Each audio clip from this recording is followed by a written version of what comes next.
whether my tops, as it is called in the kitchen, tomato, onion, potato, can get a little Let's cheaper. get a stock of that actually, Abhishek, because our colleague Anamika Pandey is joining us from Indirapuram, because as you rightly pointed out, on the table what really comes and how expensive is it really? Does it really burn a hole in your pocket is the biggest concern that anyone would have. So, you know, even if the government is more concerned about infrastructure spending, at the end of the day, Rajiv Gupta, when you go back home and you have to pay more for your tomatoes and your onion, you will be really concerned. Anamika, let's just get a quick word from you. You know, what is it that the people really have to say? And आपने कई लोगों से अगर बात की होगी तो कहीं ना कहीं जिस तरह से सवाल उठाया जा रहा था कि आखिरकार हमें क्या मिलने वाला है, मिडिल क्लास को क्या मिलने वाला है? श्रवण, अभिषेक, क्योंकि इस वक्त एक सोसाइटी भी हूँ और इस वक्त लोगों की दिक्कतें सबसे ज़्यादा यही हैं क्योंकि बारिश में सब्जी बहुत ज़्यादा महंगी हो जाती है। और टमाटर और प्याज का जिक्र किया है आपने, तो मैं कुछ महिलाएं हैं उनसे ही जान लेती हूँ। टमाटर प्याज के दाम बड़े महंगे हो गए हैं, इस वक्त दिक्कतें हो रही हैं, सरकार से क्या उम्मीदें हैं? सभी चीज़ का तो दाम बढ़ गया है और हमेशा मिडिल क्लास के लिए बजट तो एक बर्डन है। हर साल हम देखते हैं ये बर्डन है। देखिए, हम एक रिटायर्ड प्राइवेट स्कूल के टीचर हैं। सेंट जेवियर्स स्कूल में हम टीचर थे। हम लोग का जो है पेंशन नहीं है, कुछ कंट्रीब्यूशन मिलता है, जो भी फिक्स है वो भी टैक्स देना पड़ता है। तो अब बजट कौन चीज के लिए बनता है? इसको बैलेंस होना चाहिए। मिडिल क्लास हो चाहे हायर क्लास हो, चाहे हमेशा लोअर क्लास और अपर क्लास के लिए सोचते हैं, मिडिल क्लास के लिए क्यों नहीं सोचते हैं? ये शिकायत हमेशा रहती है, मिडिल क्लास के लिए कुछ नहीं होता है। बस एक ही वर्ड में सारी बात खत्म कर देता हूँ। सरकार को बजट का नाम चेंज करके बर्डन 2024 कर देना चाहिए। बर्डन कर देना चाहिए, बर्डन 24। क्या कहती हैं आप? हम लोग हाउसवाइफ हैं। हाउसवाइफ है ना, तो इस समय सब्जियां बहुत महंगी हैं, बड़ी परेशानी हो रही है। टमाटर सबसे ज्यादा महंगा है इस वक्त, तो टमाटर प्याज की बात तो नहीं होगी, लेकिन ओवरऑल क्या चाहती हैं सरकार से? सरकार से हर तरह की सुविधा चाहते हैं हम। हर तरह की अथी होता है घर में, जो है सब सब्जी अर्थी में तो खैर हो ही रहा है। दवाई दारू में भी वही दिक्कत है। जब सीनियर सिटीजन है तो हम लोग को दवा दारू भी जरूरी है। दवा जरूरी है। अच्छा, हम लोग के पास कोई तो आमदनी है नहीं ऐसा कि हम लोग कुछ कर सकते हैं। तो उसके लिए तो हम लोग को सुविधा चाहिए ना। हम लोग को हर चीज में तो महंगाई से मिडिल क्लास का ध्यान रखना चाहिए, सीनियर सिटीजन का खास तौर पे ध्यान रखना चाहिए। अभिषेक और श्रवण और भी लोग हैं मेरे साथ, इनसे मैं जानती हूँ। सर, क्या करते हैं? मैं मैडम रिटायर्ड हूँ मीडिया से। मीडिया से रिटायर्ड हैं आप? ओके, तब तो प्राइवेट जॉब थी आपकी? बिल्कुल प्राइवेट जॉब थी, जैसे आपकी ऐसी मेरी थी। इलेक्ट्रॉनिक पे थे, मैं प्रिंट पे था। आज से 12 साल पहले मैं रिटायर्ड हुआ था। जो मेरे को 12 साल पहले पेंशन मिलती थी वो आज मिल रही है। मैं एक बात पूछना चाहता हूँ, जो पेंशन हमें मिल रही है, क्या उसके अंदर कोई भी मिनिस्टर, कोई मंत्री, कोई उनका चेला चपाटा इसमें अपना गुजारा करके दिखा दे? नहीं कर सकता, क्योंकि हर साल वो लाल सा पैकेट लेके शेर का बिल्ला लगा के ये आते हैं। लाल रंग जो है खतरे की निशानी और शेर जो है डराने की। अच्छा। हर साल जो है, कभी भी मैंने ये नहीं देखा कि बजट आया हो और जो हमें मिल रहा है ना वो कभी इम्प्लीमेंट हुआ हो। लेकिन सर, मीडिया में रहकर आपने बहुत सारे बजट भी कवर किए होंगे ना, देखा होगा सारे बजट को। एक्चुअली में देखते सब थे हम, क्योंकि मैं, आपने डीएवीपी का नाम सुना होगा। डीएवीपी जो है भारत सरकार इंफॉर्मेशन की, वो मैं हैंडल करता था। मुझे पता है उसको कैसे हैंडल करते थे। हालांकि मीडिया में रहने के बावजूद हमें कितनी दिक्कत आती थी उसमें। कुछ और लोग हैं, मैं इनसे भी जानती हूँ। सर, क्या नाम है आपका? विनोद कुमार। रिटायर्ड हैं आप भी? नहीं सर, नहीं मैडम, मैं उधर से हिमाचल प्रदेश से हूँ। अच्छा। अभी 2-3 दिन हुए मेरे को आए हुए को, अपने लड़के के पास आया हूँ।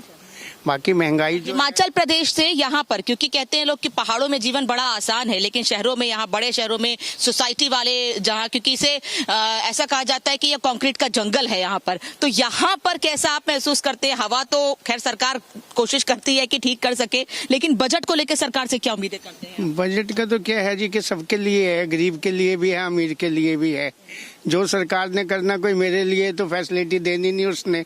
हम तो कहें सब गरीबों को सब मिलना चाहिए, सब कुछ उनका हक मिलना चाहिए। गरीबों को हक मिलना चाहिए। क्या सस्ता क्या महंगा होना चाहिए? देखो जी, महंगाई तो सबके लिए है और सस्ता भी है। देखा जाए तो कोई महंगाई भी नहीं है। अच्छा, महंगाई नहीं है महंगाई। अच्छा। क्योंकि पहले टाइम में, हमारे टाइम में जो होता था वो अब नहीं होता। उस टाइम में प्यार मोहब्बत था, प्यार मोहब्बत नहीं है? आज के टाइम में प्यार मोहब्बत नहीं है। अच्छा। सिर्फ मजबूरी है, किसी की कोई किसी को रखता है, जो किसी को कुछ करता है। चलिए, तो ये कह रहे हैं कि पहले के समय में थोड़ा इजी थी लाइफ, लेकिन अब क्योंकि समय बीत रहा है तो महंगाई बढ़ रही है। लेकिन हाँ, ये नहीं कहूंगा कि बहुत महंगाई। आपको भी लगता है कि महंगाई ज्यादा नहीं है, समय के साथ महंगाई बढ़ रही है? ठीक है, के साथ बढ़ रही है, लेकिन जिसके पास पैसा है वो तो चला रहा है किसी तरह, जिसके पास नहीं है उसको तो दिक्कत हो रही है ना। उसके लिए हम लोग को लग रहा है जो गरीब को भी होना चाहिए और सीनियर सिटीजन को भी होना चाहिए। यंग लोग तो अभी काम करके अपना घर चला ले रहे हैं, लेकिन सीनियर सिटीजन किस पर आश्रित रहे? सीनियर सिटीजन ज्यादा है। अभिषेक और श्रवण मेरे साथ, तो उनकी अपनी डिमांड है और भी मैं वर्क से यहाँ लोगों से बात करने की कोशिश करूंगा। कुछ कह रहे थे आप? देखिए, गवर्नमेंट का डिफरेंस नीति है। डिफरेंस नीति क्या है कि प्रोविडेंट फंड में आपने साहब 8%, 8.25 इंटरेस्ट दे रहे हैं, वेयर फिक्स डिपॉजिट में आप कह रहे हैं 6% डिटरमिन्ड है। तो ये तो डिफरेंस ऑफ प्रिंसिपल पहला। दूसरा क्या है कि जो रेलवे में आज से 40 साल से फैसिलिटी चला रहा था सीनियर सिटीजनशिप को कि साहब डिस्काउंट के लिए, it was the principle of the Manmohan Singh. अभी आपने क्या किया साहब कि डिस्काउंट बंद कर दिया सीनियर सिटीजन। डिस्काउंट चाहिए सीनियर सिटीजन की? नहीं, मैं नहीं कह रहा हूँ, मैं ये कह रहा हूँ, देखिए एनालिसिस कीजिए। अभी 2.6 जो है आपका senior citizenship are living in the country, you should be have to thinks regarding that senior citizenship. Senior citizen के लिए सोचना चाहिए। और भी लोग हैं, मैं इनसे बात करती हूँ। सर, आप कह रहे थे कि आप रिटायर्ड हैं। पीछे सर कह रहे हैं कि वो हिमाचल से आए हैं, लेकिन उन्हें कई बार दिक्कतों का सामना यहाँ पर करना पड़ता है, क्योंकि हिमाचल से यहाँ पर सब्जी या चीजें महंगी होती हैं। लेकिन फिर भी अगर तुलना करें तो उतनी महंगी नहीं है। समय बीतेगा तो महंगाई बढ़ेगी। दिक्कत क्या है उसमें? Yes. So you heard the voice of the citizens there. We will continue to get you more voices from Ground Zero. But right now, viewers, let's take a look at what we are expecting from this budget. The Finance Minister was set to present this budget for 2024-2025. It's the first budget of Modi 3.0 government after it won the 2024 Lok Sabha election. And the budget is expected to focus on the four castes that the Prime Minister has spoken about multiple times: the youth, women, farmers and poor. Anticipation is very much high from this budget, which in Prime Minister Modi's own words will lay the foundation for a Viksit Bharat. Take a look at this report.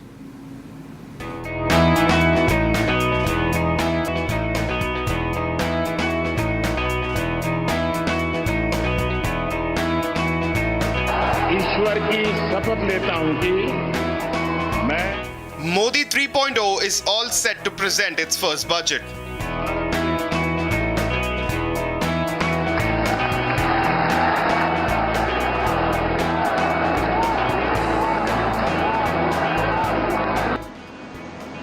ये budget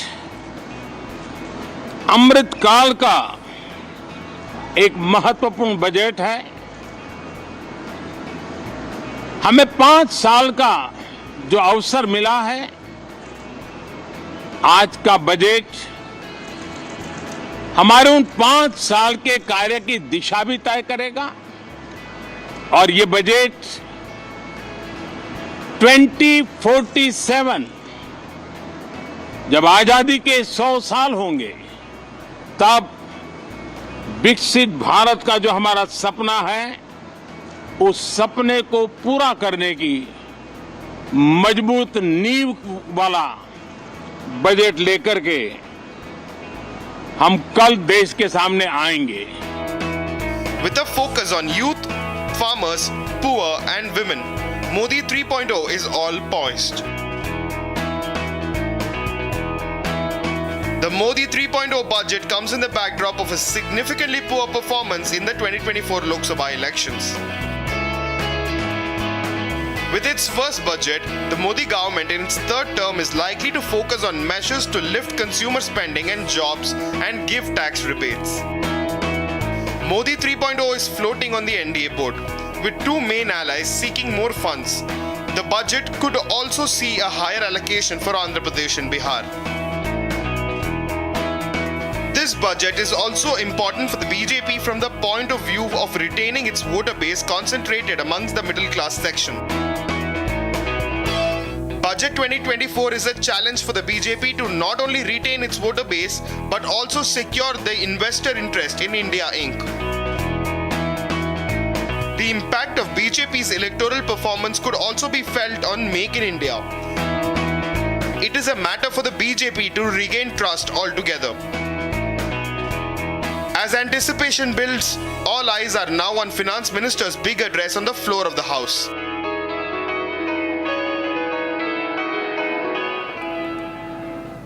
All right, the first budget of the Modi 3.0. Remember, budget is as much a document on economics as on politics, and we are going to continue to discuss that aspect as well through the day. But let's take a dip in and see what's happening at the Finance Minister's residence. Gopi Shah joining us live from there outside Nirmala Sitharaman's residence in New Delhi. Gopi, over to you. Frenetic activity. How long before we see the first pictures of Finance Minister? Well, we are standing right outside the Finance Minister Nirmala Sitharaman's residence. There are a lot of media personnel. I would want my cameraman to show. There are media personnel. There is security arrangements which has been done.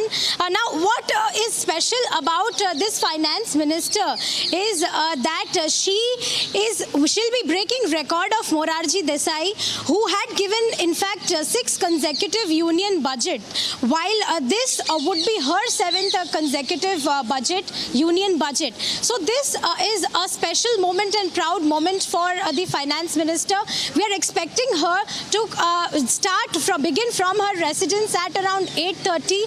She will then be reaching the Finance Ministry. From there, she'll be picking the entire financial budget future of India 2024 from the embellished emblem, a red velvet cover, which she's going to pick from there. Post which she is then going to, along with her team and MOS, she's going to reach to the President, and she's going to seek permission of the President before the cabinet meeting, and at 11 it is expected she's going to table the union budget. Back to you. Okay, Gopi, thank you so much. We'll keep coming back to you till the time the Finance Minister leaves from her residence. But before we dip into another package and understand, what the Economic Service said, a quick comment from Ajay Dua, former Commerce Secretary. He knows how the government functions. What are the options you think could be available given the persistent inflation we are seeing, and in the vox pops that we got, that vox populi, the voice of the masses? They are concerned about food inflation. They are concerned about prices. What do you think the Finance Minister can offer, or options she has to make sure that our thali becomes a little more affordable, a little cheaper? Ajay Dua.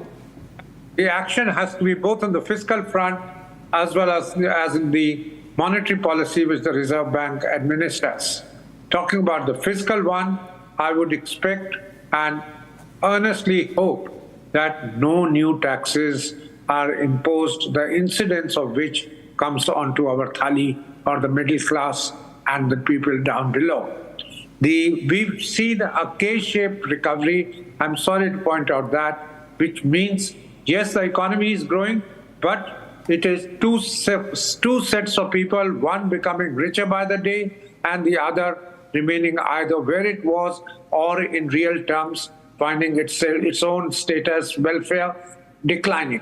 So the Finance Minister has to be very conscious of this divergence which is emerging and make sure that if politically she cannot tax the richer people more, she has to make sure that directly or indirectly the impositions do not end up on the middle class or people down below. And I say this in the context of a debate going on in the country that the employment has not been increasing. RBI data, government data, a little bit at variance with what the private sector feels or what the situation on the ground is. So the Finance Minister has demonstrated it 6 times in the past. She is able to balance a whole lot of interests of the poor, interests of the rich, investor interest, and at the same time, she's been able to show results on the ground. I am optimistic that even today, she'll be a very good trapeze artist and would make sure that while the economy grows, the burden on the classes becomes a little more even. Oh, trapeze artist. Why not? Why not? Because, if the government today, with the RBI, has given a surplus of $25 billion, that in itself perhaps gives that elbow room for the government to bring in that tax cuts. And Ajay Dua, at the end of the day, everyone is going to be more concerned. Finally, there will be no surprise. Hopefully, there will be no surprise as far as the tax slab is concerned. Let me quickly bring in my colleague Suesha, who's also joining us from outside the Finance Ministry in North Block. That's where the Finance Minister would be going in a short while from now. Expected in a short while, another 15 to 20 minutes, Abhishek, if I'm not wrong. Yep. Suesha, 15 to 20 minutes more, where the Finance Minister expected to leave from her residence, headed towards the Finance Ministry, where the photo op, the traditional photo op, is going to take place. There too, imagery, the Bahi Khata imagery going on. What's the take like right now? Oh yes, absolutely, and which is why the cameras are already set to catch that moment on every camera when Finance Minister in her Bahi Khata pouch will be flashing that for all the cameras. Yes, you're absolutely right, Shavan, that she will be making her way to the Finance Ministry in the North Block in about 20 minutes from now. Of course, we also had streamed live those pictures of the photo op that had happened at the Finance Ministry yesterday after a lot of hard work that has gone into preparing the Union Budget 2024. And exactly how it will roll out, Finance Minister will leave from her residence to come to the Finance Ministry. Here, Nirmala Sitharaman will flash the Bahi Khata pouch, in which the tablet through which she'll read out the Union Budget 2024 is something she'll do right here with the Finance Ministry officials. And after that, she will make her way to the Parliament, where at 11 o'clock, in all probability, is when she will announce the Union Budget. Now, let's, for our viewers, also tell them of how she had actually switched to the tablet in 2021 during COVID, and she had changed that tradition where she carried the tablet in the Bahi Khata pouch, and then she presented the Union Budget. Then again, yes, 7 straight budgets and today being the 7th budget that she will announce. So we have to slip into a very short commercial break right now, but we continue to get you all the latest action happening at the Finance Ministry. Yes, FM expected in some more time right here. We'll get you all the live pictures. Stay tuned.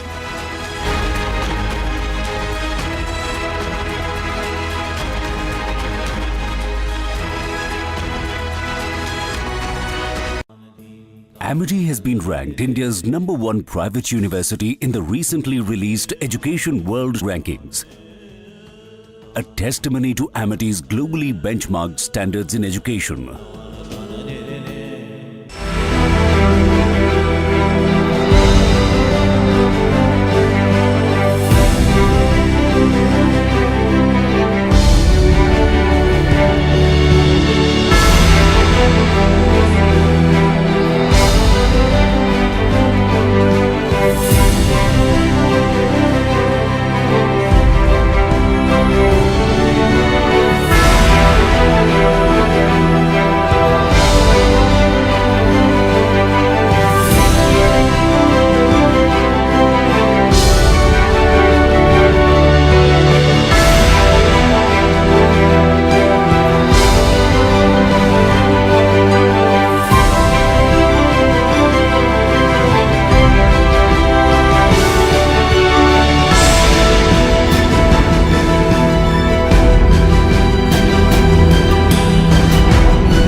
Yeah, I mean, I think, she's had 4 years of experience in the White House, has seen the execution of the Biden policies, has been part of that. So I think for her to carry the torch makes sense.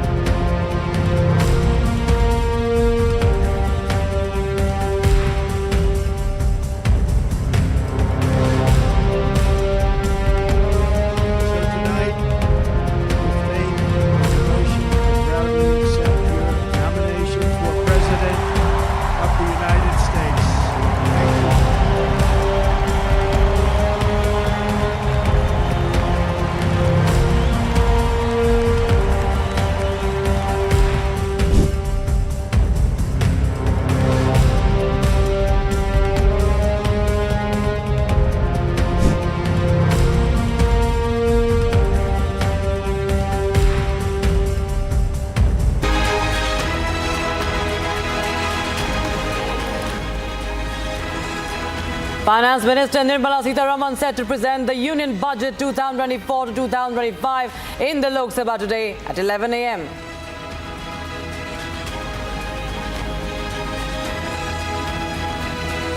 Sitharaman expected to announce changes on the income tax front, including the raising exemptions and standard deduction limits.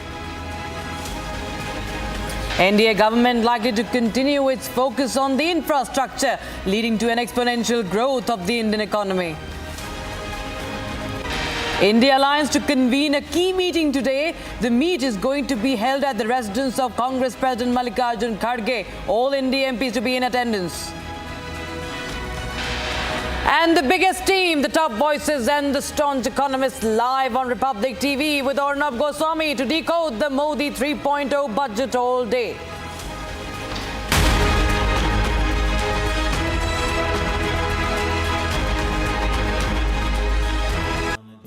Amity has been ranked India's #1 private university in the recently released Education World Rankings.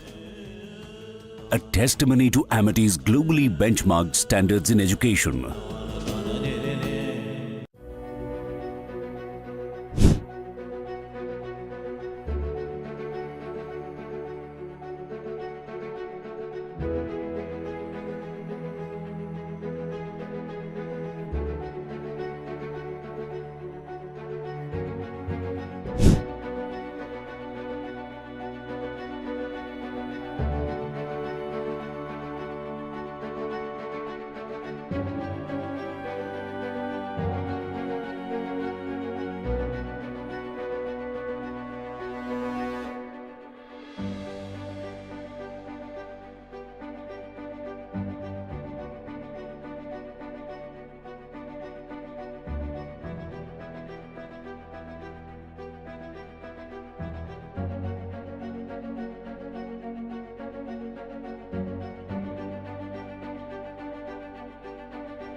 All right, welcome back, friends. We are continuing our rolling broadcast of the budget, Modi 3.0's first budget, which Finance Minister Nirmala Sitharaman will be presenting in a while. And in fact, let's cut straight live to her residence from where Gopi Shah is reporting. Gopi, over to you. Any further activity you are sensing happening inside?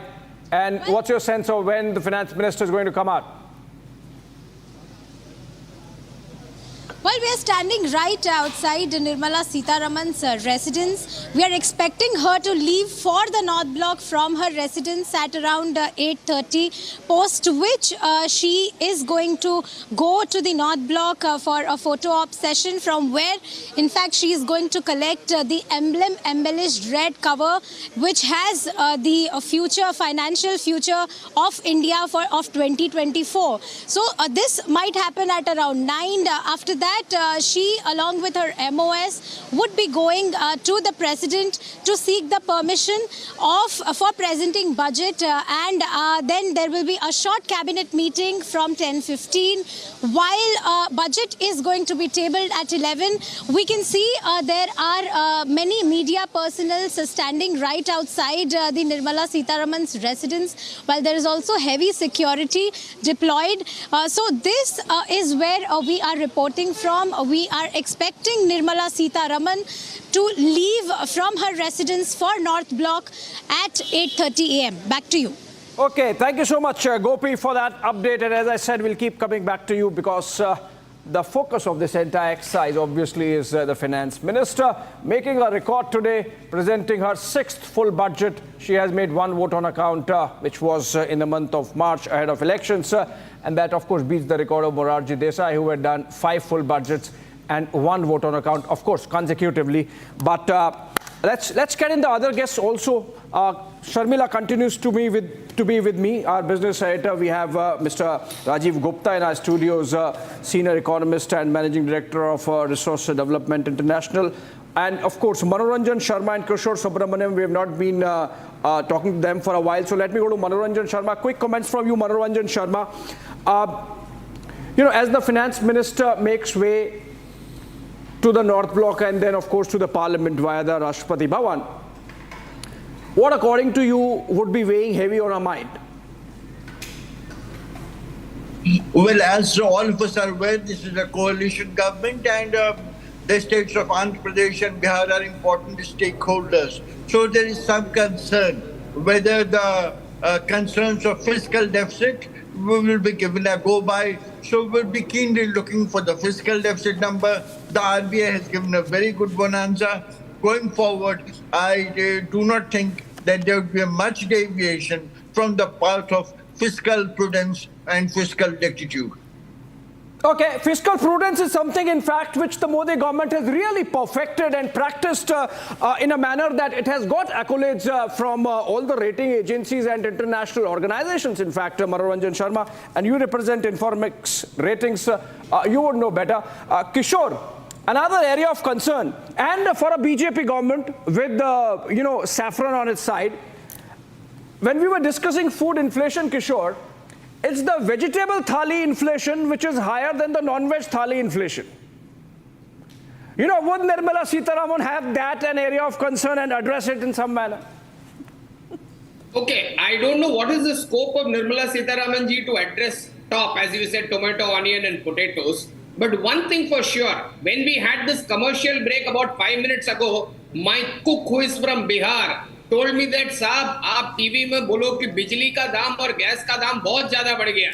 So that is the true concern, and that is the key thing. He has been honest about it. Just that the fact that he is not able to come on the media and speak that, but the fact of the matter remains that the poor are struggling. He says हम जब खाना पकाते हैं गाना भी नहीं सुन सकते हैं क्योंकि डेटा का दाम इतना बड़ा हो गया. और Are you sure, Kishore? 5,000 crore का तो हम शादी नहीं कर सकते हैं. Are you not paying your cook well, Kishore? Yeah, so that's... Oh, you admitted you're not paying your cook well? No, I am paying him extremely well. He's extremely happy. He's actually, in fact, traveling by air. Darbhanga mein airport aa gaya, so he's more happy about then now, so there is something amiss in your analysis. No. Please understand that the day-to-day living for a middle class. So are you suggesting you cook flies from Chennai to Darbhanga and cribs about bad food in the airline? That is the truth. Yes, that is the truth. He does fly because Darbhanga mein airport hai, jabki mere gaon mein airport nahi hai. By the way, that is the condition. So let's not get into politics. But what is the important point here is that you need to address certain anomalies. Let's understand first anomaly. Pension is taxed. I don't think so that is fair. As far as FDs are concerned, for senior citizen, tax waiver on FD interest can be done. If it is going to be taxed and pension is going to be taxed, it's unfair. Yeah. When I talk about road tax, I give road tax while buying the vehicle. I give toll tax separately, and my roads are not of quality. That is the pain for the middle class. What is in it for me when I am paying my taxes honestly? Tell me, can a salaried class ever default or avoid on his taxes? Never. 33.4%, it gets cut. But he cannot demand anything. And do you know one thing? In the last 5 years, the middle class salaried people have been sent notices after notices after notices. Why? Why are you troubling the common honest taxpayer? The businessman gets away. The businessman gets away. The people who have income from other sources get away. But the common people are getting to struggle. Let me take this forward. Voter ID lene ke liye I took 1 year. This is the condition of e-Seva Kendras. Do you think this is fair? Okay, those are governance issues. But on the budget, so Rajiv Gupta, you see, this contradiction or an anomaly, where the cook is perhaps having enough money to fly back to his home, but at the same time cribs about the cost of his thali, right? So is it happening because there is an atavism of habit? Because in earlier times, say 15 years back, 20 years back, just around when we were coming out of liberalization, I'm perhaps from the, I have some memories of pre-liberalization days also. People see that maybe they were getting their dal for 20 rupees a kg, now it's 200. They forget that they are earning enough to buy a 200 kg, rupees 200 a kilo dal, but then they say, oh, it's so expensive. I think you are absolutely right. It's basically a psychological factor where you say, oh, mere purane time mein I used to get it for this much. They don't talk about their salary increases. They don't talk about, suppose there is a daily wage earner. I think in the last 10 years, his daily wages have gone up by 3 times. So even a laborer whose maybe daily, this thing used to be 300 rupees is now 800, 900 rupees, which has gone up by 3 times. So question is that you have to see everything in light of what is the earnings happening, because there is inflation, there is increase in salaries, increase in income which is happening. To my mind, when I look around, and I'm not talking about the rich, I'm talking about the poor, I'm talking about that cook, I'm talking about the person who cleans our cars. I think everybody's lifestyle compared to the past has improved drastically. Yeah. Not only a little bit, drastically. Of course, what we see around in metros is just 30% of the top 30% of the people. There is some bottom 70% which is there in villages, etc., right, which I would not be knowing about. Okay. But people that we see around, I think everywhere we see the lifestyle has become better. The proportions that they spend on different things have become better. Gadgetry has become cheaper. So I think it's more about cribbing because we have some past figures in mind, absolute figures, which we tend to compare with. All right. And in fact, as the former Foreign Commerce Secretary said that it's a bit of a trapeze act that the finance minister has to do because the expectations keep rising, irrespective of whether we have inflation or no inflation or stagflation. It's the expectation management that the budget has to be done. On that note, we are joined in by Mr. Runup Goswami, Editor-in-Chief. Yes. Over to you. Good morning. No, don't say over to me, Abhishek. Good morning, Sharmila. Good morning, Abhishek. And of course, good morning, Rajiv. I was just looking at the overall picture. I'm not an economist, but I'll only begin by saying this, that this budget day, it's about what the middle class gets. It's about what the people get. It's, if you have growth that does not inspire people, then it will be seen to be, in economists' dream and the middle class's nightmare. And I kept saying it yesterday, and I think I would also say this as a political journalist, that the BJP should understand that it has to balance not just the expectations of Bihar and Andhra Pradesh, but also the expectations of the middle class. And this time I saw, in fact, that the middle class was getting, the Aam Aadmi was getting the support of the corporates who were going ahead. And even I'm told in the pre-budget discussions with the Prime Minister and Finance Minister said that beyond the welfare schemes, I think some tax breaks for the salaried middle class are very necessary. Now, will the common man get that relief in income tax? You know, I think I would look at whether there's a relief for the lowest tax bracket, whether there would be some breaks for the 10 to 30 lakh rupee category, whether they would improve the new tax regime, whether they would raise the standard ATC deduction up. You know, that's the kind of stuff that I would like to look at. I mean, we are not just a stock market focused channel, and I know there are enough channels in this country who only begin and end with the stock markets on days like this. That's not how I look at it. I would also not just like to look at it in terms of how your continuous high economic growth has been there, what your growth rate has been there, what your net tax growth is there, what is your tax collection efficiency is there. If you have had all of that, then what do the people get? Yeah. If your revenue receipts have gone up and your GST collections have galloped and your direct tax collections have galloped, and if you are really the shining star as far as global economic growth is concerned, if you are the outlier in all of this, and if you maintain the fiscal deficit to 5.6%, yeah, you know, then I think you ought to give a little. Yeah. You know, if you're going to have a fiscal, I think there was a projection of 4.5%. My first question would be, 4.5% is very good, but at the expense of what? If you're going to maintain a great fiscal deficit figure, I know it's great, it's fantastic, it is right in line for Viksit Bharat. But as a political journalist, I would say that I think it is time the government realizes it needs the support of the people. And any government that does not have the support of the people will not be able to have a continuous growth in its economic policy, because if the numbers stagflate, if the BJP's numbers were to be, for example, at 230 or 220, then it wouldn't be in a position to be presenting a budget. Yeah. So I think there's got to be a sense of realism. I'm a great votary for the middle class in this budget. They pay the most of the income tax, they bear the most of the tax burden, they bear approximately 20% of the income tax liabilities, and I have not seen that kind of support to the middle class. And is that one of the reasons why the middle class support in the elections also went down? I kept emphasizing in my program yesterday that the middle class support to the NDA went down by 3 percentage points.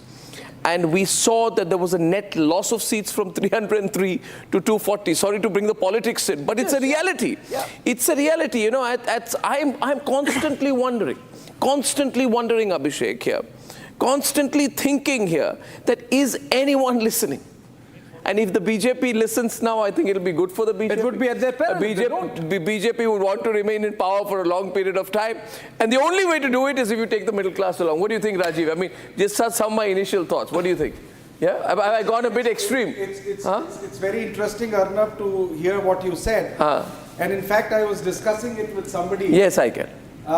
It seems that there is very little linkage between votes and development that happens in the country. Somehow, they seem to be too disjointed from each other. So on the politics front, I think there is still a lot of caste-based politics which happens. Yes. And I think that has got nothing to do with the development. Because if you go back to UP and you see that how we lost a lot of seats, NDA lost there. I don't think it can be out of lack of development. No. I mean, there is no way that it was happening because of that.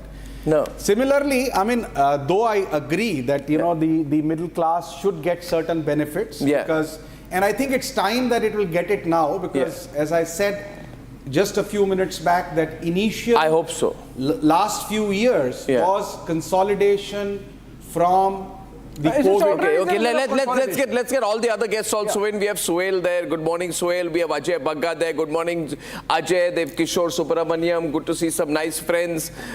Give a little, smile a little, Suhail. Smile a little. Yeah. To smile. Huh? Nothing. This is all nonsensical. This so-called development is utter rubbish. The middle class has been screwed over multiple times by various governments. Let me give you an example of Goa. Where you live, wherever you live in Goa, there is no power, there are no roads, but we are building a smart city. Smart in whose head? Pramod Sawant's head. Look at Delhi, look at Gurgaon. Whose head are you building smart cities? In the Chief Minister's heads. It is utter rubbish. Who gets messed over? The middle class. You know, this gentleman, Rajiv Gupta, talked about we. I don't know if he represents the BJP or is part of the Financial Advisory Council to the Prime Minister.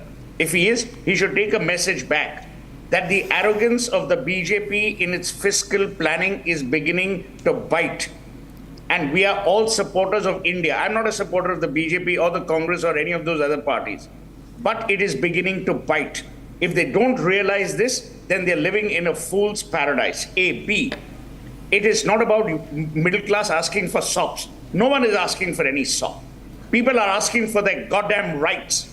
You pay taxes, you want roads that you can drive or walk on. You pay taxes, you want electricity. You pay taxes, you want water. It's no one's bloody favor.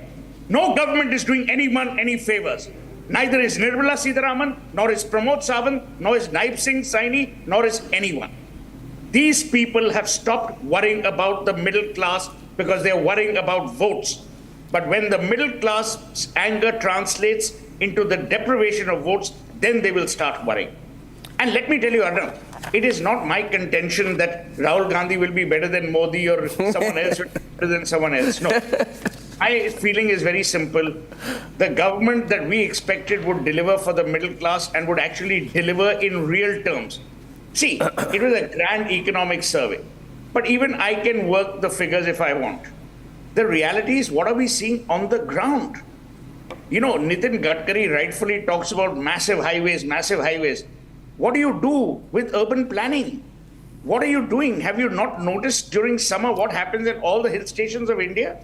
What is happening with climate change? Yeah, but what you is can't happening solve with everything flooding? in a budget. It can't. But the budget is a fiscal vision document. Only in India do we all get excited and have to wake up early for Arnab Goswami to discuss the budget. Early? I'm halfway through the day. Sohail, we are not like you, early to I bed. get up Early at 4 a.m. Yeah, So I didn't party till 2 o'clock in the morning. Now I want to get Ajay. So I'm saying I want to get Ajay Bagga on it. See, behind Ajay Bagga's very sort of, I would say, gentlemanly, suited, booted approach to life, there's an angry young man in Ajay Bagga also, Sohail. The point is, what we are saying is this, Ajay, and you are the purveyor of the stock markets and the capital markets, you, Kishore, all very eminent people. What people are saying today, and this would not be the conversation on a CNBC, but it would be a conversation on a Republic. What people are saying is, see, stock markets are doing so well. Whenever we speak to anyone in the stock, oh, we're having a great time. Oh, the lookout is great. We're all going to make a lot of money. Capital expenditure is at an all-time high. You know, roads are getting built. You go from Delhi, Gurgaon towards Vadodara. You have a 16-lane highway. Your fiscal deficit is beautiful. It can't be better than this. It cannot be better than this, right? Your balance of payments is great. Repatriation investment is great. Everything is so great. There is a current account surplus. Huh? There is a current account surplus. There's a current account surplus. If everything is so great, then what do the people get, Ajay? No, I think I will channelize Suhail only. And Arnab, congratulations. You hit it on the nail totally. No business channel will talk about this. The middle class angst, the poor people's angst. And I think you hit it on the nail. And I totally endorse what Suhail said. That is the problem. And if not this time, then when? Take 3 pointers, Arnab. 1.7 lakh crores didn't get spent last year's budget. It was carried in the treasury account. She's sitting on that money. In the first 3 months, the government could spend on infrastructure minus 14% year on year because everybody was in election mode and then shocked by the election mode. You have to grow at 35% in the next 9 months to make up that infra budget. It's enough. 11 lakh crores also you can't digest you don't have the capacity at the state and district levels to digest. That is enough. Now let's get back to consumption. 60% of the GDP runs on personal consumption, which has been growing at 4.5%. 66% of India is sitting in rural India, which is growing at 4% over the last 5 years. True. We have that 9% in urban India. So those are the pointers that are showing you why do you need 80 crore people getting food aid if 64 crore Indians are actually employed. Why do you need to give them 5 kgs of rice and wheat every month? I think those are the pointers. The middle class today is pauperized because you have not given any tax break since 2014. And what you were earning, 1 lakh rupees of 2014 is equal to 51,000 rupees today in purchasing power terms. But madam comes in and, the bureaucrats, unfortunately, who are running the show, they will say, no, it's fine. Let them eat cake. That is the reality. The purchasing power of people is going down. There is the 10% India, which is on par with Europe. So you have a huge consumption class in India, but it is very narrow. And at the bulge of the cylinder, it's not even a pyramid. There is a very small topi at the top. Rest is a cylinder of suffering India, Arnab. And I thank you. I thank you for bringing this up. No, I'm happy that you brought it up, and I'm happy you've taken on what Sohail said. I want Kishore to come in on this, and I also want Sandeep Tandon. Sandeep is the founder and CI of Quant Mutual Funds. From the perspective of people who work with you, what are you looking at in the context of the discussion we are having first, Sandeep, this morning? I think I agree what Ajay talked about. Okay, so we have to look at post-COVID, there has been a ruler stress. Okay, and it has been played out globally given the supply side inflation, which we have seen globally. It has hurt a lot of people. So I think government has to do a lot many things on the increasing and the disposable income. So I do expect personally that the government should focusing on increasing the disposable income, and that will flip the economy. Ultimately, the consumption has to move up in the last many years is all about capex and capex. I think we have to come back to up to certain extent towards the consumption side also, and I think that will cheer up the mood of the middle class as well as the masses who are suffering. But this has become a dominant theme. If you're seeing this, Abhishek, Sharmila, this time, I have seen the pre-budget discussions that are going on. I've never seen as much focus on the middle class, and I think this is coming from people. Ajay makes a very good point, Sharmila. He says that you actually have spent less. You have spent less than you could have. Yeah. And I was looking at the numbers, Kishore. The total expenditure for FY24 is 60,000 crores as compared to what their budgeted estimates were. Basic, simple English, ladies and gentlemen.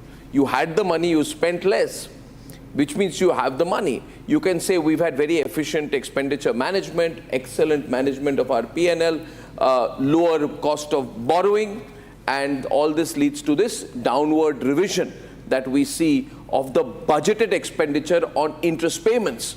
So all of these numbers are sounding very good. I'm not an economist, but basically, Kishore, this is great.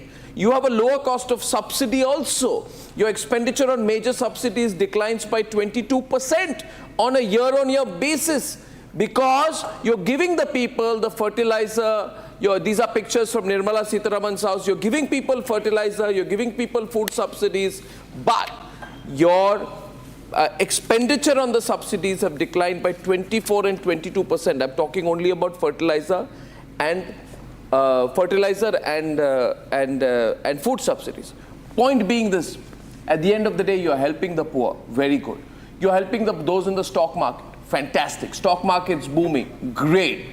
Even the loss-making companies are making money. Environment's good, Sharmila? Yes.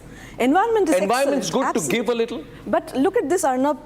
48% decline in household savings. And what are we talking about? This is a huge number. If people are not saving in this country, because India is primarily a savings-based economy, but if households are eroding their savings, then what are we talking about? Because we have been resilient through the pandemic. But people have to have surplus income for Exactly. Do they have that? Because there are inflationary pressures also. though they are saying retail inflation has gone down a bit, but there are inflationary pressures. But Ajay Bagga would be happy because probably more people are investing more, people are creating more wealth. Ajay, what do you have to say about that? People would be creating more. Ajay is not happy because Ajay is on the side of the... There's nobody tonight on this program, Kishore, who's not on the side of the middle class, you know.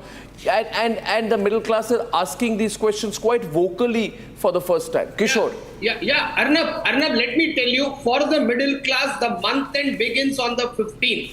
An employee who earns 35,000 to 40,000 in my organization is having 5 credit cards. He's not having 5 credit cards to go to Bangkok or Thailand, but he's having because he's not able to make up his domestic expenses. You need to understand that from the stock market, this time we have to move to the sabji market. That is the problem. We have to understand that the common man is suffering, and if this time you keep on increasing the capex from 5 lakh crore to 9 lakh crore to 11 lakh crore and don't give SOPs, or I wouldn't say even the word SOP, you don't give relief to the middle class, the consumption is not going to kick off. Your 240 will go down by another 20%, and it is not politics. It is genuine thing. Please remember, in India, pension is taxed. FDs for senior citizens is taxed. Senior citizen waiver and trains have been taken off. So you can't be continuously taxing only the middle class. The Aam Aadmi is a sandwich. His always has been in the... See, when I was a young guy and I had an aspiration to buy a house and I had 5 lakhs with me, the cost of the house was 20. Today I may have 50 lakh, but the cost of the house is 2 crores. This gap is continuous. You may have bought out a lot of people from multidimensional poverty, and your fiscal deficit may look fantastic. You have unspent money. Please understand that gross domestic savings is going down continuously because the expense is going up. From the 15th to 20th of a month, the middle class starts its month end. That is bad news for politics, for economics, for savings and day-to-day life. Okay, counter view to that. Government would say, come on, I mean, these are the same people who are buying homes. You have record sales in real estate. Ajay. No, that is there, Runup. The record sales in, and again, as I said, if you cut India, 1% is French in terms of the per capita income. 10% is European. Then 20% is Indonesian, and 70% of India is sub-Saharan Africa. The problem is that 70% has to be brought up at least to an Indonesian level. That is where we are struggling. You're not. We say we are generating jobs. 80% of jobs are less than 20,000 rupees a month. Okay. What will people eat in that? One number I want to give, Arnab. One number, if you will allow me. 2% of India is paying the entire personal income tax. Your personal income tax is more than the corporate tax. A lot of people cut the corporate tax to 15%. A lot of people cheering for all of us tonight, Ajay, because, you know, I can see that I'm told we are the highest watched on live streaming this morning. So Sohail getting up in the morning has been worth it. He raised his hand once more. I get up at 4 a.m. It is Sohail. It is Sohail. Kishore Subramaniam and Ajay Bagga said people are buying houses. You're asking why are people buying houses? What should we do? Become turtles? Curl up and die? Have no aspiration? Because Narendra Modi wants to send $25 million or $250 million to Palestine or to Israel or wherever? The Indian should just curl up and die? Should we not have aspiration? What kind of nonsense is this? And you're right, Arnab, this is not being discussed on any financial channel. Because that's where we lose the focus. They will say, pro-poor, pro-farmer, visionary budget. These 3 terms have been used to describe every budget since 1991. I feel that the growth engine of the country is still the middle. And I don't give a damn about the government's deficit. You need to give a damn about that. I mean, let's not be unrealistic. I mean, to give credit to the government, which you're not. I give no credit. Maintaining fiscal deficit is a very important task. For running this program. Maintaining fiscal deficit. These things also matter. You know, we have to have the right numbers, but right numbers for the people as well. Well, a lot of action outside the finance ministry. I'm told Suesha is there, and there have been lots of people coming in and out. Suesha Savant, live from North Block. Suesha, can you take us through what we may expect in the, you know, the customary pre-budget run-up over the next, say, half an hour or so?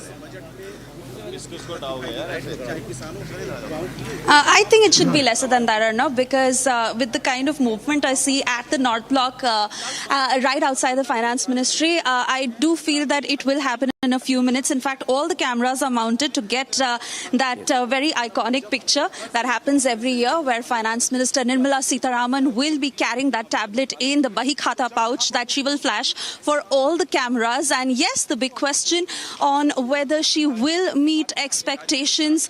Lots, that is really being looked at for the Aadmi, for the middle class, for what India Inc. And the demands they have placed. Let me quickly give you a 360-degree view as the security is now being heightened, and we have already seen one carcade, one set of cars that have already arrived at the Finance Ministry, where MOS Finance has made his way inside. The message that he gives this morning, that this budget will be Sabka Saath, Sabka Vikas. So that is the note that we start on ahead of listening to the big budget announcement at 11 a.m. It is time for us to slip into a very short commercial break, but we'll continue to get you all the live action from the Finance Ministry. In a few minutes from now, Finance Minister Nirmala Sitharaman will arrive here, and flashing for all the cameras, the Bahi Khata pouch, which will have that tablet that came actually into force from 2021, and she will be reading the union budget from that at 11 a.m. in the Parliament. Stay tuned.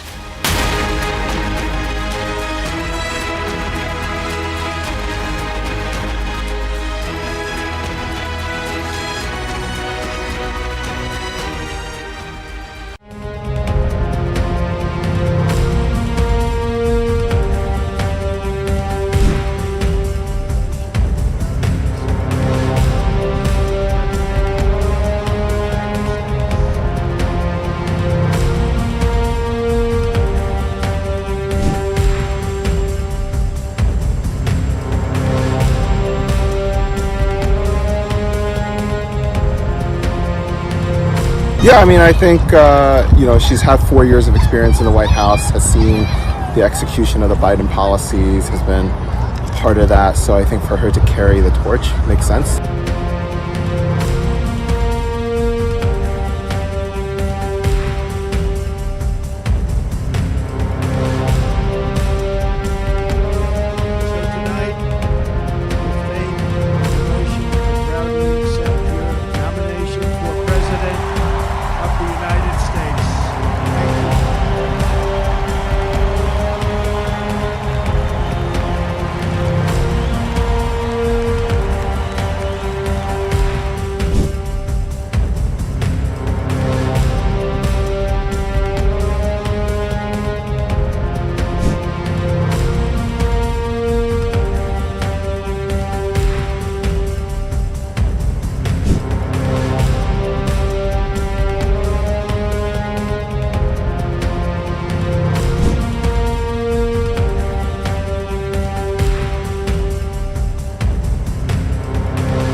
I feel like she didn't have a great track record running as president, and then Joe Biden selecting her as vice president, that was a choice as well too. I feel like people really need to get to know her more. You know, being the vice president doesn't give you the best, you know, it doesn't give you a huge limelight, you know what I mean? We don't really know what she's running on. It's very much Biden's policy, so it's now what is she going to do, you know? And then vice president on her end, too. You know, who would she pick as vice president? Well, for me, look, anything, my biggest thing is making sure that Trump doesn't get in the White House. So I feel like even if she was to become the nominee, I'm going to vote regardless, you know, for her. But I really want to know too what her policies are. That's the big thing for me.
Welcome back, ladies and gentlemen, and good morning. It's budget morning, and we have Gopi right outside the finance minister's. She's at the stakeout outside the finance minister's residence, and she'll take us through what is expected in Nirmala Sitharaman's itinerary. Gopi, over to you.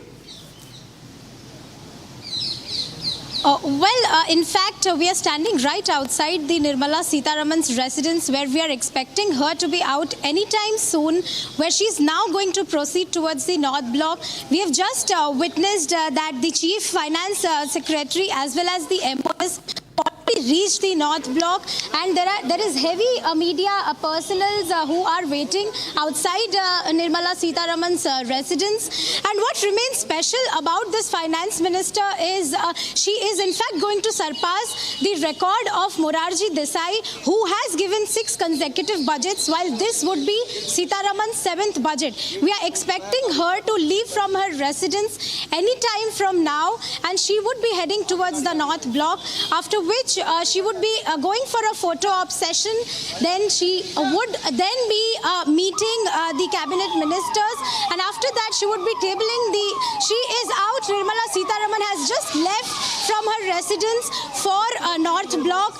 She would be there in North Block in no time, and there she would be meeting the MOS. From there she would be picking the document of budget.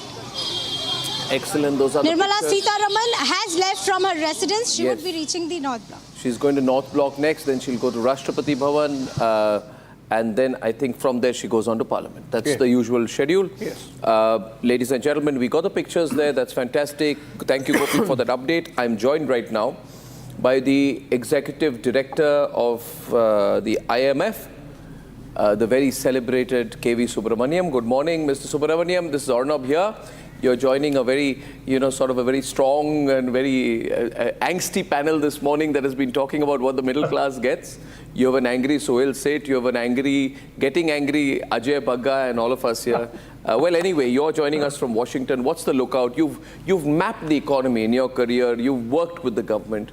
You know exactly what it takes. So I don't think we can get a better perspective, Ajay, Sohail, Rajiv, and everyone here, than from KV himself. So KV, as an I don't say outside observer, how do things look this time? I think I'm quite excited, Arnab.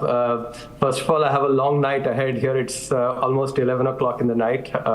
So I'm looking forward to the first budget speech of this new government. I'm hoping for continuation of some of the good policies that have been implemented in the previous years, especially on capital expenditures. I think the infrastructure creation is an aspect that must be definitely continued. At the same time, I'm hoping for some more emphasis on manufacturing, because that is really critical from the perspective of job creation. Also, I think as yesterday Anand's economic survey very rightly highlighted, it is important to continue, easing the, doing business, and especially I would say from the tax perspective, because one of the key areas in which, whether it's the private sector, individuals or corporates interact with the government, it is through taxation, and easing some of that I think is really critical. I'm hoping some of the announcements that were made on innovation in particular, if you remember, Arnab, in the interim budget, 1 lakh crore was allocated, zero cost basically financing for long term for innovation. I think that is really critical. The National Research Foundation that was created, that can be allied together with this funding to, provide more funding for innovative projects, especially on climate change and some of the problems that India peculiarly, faces now. Innovation and entrepreneurship have to actually take on to solve India's problems. So these are some of the areas that I'm hoping that, a vision will be laid out in the budget. Of course, it's also the first budget where there is actually a coalition dharma to be followed. So I think that is something that I would watch interestingly as well. So yeah, it's a balancing, KV. Thank you for your introductory comments. I think I take off on that. I put the next question to Abhishek. Abhishek, he mentioned jobs. I think manufacturing, we were just talking about it. And the economic survey actually says that the Indian economy must create some 7.85 million jobs, about 80 lakh jobs each year in the non-agricultural sector to keep pace with the increasing demand and population growth. Yeah. Now, I don't know how this balancing act will happen, and maybe you want to take that forward with KV. Yeah, so Mr. Subramaniam, you see, yesterday in the economic survey, while it said that you need 8 million jobs, it also very interestingly said that these jobs can't come from the government. They have to come from the private sector. So essentially, the private sector has to start picking up the tabs. Now, enough of heavy lifting by the government. The private sector has to come in. Precisely, and it said, sorry to interrupt, it said, I'm sure KV knows the economic survey like the back of his hand, but it said that the investment in private sector in machinery, equipment, intellectual property products are only seeing a very limited growth, right? Whereas the investment on buildings, dwelling structures goes up by 105%. It's a disparity. Yeah. Basically, the argument being made here is the private sector is not investing in the areas which will create growth and jobs. But what happens here? KV, what happens? How do we change that? So, I think, Arnab, what has been highlighted, I have no doubt in my mind that it is a private sector that has to take on the role of job creation. It was only in the socialist economy pre-1991 that the government provided jobs. The private sector has to be the engine for job creation. But let me also highlight here that on employment and job creation in general over the last couple of years, I have found that some of the negative narratives have actually preceded the reality. I think while there is definitely need for job creation, there has been some very good improvement there as well. I think the use of the very poor quality CMI data has led to some of the negative narratives on employment. I think the economic survey and the RBI report, which uses a very high quality CLEMS data, which is, by the way, not just for India, but across the world, it shows that about 9 crore jobs have been created over the last, 10 years. And I think that's excluding agriculture jobs. So clearly job creation has happened. I would emphasize manufacturing once again, because that is where, jobs of high quality are created, jobs which basically don't have as much uncertainty. And that is important for furthering, consumption as well in the economy. So I think I would hope that the labor laws which were passed during the time when I was in the government, but the subordinate rules for those have not been yet announced. States have to sort of come forward to work on this, because that is a really critical element of the manufacturing sector growth. Okay, ladies and gentlemen, as KV is speaking, those are pictures of Nirmala Sitharaman arriving at the North Block. This first glimpse of the Finance Minister on Budget Day.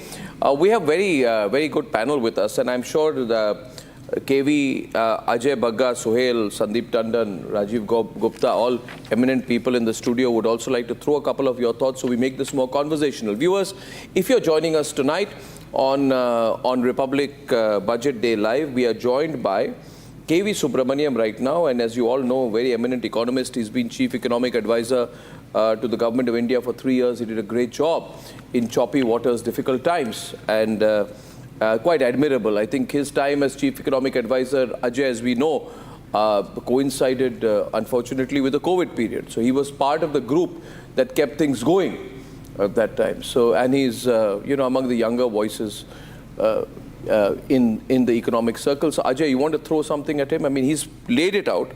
I think jobs is the one question we've raised. But what would you like to pick up? Ajay.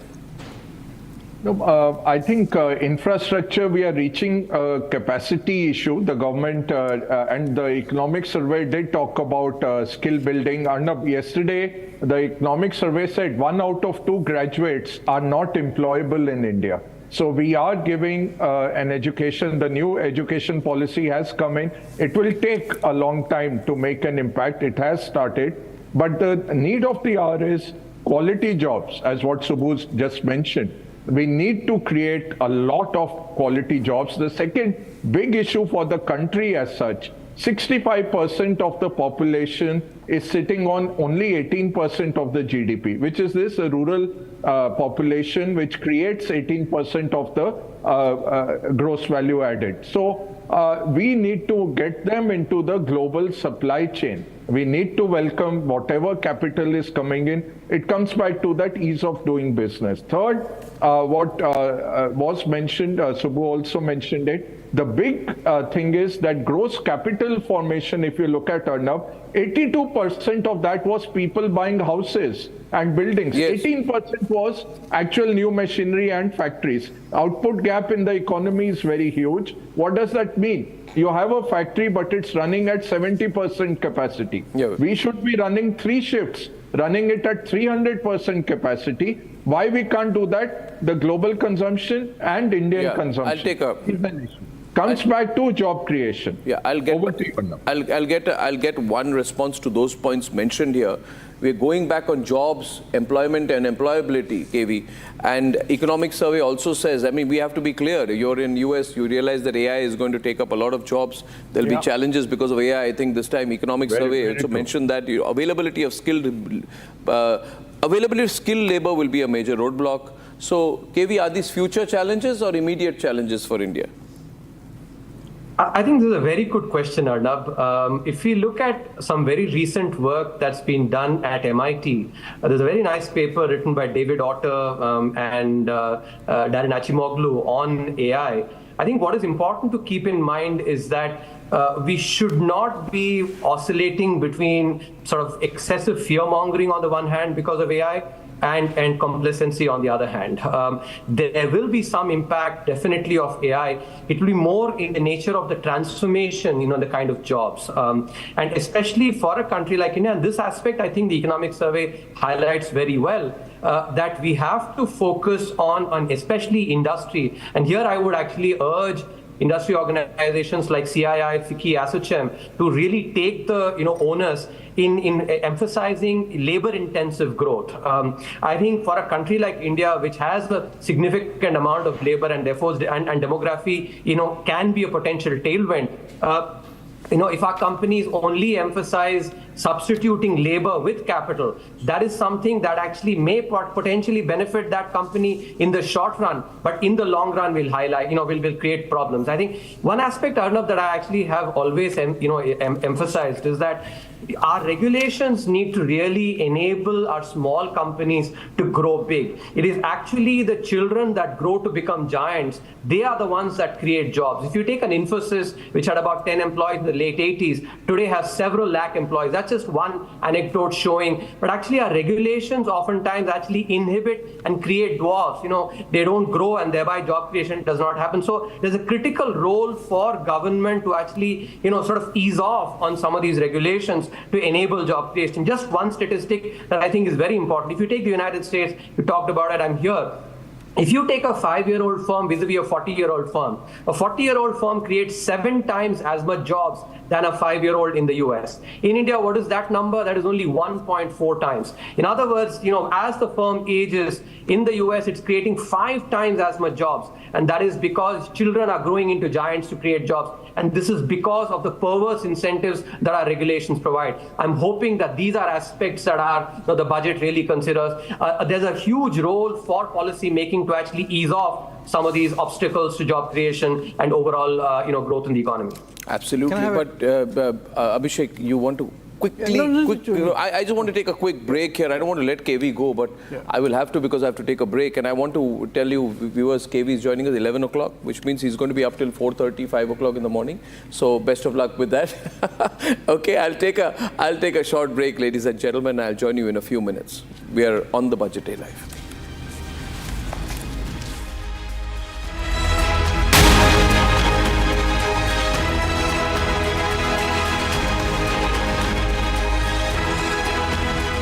I'm the nominee of this party because 14 million Democrats like you voted for me in the primaries.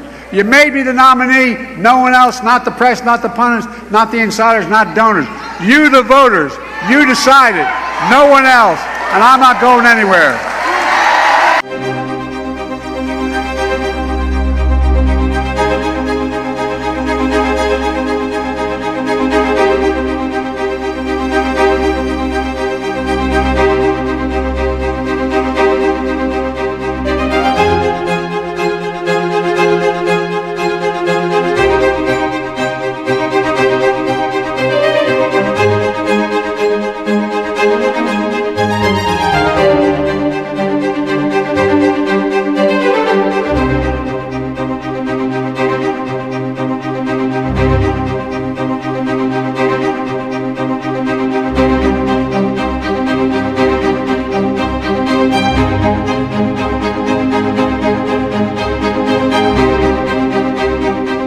I've been doing this a long time.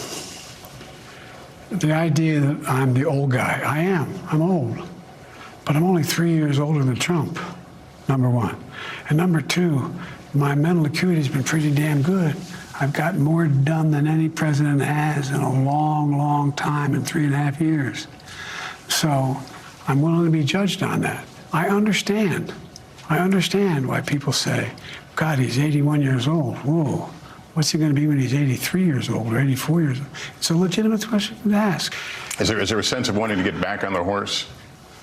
I'm on the horse. Where have you been? I've done 22 major events, met thousands of people, overwhelming crowds, a lot happening. I'm on the horse. What I'm doing is going out and demonstrating to the American people that I have command of all my faculties, that I don't need notes, I don't need teleprompter. I can go out and answer any questions at all. And I stood there when NATO was in town. I stood there for an hour and answered questions.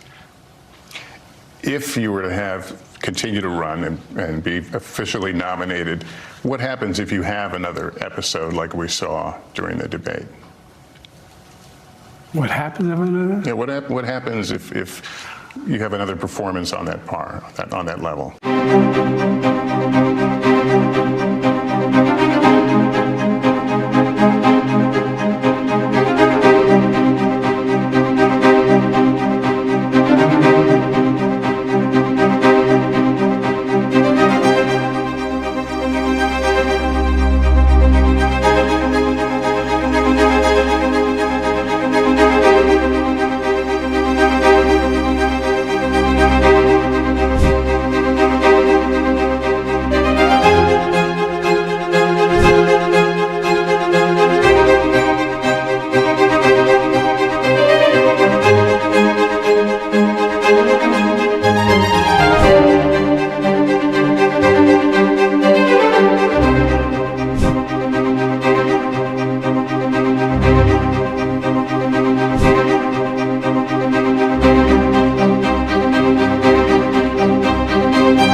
ये budget 2047 जब आजादी के 100 साल होंगे तब विकसित भारत का जो हमारा सपना है उस सपने को पूरा करने की मजबूत नींव वाला बजट लेकर के हम देश के सामने आएंगे।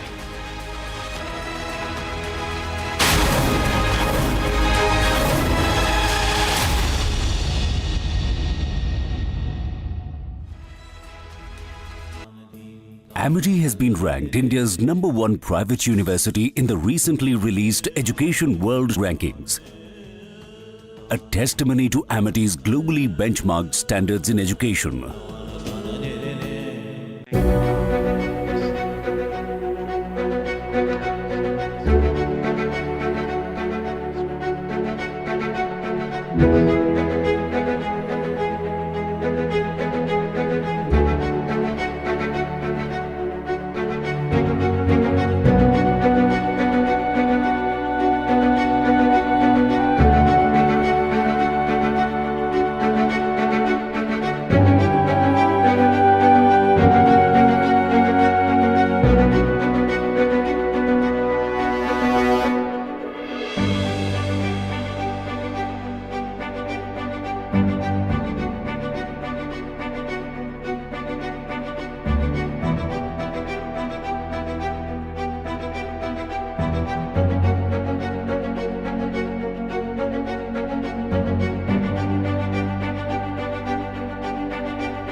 Gentlemen, to the coverage of Budget 2024, and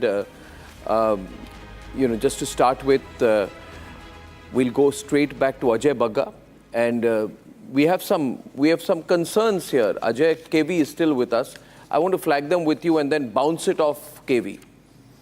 That there are certain structural issues which have been, eyebrows have been raised in the economic survey. Capital markets doing extremely well.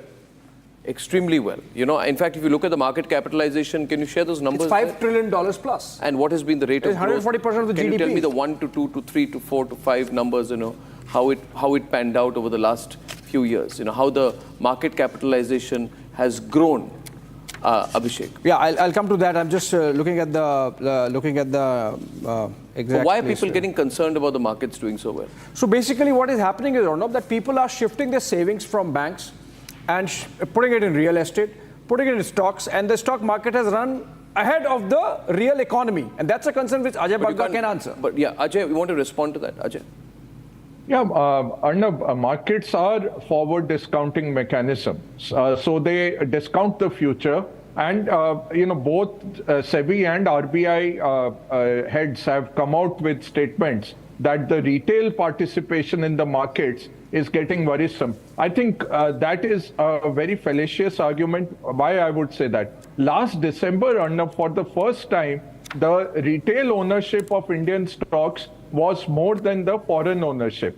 Clearly now, thanks to the mutual fund SIPs every month last year, we saw 2 lakh crores coming into mutual funds from retail investors.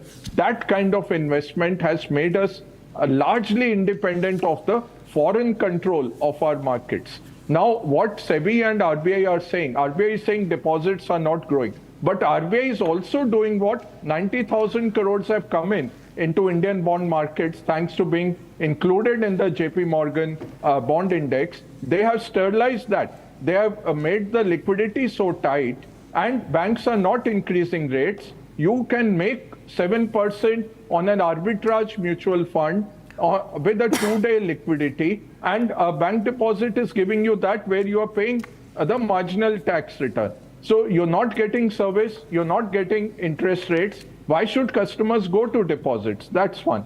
Second, the SEBI chairperson is saying too much retail investors are coming into the derivative segment. 90% of them make losses. So that's good. We can regulate that segment. But what is not good, we are not regulating the high frequency traders. China makes sure that every algo that invests into China is deposited with China, including the Microsoft Windows software is sitting with China, which we don't have. So to operate in China, 1,600 HFTs algos are sitting with China. We have a free reign where a Jane Street makes $1 billion on one strategy, not on their whole company, only because it went into the US courts we came to know. So 90% Indian retail is losing money. That is a truism. But why aren't you going and making sure that the HFT's access to the Indian market is controlled? They are high volatility creators. They are very short-term money, and they're out only to make money on the margin. They're not creating any value for the markets or for the country. Why are you not going after them? And you're trying to put stumbling blocks for the retail. We are a nation of savers. We were never a nation of investors. We are getting to be a nation of investors. We shouldn't become a nation of speculators. That I agree, but the approach is wrong. Abhishek. Yeah, you're absolutely right, Ajay Bagga. But you see, the pace at which this has happened, maybe KV Subramanian can, give some perspective on that. So the first $1 trillion was reached in 2007. Remember, the markets had been in existence for 4 or 5 decades. The second $1 trillion was reached in 2017, a decade later. The third in 2021. Fourth in November of 2023, just 6 months back. And in last 6-7 months, we have, or 8 months, we have the next $1 trillion becoming a $5 trillion stock market. So obviously, the markets have run ahead of the real economy, and that's the concern which has been expressed by the RBI and the SEBI both. And the structural liquidity issue, in the sense, like the Chinese have suffered, we can't be getting into that situation because of a hot real estate market. We end up tanking like the Chinese have happened. Like it has happened with the case of Chinese. Mr. Subramanian. I think the points that Ajay has raised are actually quite pertinent to keep in mind. I will add that compared to foreign investors, retail investors, having been on the board of a bank, for instance, one of the things that one learns is that if you look at the base of deposits, while there is some volatility in the current account and savings account, a good base, about half of that remains very stable. I think that is something that one can potentially say about retail investor participation in stock markets as well. While there'll be some investors who will come in and some others will get out, there'll be a base that will also stay, and therefore it likely can provide stability. I don't think there's any evidence, systematic evidence that's been provided on that. I'm just using my economic intuition to actually talk about this compared to foreign investors who are far more volatile. So I think the increased retail investor participation is likely to give more stability to our domestic markets. I will emphasize that when this investment goes into directly the cash markets, stocks rather than derivatives, I think that is better, because when money goes into the actual, in the cash market, that does provide equity and, debt to the companies. In contrast, derivatives are far more sophisticated. Look, before my PhD, I've done this for a living at ICICI. Derivatives are, far more sophisticated. You have to understand them very well. And I want to use this platform to appeal to retail investors. There are sharks out there. I think they can basically eat you up. So be very careful when, speculating on derivatives. That's an aspect that I think has to be kept in mind. But overall, I think retail investor participation is definitely much better. These algorithms actually, which are, doing high frequency trades, some sand in their wheels, is something that I think I would recommend from a policy perspective. Absolutely. I want to get Kishore on what the markets will look for. Kishore, today? Okay, as far as the market is concerned, the market is looking for, basically the market functions the fact that no bad news is good news. But this time around, I don't think so that's going to happen. I honestly believe that if you really want this country to become savers and true investors, then the long-term capital gain tax should have a relief. That's my wish list, but I don't know that's going to happen or not. Sure, because most of the people who do F&O, as Mr. K.V. Subramanian was telling, I often tell my clients that if you're doing futures and options, you'll have no option in the future. That's the condition you're going to land up in. And if you really want to become an investor, you need to have consultants. And what is important for the markets to understand today is that middle class consumption is the driver of the economy. And if that is not happening, and if more and more middle class are going to end up in the credit debt cycle like the European and the Western world, where every 40,000 earning member is going to have 5 credit cards, we are not going to be a nation which is going to be prosperous. In the middle segment of the pyramid, the top, the topi, will have beautiful, good life. The bottom will have a top problem, which is the tomato, onion and potatoes. And the middle class will always be the sandwich. I am emphasizing the middle classes month end should be on the 30th and not on the 20th. This is a strong message. I think the finance minister and the government should not be far away from reality. Arnab, hats off to you, because you have been running this continuously. Every channel is talking about macroeconomic jargon. My cook is not bothered about fiscal deficit, debt to GDP, nothing. He is bothered about the fact that bijli kam hua, train kam hua, sadak acha mila, hospital mila. Period. If this is not the focus, I think we are missing out a lot, and 240 will go subpar. And I will tell you one thing, if there was tax on pension, every middle class would be bankrupt. No, I think a strong sentiment. It's a strong sentiment. It's a strong sentiment. We've hit the nail on the head, Rajiv. This is the thought. But I'll tell you one thing about the Prime Minister. Abhishek, you know this well. The Prime Minister has been planning this budget non-politically. Now the question will be, does the election result have an impact on it? Yeah. I look at the statements of the Prime Minister in February. In February, they were very sure they are coming back to power. They have. But they did not go all out in February just for the polls. They went strategic with their planning with the long-term benefits in mind. And Prime Minister said then, I am planning new schemes for the last 1.5 years to eliminate poverty. I am making this roadmap. I have taken suggestions from 15 lakh people. I'm working on it. I have never issued a press note. And, basically what I want to look at, Rajiv, is whether the Prime Minister continues to be non-political in his approach. Though I don't think, if he's working with the Viksit Bharat project in mind, then he perhaps will look at it that way. He'll say, I'm thinking of future generations.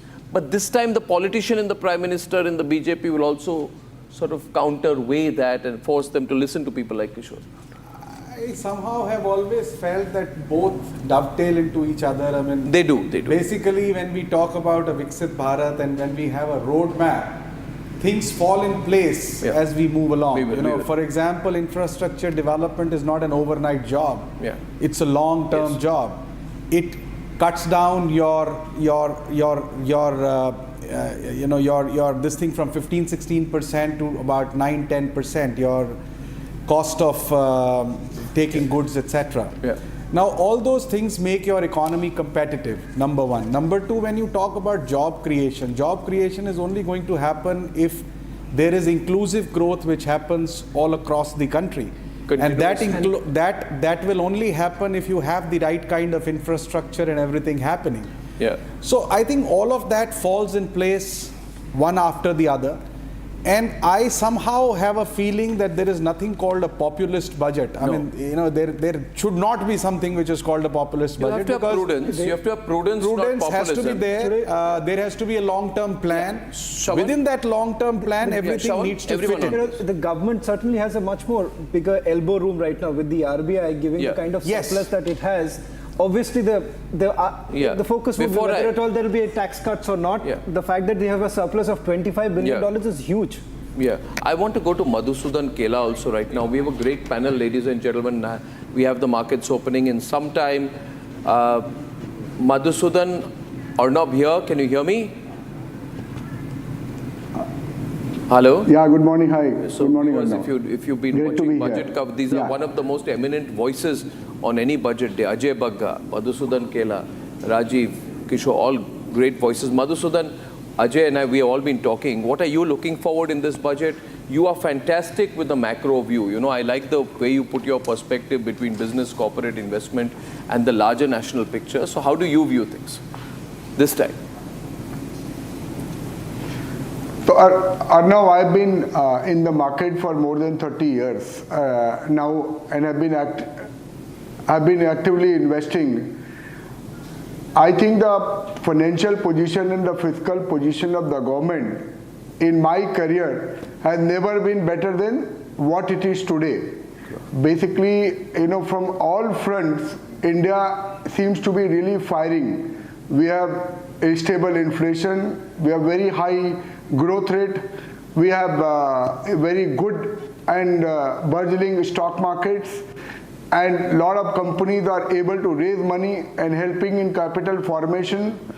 We have fantastic retail participation and fiscal elbow room for the government to do, whatever they need to do for the deprived portion of the societies, may it be farmer, may it be job creation. So I think we are in a fantastic time for this budget. Even though some section of the market is concerned about, there could be some tinkering on long-term capital gains, I am not in that camp. I don't think, why will the government like to spoil if everything is going well, and for what reason? So I think we are in a good time, and this budget should just continue the story of India growth, which is happening for now 4-5 years consistently. So you're not looking like, someone like you or Ajay would not be looking at any concessions or things like that. Kishore, you raised your hand and comment to what Madhusudan said. I have a point, Arnab. Let me tell you to the all elite panelists, Madhusudan ji, you have made a lot of money for me and many people. Thank you. But let me tell you one important thing. Middle class crisis is bigger than midlife crisis. Because midlife crisis is only for a small time. Middle class crisis is for lifetime. Please understand this problem. Arnab, you have raised a valid point. The nation wants to know morning, afternoon and night. What is the problem? How are you going to address this middle class crisis? मैं जिंदगी भर middle class में रह जाऊं? When you had the break, my cook said, Narendra Modi ji said, हवाई चप्पल वाले भी हवाई जहाज में जाएंगे. वो बोल रहे ना मैं हवाई जहाज में जा पा रहा हूँ ना हवाई चप्पल. No, what Madhusudan is saying. No. Why, Kishore, I don't know how much money Madhusudan has made for you. That is between you and Madhusudan. May he continue to make you rich. I can certainly say, Madhusudan, that Kishore is not middle class, but nevertheless, especially after the money that you have made for him. But the question is, what Madhusudan is saying is that, my question was what? My question was, what are the markets looking for? He said the government is doing great. Basically, Ajay, what Madhusudan is saying is, the government needs to continue to do more, which means they must focus on capex, they must focus on indigenization, they must focus on keeping the fiscal deficit. I guess, focus a little bit on the rural sector so that no sector goes under-encouraged, and just keep things going. I mean, basically, Ajay, Madhusudan is saying, can we just leave the... Sorry, I'm over-interpreting you. I see your hand go. What you're saying is, we had a lot of stress during the election. BJP has come back with lesser numbers. Can you just go back to the way things were 6 months back, right, Madhusudan? Is that the sense I'm getting from you? Or But there must be some worry areas. There's a coalition government. Things are not the same, Madhusudan. Things are not the same, won't be the same. Arnav, you interpreted it right. Let me respond to the gentleman. See, there is no magic wand by which you can make 140 crore people rich overnight, or you can take them above the middle class line. I think what the government has done in the last 10 years is really commendable. If they just continue to do this good work, which is really focused on capital expenditure and the growing the economy at 6.5%, 7%, keeping employment into their purview, I think a lot of people have progressed in last 10 years, and many more people will progress. The only way to really be a good socialist in India is to focus on capitalism. Because unless you create capital in this country, you can't solve problems of billions of people. Yeah, so that's the point. Ajay, can I get you back? We saw the market open right now. How do you see the market open? What do you expect today's trends to be? He mentioned employment, capital expenditure. I want to focus next 5 minutes purely on markets with you. Ajay? No, markets have done very well. I think the one factor, what Madhu also mentioned, is if there is any tinkering on the capital gains tax, that could lead But he doesn't to expect it, he also said. I also don't. Yeah. But that is a fear at the back because it was done for the debt part of the market. So for the debt mutual funds that was brought in. And now if you look at it, Arnav, it's a very complex area of capital gains tax on different asset classes. So that remains a fear. We'll have to see. The second part, what the market will look at, one number, the fiscal deficit number. Okay, Ajay. We got the FM. Yeah, please continue. Please continue. Okay. So, the fiscal deficit number, they've got a very big boost from the RBI. Instead of 80,000 crores, they gave them 2.1 lakh crores. There's 1.7 lakh crore which has come in cash from the last year unspent. And you have very strong tax collections as far as the first quarter goes. So the economy is doing very well, much better than what was even forecast in the economic survey yesterday. Last year's economic survey had talked about 6.5 to 7. We came at 8.2% growth for the economy after inflation. And again this year, we will probably do 7 to 7.5. Yeah, that's viewers. I go back to Madhusudan Kela with that.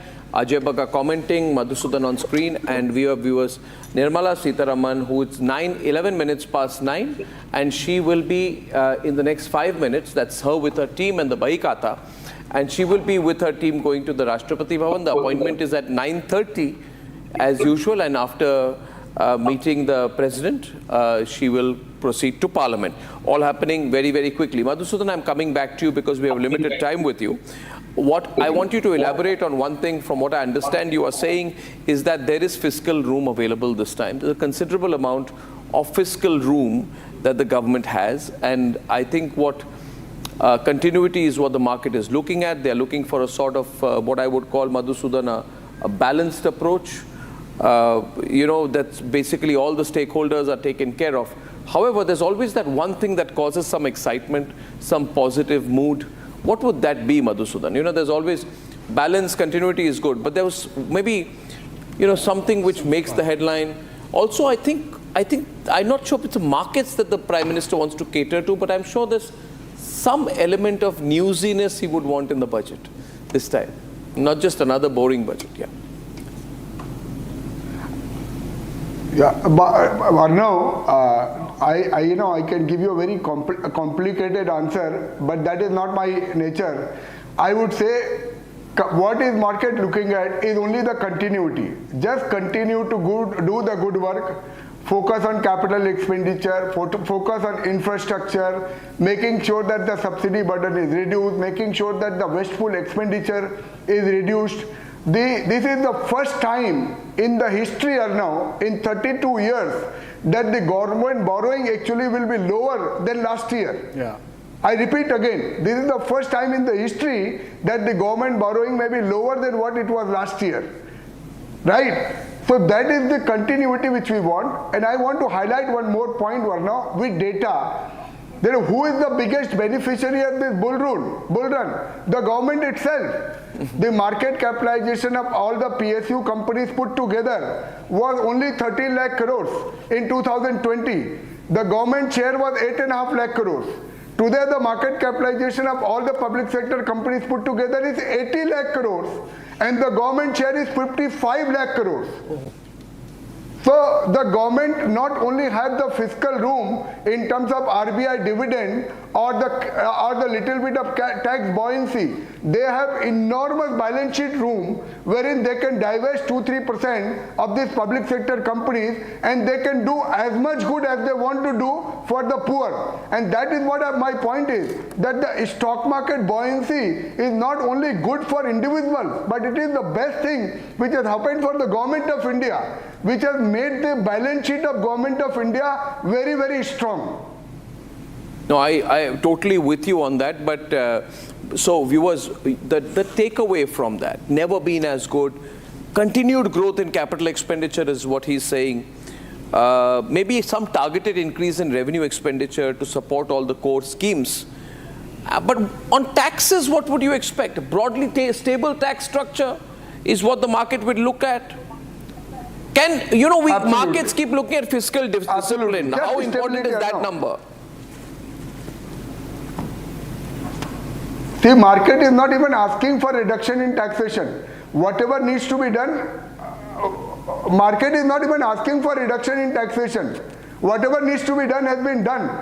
Just continue the good work. That is what the market wants. Markets, and that's great for the markets because... Not even the STT? Not even the securities transaction tax? You can ask him. Yeah, I think STT again, we don't want a reduction. We just don't want it to increase. They just want it. See, listen to Madhu. People in the stock market are now, we are paying so much taxes. We are paying STT. We are paying long term. We are paying short term taxation. We are paying dividend distribution taxation. We are paying buyback taxation. We are paying income tax. How much more tax can the government ask for from the stock market? No. He's saying, listen, what he's saying is that everyone's got a smile there right now. Basically what he's saying, Ajay, is can you just let us alone? We are making money, you're making money, be happy, don't bring in any capital gains tax. We made a lot of money, Madhusudan. Now come on, Madhusudan. What if someone says, Sushil, what if someone says that, listen, Sensex went up 35% since budget of 23. Nifty went up 39% since budget of 23. Right? You made a lot of money. But what did middle class didn't make so much money?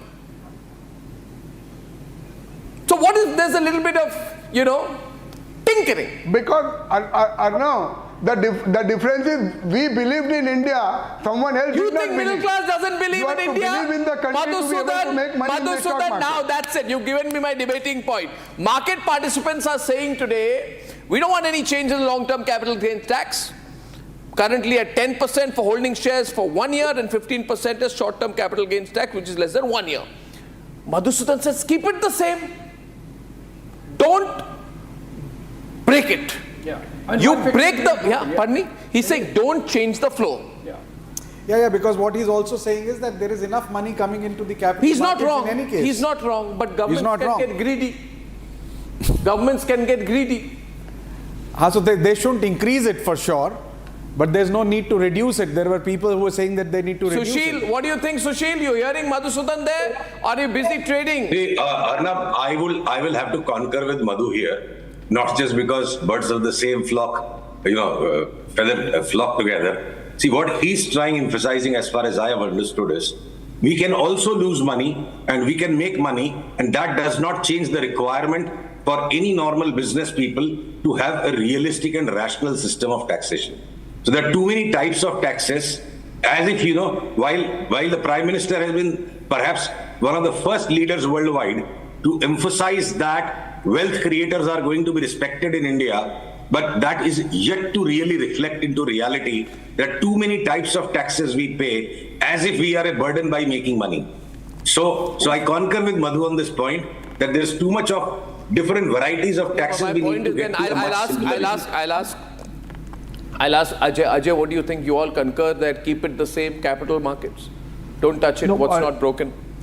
See, Arnab, what happens in the developed markets that you get a 3-year, 5-year window, that there is policy continuity.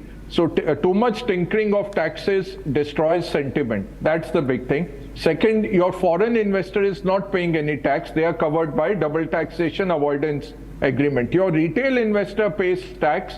Your Madhu Kela pays tax, Sushil Kedia pays tax. So you have a very uneven or a non-level playing field as it is. So business models are based on forecasts of taxes. People have made business models. If you keep on tinkering with that, then it destroys sentiment. That's the big thing, but that's the view of the 1% or the 0.1% of the 1%. The big issue is middle class needs a tax break. That has not happened from 2014. You can give that without introducing changes in the capital markets. Yeah, there is no connection. You have enough. There is no connection between the two. That is tax. It's not Madhu and I are saying, you have so much bulging in your pockets. You have so much money that a small giveaway can be done for the middle class without, there is no connection in the two. The capital gains is a very small portion. Your STT is 36,000 crores. This year it will go to 60,000. It's a very decent tax. It's like Atal Bihari's 2 rupees on your petrol. Now we don't even remember that the cess is there. It just gets and roads get made of that. Now, same way STT is collected at source, put in the treasury, very neat, clean, no leakage. Everybody who trades in the market pays the STT. You're making 36,000 crores. You tinker with the small capital gains, people will not book the capital gains. The markets will move off the books. You will have dabba trading happening. People will go to the local shop and start trading there instead of your markets will get destabilized. Madhu wanted to come back on that with what you're saying. Madhu. Yeah.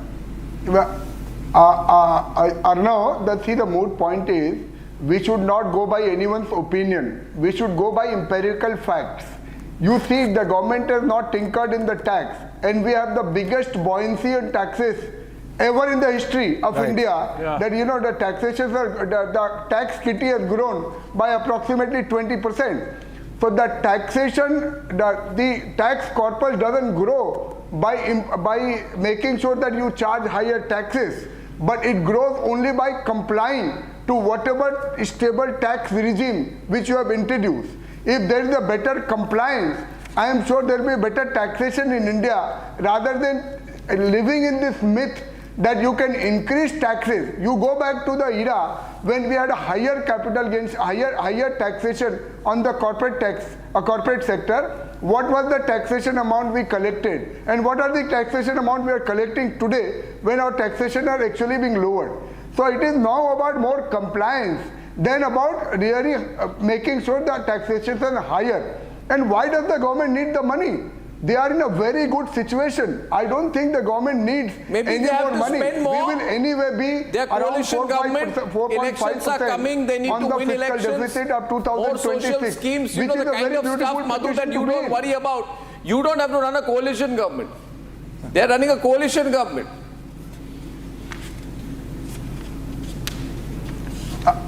No, trust me, my friend, they still have enough money.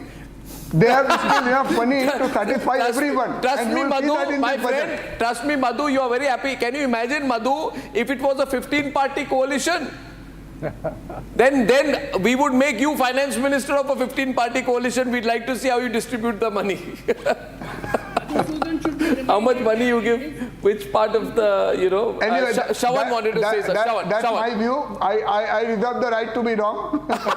Shawan has a point Madhu, to make. the government keeps saying that, they've done the heavy lifting all this while. The 2 terms, the heavy lifting has already been done. Time to Good point.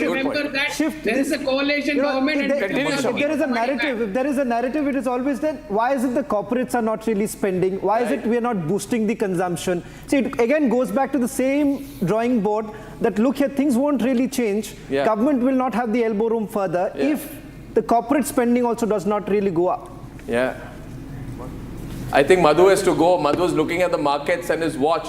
We'll let him go. Madhu, by the way, thank you for joining us. Ajay, you've been great. Stay on. Thank you so much, Arnav. Yeah. Look forward to seeing you later, maybe after the budget presentation. We have familiar friend, and right now we have the Managing Director and Founder of Equidus Capital Private Limited, Ajay Garg, with us this evening. Can I have him on air, please?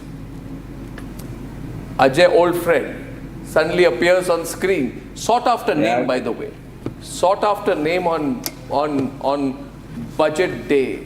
Pithy with his comments, a little cheeky, but people follow him because he's made some incredible investment decisions.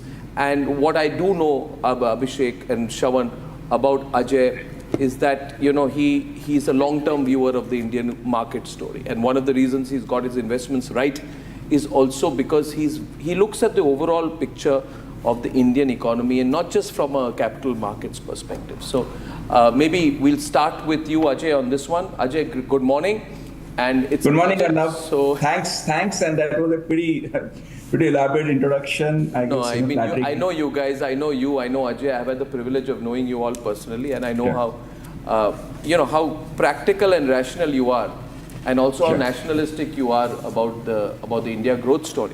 So Ajay, this time we've been talking to Madhusudan Kela, Ajay Bagga is still with us, and others. Sushil Kedia is also there. They say there's more money than the government has ever had. First of all, do you agree with that sentiment? Because there can never be enough money. And second, no, there cannot be enough money because, I guess with a per capita tax collection of $250, $260, vis-a-vis, what you have in the case of US, which is $20,000 per capita. And aspirationally, in terms of public services, income level growth, capital expenditure requirement and all, I think the government needs to, with the discipline they have always maintained for the last 10 years, keep a very growth momentum and a fiscal consolidation, because both of them have to go hand in hand. The government has done a fine balancing act, but yes, the government can do with a lot more money. They also have to think through, because they're also enjoying a great capital market of looking at sources outside the tax ambit in terms of things like disinvestment. One of the idea which I also floated some time back is that why can't even railways be listed in the market and the whole railway budget be financed by the market? So I would say that there are many more avenues to provide government the money, because I think there is always in a global environment where businesses have a certain pressures to maintain their numbers. Taxing them beyond a point is difficult. We have a large part of the population which has a tax situation. So there are a lot of creative ways to get government more money, and I think that's the way one has to keep thinking about. So and if the government were to be looking at where it needs to spend the money to generate the employment, and also look at its own political considerations, where would that be? So I think they obviously need to look at two ways of seeing how more jobs in manufacturing can be done, because I think the government did a lot of initiatives on the PLI side. And we have a government like this has also sort of if I look at the type of projections we are seeing, Apple, they're talking of something like close to 60,000-70,000 crores of revenue of manufacturing production the company could do in last 4-5 years. from some single situation. So there are many such opportunities out there.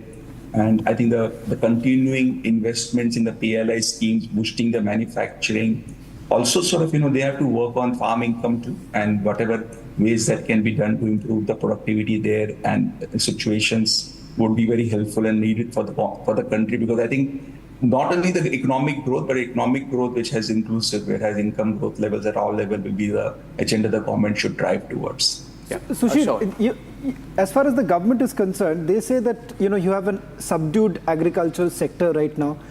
In terms of the biggest concerns that has been raised in the economic survey is about the job creation. But they also say that this is not a job that can be done all by the government itself. You will have to have the private sector coming in right now. It's high time for them to come into this big concern that they have about job creations. Sushil.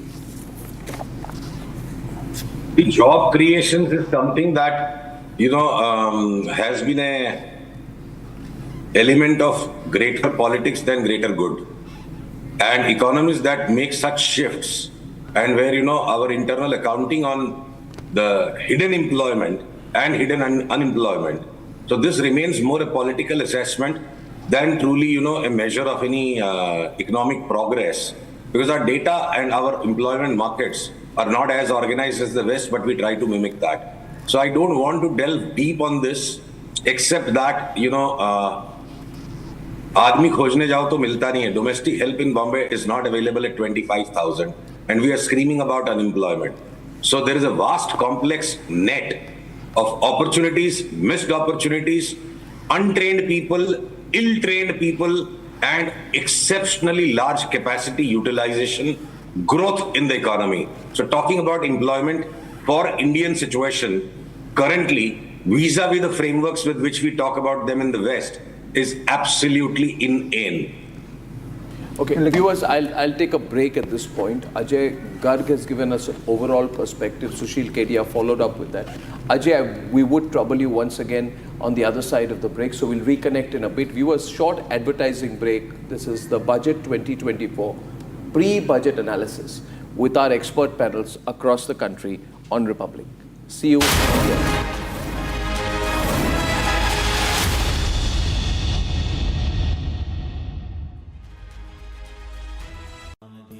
Amity has been ranked India's #1 private university in the recently released Education World Rankings. A testimony to Amity's globally benchmarked standards in education. I'm the nominee of this party because 14 million Democrats like you voted for me in the primaries. You made me the nominee, no one else, not the press, not the pundits, not the insiders, not donors. You, the voters, you decided, no one else, and I'm not going anywhere.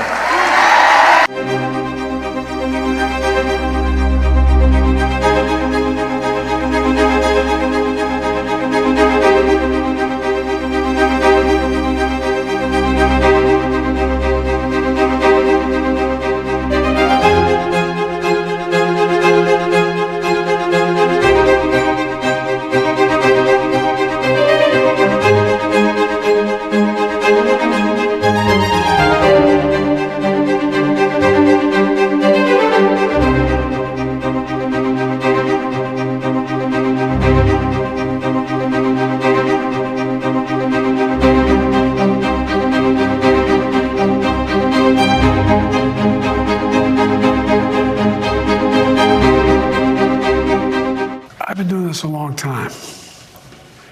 The idea that I'm the old guy, I'm old, but I'm only 3 years older than Trump, number one. And number two, my mental acuity has been pretty damn good. I've gotten more done than any president has in a long, long time, in 3.5 years. So I'm willing to be judged on that. I understand why people say, God, he's 81 years old, whoa. What's he going to be when he's 83 years old or 84 years old? It's a legitimate question to ask. Is there a sense of wanting to get back on the horse? I'm on the horse. Where have you been? I've done 22 major events, met thousands of people, overwhelming crowds, a lot happening. I'm on the horse. What I'm doing is going out and demonstrating to the American people that I have command of all my faculties, that I don't need notes, I don't need teleprompter. I can go out and answer any questions at all. And I stood there when NATO was in town. I stood there for an hour and answered questions. If you were to continue to run and be officially nominated, what happens if you have another episode like we saw during the debate? What happens if another? Yeah, what happens if you have another performance on that on that level?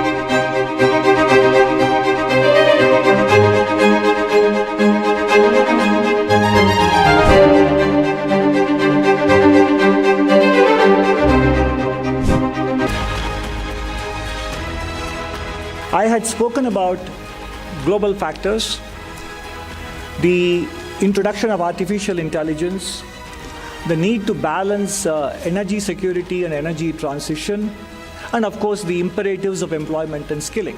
Now this economic survey actually picks up on those themes.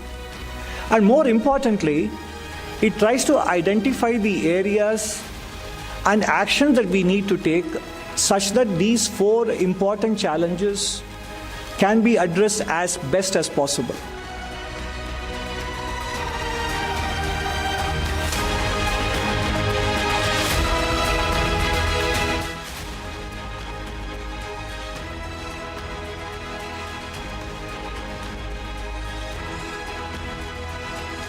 News coming in, the cabinet meeting which is scheduled around 10:15 this morning. In fact, also you've had the opposition parties having their parliamentary meet around the same time, around 10:30 this morning. Abhishek, with the Congress party also scheduling their parliamentary party meeting around 10:30. The cabinet meeting will be taking place around 10:15 this morning. That's the breaking news now coming in. Slipping at a short break as we continue with our coverage of the union budget.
Right, welcome back, friends. In fact, Ajay Garg and Sushil Kedia continue to be with us, and joining us in this section of the broadcast, Abhijit Roy.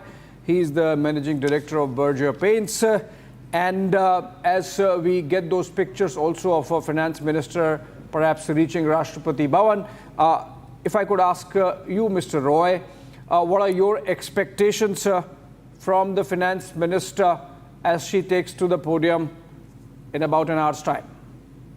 I think the first expectation is that there will be a boost to demand, and the consumer demand has been a bit stagnant for the last 5-6 months, and we expect that there should be some sort of a tax break given to the consumers, which will push up demand to some extent.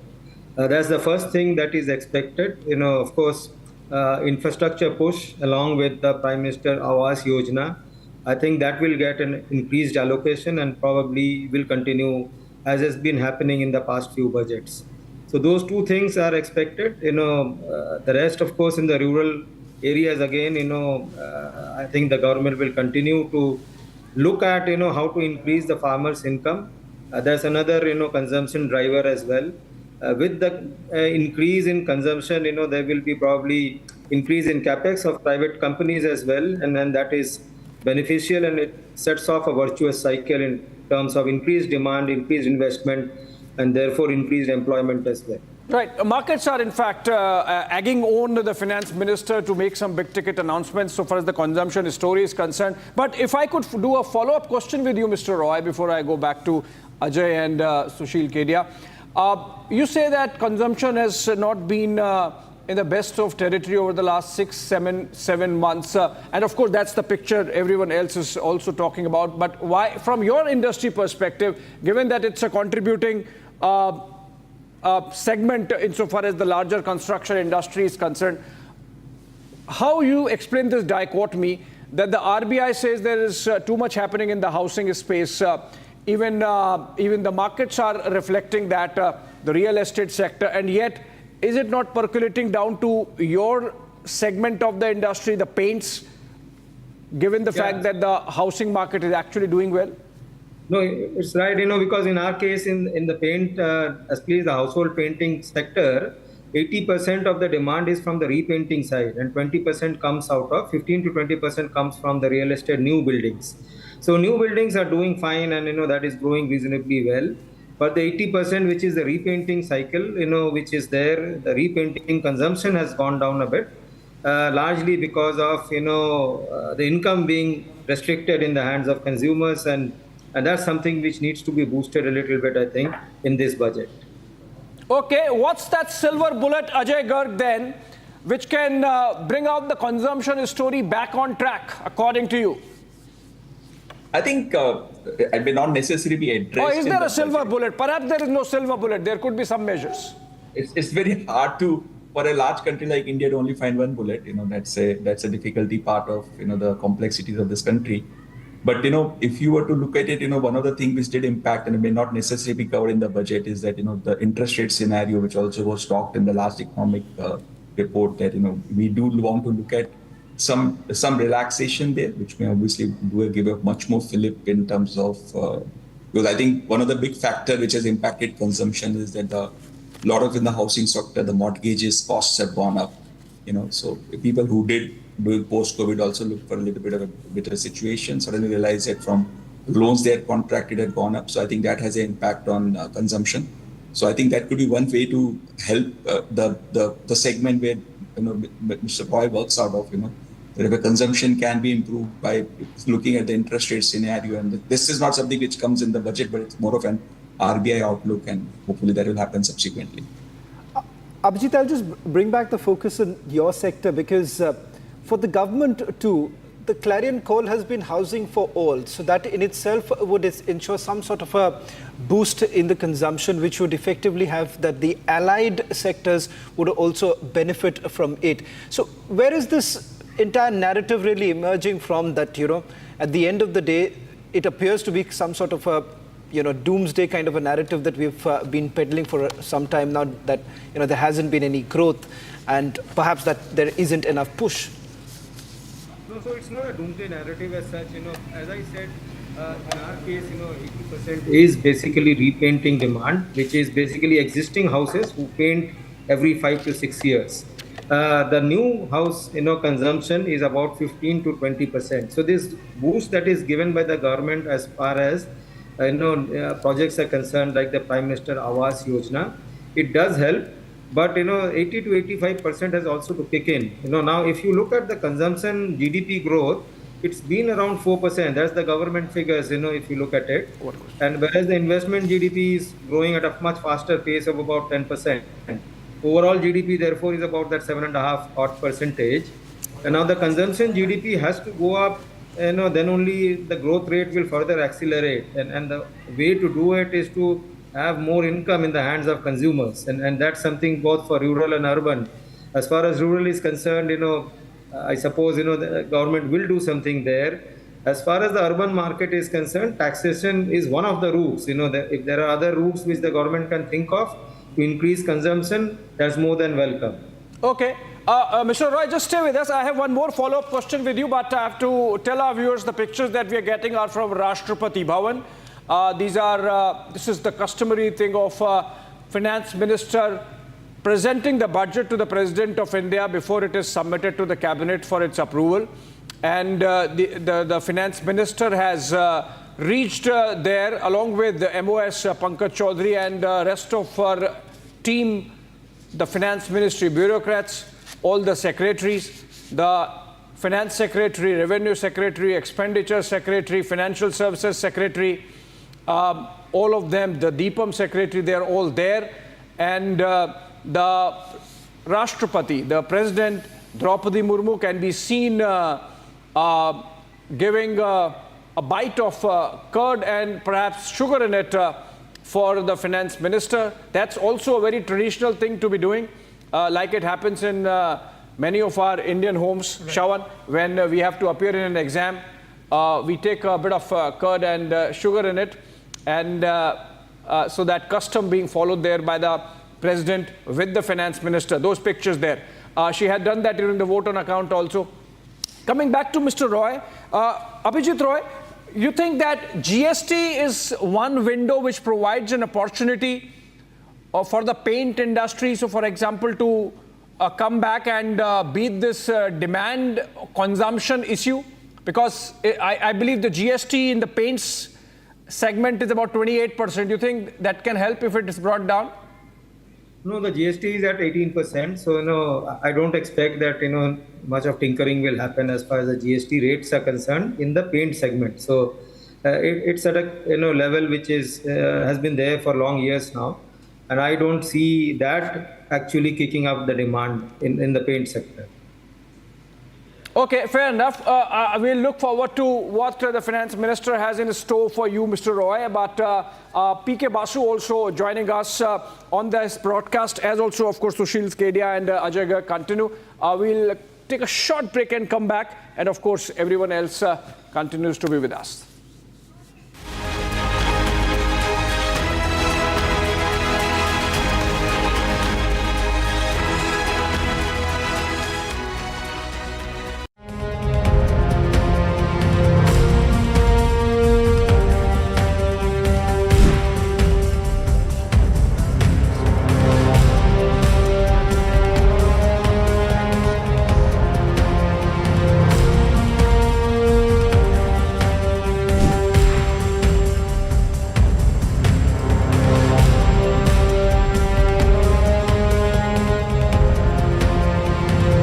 Yeah, I mean, I think, she's had 4 years of experience in the White House, has seen the execution of the Biden policies, has been part of that. So I think for her to carry the torch makes sense.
I feel like she didn't have a great track record running as president, and then Joe Biden selecting her as vice president, that was a choice as well too.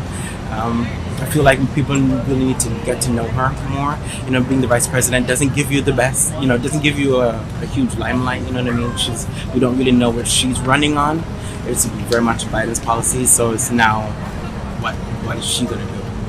And then vice president on her end too. Who would she pick as vice president? Well, for me, look, anything.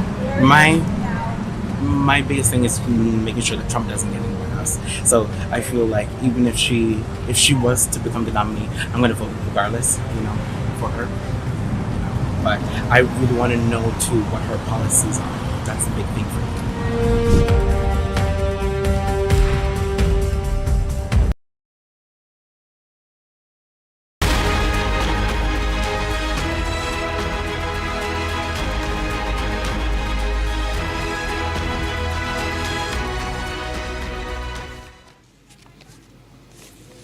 All right, these are pictures coming in straight from the Raisina Hill, where the carcade carrying finance minister and the budget in her hand is going downhill from there and on to the Parliament, down to the Vijay Chowk, and then takes a left turn and goes to the Parliament complex. Finance minister there leaving Rashtrapati Bhavan atop the Raisina as of now, goes down to the Vijay Chowk and then takes the turn towards Parliament complex. These are pictures coming in from New Delhi, from Raisina. Okay, and of course, so we'll keep tracking those pictures. She reaches the Parliament, and then there is a photo op at the gates, and then she goes inside, presents the budget to the cabinet approves it, and then of course the final presentation of the budget before the Parliament. P.K. Basu is with us in the studios, and a familiar face, familiar voice on all things economics, right, Mr. Basu? Yeah. So what are your thoughts?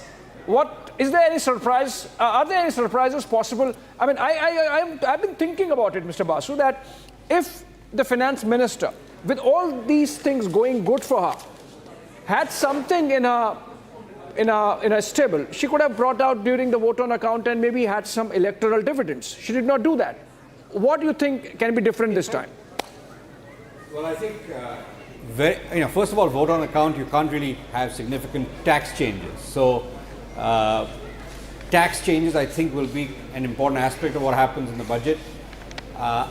Employment clearly is a major focus area, has to be a focus area. Right. Basically, creating, I think, labor-intensive manufacturing is the one conspicuous area of relative failure over the last decade.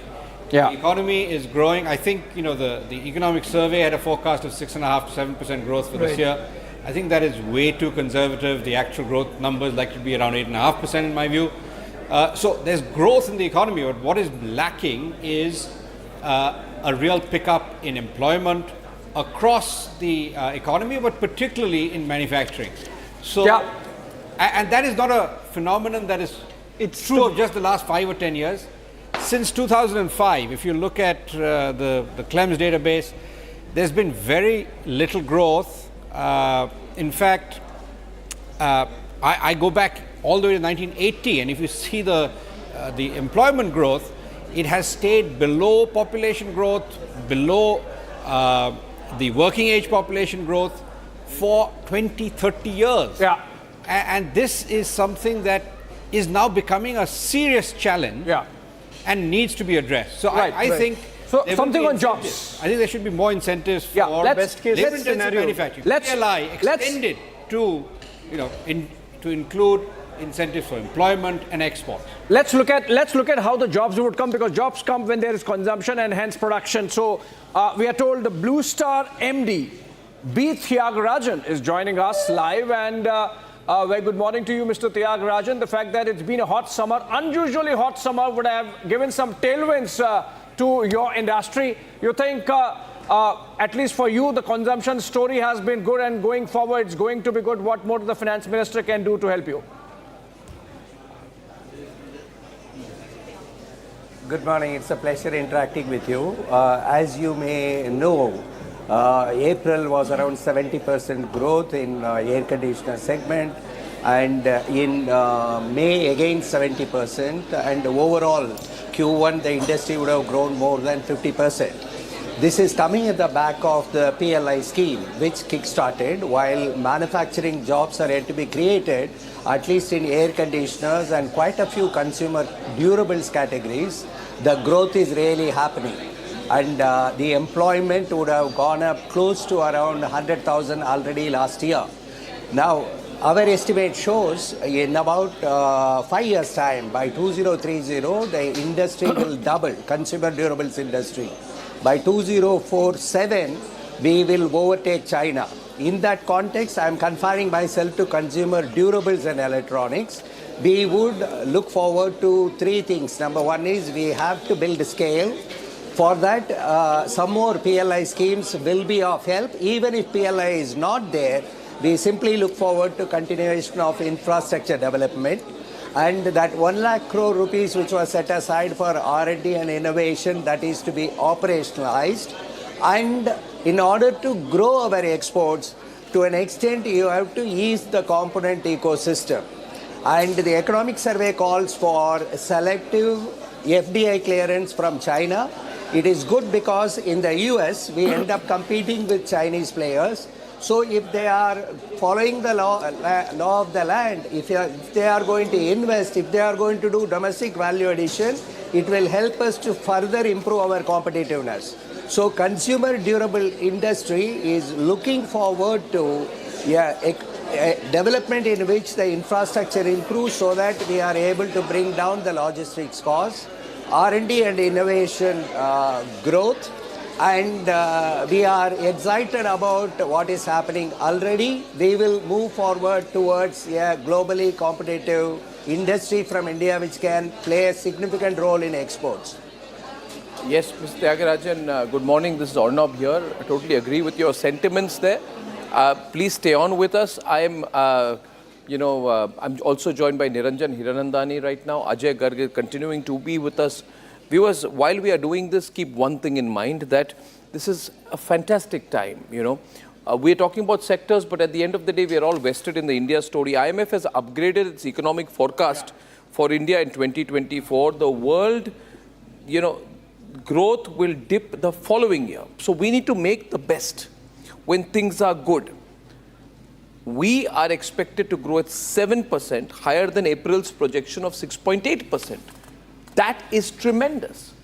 What can we do to make sure we make the best of a good year ahead? Niranjan. Good morning, Arnab. Glad to meet you up again. I wanted to share with you that let's hear the China story. The double-digit growth of China beyond 12% took in the years when you focused on real estate and housing. Yes. I think and also job employment. Two aspects of it need to be covered in this budget. Number one, we need to put in much, much more into affordable housing. It has had a setback in the last 1 year. And I think the PMAY scheme will come back. We expect a 60,000 crore commitment in this budget for affordable housing, which will boost the economy. And I think the 7 and 8% will go to 9 or 10% if they can do that. Number two, we are very, very, very short of skill sets. In my industry, when I want 100 skilled workers, I get only 20 now. If we can get the skilling done, the job and unemployment issues which are there is going to be taken care of by the growth in infrastructure and housing. I think that's a story that it needs to be repeated because the skill sets are certainly not keeping up with the times. Industry is trying its best, government is trying its best, not enough. So I think these two aspects of it, if we do, you can even think of 8-9% GDP growth in the next 1 year rather than 7 and 8% that you're talking about. Number two, the housing this year has grown by 12% growth in the last 1 year from the last year's high figure also. So I think that can take another thing which goes up. Infrastructure, not only of the national highways, but also urban infrastructure needs to be boosted still further. Yes, Mumbai has got 300 kilometers of metro going to be added in the next 2 years. Yes. The Cross Harbour Bridge, the coastal road, all this and more is needed. But the periphery of Mumbai, the outer segments also needs a push up along with the Adani airport, which is coming up at Navi Mumbai. I think this and more is needed in order to meet the headwinds that may happen in the international market. I think India's story itself will be a great one. Well, that's absolutely agree. I like to look at the big picture on days like this, Niranjan, Mr. Tyagarajan. PK loves it as well. And since I have 4 such eminent panelists here, I want to go to one of my pet subjects, which also was referred to in the economic survey. Ajay, briefly, we say the US wants to de-risk from China. The US wants to decouple from China. We have seen depressed China numbers, 4.8%. We don't know if it is a continuous trend. We must understand they are not a democracy. They can do things which we cannot. They can make moves which we cannot. But here also is an opportunity, and I thought it was very, very prescient of PK, before I come to Ajay, of this to be mentioned in the economic survey. So we need to take advantage of this moment that the world is seeing vis-a-vis China. So, you see, what China is now facing is overcapacity across all industries and massive overcapacity in real estate. There is no final demand for real estate because there's almost everybody in China owns 2 or 3 or 4 houses or apartments, and everybody wants to sell the second, third, and fourth. And therefore, you've got what China is facing is growth that cannot be sustained. You cannot really have 4 to 5% growth in China even on a sustained basis going forward. But everybody's saying China plus one, China plus one now. So that's one. The other aspect is that China has alienated everybody else. Everybody else has come to the conclusion that China is dumping its overcapacity and has been doing this for 15 years until 5 years ago.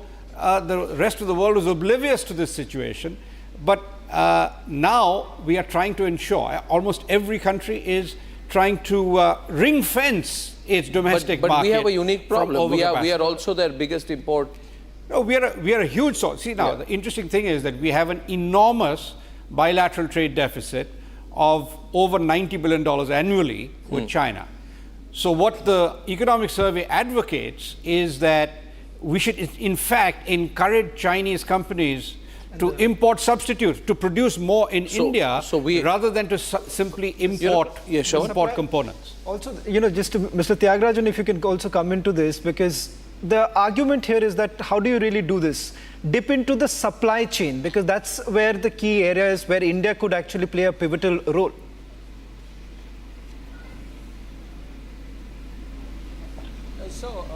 Arnab, the China plus one, we are making an assumption that plus one is India.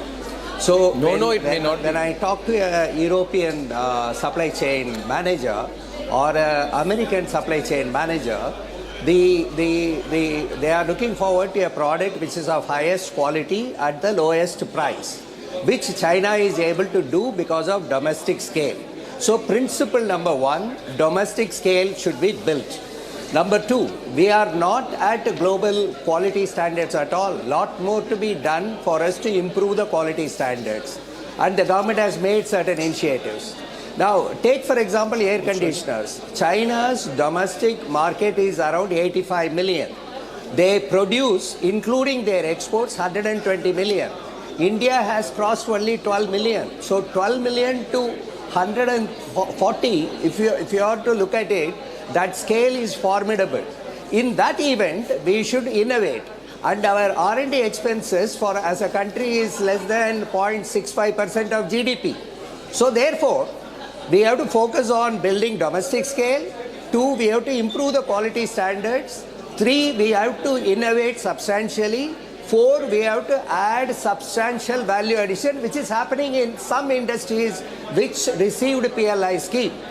Now, PLI scheme is not bad for the simple reason the incentive is not paid based on production. Incentive is paid on incremental sales. In order to earn PLI, I have to go ahead and dilute this money. Eventually, PLI money goes to the consumers. So we have to pick those sectors where, in order to beat China's competitiveness for improving domestic value addition, we will have to bring in PLI schemes. And in air conditioner industry, it has worked, and something more can be done in order to reach that last mile of another 20% value addition will have to take place. Same way, we can identify the sectors, and I am confident that we will be able to become a formidable player replacing China. Wondering that China plus one should happen because countries do not want to do with China is incorrect. We have to deserve to export. That's all I would like to say. Well, that's very interesting. Viewers, the economic survey this time has actually recommended that Chinese FDI is an alternative, rather than the present strategy, and that will boost our exports. China plus one is a talking point tonight. We are also getting Indian entrepreneurs, and we have the very dynamic Harsh Jain of Grow joining us today.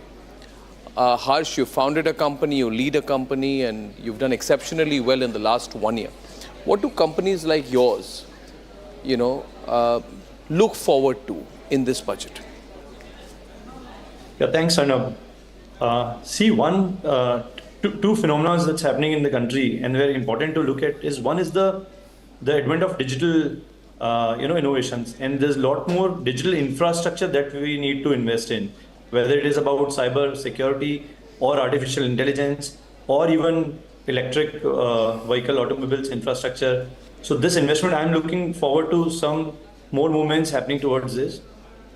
Second is, when we see our country, there are a lot of young people now who are, India is a very young country. Now, once, few years from now, there will be issues and these all get told. Now, we should have some investment, some thought process done for incentivizing them to have retirement plans. So anything that is coming to encourage savings investments for a longer term, kind of planning how they should be in the 10 years, 20 years, that will also be a great, this will be a great help to the country. So it's very fascinating right now that we have 4 very interesting and diverse personalities. Niranjan Hiranandani, tycoon of the real estate sector. We have PK Basu, I consider him one of the best macroeconomic voices of the country. Mr. Tyagarajan is such an experienced gentleman. He's managing director of Blue Star. He's there joining us from CII. He understands that space. He's a doyen of Indian industry. And I have Harsh Jain. So all 4 different business individuals. Sharmila, I'd like you to take this forward with Harsh, because Harsh represents for me that whole startup space in this on this panel.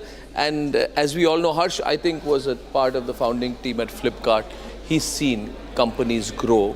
So I'd like you to take it forward in that sense from him, what the unicorns, entrepreneurs are looking at today. Sharmila. Yes, sir. The climate is wonderful for investments, for new businesses, startups. Clearly, the funding winter is over. Harsh, what is your take on young entrepreneurs, young Indians wanting to fund their dreams? Yeah. So a lot more is happening already, and we've been the beneficiary. The whole startup industry has been growing really well. One area where I would like to see our country do really well is the high-tech side. If you look at the US market and you look at the companies which are about $1 trillion, none of, all of them are very high-tech, whether it's about the silicon or it's about the big techs like Google and Apple, Meta of the world. So more plans around that will definitely help encourage entrepreneurs to take larger bets, will encourage entrepreneurs to take more interest in the high-tech industry. So I would really want to see how we focus on that. There's another initiative which is really good, which is happening on the gift city side. Last few years, there's a lot of development, but this budget should give more clarity to the tax rebates there, even the incentive plans, what kind of industries should come in and will have better prospects there, because that gives us an advantage to bring a lot of money back to the country where we can use it. So, please go on. I also wanted to ask you that, Indian startups have been, for a long time been dependent on international funding agents like SoftBank, etc. But we see a tendency towards self-reliance. And there is a lot of IPO movement in the country. Do you think the Indian startups can sustain through the IPO route? Is the climate good enough? What is your take? No, extremely happy to see two trends. One is a lot of state governments have started their own, angel and startup funds where they have been encouraging early stage. And a lot of entrepreneurs who are the second, they're in second life, basically they have done their startups, they have taken exits, they have become angel investors and venture capitalists. So money has started flowing in from Indian companies to Indian startups. That's a good change, but I would still want to see a lot more happening there. Because if you want to take, there is one is the, having the money to be able to invest in startups, and second is the risk appetite. So still, there's a lot more work needs to be done on the risk appetite and taking a larger bets, encouraging a lot more on the new developments, which are very early stage, building startup ecosystem right from college, and that we have seen from, schools like Stanford and all. A lot more has happened from IIT and good big engineering colleges in India also. They should continue doing that. Absolutely. Going back to Mr. Tyagarajan, and this next 15 minutes, we are looking closely at what India Inc.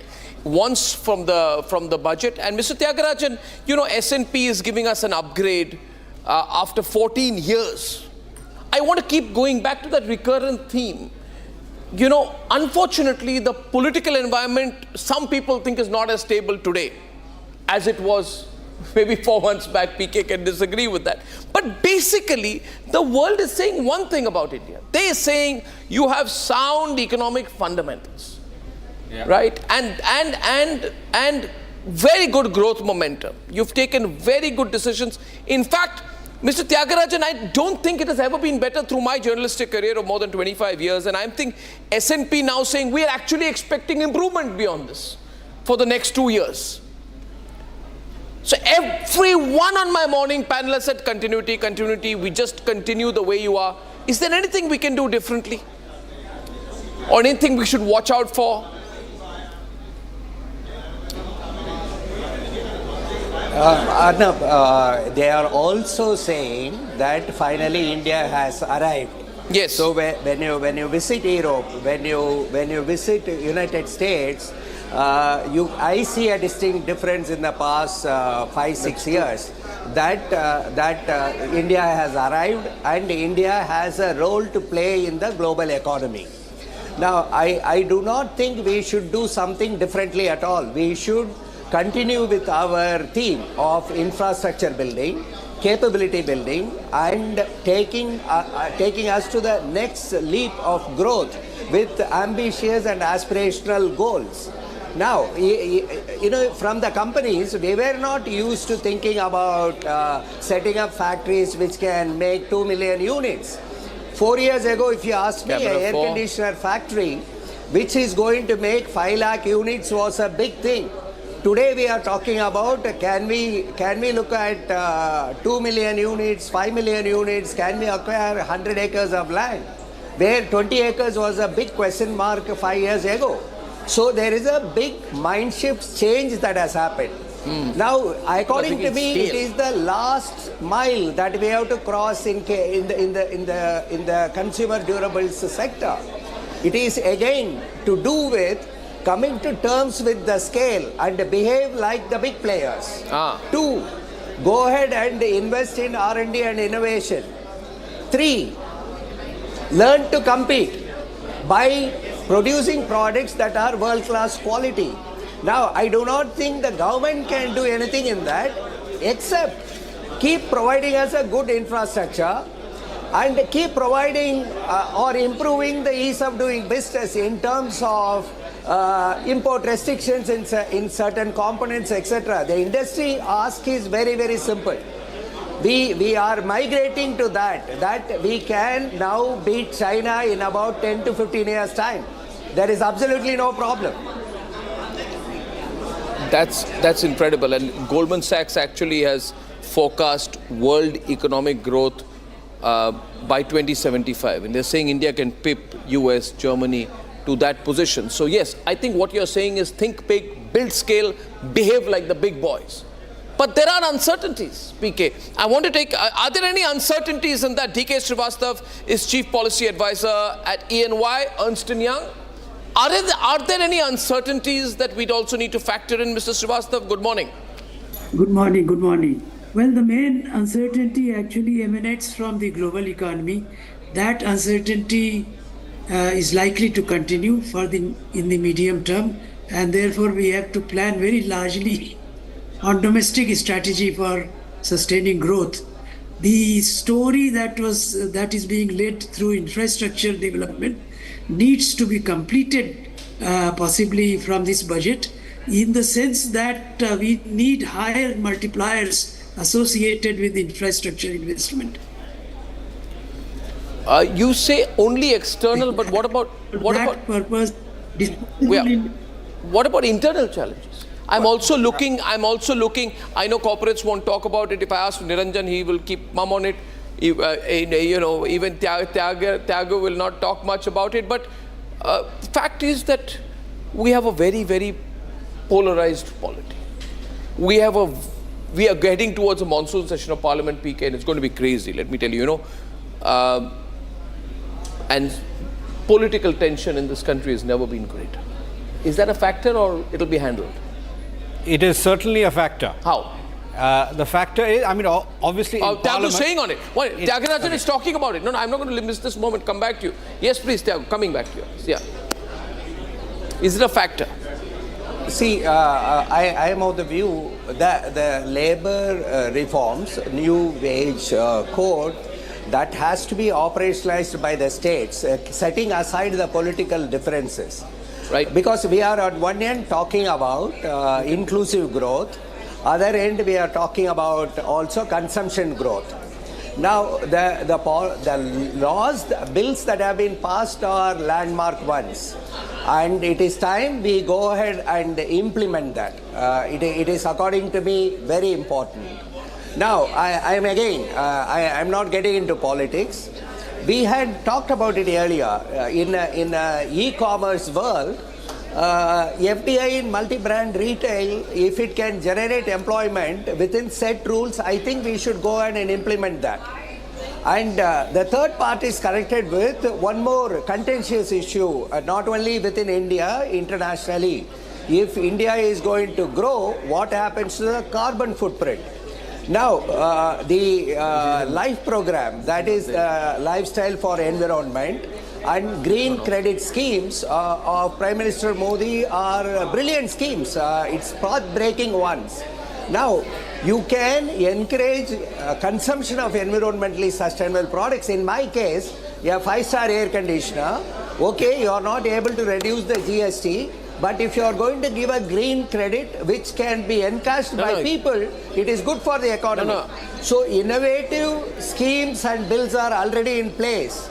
So these are issues without getting into political differences, which can be sorted. No, I know you are looking at the glass as half full. Globally competitive. No, you are looking at the glass as half full. What I'm trying to say, however, is that, for example, Moody's, which says that you are at BA3, P3, which means the basic signal is you're stable. You're signaling stability, but it is saying that there are escalating political tensions in India.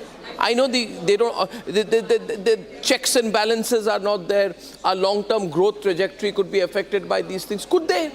Or is this an external perspective on India? We here in India know it's part of the story. We've handled instability for 25 to 30 years, but are the expectations different now? Well, I think first of all, this government has delivered macroeconomic stability and has delivered a macroeconomic situation which positions India for much faster growth. The current account deficit was 0.7% of GDP last fiscal year. The latest quarter, there was a current account surplus. Inflation is coming down. There is a significant problem with vegetable prices and vegetable inflation. But otherwise, core inflation is at 3.1% in the last couple of months. So, macroeconomic stability is a major factor. Now, there is a difference between the opposition's approach to fiscal stance and the government stance. And this is a fiscally conservative government that is focused on bringing the fiscal deficit down. I think this year the fiscal deficit will be around 4.5% of GDP. although the forecast in the budget will probably still be around 4.8 or something like that, we're already at 4.8%. If you look at the 12-month moving average of the fiscal deficit, already at 4.8%. So revenue is very strong.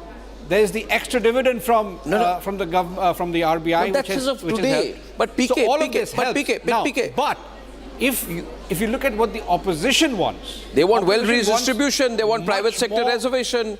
Yeah. They want further delegation of powers to the states.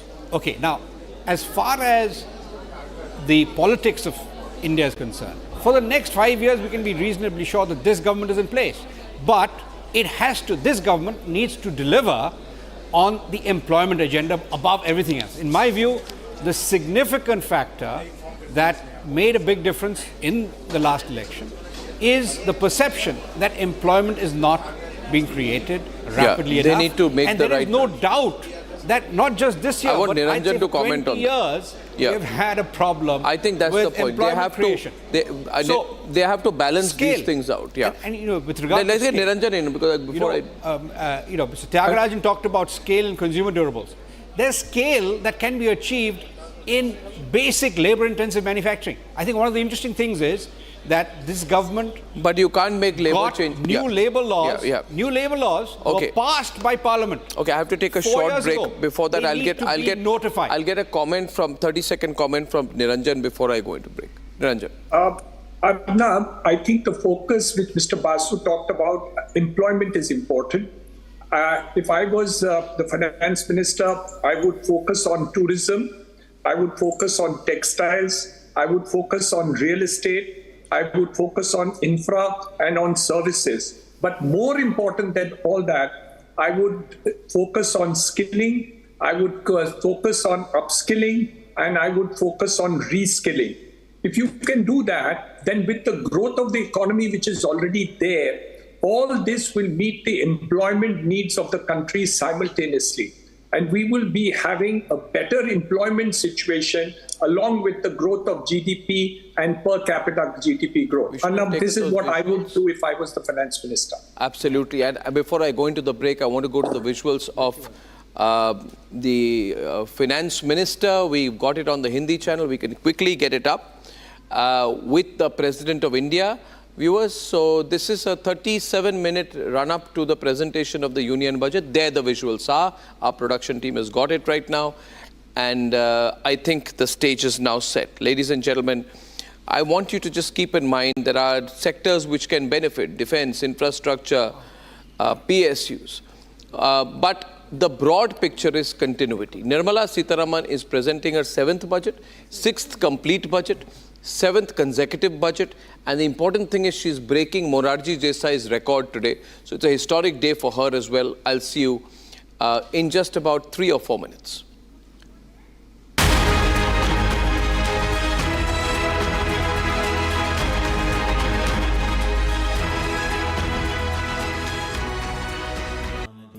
Amity has been ranked India's #1 private university in the recently released Education World Rankings. A testimony to Amity's globally benchmarked standards in education.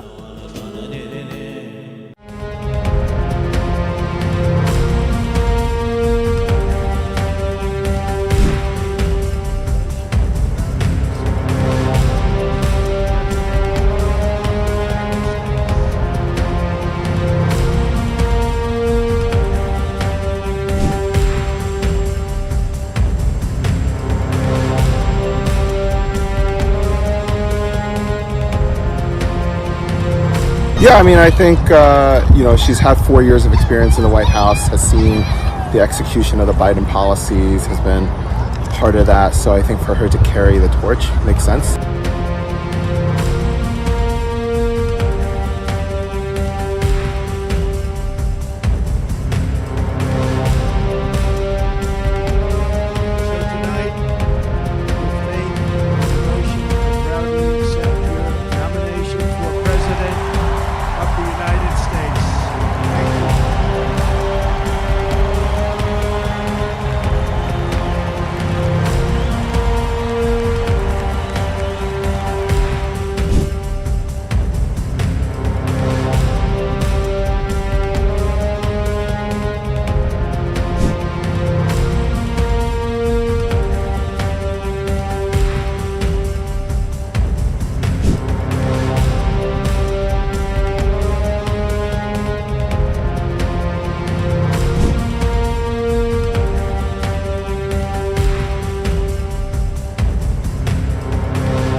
I feel like being 2014 से है कि हमारा भारत आत्मनिर्भर बने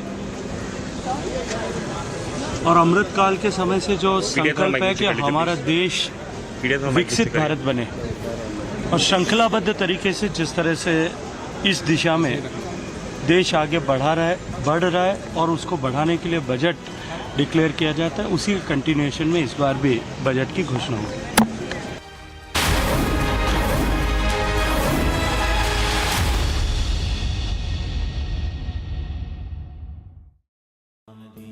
Amity has been ranked India's #1 private university in the recently released Education World Rankings, a testimony to Amity's globally benchmarked standards in education.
Okay, so welcome back, ladies and gentlemen. We have a 30-minute run-up to the budget. I'm joined in the studio by Rhythm Anand Bhardwaj and... are we on air? Okay, now we are on air. I'm joined in the studio by Rhythm Anand Bhardwaj, camera 3, you can get that right on Rhythm. And thank you. And we have Bhaskar Majumdar with us. He is the founder of Unicorn, the Unicorn Capital Fund Group, and he is joining us from, if I'm not mistaken, Bhaskar, where in the world are you nowadays? Because you keep traveling so much. You're presently in London. That's right, Arnav. Great, Bhaskar. We woke you up early this morning. So we are looking at an overall picture, Bhaskar, and you invest incredibly. I must say one thing about Bhaskar and Unicorn. They have been raising money for investment in India. They've been doing successful rounds and successful exits. Recently, Bhaskar has been in the US, has raised almost $100 million recently, all aimed at India. So, obvious question to you, Bhaskar, would be that what does the world need to continue to be excited about India? You know, the global media always gives negative headlines about India. But what would the world need for people like you to continue to keep the excitement in India going? Bhaskar Majumdar, please.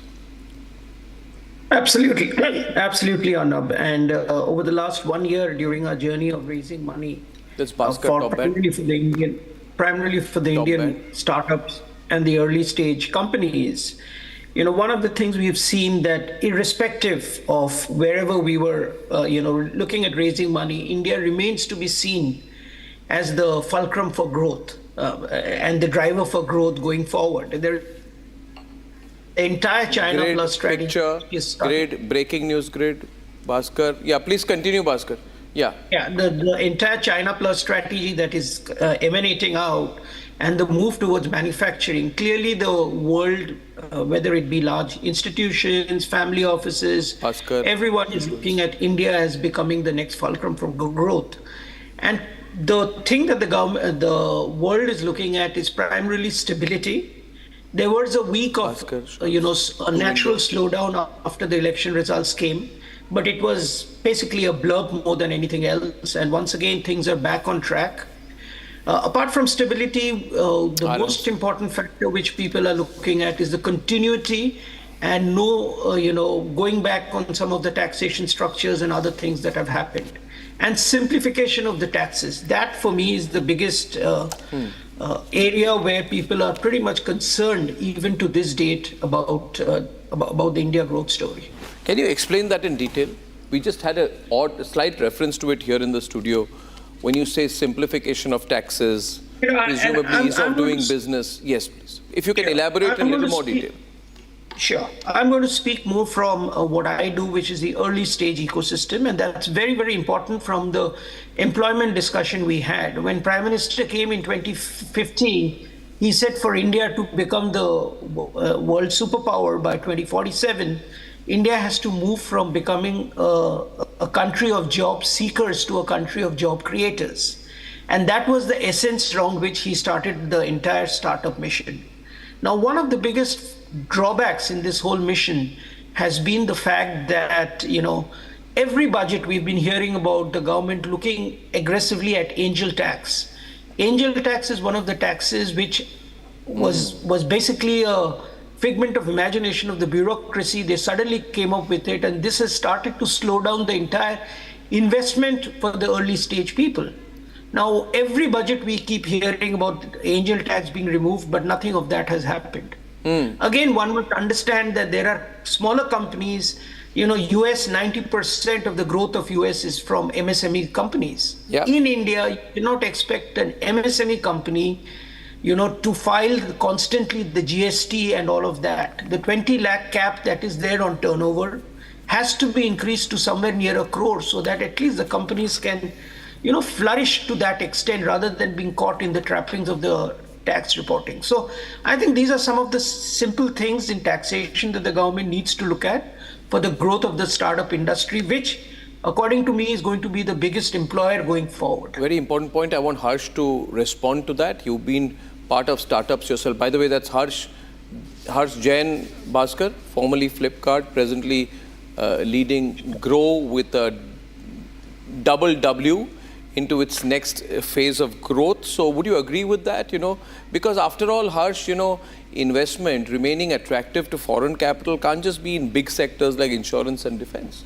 It has to be among the small startup ecosystem as well, the early stage startup ecosystem as well. Harsh? Yeah, absolutely. I think one thing that, external and outside India, the investors look for is the stability and the clarity. Ease of business. We've done tremendous job in the last 10 years in building the positioning for India outside. So it's more like a David versus Goliath, right? We were small, but then now we projected as the large economy with the land of opportunity. Almost like the largest of the economies are looking forward to participating in India in different form and factors. The continuity and the stability of whether it's a taxation or it's about setting up a company, closing a company, setting into a business, investments, the movement of money from India outside versus outside India. I think all those things are something that the young entrepreneurs and the investors outside are looking forward to. If there is a clarity, there is always scope of more innovations out there. but the stability is something that gives confidence for people outside to be able to participate in India. Let's get an economic perspective with Rhythm there. Rhythm, we are joined, as you can see, by Yuvika Singhal. She's the chief economist at Quantico. Yes. And she also looks at the macroeconomic picture. So over to you, Rhythm. All right, if we can actually just ask you what are, of course, your expectations of the Modi 3.0 in the first budget, but also despite India being one of the fastest growing major economies in the world, there are several issues that we've been talking about since morning, whether it's job growth, whether it's a political social issue and an economic one. What should be done to ensure that there are more jobs in the market? So let me answer your second question first, and then I'll give you the laydown of some of our budget expectations. So when we talk about the macroeconomic picture, I think most of us would agree that the 8.2% that we clocked last year looked stupendous from a growth perspective. But whether that growth has been inclusive enough, whether it has trickled down to the masses, whether it's in terms of improvement in incomes and jobs, probably the verdict is still out there, and we think that there is much more path on that front that the government has to traverse. Largely because in large part the growth that we have seen, which is 8% plus, has degrees of unevenness within it. And when I say unevenness, we typically call this a K-shaped recovery, where the top income earners have continued to thrive, which is reflective in consumption of premium cars or housing. But it's the middle class which has stagnated, and the bottom of the pyramid, the Masi class, which has continued to see wages lower. And mind you, this is the class which also bears the brunt of inflation the most, which has continued to remain somewhat higher than midpoint of the inflation targeting band, and food inflation continues to remain a worry. So growth needs to become more inclusive, and in large part this 8.2% growth has been driven by public capex. So if you look at the fiscal deficit at 5.6% for FY24, it still continues to remain high vis-a-vis pre-pandemic levels. While the economy has normalized, it has stabilized after the pandemic, but our fiscal deficit remains largely high because a large part of it comes from public capex, which continues to drive growth at the headline level. But there is limit to which public capex can actually come in and provide jobs. Totally. If you look at the capex distribution, there are only 3 industries that are taking the bulk of the capex spending: roads, railways, and defense.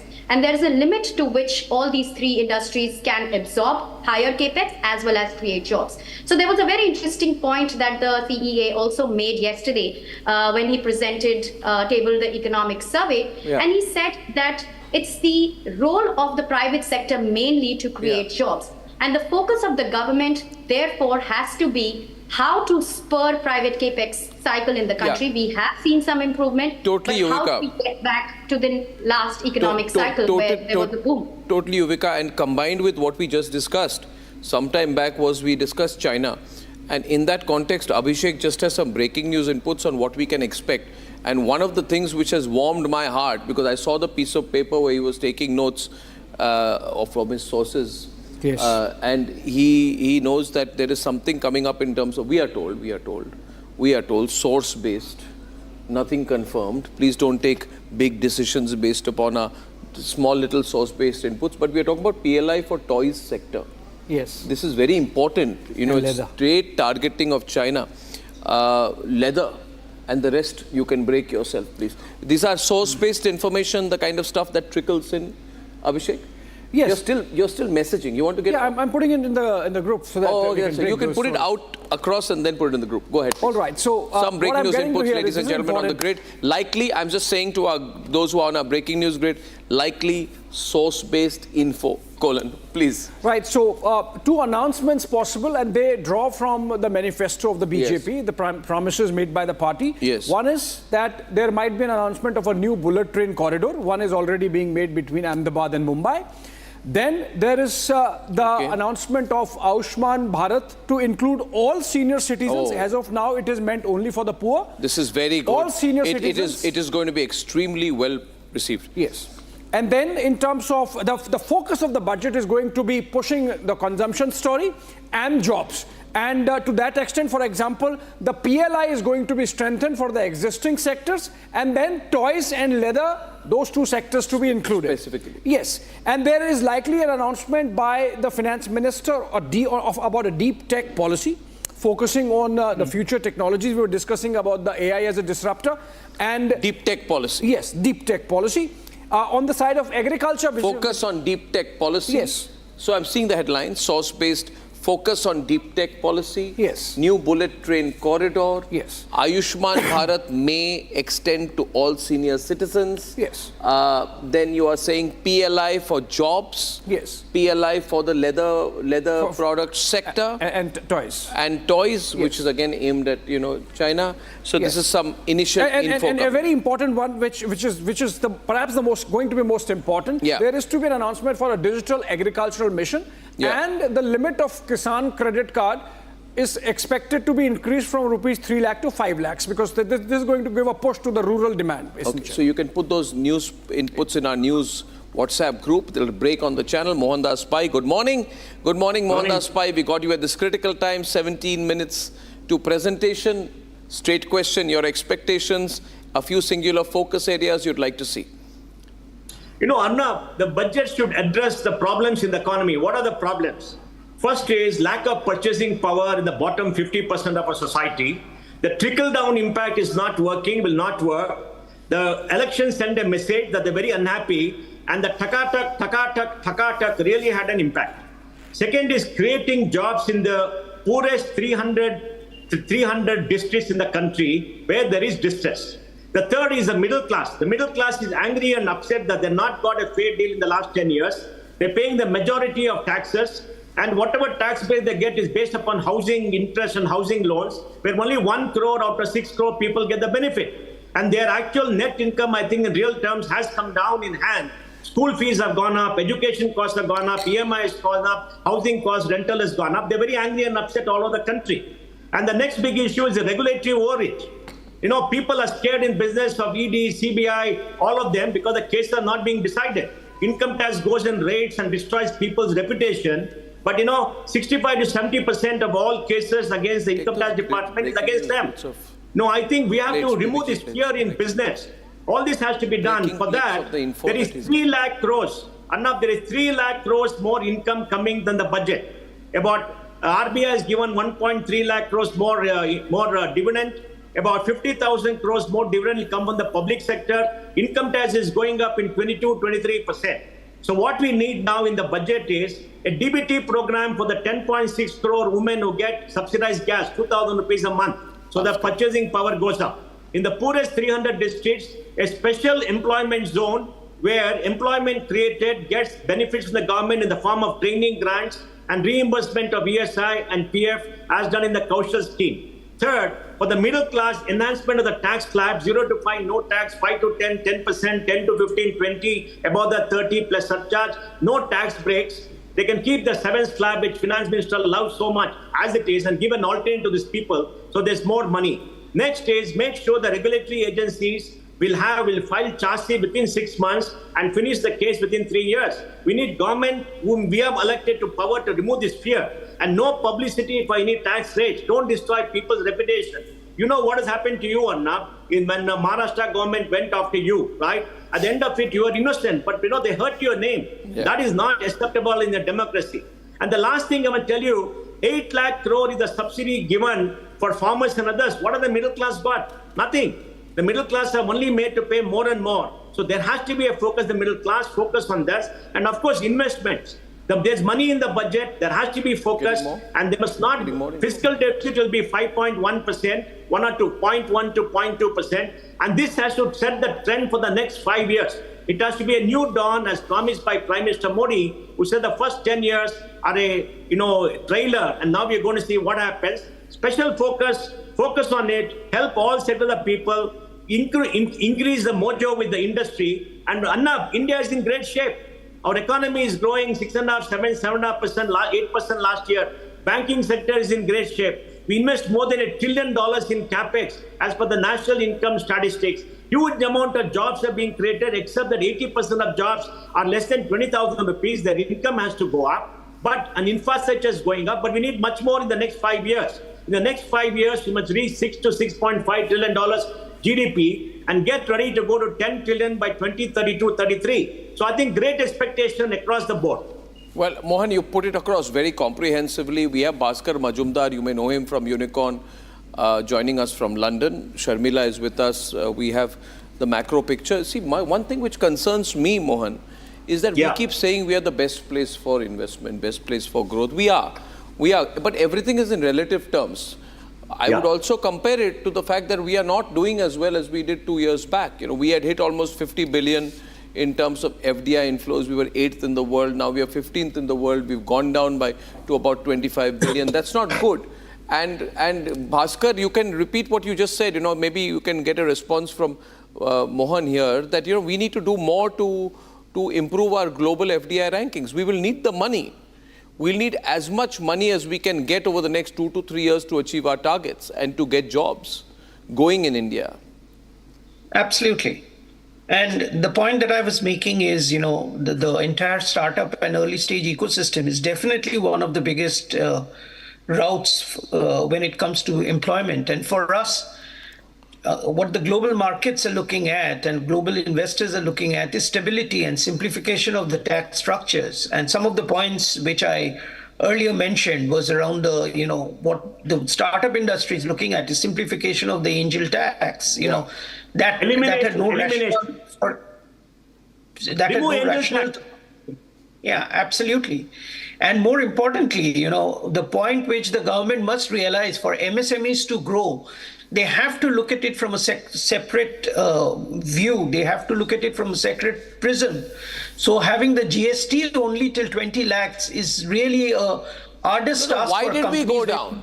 Why did we go down in 23? Some people tell me, Mohan, we went down in FDI inflows in 23 because it was a election year. I don't believe that. Because the global fall was 2%, we fell by over 40%. It was nothing to do with elections. It was not political. Yeah. Anna, one lot of people took their money out because the market was buoyant, private equity sold. So you must look at the gross figures, the net figure. Net figure is very low. Now I'm talking about FDI inflows. No, I know, I understand. Because we are looking at net figure. Net figure is very low. Yeah. The second important thing is they made it very difficult to get money by having too many documentation, too many things. Absolutely. For example, in the startup industry, if you get money, they harass you for angel tax. The angel tax has created a fear. They came with new norms to say that Singapore and other countries are out of it when most of the money comes from there. And also the point that taking money out for when you sell your company has become honest. You see, RBI has become an institution which believes that they alone save this country and the rest of us are all marathas. I think the RBI attitude towards this should change. We need for startups and private investments a system like in the public markets where you can go to a depository and all the documentation can be done there and you can take your money out the next day after you sell. We got valuation report which are very silly because when you invest in a company with a PPT, who knows how to value? You negotiate. You don't value. Then the income tax officer says he knows better how to do the valuation. Then he says, why didn't you meet your norms? I mean, the harassment for startups in reality has only gone up in the last 3 or 4 years. Annab, I want to tell you this seriously. In March of this year, I had a call from 3 startups who said they had an anonymous call on faceless investment saying that we're going to add back your angel tax and he pays money. They called me and I said, don't pay money, fight it out. Now, when you fight it out, we have a broken assessment system, broken appeal system. Appeal takes 8 years, 10 years, 20 years. There is no justice in this country. Any justice to go to court takes time forever. On that, Mr. Pai, I would like to pivot to Mr. Basu here. It's 2 points. Is there exactly the point? Is doing business in India really difficult or easy? Because as we know, our guests really want to say right now is that it's not as easy as it sounds. Is that the case, Mr. Basu? Doing business in India is relatively difficult when you compare it to the rest of the world. It has improved. The ease of doing business has improved, but as the economic survey, as the chief economic advisor clearly states, it can do a lot better. There's a lot of room for improvement in easing the environment for doing business, and in particular, there is a need to deregulate the environment for SMEs and MSMEs. Those parts of the economy are bearing an enormous burden of regulatory compliance that everybody on the panel is pointing to as an impediment to successful startups and to growth. The MSME sector is struggling partly because it has an excessive burden of regulation. So deregulation is part of the key. Simplification of the tax code. This government has done quite a bit to simplify the tax code. The new tax form, for instance, is slightly, is substantially easier than the old. But the point is that India still has one of the most complicated tax regimes in the world. There's no question. And so therefore, compliance. He's saying something. Mohan is adding to that. Arnab, remember, Finance Minister Jaitley promised us end to tax terrorism. In 2014, tax disputes were 4,25,000 crores. Today it's 12 lakh crores. Every day on TV, you see somebody getting a demand for 500 crores, 1,000 crores. They'll be struck down. How can they go on raising demands like this? And the resolution takes a long period of time. The courts are broken. What do? You look at the balance sheet of every listed company. Contingent liability, tax dispute, 12 lakh crores. 12 lakh crores, you spend all the time going in appeals. And there is no hope. Because every appeal you win, they still go to Supreme Court. Everybody goes to Supreme Court is clustered. And I know in my case, long back, when Supreme Court had taken a decision, it took us 3 years to get a refund. What do? I think, tax terrorism is real. Many things have happened. Refunds come faster, technology for tax filing, individuals are paying more tax, all that. But tax terrorism, dispute resolution has to end. And 3 years back or 4 years back, Finance Minister increased the time period for reopening assessment to 12 to 16 years from 6 years. It has brought down to 6 years, now 12 to 16 years. So there's a hanging overhead. I think just to, this is where the whole aspect of harassment happens. You can keep making that period longer. But if you believe your system is more transparent, if you believe that you've made it faceless, I see no reason government get re-elected in 5 years.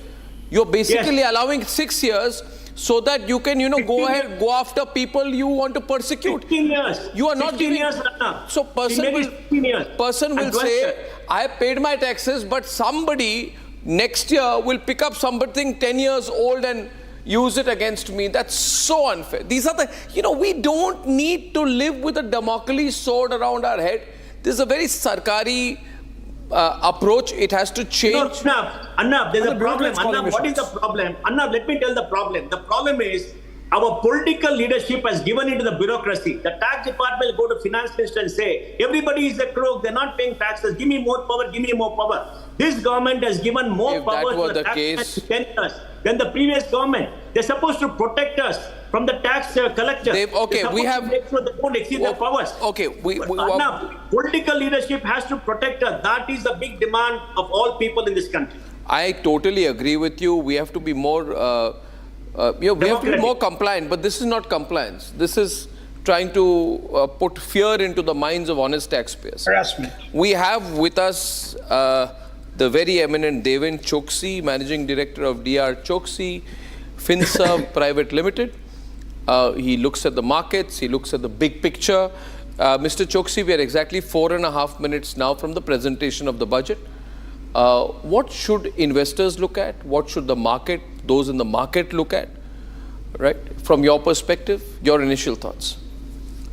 Yes, Arnab, good morning. Morning. Well, I think the investment in 3 areas, the agriculture, the infrastructure, including social infrastructure, and manufacturing. And these 3 areas, I think the investments of the government and the allocation of money in the budget is going to be significantly playing out role. Their intention to create higher amount of jobs, I think, will get satisfied because of these 3 areas of investment that they are talking about. And at the same time, every rupee so spent on infrastructure in particular would have the tendency to collect a significantly large amount of GST as well as income tax for the government, which will possibly create the situation of collecting gross tax revenue of around 50 lakh crore down the line 2.5 years from now. So this is what I think the market is expecting. This is how I think the investors are looking at the comprehensive outlook of the budget, I think giving the benefit to one and everybody in the economy. Do you think there'll be any change in approach in Modi 3.0 compared to earlier, Mr. Choksi? Well, I believe that I think the government is going to remain firm-footed as far as I think the program is concerned. Because in last 10 years, whatever the program that they chopped out, They've seen the success out of this program, and the larger part of the economy has been benefited out of these programs that they have carried out. So in my viewpoint, I think considering the fact that 2029 would be the election year in which I think the larger amount of sentiments also will play a role, government may want to implement maximum amount of schemes in this 5 years' time. And that's where probably I think one can argue for implementation of some of the most important schemes, including the public sector undertaking divestment. Because the market valuation of public sector companies, I think, has reached 50 lakh crore from what it used to be 5 lakh crore. So there is already a 10-time growth in that so valuation. fair to say, maybe I'll go to Bhaskar first, then come to you, that Prime Minister is going to dig in his heels for a 5-year term. Not something very dramatic, right? He's going to dig in his heels for a 5-year term and keep it going. Bhaskar?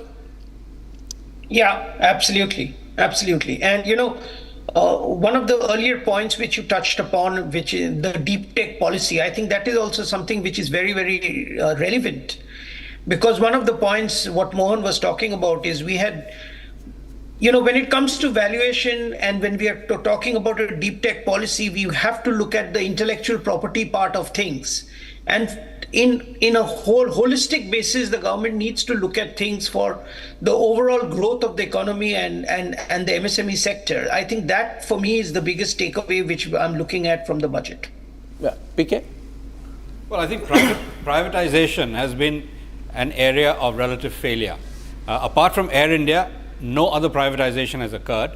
And, recall that about 4 years ago, the Finance Minister, Nirmala Sitharaman, talked about the fact that this government believes that everything should be privatized except for a few very small sectors. Everything else is open to privatization, and this government is focused on that. So IDBI, for instance, was a deal that should have been done 3 years ago.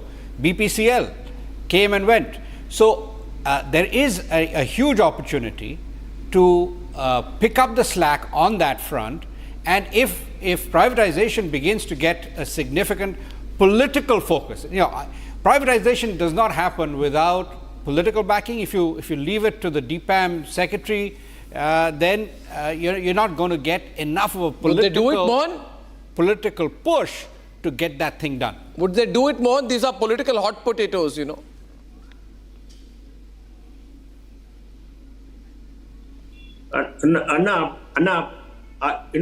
the only hope I see is Prime Minister Modi. Prime Minister Modi should listen to the citizens of this country and then make sure that their requirements are met in full. And I think it's very important for the political leaders to listen to more Indians, listen to your channel, listen to all opinion makers and do it. I want to talk about this deep tech policy. See, deep tech requires money. They got some 10,000 crores for AI. China spent $150 billion. What is this 10,000 crores to get some 15,000 GPUs? It's very small. By the time the GPUs come and install, it'll be 2 more years. What is the point? In 2 more years, the chat GPT would have gone through multiple iterations. So, Anna, we got to think big, Anna. This small thing, 5,000 crores, 10,000 crores make no difference. I mean, please remember, the 11,000 crores for the AI policy, 12,000 for AI policy spread over 5 years. What are we going to get? We're very proud that among the 500 top servers for speed, we are 49. 49, man. We're the third largest digital power in the world, and we are 49. What is that to be proud about? They must put more money there. Anna, 8 lakh crore is the subsidies given by the government of India and the state for people of the BOP. How much are they spending on startups? How much are they spending on innovation and job creation? What is the allocation? We want a 50,000 crore startup fund, like the 10,000 crore startup fund. Okay, totally with you, Mohan. And with that, we are cutting to Parliament Live for the budget session.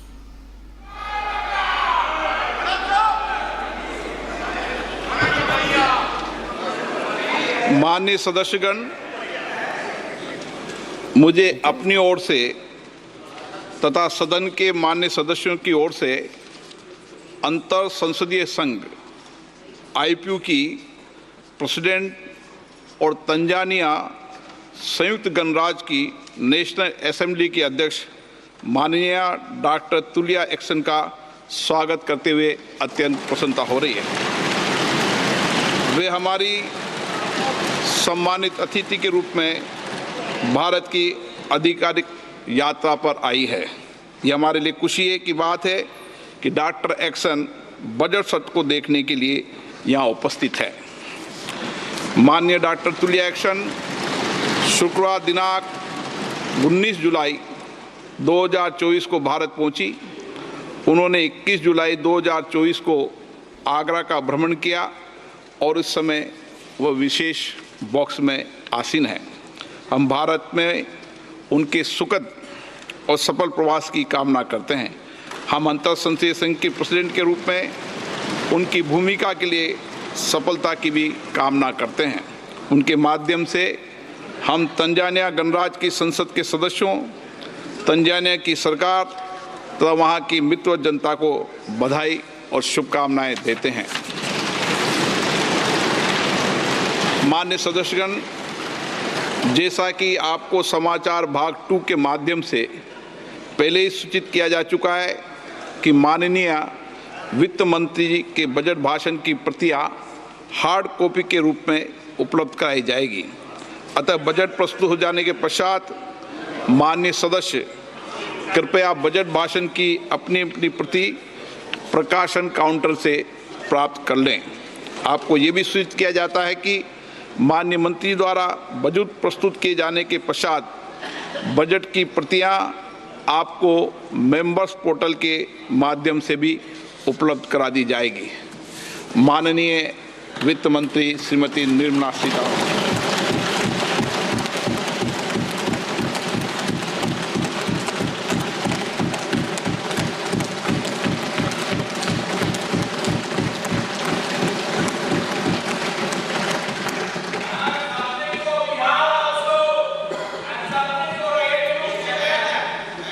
Honorable Speaker, I present the budget for 24-25.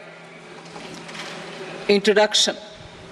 The people of India have reposed their faith in the government led by Honorable Prime Minister Shri Narendra Modi and re-elected it for a historic third term under his leadership.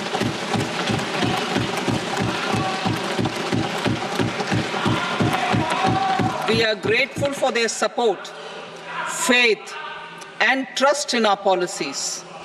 We are determined to ensure that all Indians, regardless of religion, caste, gender, and age, make substantial progress in realizing their life goals and aspirations. Global context.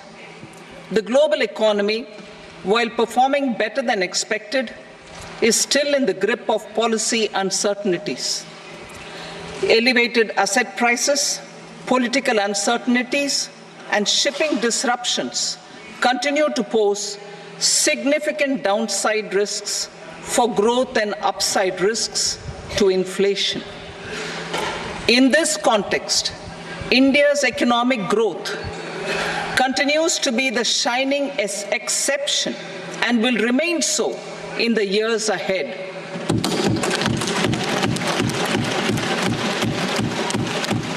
India's inflation continues to be low, stable, and moving towards the 4% target. Core inflation, that is non-food and non-fuel, currently is 3.1%. Steps are being taken to ensure supplies of perishable goods reach markets adequately. Interim budget. As mentioned in the interim budget, we need to focus on 4 major castes, namely the Garib, Mahilaye, Yuva, and Annadata, the poor, women, youth, and the farmer. For Annadata, we announced higher minimum support prices a month ago for all major crops, delivering on the promise of at least a 50% margin over costs. Pradhan Mantri Garib Kalyan Anna Yojana was extended for 5 years, benefiting more than 80 crore people.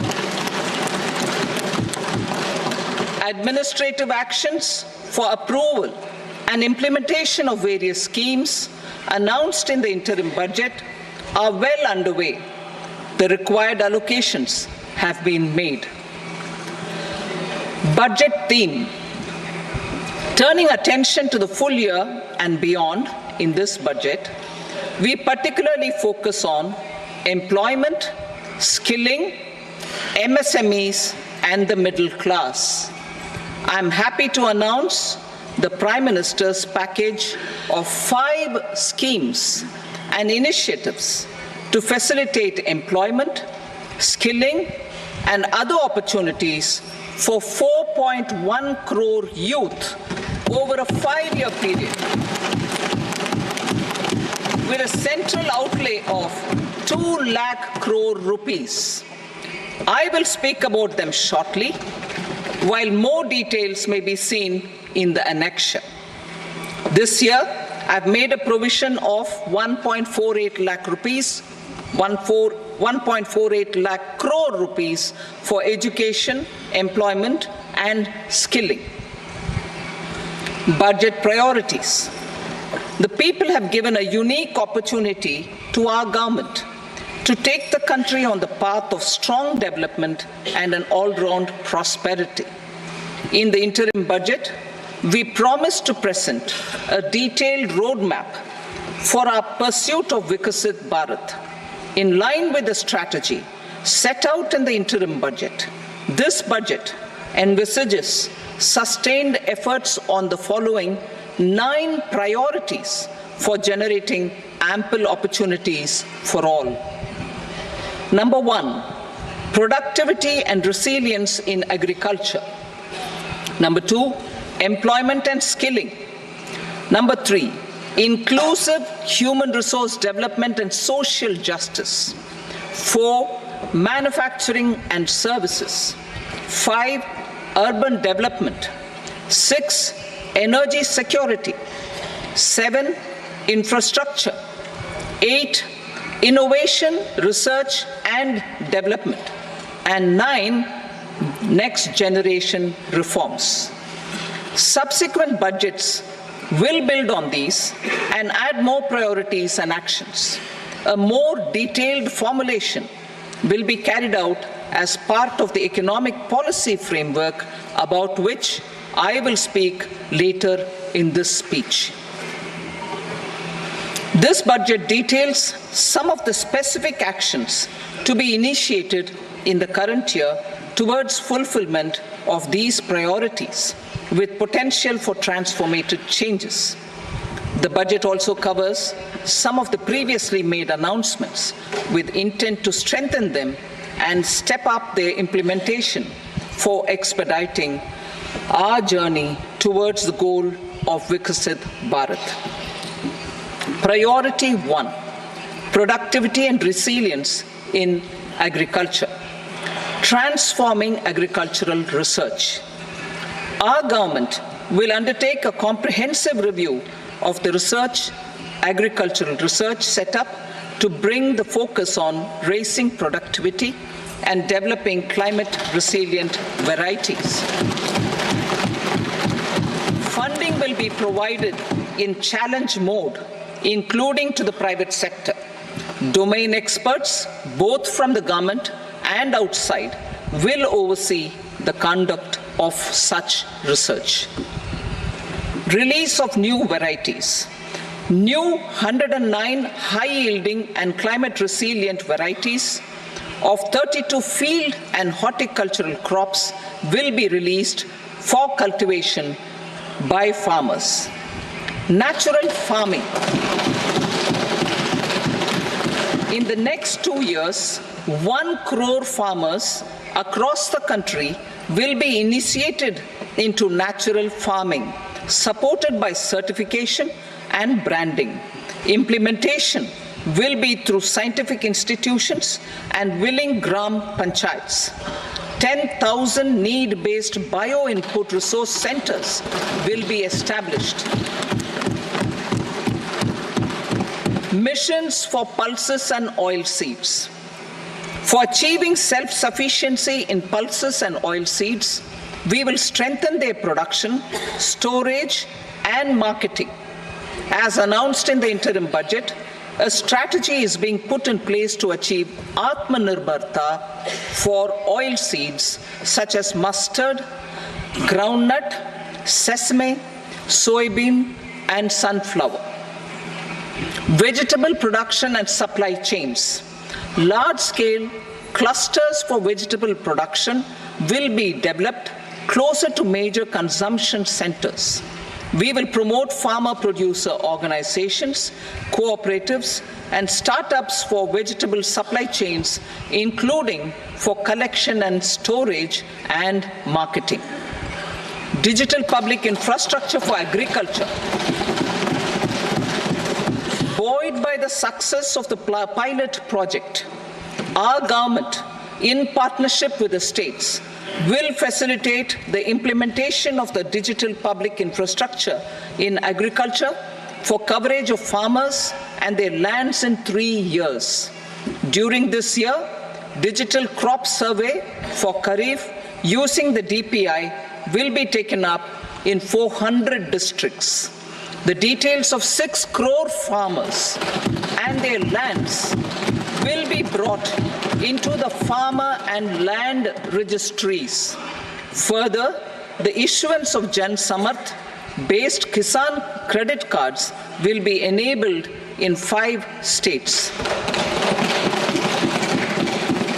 Shrimp production and export. Financial support for setting up a network of nucleus breeding centers for shrimp brood stocks will be provided. Financing for shrimp farming, processing, and export will be facilitated through NABARD. National Cooperation Policy. Our government will bring out a national cooperation policy for systematic, orderly, and all-round development of the cooperative sector, fast-tracking growth of rural economy and generation of employment opportunities on a large scale will be the policy goal. This year, I have made a provision of 1.52 lakh crore rupees for agriculture and allied sectors.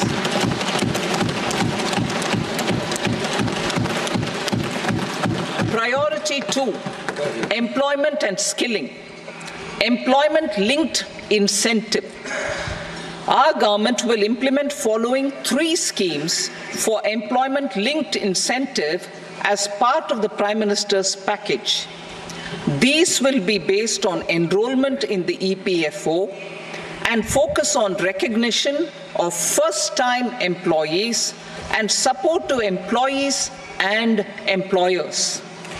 Scheme A, first-timers. This scheme will provide 1 month wage to all persons newly entering the workforce in all formal sectors.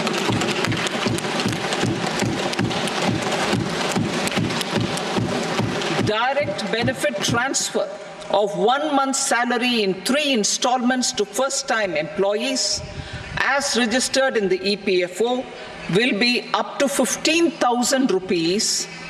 The eligibility limit will be a salary of 1 lakh per month. The scheme is expected to benefit 210 lakh youths.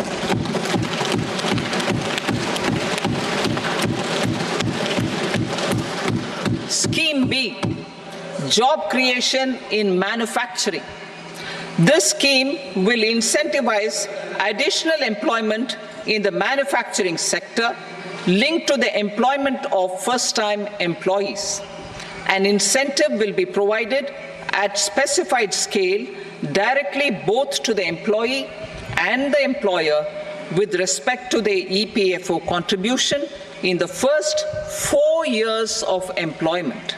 The scheme is expected to benefit 30 lakh youth entering employment and their employers.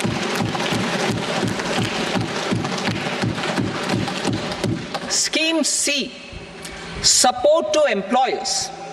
This employer-focused scheme will cover additional employment in all sectors. All additional employment within a salary of 1 lakh rupee per month will be counted. The government will reimburse to employers up to 3,000 rupees per month for 2 years towards the EPFO contribution for each additional employee. The scheme is expected to incentivize additional employment of 50 lakh persons.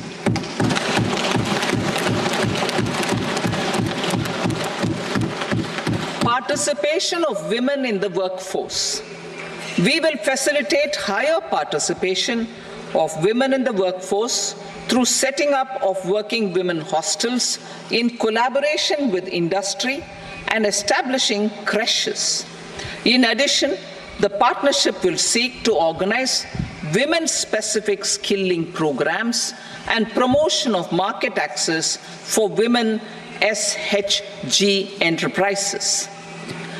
Skilling program. I'm happy to announce a new centrally sponsored scheme as the fourth scheme under the Prime Minister's package for skilling in collaboration with state governments and industry. 20 lakh youth will be skilled over a 5-year period.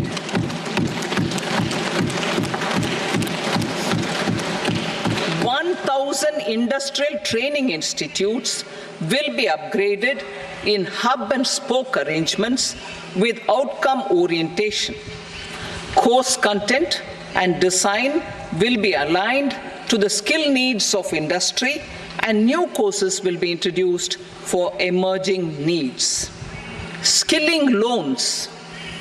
The model skill loan scheme will be revised to facilitate loans up to 7.5 lakh rupees with a guarantee from a government-promoted fund. This measure is expected to help 25,000 students every year.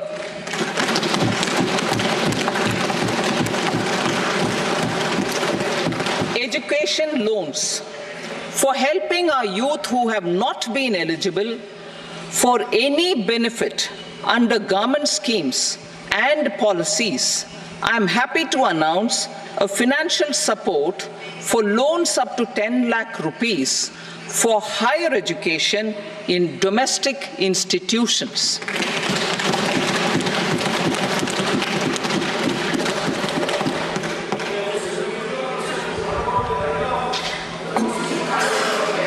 E-vouchers for this purpose.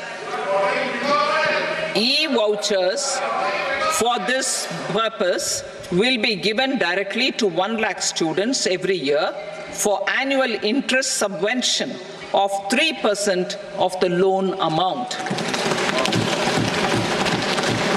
Priority 3, inclusive human resource development and social justice, saturation approach. Our government is committed to all-round, all-pervasive and all-inclusive development of people, particularly farmers, youth, women, and the poor. For achieving social justice comprehensively, the saturation approach of covering all eligible people through various programs, including those for education and health, will be adopted to empower them by improving their capabilities. Implementation of schemes meant for supporting economic activities by craftsmen, artisans, self-help groups, scheduled caste, scheduled tribe, and women entrepreneurs and street vendors such as the PM Vishwakarma, PM Swanidhi, National Livelihood Missions, and Stand Up India will be stepped up. Purvodaya. The states in the eastern part of the country are rich in endowments and have strong cultural traditions. We will formulate a plan, Purvodaya, for the all-round development of the eastern region of the country, covering Bihar, Jharkhand, West Bengal, Odisha, and Andhra Pradesh. This will cover human resource development, infrastructure, and generation of economic opportunities to make the region an engine to attain Vikasit Bharat. On the Amritsar-Kolkata Industrial Corridor, we will support development of an industrial node at Gaya. This corridor will catalyze industrial development of the eastern region. The industrial node at Gaya will also be a good model for developing our ancient centers of cultural importance into future centers of modern economy. This model shall showcase Vikas B, Virasat B in a growth trajectory. We will also support development of road connectivity projects, namely 1. Patna-Purnia Expressway, 2. Buxar-Bhagalpur Expressway, 3. Bodh Gaya, Rajgir, Vaishali and Darbhanga spurs, and 4. Additional 2-lane bridge over River Ganga at Buxar at a total cost of 26,000 crore rupees.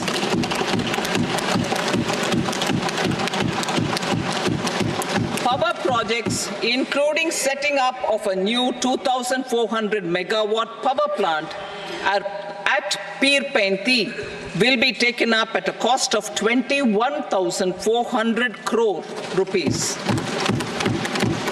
New airports, medical colleges, and sports infrastructure in Bihar will be constructed. An additional allocation to support capital investments will be provided. The requests of Bihar government for external assistance from multilateral development banks will be expedited.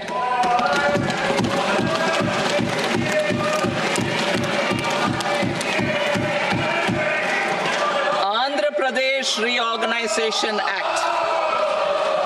Our government has made concerted efforts to fulfill the commitments in Andhra Pradesh Reorganization Act. Recognizing the state's need for the capital, recognizing the state's need for a capital, we will facilitate special financial support through multilateral development agencies.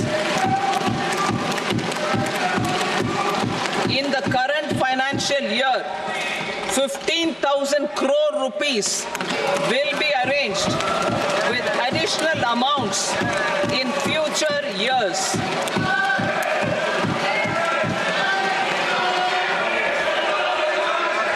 Our government is fully committed to financing and early completion of the Polavaram irrigation project, which is the lifeline for Andhra Pradesh and its farmers.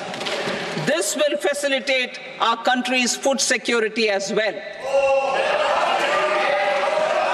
Under the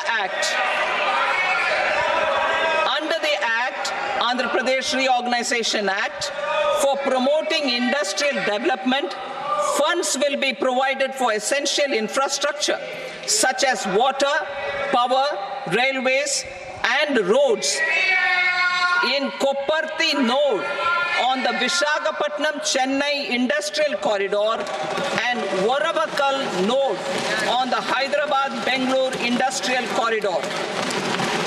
An additional allocation will be provided this year towards capital investment for economic growth. Grants for backward regions of Rayalaseema, Prakasham, North Coastal Andhra, as stated in the Act, will be provided. PM Awas Yojana. 3 crore additional houses under the PM Awas Yojana in rural and urban areas in the country have been announced, for which the necessary allocations are being made. Women-led development.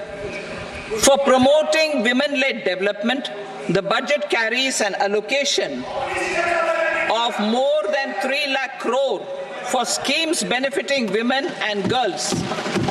This signals our government's commitment for enhancing women's role in economic development. Pradhan Mantri Janjatiya Unnat Gram Abhiyan. For improving the socio-economic condition of tribal communities, we will launch the Pradhan Mantri Janjatiya Unnat Gram Abhiyan by adopting saturation coverage for tribal families in tribal majority villages and aspirational districts.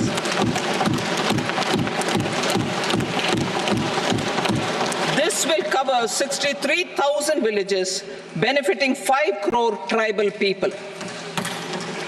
Bank branches in northeastern region. More than 100 branches of India Post Payment Bank will be set up in the northeast region to expand the banking services. This year, I have made a provision of 2.66 lakh crore rupees for rural development, including rural infrastructure.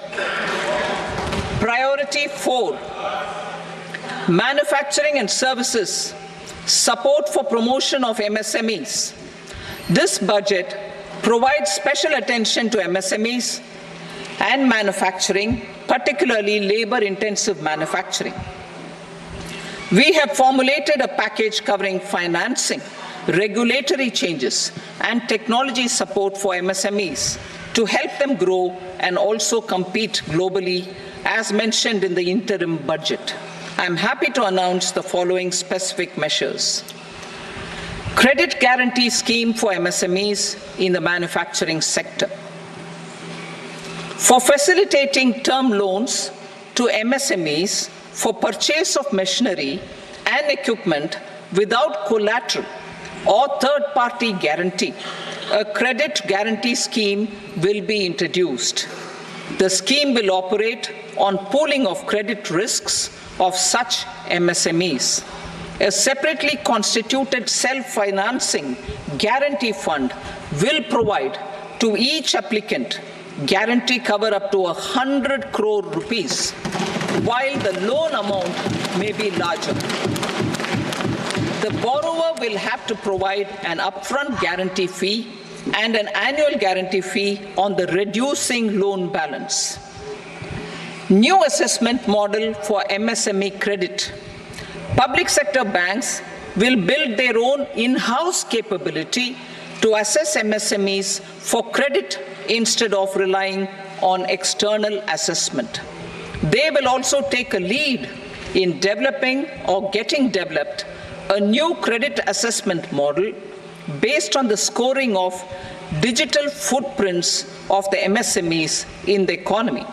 This is expected to be a significant improvement over the traditional assessment of credit eligibility based only on asset or turnover criteria. That will also cover MSMEs without a formal accounting system.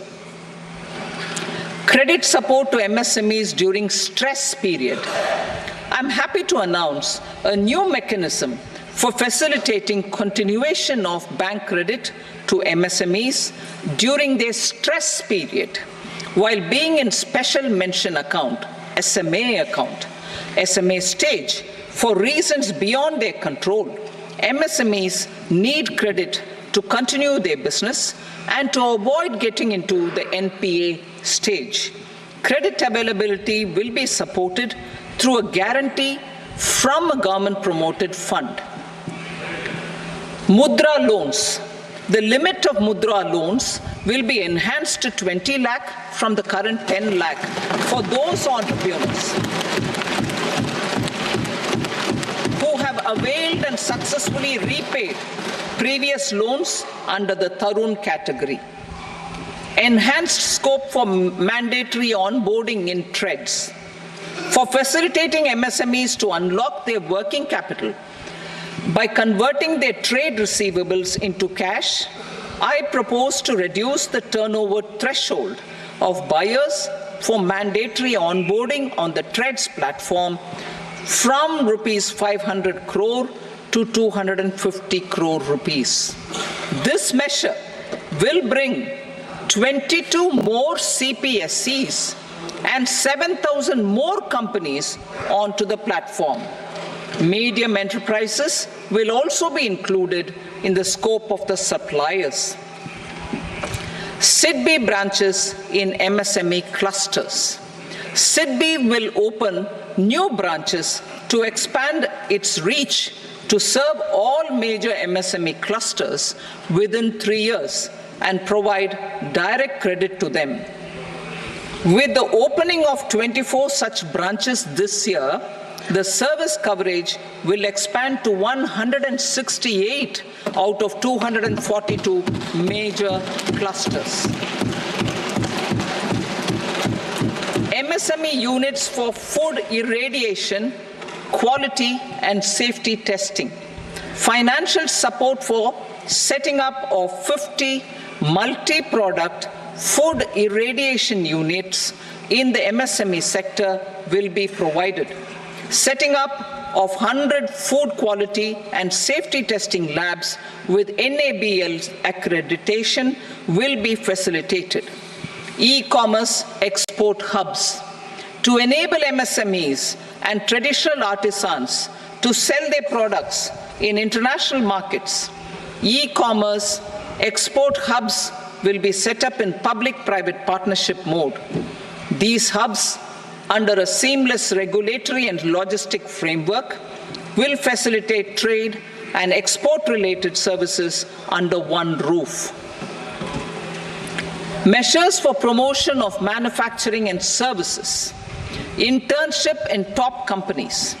As the fifth scheme under Prime Minister's package, our government will launch a comprehensive scheme for providing internship opportunities in 500 top companies to 1 crore youth in 5 years. They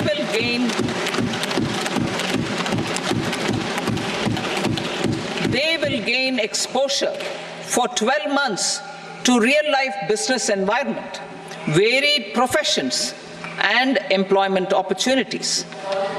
An internship allowance of 5,000 per month, 5,000 rupees per month, along with a one-time assistance of 6,000 rupees will be provided. Companies will be expected to bear the training cost and 10% of their internship cost from their CSR funds. Industrial parks. Our government will facilitate development of investment-ready, plug-and-play industrial parks with complete infrastructure in or near 100 cities in partnership with the states and private sector by better using town planning schemes. 12 industrial parks under the National Industrial Corridor Development Program also will be sanctioned.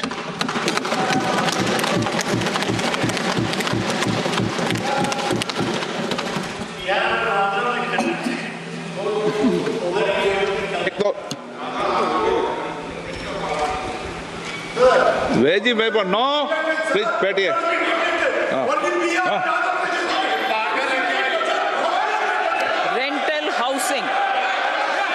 Rental housing with dormitory type accommodation for industrial workers will be, just 1 minute. Rental housing, I repeat, rental housing with dormitory type accommodation for industrial workers will be facilitated in PPP mode with VGF support and commitment from anchor industries. Shipping industry, ownership, leasing and flagging reforms will be implemented to improve the share of Indian shipping industry and generate more employment. Critical mineral mission. We will set up a critical mineral mission for domestic production, recycling of critical minerals, and overseas acquisition of critical mineral assets. Its mandate will include technology development, skilled workforce, extended producer responsibility framework, and a suitable financing mechanism. Offshore mining of minerals. Our government will launch the auction of the first tranche of offshore blocks for mining, building on the exploration already carried out. Digital public infrastructure applications. Turning to the services sector, I propose development of DPI applications at population scale for productivity gains, business opportunities, and innovation by the private sector. These are planned in the areas of credit, e-commerce, education, health, law and justice, logistics, MSME service delivery, and urban governance. Integrated technology platform for IBC ecosystem. An integrated technology platform will be set up for improving the outcomes under the Insolvency Bankruptcy Code for achieving consistency, transparency, timely processing, and better oversight for all stakeholders. Voluntary closure of LLPs.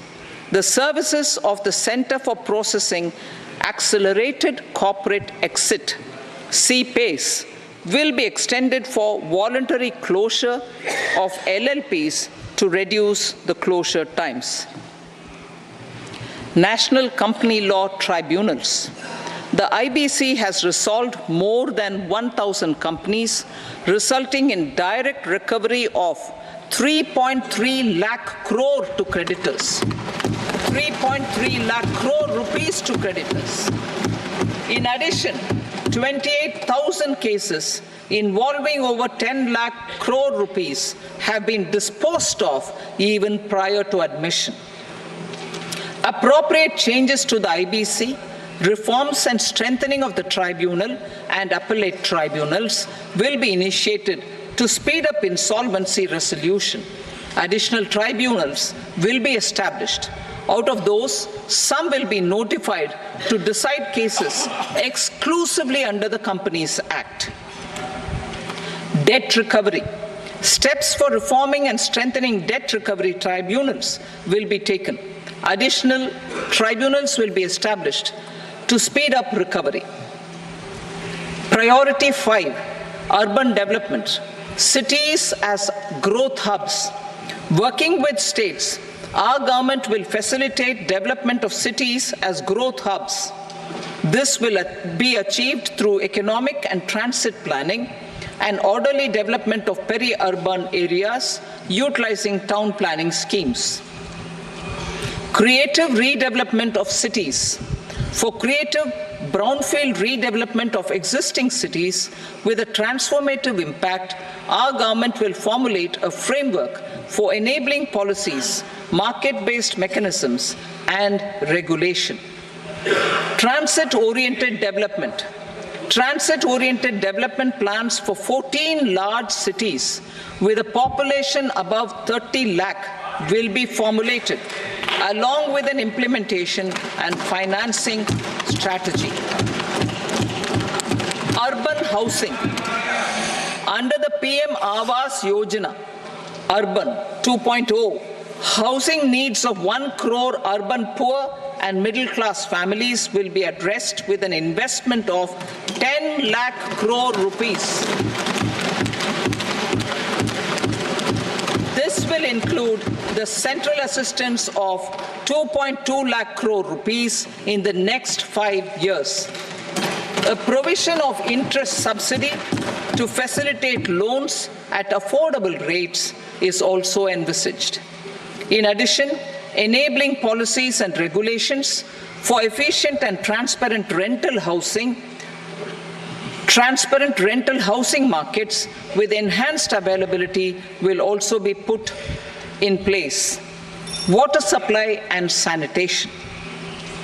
In partnership with state governments and multilateral development banks, we will promote water supply, sewage treatments, and solid waste management projects and services for 100 large cities through bankable projects. These projects will also envisage use of treated water for irrigation and filling up of tanks in nearby areas. Street markets. Building on the success of PM Swanidhi scheme in transforming the lives of street vendors, our government envisions a scheme to support each year over the next 5 years the development of 100 weekly hearts or street food hubs in select cities. Stamp duty. We will encourage states which continue to charge high stamp duty to moderate the rates for all and also consider further lowering duties for properties purchased by women. This reform will be made an essential component of urban development schemes.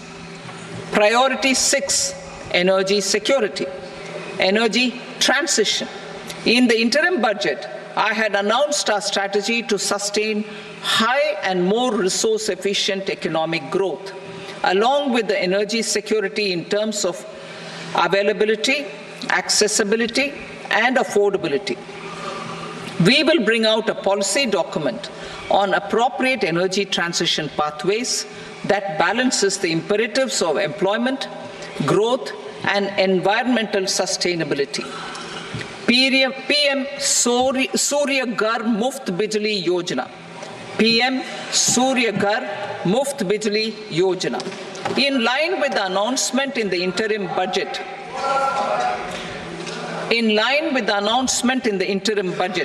PM Surya Ghar Muft Bijli Yojana has been launched to install rooftop solar plants to enable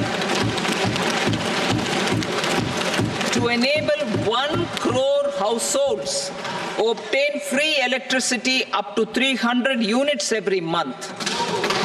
The scheme has generated remarkable response with more than 1.28 crore registrations and 14 lakh applications, and we will further encourage it.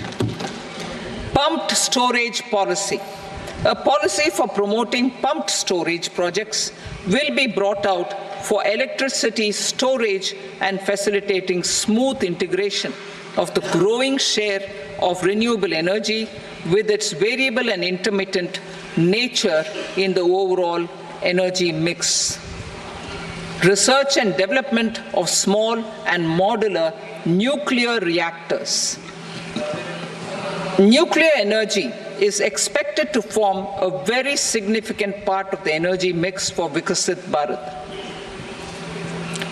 Towards that pursuit, our government will partner with the private sector for 1. Setting up Bharat Small Reactors, 2. Research and development of Bharat Small Modular Reactor, and 3. Research and development of newer technologies for nuclear energy. The R&D funding announced in the interim budget will be made available for this sector also. Advanced ultra supercritical thermal power plants. The development of indigenous technology for advanced ultra supercritical thermal power plants with much higher efficiency has been completed. A joint venture between NTPC and BHEL will set up a full-scale 800 megawatt commercial plant using AUSC technology. The government will provide the required fiscal support. Moving forward, development of indigenous capacity for the production of high-grade steel and other advanced metallurgy materials for these plants will result in strong spin-off benefits for the economy. Roadmap for hard-to-abate industries. A roadmap for moving the hard-to-abate industries from energy efficiency targets to emission targets will be formulated. Appropriate regulations for transition of these industries from the current perform, achieve and trade mode to Indian carbon market mode will be put in place. Support to traditional micro and small industries. An investment-grade energy audit of traditional micro and small industries in 60 clusters, including brass and ceramic, will be facilitated. Financial support will be provided for shifting them to cleaner forms of energy and implementation of energy efficiency measures. The scheme will be replicated in another 100 clusters in the next phase. Priority 7, infrastructure investment by central government. Significant investment the central government has made over the years in building and improving infrastructure has had a strong multiplier effect on the economy. We will endeavor to maintain strong fiscal support for infrastructure over the next 5 years in conjunction with imperatives of other priorities and fiscal consolidation. This year, I have provided 11,11,111 crore rupees for capital expenditure. This would be 3.4% of our GDP. Infrastructure investment by state governments. We will encourage states to provide support of similar scale for infrastructure, subject to their development priorities. A provision of 1.5 lakh crore rupees for long-term interest-free loans have been made this year also to support the states in their resource allocation. Private investment in infrastructure. Investment in infrastructure by private sector will be promoted through viability gap funding and enabling policies and regulations. A market-based financing framework will be brought out. Pradhan Mantri Gram Sadak Yojana, Phase 4 of the PMGSY will be launched to provide all-weather connectivity to 25,000 rural habitations, which have become eligible in view of their population increase. Irrigation and flood mitigation. Bihar has frequently suffered from floods, many of them originating outside the country. Plans to build flood control structures in Nepal are yet to progress. Our government, through the Accelerated Irrigation Benefit Program and other sources, will provide financial support for projects with estimated cost of 11,500 crore rupees, such as the Kosi-Michi intra-state link and 20 other ongoing and new schemes, including barrages, river pollution abatement and irrigation projects. In addition, survey and investigation of Kosi-related flood mitigation and irrigation projects will be undertaken.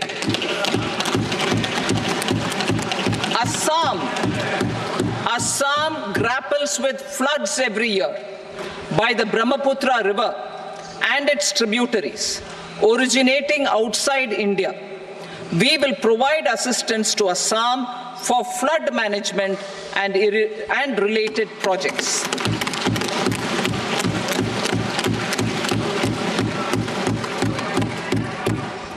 Himachal Pradesh suffered extensive losses due to floods last year.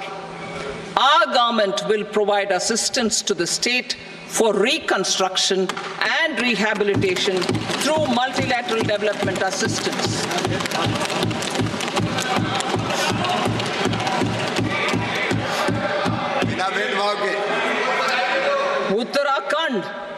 Uttarakhand too suffered losses due to cloudbursts and massive landslides. we will provide assistance to the state. Recently, Sikkim witnessed devastating flash floods and landslides that wreaked havoc across the state. Our government will provide assistance to the state. Tourism. Tourism has always been a part of our civilization. Our efforts in positioning India as a global tourist destination will also create jobs, stimulate investments, and unlock economic opportunities for other sectors. In addition to the measures outlined in the interim budget, I propose the following measures.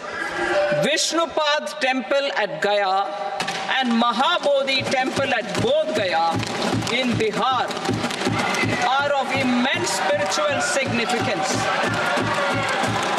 Comprehensive development of Vishnupad Temple Corridor and Mahabodhi Temple Corridor will be supported, modeled on the successful Kashi Vishwanath Temple Corridor to transform them into world-class pilgrim and tourist destinations. Rajgir holds immense religious significance for Hindus, Buddhists and Jains. The 20th Tirthankara Muniswarata temple in the Jain temple complex is ancient. The Saptarishi or the 7 hot springs form a warm water Brahmkund that is sacred. A comprehensive development initiative for Rajgir will be undertaken.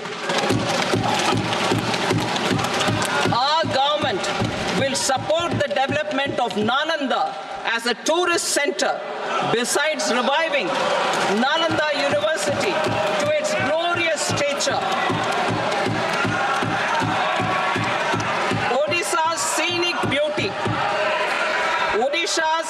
beauty, temples, monuments, craftsmanship, wildlife sanctuaries, natural landscapes, and pristine beaches make it an ultimate tourism destination. Our government will provide assistance for their development to Odisha as well. Priority 8, innovation, research and development.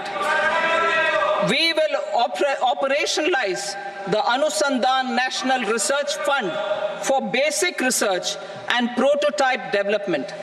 Further, we will set up a mechanism for spurring private sector-driven research and innovation at commercial scale with a financing pool of 1 lakh crore rupees in line with the announcement in the interim budget. Space economy. With our continued emphasis on expanding the space economy by 5 times in the next 10 years, a venture capital fund of 1,000 crore rupees will be set up. Priority 9, next generation reforms. Economic policy framework. We will formulate an economic policy framework to delineate the overarching approach to economic development and set the scope of the next generation of reforms for facilitating employment opportunities and sustaining high growth. Our government will initiate and incentivize reforms for 1. Improving productivity of factors of production, and 2. Facilitating markets and sectors to become more efficient. These reforms will cover all factors of production, namely land, labor, capital, and entrepreneurship, and technology as an enabler of improving total factor productivity and bridging inequality. Effective implementation of several of these reforms requires collaboration between the center and the states, and building consensus as development of the country lies in development of the states. For promoting competitive federalism and incentivizing states for faster implementation of reforms, I propose to earmark a significant part of the 50-year interest-free loan. Working with the states, we will initiate the following reforms.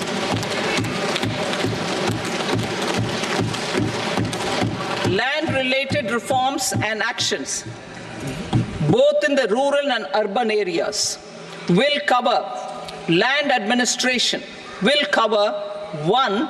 Land administration, planning and management, and 2. Urban planning usage and building bylaws. These will be incentivized for completion within the next 3 years through appropriate fiscal support. Rural land-related actions. Rural land-related actions will include 1. Assignment of unique land parcel identification number, UL PIN, or Bhu Aadhaar for all lands. 2. Digitization of cadastral maps.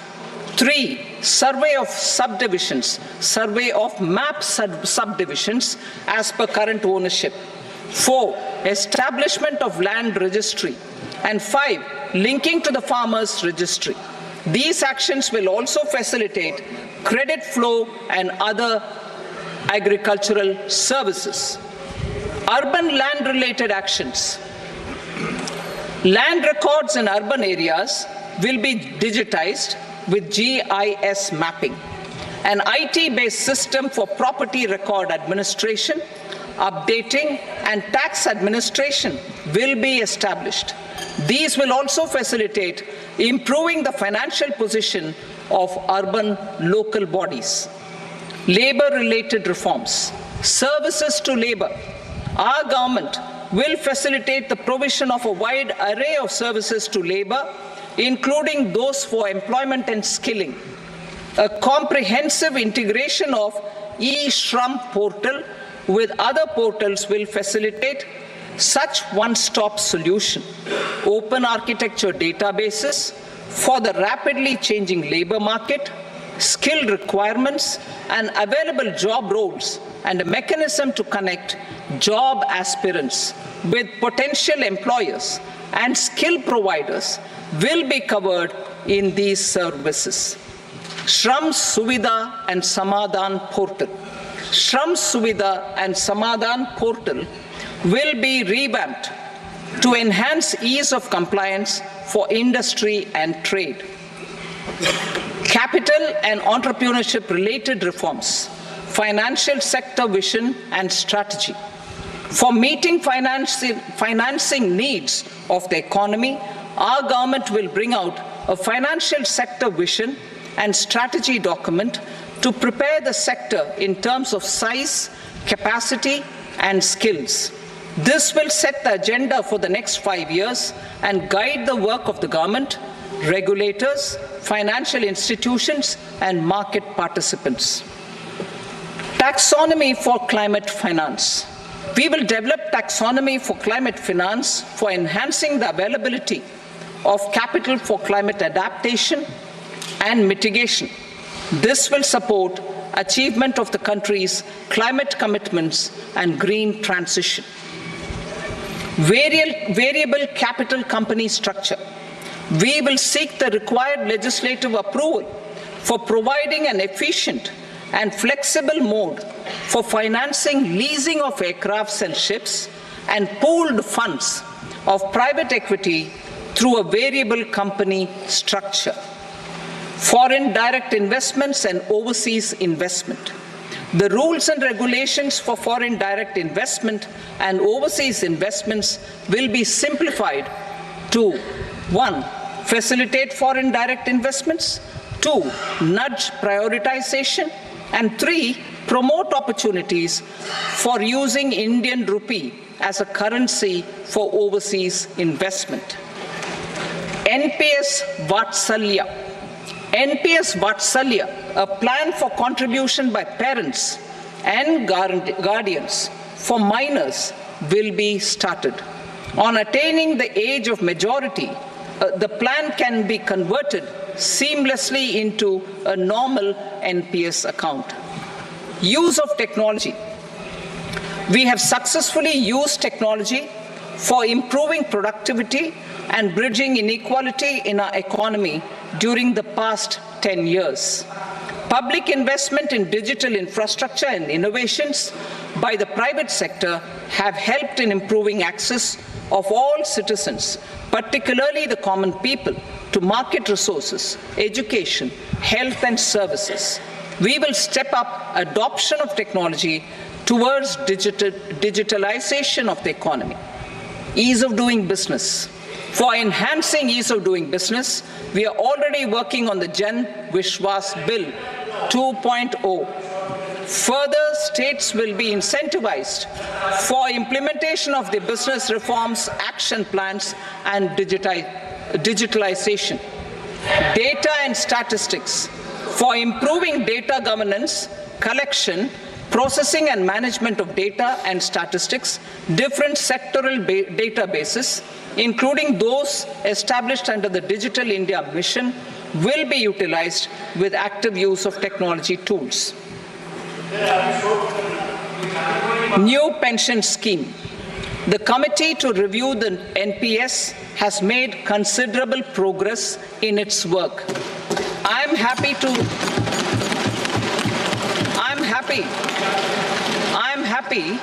that the staff side of the National Council of the Joint Consultative Machinery for Central Government Employees has taken a constructive approach. A solution will be evolved which addresses the relevant issues while maintaining fiscal prudence to protect the common citizens. Budget estimates for 24-25. For the year 24-25, total receipts other than borrowings and the total expenditure are estimated at 32.07 lakh crore rupees and 48.21 lakh crore rupees respectively. The net tax receipts are estimated at 25.83 lakh crore rupees. The fiscal deficit is estimated at 4.9% of the GDP. The gross and the net market borrowings through dated securities during 24-25 are estimated at 14.01 lakh crore rupees and 11.63 lakh crore rupees respectively. Both will be less than that in 23-24. The fiscal consolidation path announced by me in 2021 has served our economy very well, and we aim to reach the deficit below 4.5% next year. The government is committed to staying the course. From 2026-27 onwards, our endeavor will be to keep the fiscal deficit each year such that the central government's debt will be on a declining path as percentage of GDP. I will now move to Part B.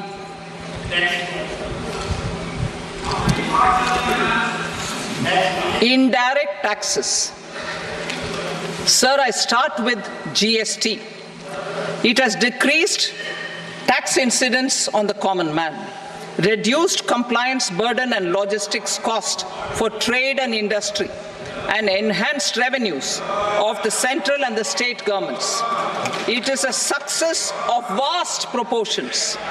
To multiply the benefits of GST, we will strive to further simplify and rationalize the tax structure and endeavor to expand it to the remaining sectors. My proposals for customs duties intend to support domestic manufacturing, deepen local value addition, promote export competitiveness, and simplify taxation while keeping the interest of the general public and consumers surmount. In Budget 22-23, we reduced the number of customs duty rates. I propose to undertake a comprehensive review of the rate structure over the next 6 months to rationalize and simplify it for ease of trade, removal of duty inversion, and reduction of disputes. I shall now take up sector-specific customs duty proposals. Medicine and medical equipments. To provide relief to cancer patients, I propose to fully exempt 3 more medicines from customs duties.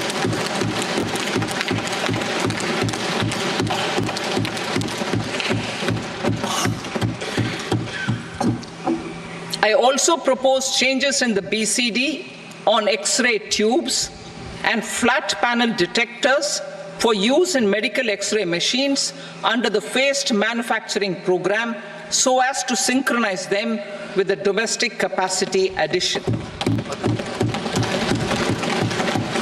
Mobile phone and related parts. With a 3-fold increase in domestic production and almost a 100-fold jump in exports of mobile phones over the last 6 years, the Indian mobile industry has matured. In the interest of consumers, I now propose to reduce the BCD on mobile phone, mobile PCBA, and mobile charger to 15%. Critical minerals. Minerals such as lithium, copper, cobalt, and rare earth elements are critical for sectors like nuclear energy, renewable energy, space, defense, telecommunications, and high-tech electronics. I propose to fully exempt customs duties on 25 critical minerals and reduce BCD on 2 of them. This will provide a major fillip to the processing and refining of such minerals and help secure their availability for these strategic and important sectors. Solar energy. Energy transition is critical in the fight against climate change. To support energy transition, I propose to expand the list of exempted capital goods for use in the manufacture of solar cells and panels in the country. Further, in view of sufficient domestic manufacturing capacity of solar gas, glass, and tinned copper interconnect, I propose not to extend the exemption of custom duties provided to them. Marine products. India's seafood exports in the last financial year touched an all-time high of more than 60,000 crores of rupees. Frozen shrimp accounted for about 2/3 of these exports. To enhance their competitiveness, I propose to reduce BCD on certain broodstock, polychaete worms, shrimp, and fish feed to 5%. I also propose to exempt customs duty on various inputs for manufacture of shrimp and fish feed. Leather and textile.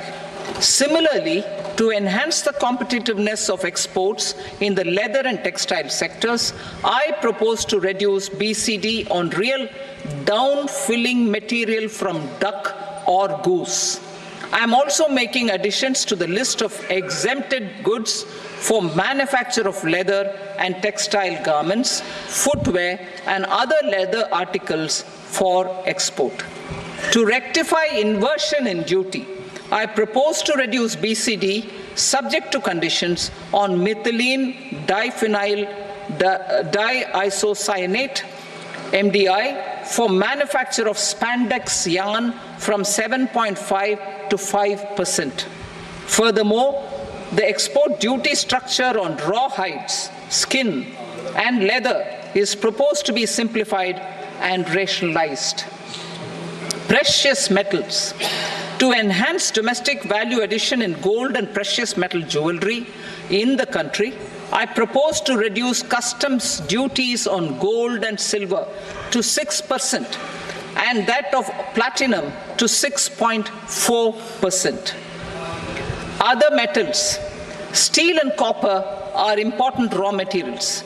To reduce their cost of production, I propose to remove the BCD on ferronickel and blister copper. I am also continuing with nil BCD on ferrous scrap and nickel cathode and concessional BCD of 2.5% on copper scrap. Electronics. To increase value addition in the domestic electronics industry, I propose to remove the BCD subject to conditions on oxygen-free copper, for manufacture of resistors. I also propose to exempt certain parts for manufacture of connectors. Chemicals and petrochemicals. To support existing and new capacities in the pipeline, I propose to increase the BCD on ammonium nitrate from 7.5% to 10%. Plastics.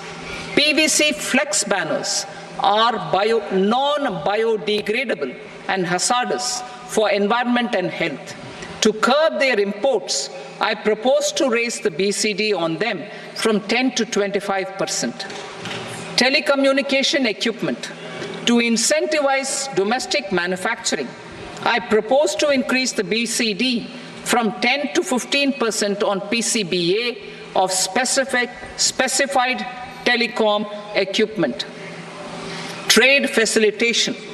To promote domestic aviation and boat and ship MRO, I propose to extend the period for export of goods imported for repairs from 6 months to 1 year.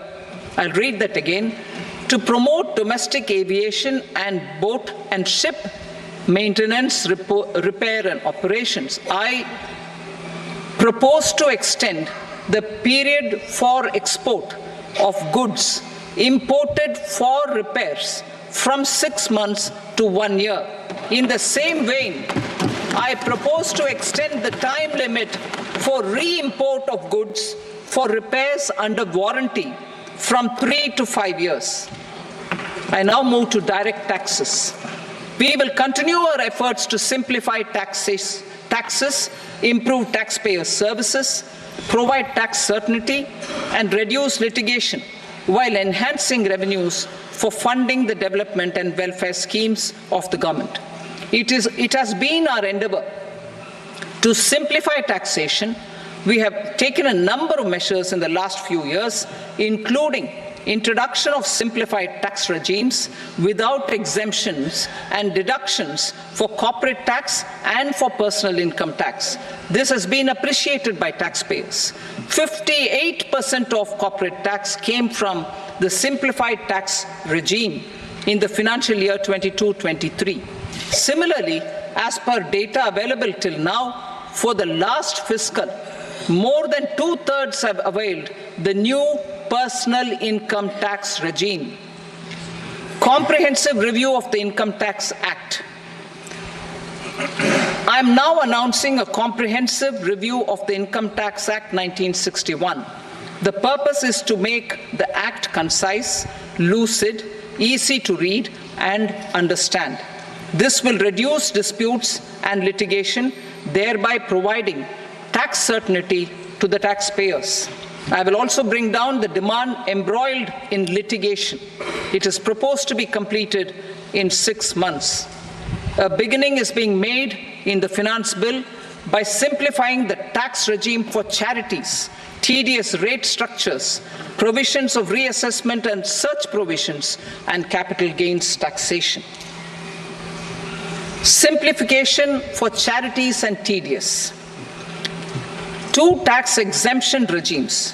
The two tax exemption regimes for charities are proposed to be merged into one.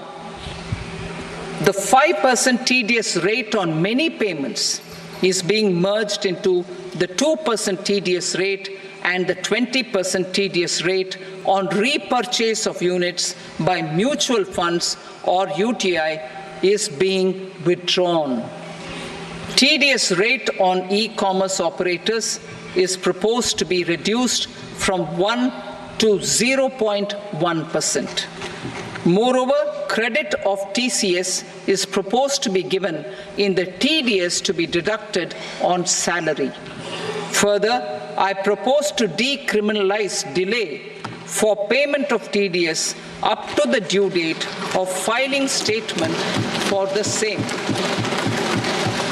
I also plan to provide a standard operating procedure for TDS defaults and simplify and rationalize the compounding guidelines for such defaults. Simplification of reassessment. I propose to thoroughly simplify the provisions for reopening and reassessment. An assessment hereinafter can be reopened beyond 3 years from the end of the assessment year only if the escaped income is 50 lakh rupees or more, up to a maximum period of 5 years from the end of the assessment year. Even in such cases, a time limit of 6 years before the year of the search, as against the existing time limit of 10 years, is being proposed. This will reduce tax uncertainty and disputes. Simplification and rationalization of capital gains. Capital gains taxation is also proposed to be hugely simplified. Short-term gains on certain financial assets shall henceforth attract a tax rate of 20%, while that on all other financial assets and all non-financial assets shall continue to attract the applicable tax rate. Long-term gains on all financial and non-financial assets, on the other hand, will attract a tax rate of 12.5%. For the benefit of the lower and the middle income classes, I propose to increase the limit of exemption of capital gains on certain financial assets to 1.25 lakh rupees per year. Listed financial assets held for more than a year will be classified as long-term, while unlisted financial assets and all non-financial assets will have to be held for at least 2 years to be classified as long-term. Unlisted bonds and debentures, debt mutual funds, and market-linked debentures, irrespective of holding period, however, will attract tax on capital gains at applicable rates. Taxpayer services. All the major taxpayer services under GST and most services under customs and income tax have been digitalized. All remaining services of customs and income tax, including rectification and order, shall be digitalized and made paperless over the next 2 years. Litigation and appeals. While our concerted efforts to reduce pendency of appeals at various appellate fora are beginning to show good results, it will continue to engage our highest attention. To dispose of the backlog of first appeals, I plan to deploy more officers to hear and decide such appeals, especially those with large tax effect. For resolution of certain income tax disputes pending an appeal, I am also proposing Vivad Se Vishwas Scheme 2024. Further, I propose to increase monetary limits for filing appeals related to direct taxes, excise and service tax in the tax tribunals, high courts and Supreme Court to 60 lakh rupees, 2 crore rupees and 5 crore respectively. With a view to reduce litigation and provide certainty in international taxation, we will expand the scope of safe harbor rules and make them more attractive. We will also streamline the transfer pricing assessment procedure. Employment and investment. I have a few proposals to promote investment and foster employment. First of all, to bolster the Indian startup ecosystem, boost the entrepreneurial spirit, and to support innovation, I propose to abolish the so-called angel tax for all classes of investors. Second, there is tremendous potential for cruise tourism in India. To give a fillip to this employment-generating industry, I am proposing a simpler tax regime for foreign shipping companies operating domestic cruises in the country. Third, India's as a world leader in the diamond cutting and polishing industry, which employs a large number of skilled workers. To further promote the development of this sector, we would provide for safe harbor rates for foreign mining companies selling raw diamonds in the country. Fourth, to attract foreign capital for our development needs, I propose to reduce the corporate tax rate on foreign companies from 40 to 35%. Deepening the tax base. I have a couple of proposals for deepening the tax base. First, security transaction tax on futures and options of securities is proposed to be increased to 0.02% and 0.1% respectively. Second, for reasons of equity, I propose to tax income received on buyback of shares in the hands of recipients. Other proposals. To improve social security benefits, deduction of expenditure by employers towards NPS is proposed to be increased from 10 to 14% of the employee's salary. Similarly, deduction of this expenditure up to 14% of salary from the income of employees in private sector, public sector banks and undertakings opting for the new tax regime is proposed to be provided. Indian professionals working in multinationals get ESOPs and invest in social security schemes and other movable assets abroad. Non-reporting of such small foreign assets has penal consequences under the Black Money Act. Such non-reporting of movable assets up to 20 lakh rupees is proposed to be depenalized. Other major proposals in the finance bill relate to withdrawal of equalization levy of 2%, expansion of tax benefits to certain funds and entities in IFSCs, and immunity from penalty and prosecution to Benamidar on full and true disclosure so as to improve conviction under the Benami Transaction Prohibition Act 1988. Personal income tax.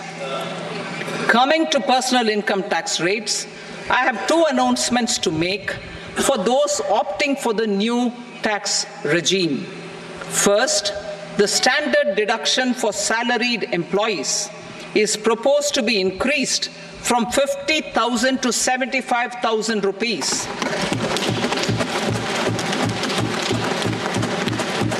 Similarly, deduction on family pension for pensioners is proposed to be enhanced from 15,000 to 25,000 rupees.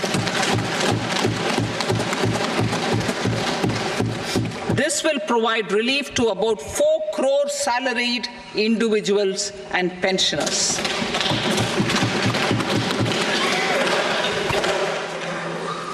Second, in the new tax regime, the tax rate structure is proposed to be revised as follows. 0 to 3 lakh rupees, nil. 3 to 7 lakh rupees, 5%. 7 to 10 lakh rupees, 10%. 10 to 12 lakh rupees, 15%. 12 to 15 lakh rupees, 20%. And above 15 lakh rupees, 30%.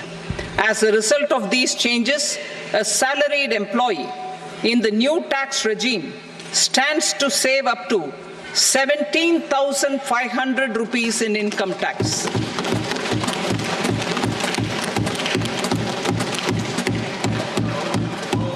Apart from these, I am also making some other changes as given in the annexure. As a result of these proposals, revenue of about 37,000 crore, that is 29,000 crore in direct taxes and 8,000 crore in indirect taxes will be foregone, while revenue of about 30,000 crore rupees will be additionally mobilized. Thus, the total revenue foregone is about 7,000 crores annually. Mr. Speaker, sir, with this, I commend the budget to this august House. Jai Hind.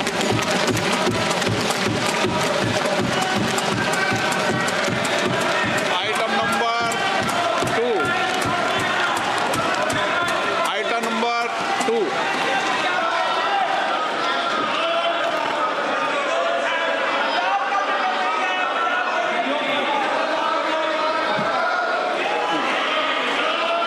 Sir, with your permission, I rise to lay on the table the following statements under Section 3 of the Fiscal Responsibility and Budget Management, FRBM Act 2003. Medium-term fiscal policy cum fiscal policy strategy statement and macroeconomic framework statement. Item number 3. Sir, with your permission, I rise to move for leave to introduce the Finance Number 2 Bill 2024. प्रश्न ये कि विधेयक को पूरा स्थापित करने की अनुमति प्रदान की जाए। जो सदस्य इसके पक्ष में हाँ कहें, जो सदस्य विरोध में ना कहें, मेरे विचार में निर्णय हाँ वालों के पक्ष में अनुमति प्रदान की जाती है। माननीय मंत्री जी, अब विधेयक पूरा स्थापित करें। Sir, I introduce the bill. Item number 4. The Union Territory of Jammu and Kashmir budget. Sir, I rise to present a statement, Hindi and English versions, of the estimated receipts and expenditure of the Union Territory of Jammu and Kashmir for the year 24-25. सभा की कार्रवाई कल बुधवार दिनांक 24 जुलाई 2024 को प्राप्त 11 बजे तक के लिए स्थगित की जाती है।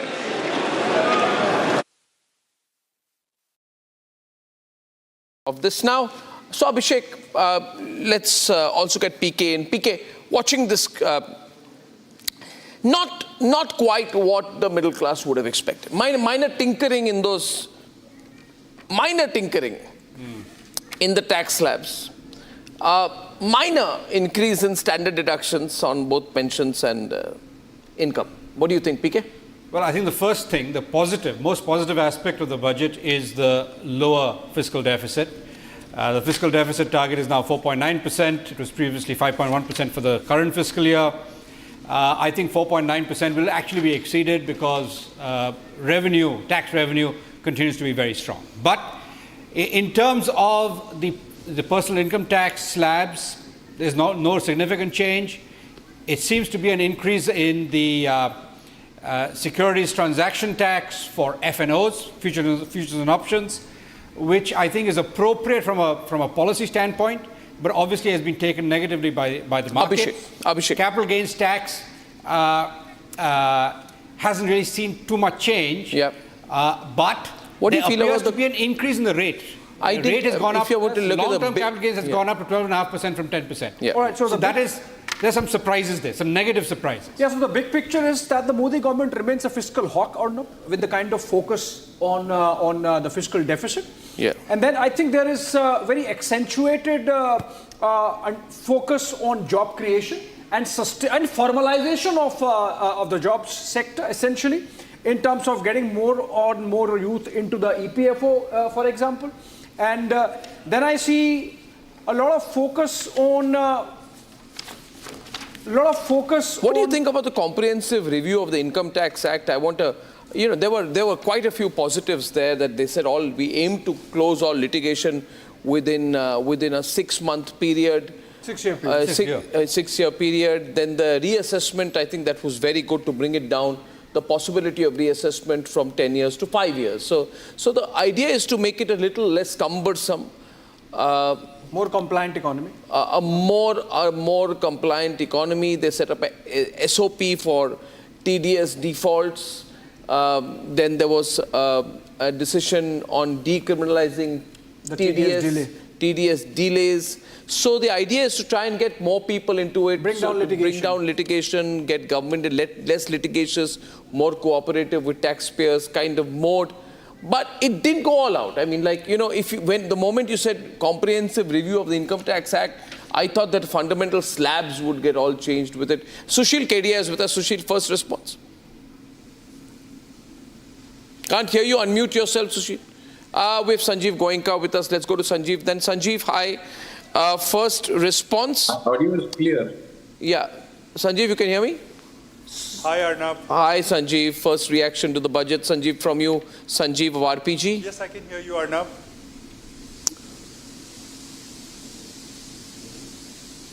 Positive. This is a furtherance of the government's commitment to a Viksit Bharat towards the plan for 2047. Focus on agriculture, focus on employment and skills development, focus on MSMEs, simplification of direct taxes, the focus on the eastern region, which means they want the underdeveloped parts of the economy to grow. A Yuva and Nari Shakti push, the development of religious tourism. You know, all these are things that give me a lot of optimism and cause for buoyancy. Sanjeev, do stay there. We have the Managing Director of Amul, Jain Mehta, with us as well. Jain, good afternoon. If the idea was continuity, has that been achieved? Would you have expected more? What are the hits and misses? Good afternoon. Yes, I think it's a pretty good budget, and you are right. It is continuity, and more importantly, a focus on where we want to go towards. As outlined in the last budget, they talked about the focus of the government on the 4 major castes. And they talked about poor, women, the youth and the farmers. And in this year's budget also, I mean, the emphasis given on the new cooperative policy and how cooperatives as a tool of development will help support all these 4 the castes as outlined by Honorable Prime Minister last year is a very clear indication of where the government wants to go and how they want to take everybody in the growth story. And the cooperatives have been identified as a tool of development. And this is what I think we welcome in this budget. More importantly, the focus on organic farming, the natural farming also gets a good place in this budget, and the resources allocated and the objective to get more than 1 crore farmers into this outlines the objective of the government also to see that consumers get food which is grown without chemical fertilizers and pesticides, and we become a healthy nation and also grow the economy. Yes.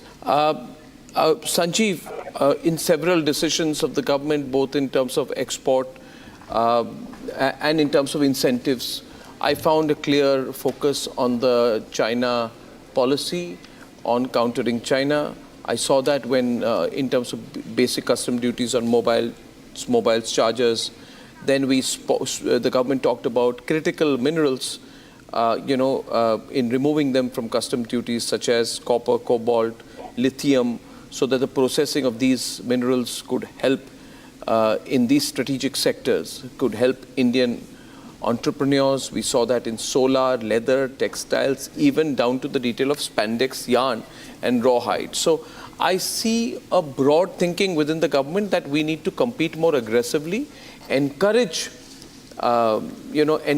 as far as possible, encourage manufacturing in India. Did you also see that in the first sort of 1 hour of the budget presentation?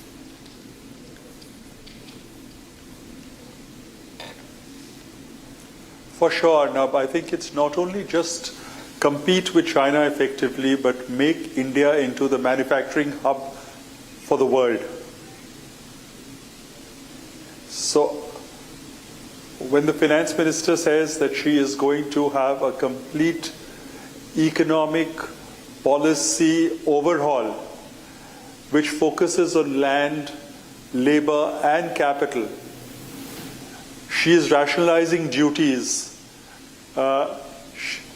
And I think it's all pointing towards converting India into the manufacturing capital of the world. Yes, absolutely. It is. Markets down, though. I want to get in from Sushil. Why markets are down? Markets down. What are they reading? What has got them nervous? Sushil? So can you put the markets numbers? Market has nosedived, actually. Now it's rebounding back. Rebounding back now? It's Okay, gone. good. Yeah, it's rebounding back. So obviously, if you touch the long-term capital gains tax negatively, and the short-term capital gains tax has been increased, so that's a knee-jerk reaction. But Runup, we spoke in the morning. Global markets have topped out. India was hesitant for the budget. If in case the budget will spoil the bears' party, and actually the budget for stock market has given negative news, I see a sustained downtrend. It is a great budget, but the market will be going down.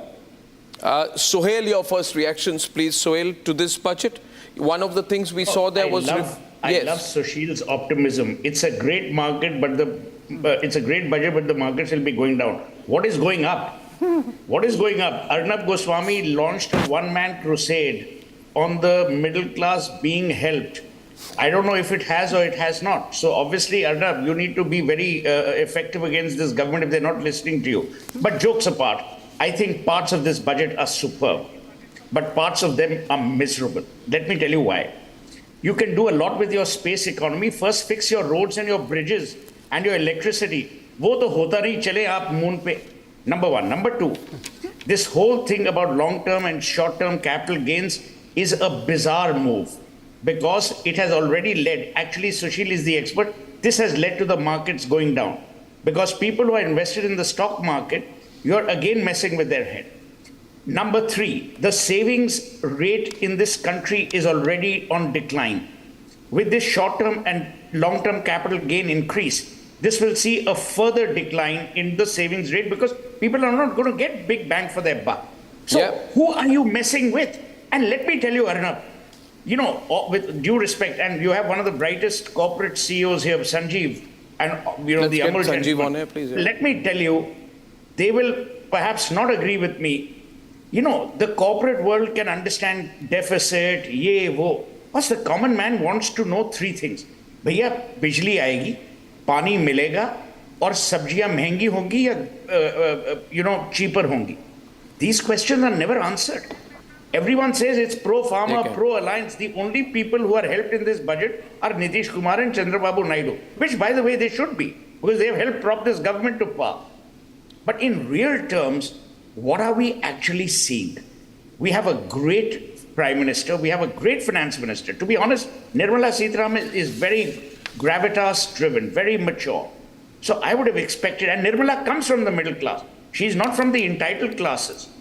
She doesn't have a five-letter surname which starts with a G and ends with an I. So she comes from a very, very middle-class background. She should understand the pain of the middle class more than anyone else does. So what would I give the budget? I would give the budget 7 on 10. But as your maths teacher, Arnab, would always tell you, a lot of scope for improvement.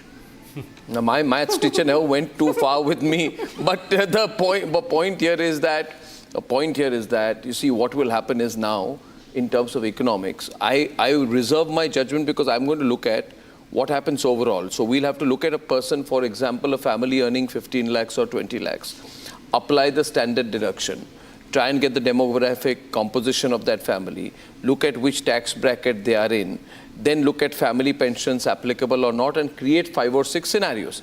Now, what is the amount that the Abhishek that is being said by the finance minister that a household or a family will save? About 55,000 if you are if you qualify for all the entire bracket. All the applicable categories. So that's the maximum. If you're earning 15 lakh rupees and more. Yeah. So, okay. Well, I'll get one more voice. I've got Rajiv Gupta here of Policy Bazaar, also the co-chair at ASSOCHAM, joining me right now. Before that, I want to go back to the two busy men, Jayan Mehta and Sanjeev Goenka. You want to take it forward first with Sanjeev, on how corporate India is viewing it, and Sanjeev is going to be in conversation with the finance minister in a couple of days. We'll be live telecasting that on our channel. What would be the first thing you think Sanjeev should put to the finance minister when that happens? Well, my question would be, couldn't she have done more, given the fact that they have just come out of an election and there was sort of a freeze in terms of policy making? It could have been a big bang, it could have been a big bang, Philip, but it seems not to be happening.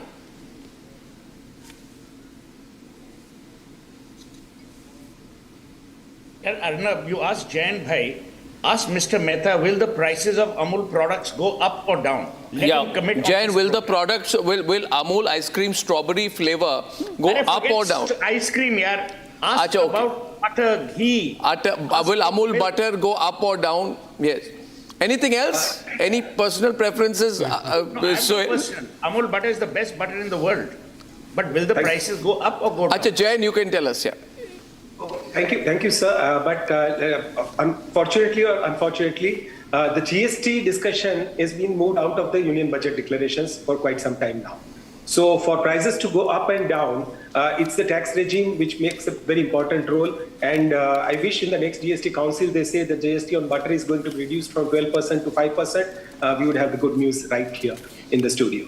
But having said that, I think when you encourage more cooperatives in the country, when you encourage more women to be members of the cooperative, they directly get linked to the bank accounts, they get earnings in their own hands.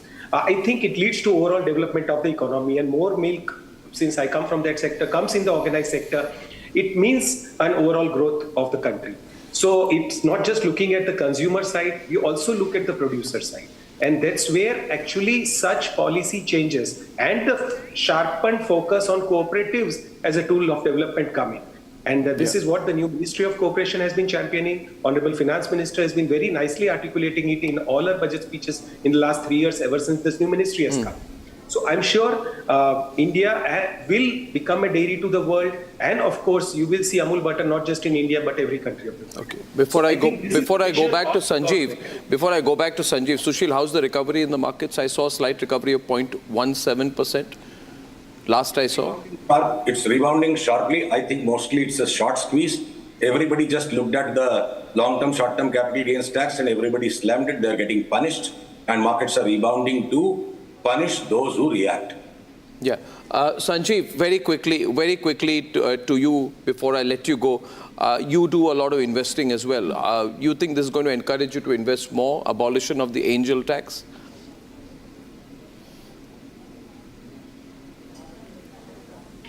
Sanjeev? I think overall, I am betting strong on the Indian economy. The fact that the government intends to increase supply by increasing the manufacturing base, the fact that they're talking of a comprehensive economic policy reform, and the fact that they're talking of renewable energy, pump storage, I think all these things give me the feeling that go long on the Indian economy. I'm not one of those who looks at 1 month or 2 months or 3 months. Go long and you can't go wrong. Absolutely. Sanjeev, thanks very much for joining us. I'd like to go to Sanjeev and Jayan. Thanks very much. Bhaskar Majumdar joining the panel, and Rajiv Gupta, sorry to keep you waiting. Rajiv, what is the headline at ASSOCHAM, at Policy Bazaar from your perspective? Arnab, I think while there are plethora of benefits which we've seen from the budget coming, particularly to create more employment opportunities, particularly for skilling more people, for Policy Bazaar, I think we were certainly expecting some initiatives on the insurance segment, but there have been virtually no announcements there, and one area which I am really, looking forward is how do the government plans to address the insurance gap. The penetration levels currently in this country are single digit, and particularly two areas. One is the living expenses, which includes health insurance policies. Now, you're aware that 60% of our healthcare expenses come out of pocket. So one obviously needs direct incentives to attract people to buy health insurance policies. So we were expecting increased tax benefit there and some waiver on the GST, which I think currently is at 18% on the health insurance. Also, from pension perspective, pension contribution towards the insurance premium is not on par with NPS. Yeah. And the annuities which you receive at the end are also added to your taxable income. Yeah. Now, with country's aging population, by 47 we will have 30% of India's population as senior citizens. So if you don't attract younger citizens today to start investing in pensions, other than NPS, insurance is a big segment. Yeah. I guess there could be a big social problem we are going to face, Yeah. I take your view on that, Rajiv. Thank you, Rajiv, for joining us. I'm going to Bhaskar Majumdar. Bhaskar, financial indicators of the country are healthy, very healthy, super healthy, 4.9%, the target being 4.5%. Our expenditure for FY25, 48.21 lakh crore, receipts 32.07 lakh crore. We're doing good. No. So my question to you, Bhaskar, is what have the people got? Sohail's been at it since morning. Rightly so. What have the people got? Have they got any major relief in the tax system in what is being described as a comprehensive review of the tax policy? I think if we just split the fundamental point, Arnab, is the government has carried on being a fiscal deficit hawk. There's no doubt about that. And this, from a global perspective, will be viewed very, very positively. I think it is correct, and I sort of concur with Sohail that when it comes to the Aam Aadmi, so to say, there isn't that many lagniappes which have been given. And while the FM did say it's a comprehensive policy change, nothing comprehensive has been about it. Yes, there would be certain more cash at hand at the hands of the common people, salaried people, but fundamentally nothing more than that. But I think the key aspect which this budget has tried to handle is the job creation part of it. And I think that is one part which I have to appreciate that aspect of it. One, from the startup industry perspective, doing away with the angel tax has been something which is very well appreciated. This has been an ongoing demand for us for quite a few years. And finally, after some tinkering at every budget, they have abolished it. This will no doubt help in more and more monies coming into the startup industry. Second point, which is also very good, is what I would term it as ELI type of thing, which is employment related incentive scheme. I think that is again another very good thing. I have seen that work very well in the UK, where from the CSR budget, companies have been encouraged to take on interns. Companies have been encouraged to give the first employment. And I think this is fundamentally going to change to a great extent the employability aspect of it. Linking that again with the skilling part of the budget which they have come through. So I think the focus this time was more around creating employment, which, like in the earlier session we spoke, was one of the biggest reasons for the government getting what it did during the elections. Okay, I feel they could have done so much more, as far as the salaried employees, taxpayers are concerned. They've simplified the reassessment and reopening of returns, which is good. 2 tax exemption regimes for charities merged into one, which is good. But PK, I call this tinkering. I don't think this is as substantial as could be. Piruz Kambata is joining us from CII. Piruz, of course, from Rationale and from CII tonight. What's the mood at CII, Piruz, to this? You've been part of so many budget sessions. What's the actual sense? Continuity, anything more? Any standout thing you'd like to mention? No, I think we had expected something which will really help the rural India, which will help the youth, skill development. So to that extent, I think it is in line with our expectations. And as regards taxation is concerned, even if the same taxation is there, we are happy because there is no further hurt. I do believe that an income tax, that the government has really increased the threshold for litigation, Supreme Court, High Court tribunals, which is very great. That's good. And I think we appreciate it. Yes. But more details are required that what are the changes going to happen in the capital gain taxure. But overall, I believe that, as you rightly said, Arnav, I think if you ask me, the government has now what I call a clear 5 years. So they should have really taken the lead and announced some very bold reforms and some very new and bold initiatives. I personally believe that should have happened in this first year, which I have not seen. You feel they've been cautious? And I do, and I think that is probably the reason while the markets also have not actually reacted in a very positive manner. Yes, because the expectations were very high before the election, given the February announcement. I think those, exactly, because something of that whole thing, like I somehow believe that we now have to get into this economic reforms in a major way. Taxation also, even let us say individual taxation, there is small tinkering around. I believe that individual taxation should have been much better than what it is today. But having said that, don't these fiscal numbers, won't they have an impact on overall global confidence? PK, in the Indian economy, which will have an overall cascading turn. See, I think I am happy with one thing, that the fiscal deficit is under control, which will also control the inflation. But please don't forget one thing, that we are a developing economy, and in a developing economy, our fiscal deficit norms should be different than developed countries.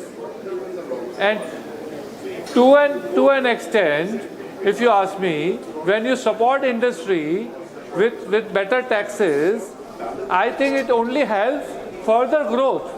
And I think we are at a stage that we should go for growth.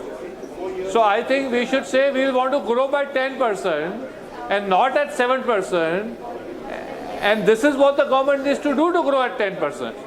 Imagine between the priority to grow at 10% and to keep the fiscal deficit in control, I think growth is better than just keeping the deficit in control. PK and then Ajay. And I will go for growth, personally.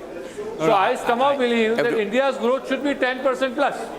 Yes, I agree. India's growth should be 10% plus, but the way to achieve growth is not to be fiscally profligate. I think the important thing is that this government has been fiscally quite conservative right through, and that continues. I think the fiscal deficit target of 4.9% is already below the original estimate of 5.1. The actual outcome almost always is going to be better, because the economy is growing much faster than the government is forecasting. The government is forecasting 6.5% to 7% real growth. I think it's forecasting around 11% nominal growth. So you're actually going to get much faster growth than that. I think the important thing is that what I like about the budget is that there is a lot of focus on reforms that are broad-based. Land reform, reform of the land regime. They've created lots of parcels of land that will be available for industry. That's one. Then there is a bunch of reductions of customs duties to improve manufacturing. There is. So not only in electronics, but things like leather and textiles.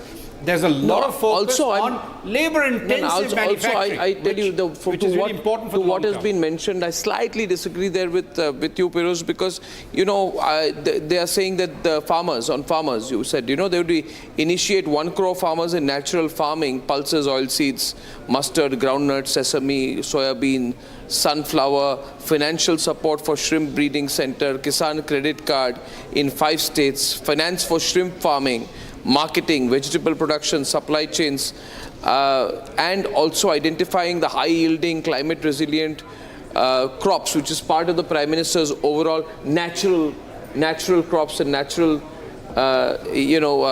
seeds scheme. So it's not as if that's not there. Also, I see that for now that I'm looking at things in a bit of detail, scheme for first timers, of course, the 1 month wage for all persons newly entering the workforce in all sectors. Is that 1 month wage? Or is that 1 month's PF contribution? No, it's 1 month's wage. 1 month wage? Yes, it's 1 month's wage. And what I find interesting in the budget 1 month wage extra? Yeah. 1 month's wage will be given extra by the government. By the government. No, 1 month wage. Yeah, 1 month's wage. Why do that, but? Why do that? Because to win. No, why do that? It's a political move to win over young people. It is exactly. Have a job. No. Both the internship proposals and this 1 month wage, it clearly indicates that the government has made a demographic address through the budget. It's targeted at the young people. India is getting younger, and they want to capture that age group. No, but there is the scheme for support to employers, job creation in manufacturing. First time wage, I'm still confused about it, Abhishek. It is 1 month wage. 1 month wage for all persons newly entering the workforce in all sectors. Yes. Yeah. So if you join Republic, but you're not newly entering the workforce, Abhishek, so don't look at us, that this is going to happen to you. Yeah. But if you were a new job entrant, first job, then you would get 1 month wage from the government. But as a policy also, I'm not very convinced. Like someone who's already got a job, the person is secure. Why give him one or her more one month job? First time job, Abhishek, not you. First time job. Yeah, first time job. You not see, for the me. problem in India is first time job. You see, haldi, halwa, dahi, chini being given to the finance minister. We are sweetening every goddamn thing. It's a ridiculous idea that because the guy is getting a first-time job, usko aap ek aur month ki salary give it to someone who does not have a job. There is someone who is consuming some massive substance which we must find out what it is. It is a ridiculous idea. Nowhere in the world has this happened. That, you're getting your job for the first time, so beta aao, 1 mahine ki salary tumko aur de denge. So says our resident cynic. Today, I don't know. He's been in some mood since morning. I think Ajay, he's just irritated that he got up 4 o'clock London time. I'm very clear-headed. I'm doing my punch karma. My toxins are out. I'm very clear-headed. You're in a different club. He goes to Hyde Park to do Panch Karma. Anyway, my question is, now, Ajay, are there any hits that you see? Are there any hits, Ajay Garg? Are there any hits, and what are the misses in terms of expectations? One of our panelists said earlier that first of a 5-year budget, they could have set a stronger, setting the goals kind of mood in this budget, which perhaps is absent. Ajay. No, I think, Arnab, if I were to say that, when you're looking at all the commentary before the budget, there were 3 expectations where I think the government has hit nicely. One was obviously, clearly show a commitment to growth. So the capex which they had committed on the 16% in the interim budget, they maintained that. They have also made a sincere attempt in trying to sort of, look at various aspects to improve income for the large part of the population, whether it is in the lower middle class or the agriculture side and all these other data points. So I think all that has been achieved. The big other thing which was also showing an intent to remove things in the irritation like angel tax and all, which obviously, almost every startup has faced a problem there in the last 5 years since it has been introduced, and it's not resulted in anything except litigation. So, removal of those things have also actually gone in a big benefit in terms of the government's intent to simplify the tax administration. Obviously, the misses also, in my mind, are clearly some more bold reforms in terms of improving the capital expenditure, because the government is paying more focused attention on the fiscal.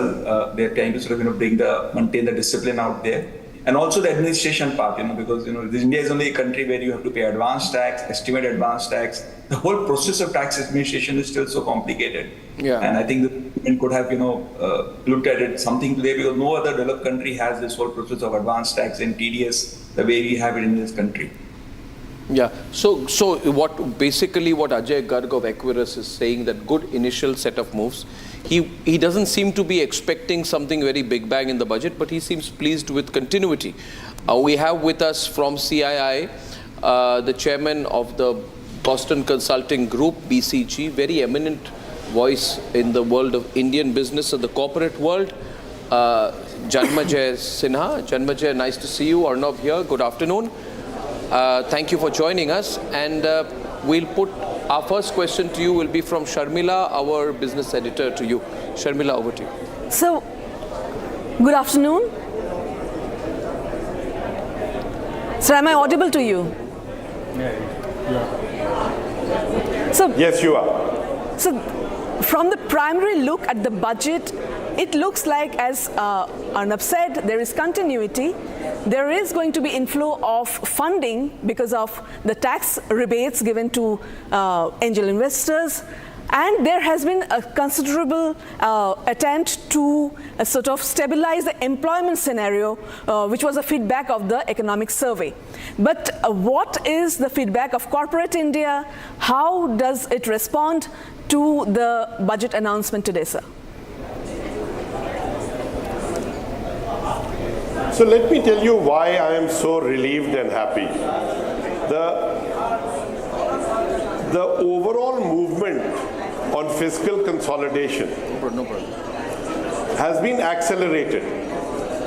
I was actually expecting that maybe we'll get to 5%, but it's gone to 4.9%. And the next year we are targeting 4.5% fiscal deficit. Yeah.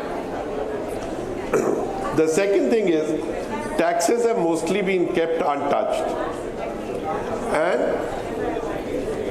And there's been a little increase in capital gains, which is fine. The people can pay it. But on the other side, what you really find is that there is a desire to relook at GST, simplify it, and extend it. Yeah. The overall GDP to the debt to GDP ratio will come down. So, if you look at the overall fiscal movement, correct, it is very comforting. You can see that the credit rating agencies already changed their outlook on India.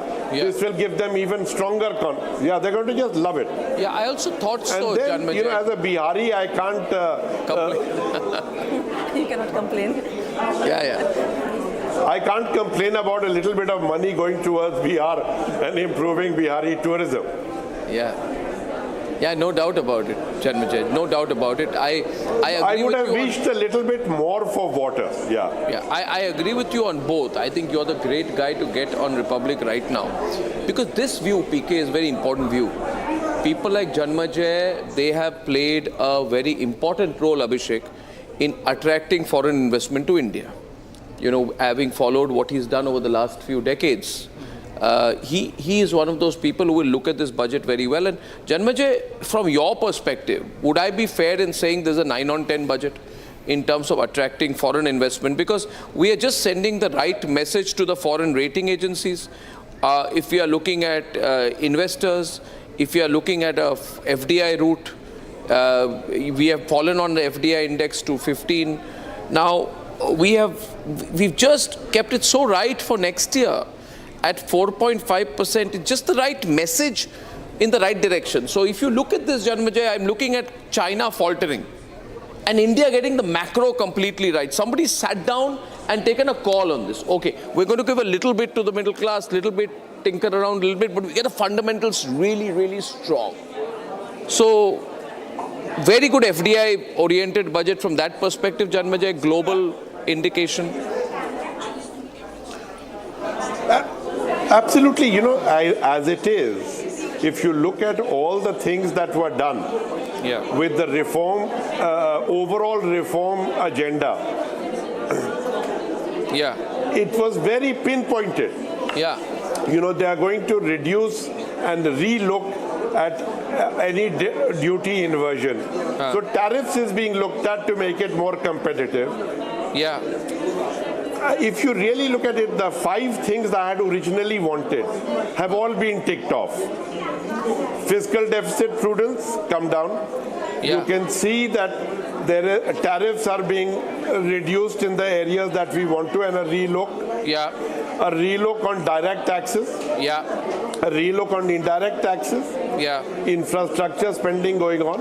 And then to announce a relook on the first budget to relook at reforms of factor costs. Yeah, yeah. Also, I thought that, and by the way, that's the other thing. If you read the economic survey, yes, yes, the brilliant statement that the economic survey has actually gone on and put out. Yeah. That the government should do less, but what it does, it should do better. So it should get out of the way and make things easier for business. Yeah. That's such a relief. Yeah, I think now, you know, people are beginning to see what happens is, Janmajay, in a budget, no, you see the few headlines, markets react, somebody's got, everybody's sort of crushed for the first 10 minutes. And then you begin to read through, and I think this analysis, Bhaskar, is very important. By the way, that's Varun Dua, great entrepreneur. Varun Dua is ACO Insurance. I'm going to go to you in a minute. Varun, just wait. I'm completing my chat with Janmajay because he's joining us from a very lunchy and noisy CIA headquarters, it appears to me. But, you know, Janmajay, the challenge will be, and I want to bounce this off you and PK and Bhaskar Majumdar also. You know, we've got a lot of tightrope walking to do. You're going to have to maintain this financial discipline. You are going to have to spend a lot on infrastructure. You know, then you need to tell the private sector, you put in your capex based upon what we are doing. Show your confidence in your own country, right? And then added on top of it, you have to manage Chandrababu Naidu, you have to manage Nitish Kumar, and you have to manage upcoming elections in Maharashtra. You know, so everything, there is no free lunch for a government, Abhishek, am I right? Do you want to take that with Janmajay, that it's numbers are right, not going to be easy, right, Abhishek? Take it with Janmajay. No, I have a question, in fact. You can put it to Janmajay. Are you suggesting, Mr. Sinha, that instead of giving a direct SOP by way of making capital cheaper, the government has taken the fiscal hawkish route and by keeping our finances in good order, so overall cost of capital perhaps would come down, because that's an industry complaint that the cost of capital is high, the private capital is not coming for that reason.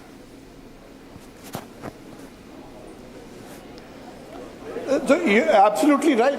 You know, the amount of, in the budget, if you look at our expenditure, the amount of expenditure and interest payments is very high.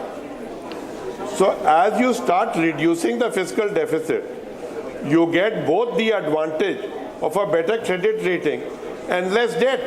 Yeah.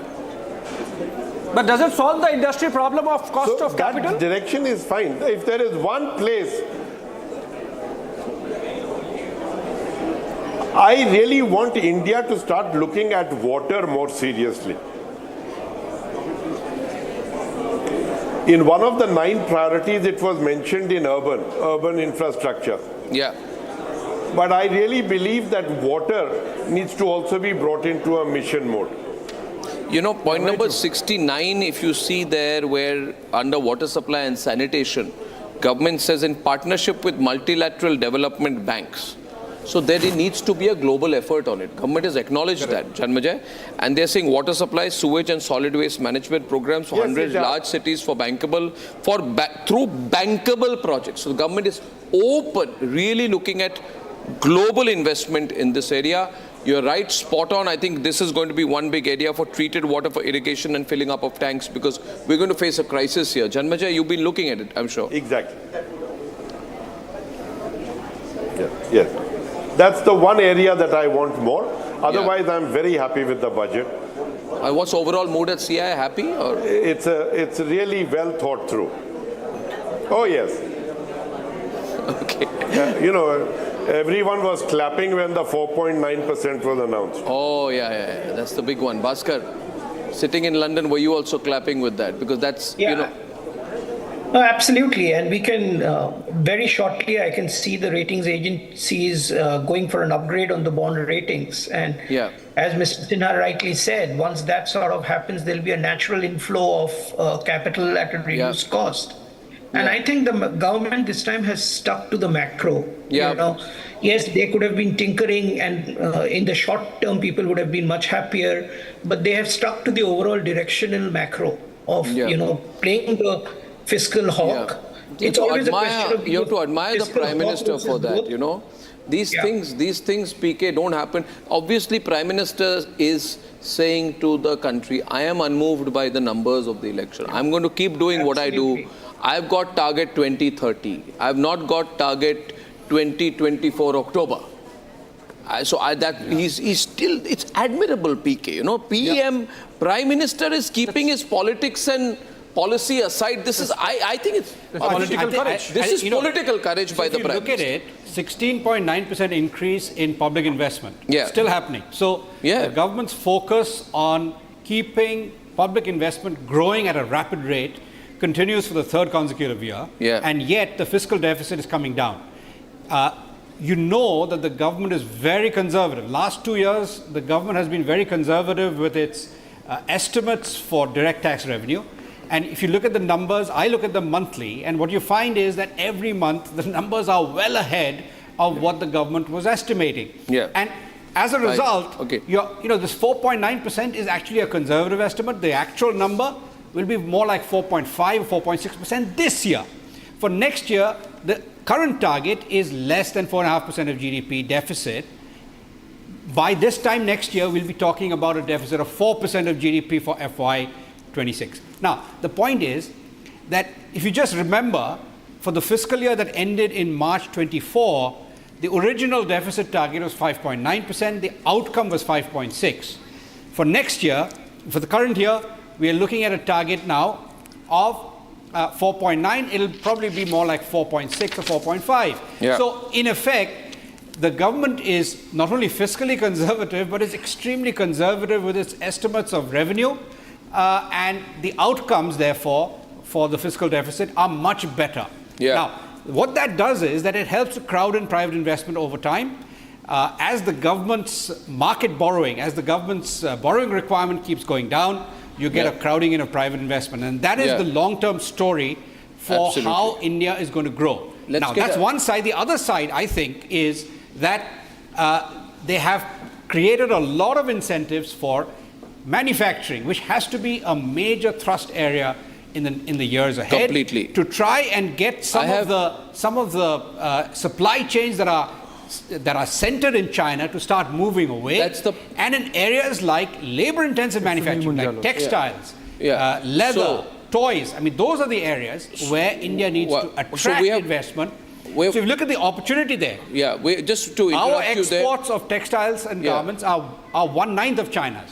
If we can triple ours in the next 3 years, our share is to be 1/3 of China's. Amitabh Kant, former CEO, Niti Aayog, waiting, and before I go to you, Amitabh, hi, Arnab here. How are you, Amitabh? Varun, if you don't mind, just bearing with us for a while. I don't think the audio line is through with Amitabh, so I'll take a word from Varun in before that.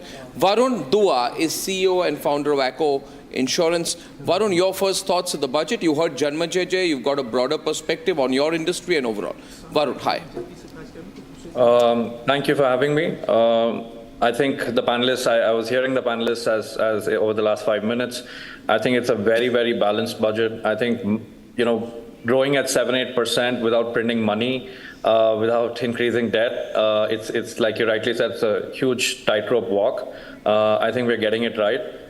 From my vantage point, when we look at raising capital from whether it's foreign capital or Indian capital, especially when we're looking at foreign capital, with steps like these or numbers like these in the long run, that country risk factor, sort of keeps coming down, and which sort of eases the flow of capital to companies like us or the ecosystem overall. Maybe one point before I hand it over back to you to speak to Mr. Kant is that from the insurance standpoint, I still have one specific area. I think it was on your show last evening also, that we still continue to charge Indian citizens almost sin tax on insurance from a GST standpoint, and that I don't think is good for the citizens who continue to fall under financial stress in case of mishaps.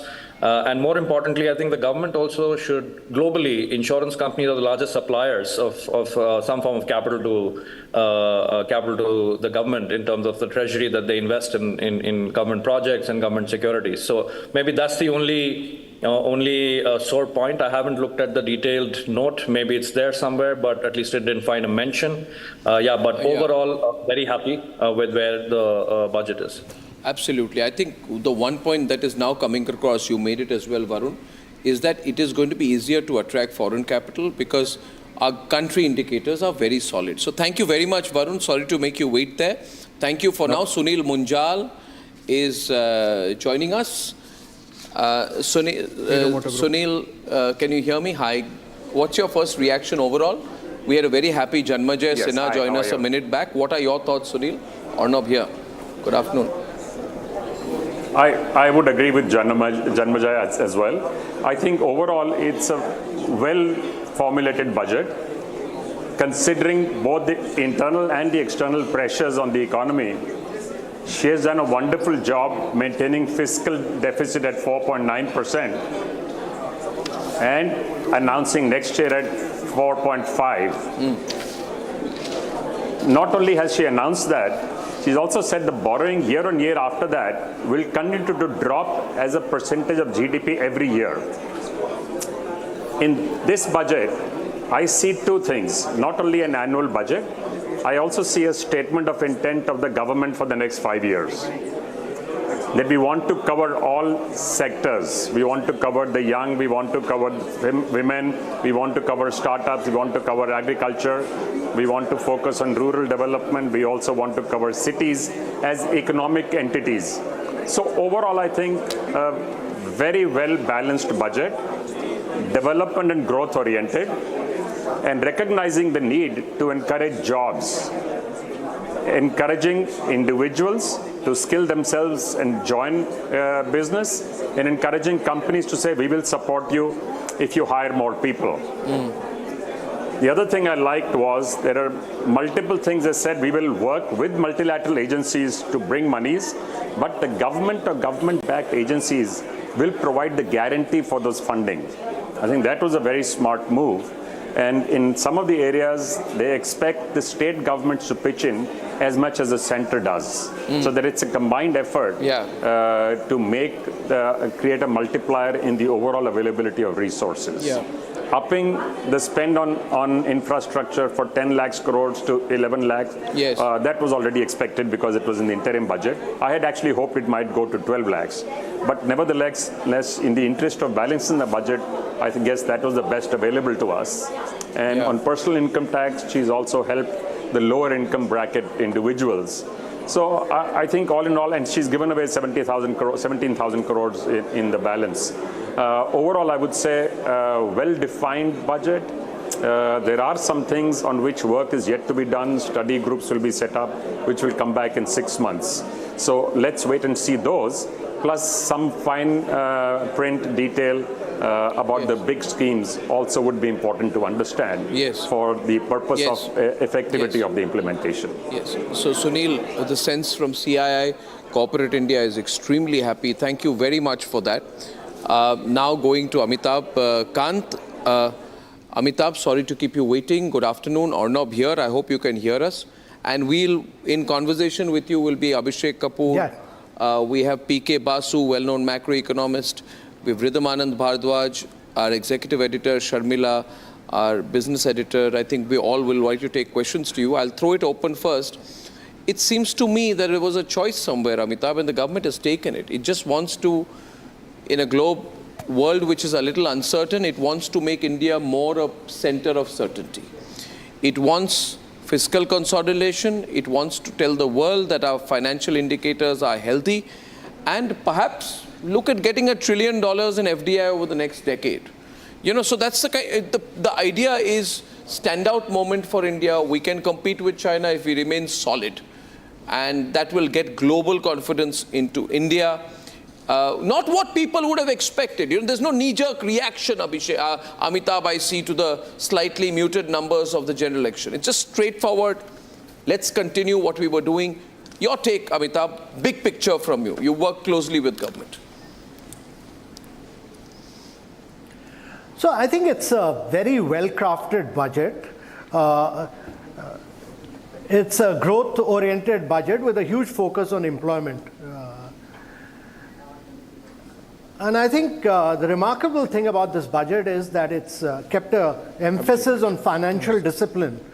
So the fact that you are keeping your fiscal deficit and down, and yet you are increasing your outlay for capex spend as a percentage of GDP, which has gone up. So, you know, important thing is also the finance minister saying that we are coming down from 5.1% to 4.9%, and we'll come down to 4.5%. And we will subsequently have a glide path. So that demonstrates a great amount of financial discipline. But I think the important thing is that this budget lays a lot of emphasis on employment. Giving benefit to those who are first time getting jobs for 1 month, then those who are getting manufacturing jobs, the benefit, for both employer and employee. And thirdly, to give benefit to for new jobs coming out on the new employers to get benefit up to 3,000 rupees for a period of 2 years, and also creating interns, very large number of interns in the 500 top corporates. All these, and also the fact that you are creating a new scheme for skill development, which is a centrally sponsored scheme. So I think these are remarkable features of this budget. But the budget also lays a lot of focus on urban development. Mr. Kant, and that is really shows. Okay, Mr. Kant, you continue to be the G20 Sherpa. You've just last week returned from Brazil. What is the world talking about when it comes to India? This budget, is it going to make us a little more attractive vis-a-vis China? So India is an oasis of growth in the midst of a very barren economic landscape across the world. And, the fact that we've grown at about 8.2% is remarkable. The economic survey, in a very moderate basis, talks about growth of 6.5 to 7%. But my view is that with budgets like this, we'll accelerate the pace of our growth in the coming years, because fiscal discipline, focus on innovation, focus on research, focus on urbanization, focus on employment really shows that India will be a country which will drive growth with job creation. That is important. Right. PK? Yeah, I think as you just said, the government is really conservative about its growth forecasts. 6.5 to 7%. This was the same sort of number last year. If you look at, there seems to be a consensus every year that growth is going to be 6.5 to 7%, but the actual numbers are much higher. And if anything, all the momentum, exports are picking up, consumption is likely to be stronger given that there's a better monsoon, and there's so many incentives for investment to pick up. Estimate of 6.5 to 7% growth, when in fact 8 to 9% is more likely. So I think in a way it's good that you are conservative as far as your estimates are concerned, but you achieve much higher in delivery terms. And I think the Prime Minister has also always emphasized that your delivery should be much more than what you've promised. And that's why my belief is that with a budget like this, the two challenges are one of consumption, one of exports. Both will get driven. Absolutely. I think we've got Ashish Wakankar coming in right now. Ashish is a very well-known veteran of the capital markets, runs his own capital markets firm. Ashish, you're very excited with this budget. Why is that? And any point you want to raise directly with Amitabh Kant tonight, because this afternoon, because you were giving your own analysis of how things stand. Ashish. Yeah, thanks, Arnab. I mean, I was looking at the reaction post-budget, and I think people were fixated with a few things. In my opinion, Arnab, this is a fantastic budget. And somebody was giving ratings. I would say it deserves 9 out of 10. And if you look at the Prime Minister's speech yesterday, he said we should be looking at not just 2024, 25. We should be looking at 2030. So given this backdrop, I think we are preparing the ground, preparing the economy for that. Look at the budget. I mean, what does it focus on? It focuses on maintaining fiscal discipline. I mean, this budget is perfect if you're looking at attracting foreign investments, if you're looking at sending the right message to the global rating agencies, they matter. You've just got yourself on the JP Morgan bond index. Now, people wanting to enter into India through this route, they would be looking at all these things. I mean, what we saw in the last election, I mean, just see how things change in just 5-6 months. I mean, 5 months back, we were saying that, this interim budget is being presented, elections in June, the incumbent would come back, so on and so forth, they were gung-ho. But the elections have thrown a surprise, and what matters now, the message that has come out of these elections is that freebies and doles matter. So when you're looking at, these aspects, the government has maintained fiscal discipline. It's maintained a glide path, maintained focus on capex and infra. The government borrowing has gone down. Government is making every noise to ensure that the private sector capex moves in. Private sector is, borrowing is crowded in. And with these, I mean, what you've seen all these time is that some of the states which were not on this bandwagon, for example, Maharashtra, now they've also jumped onto this. So given this backdrop, the focus on maintaining the glide path, maintaining focus on, capex, I think it's fantastic. Last point that I want to make over here. I mean, people have been worried about, the short-term and long-term capital gains tax being, changed with. You have seen in recent times the regulator, the RBI, in fact, even the courts have come up with, raising concerns on what is happening in the futures and options side. Someone even said that this is now not a micro issue, this has become a macro issue. Do you want a situation wherein, when everything is gone? Now, what is India today? India today is a fantastic compounding machine. Despite not giving any fiscal stimulus post-COVID, you had Red Sea, you had Ukraine, you had West Asia, number of crises. We still stuck to the path. We still maintained fiscal discipline. We focused on investment-led growth. In such a situation, you have a situation wherein the capital markets have now, come up with a surprise wherein it's got kind of into the heated zone, particularly in the futures and options side. To ensure that that aspect of it does not become an economic issue, you have the short-term capital gains tax being raised, and you have the securities transaction tax which has gone up. I think they have pressed on all the right buttons. We are setting ourselves for a long-term growth. You don't want a situation wherein you give a stimulus to this economy unnecessarily when it is not needed.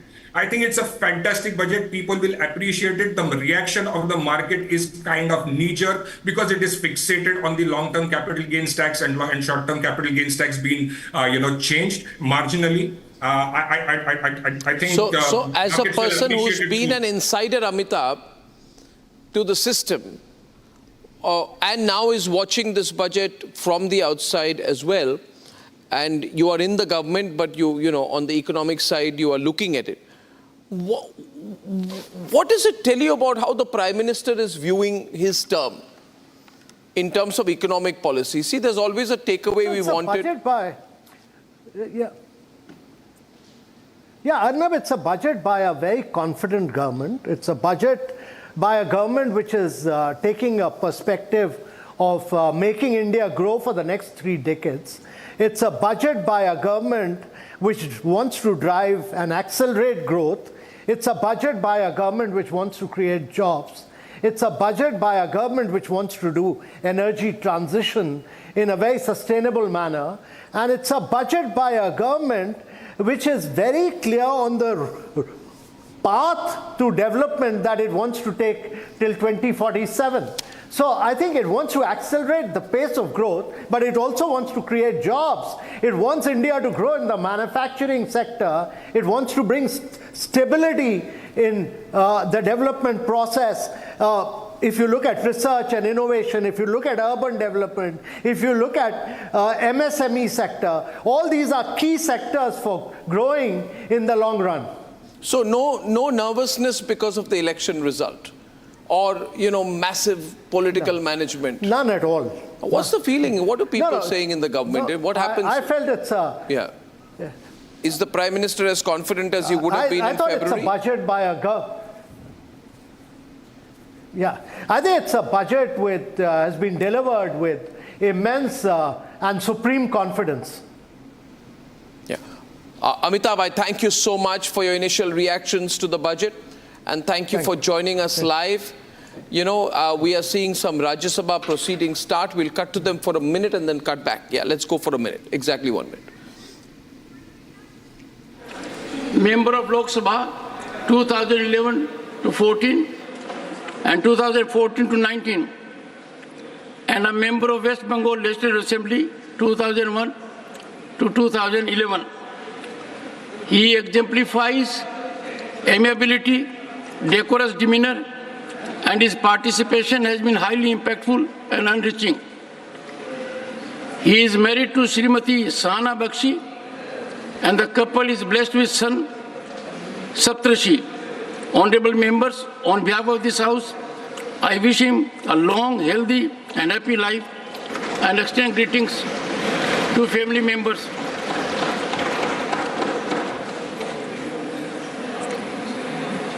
Ruling on electronic notices.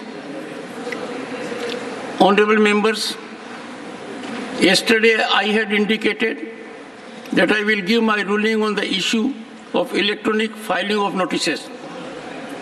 Honorable members, India's digital stride has globally been acknowledged. The World Bank chief, Shri Ajay Banga, reflected thus, I quote him, "I cannot praise enough what India is doing to open up space for entrepreneurs that is visible in the digital space.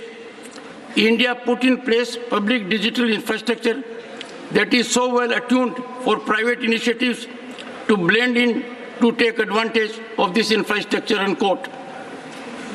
World Bank in its G20 document has reflected that India has achieved financial inclusion targets in just 6 years, which would otherwise have taken at least 47 long years, owing to its digital payment infrastructure, such as Jan Dhan Bank accounts.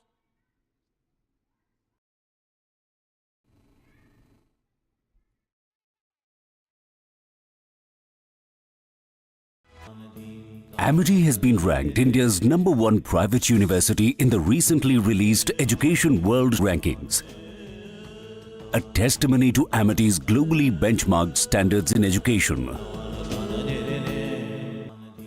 Amity has been ranked India's #1 private university in the recently released Education World Rankings, a testimony to Amity's globally benchmarked standards in education.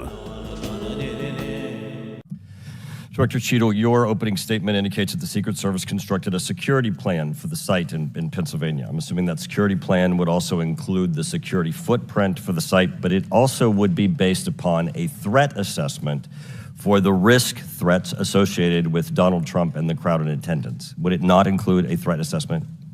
Yes, it would.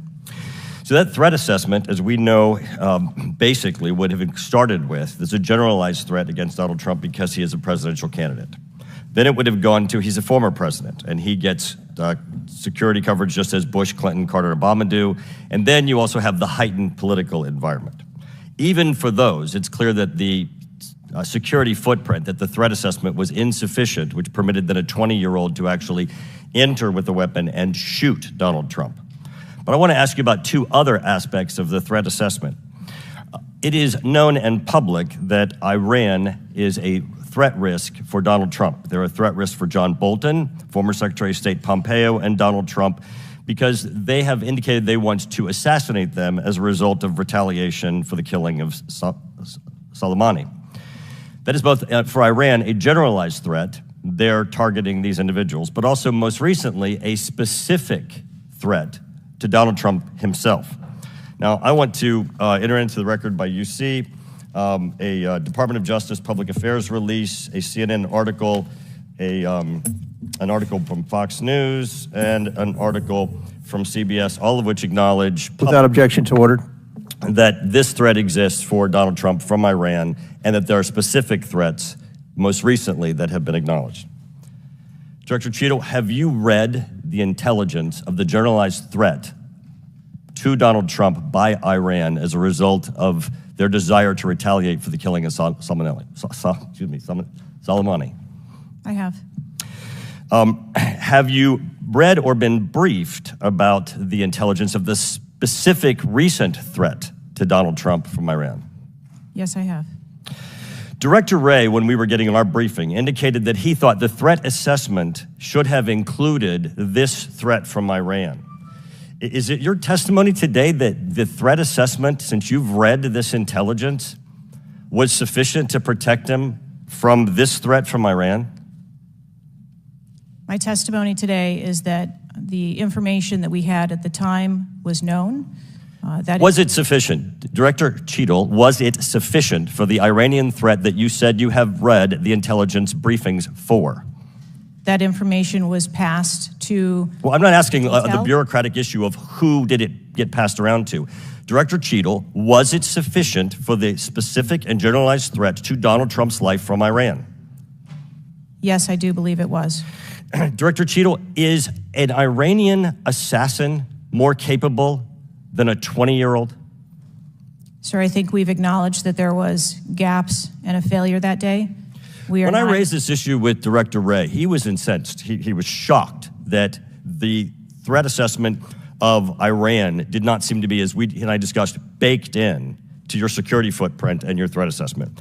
And he went on to say that the generalized threat that he has told the whole country that we are under from a potential terrorist threat. He has said we're under the highest threat level since 9/11, that the lights are flashing red. And he has specifically indicated that people have crossed the southern border as a result of the Biden administration's policy, and that there are in our country today terrorists and individuals who are affiliated with terrorist groups and organizations. That would be a heightened threat environment, Director Cheadle, would it not? Yes. In his public statements, he has said he is making these statements because he wants people to take them into consideration in threat assessments, specifically. Now, that would be a threat not just to Donald Trump, but it would also be a threat to the crowd there, wouldn't it? Yes. Are ISIS terrorists and Al-Qaeda terrorists and international groups and terrorists more capable than a 20-year-old in pulling off either a mass shooting or an assassination of Donald Trump? Sir, again, there was clearly a breakdown and a failure that day. Have you read the intelligence of the terrorists that are currently in the United States that Director Wray speaks, and those individuals that are here that are affiliated with terrorist groups and organizations that are in the process, as Director Wray said, of representing a significant threat of a terrorist attack occurring in the United States? I have read reports that apply specifically to the Secret Service's mission. Director Cheadle, because Donald Trump is alive, and thank God he is, you look incompetent. If Donald Trump had been killed, you would have looked culpable. There is no aspect of this that indicates that there has been any protection to Donald Trump. The threat was identified before he took the stage, and the shooter was only killed after Donald Trump himself was killed. Not only should you resign, if you refuse to do so, President Biden needs to fire you, because his life, Donald Trump's life, and all the other people which you protect are at risk because you have no concept of the aspect that the security footprint needs to be correlated to the threat. I yield back. Amity has been ranked India's #1 private university in the recently released Education World Rankings. A testimony to Amity's globally benchmarked standards in education.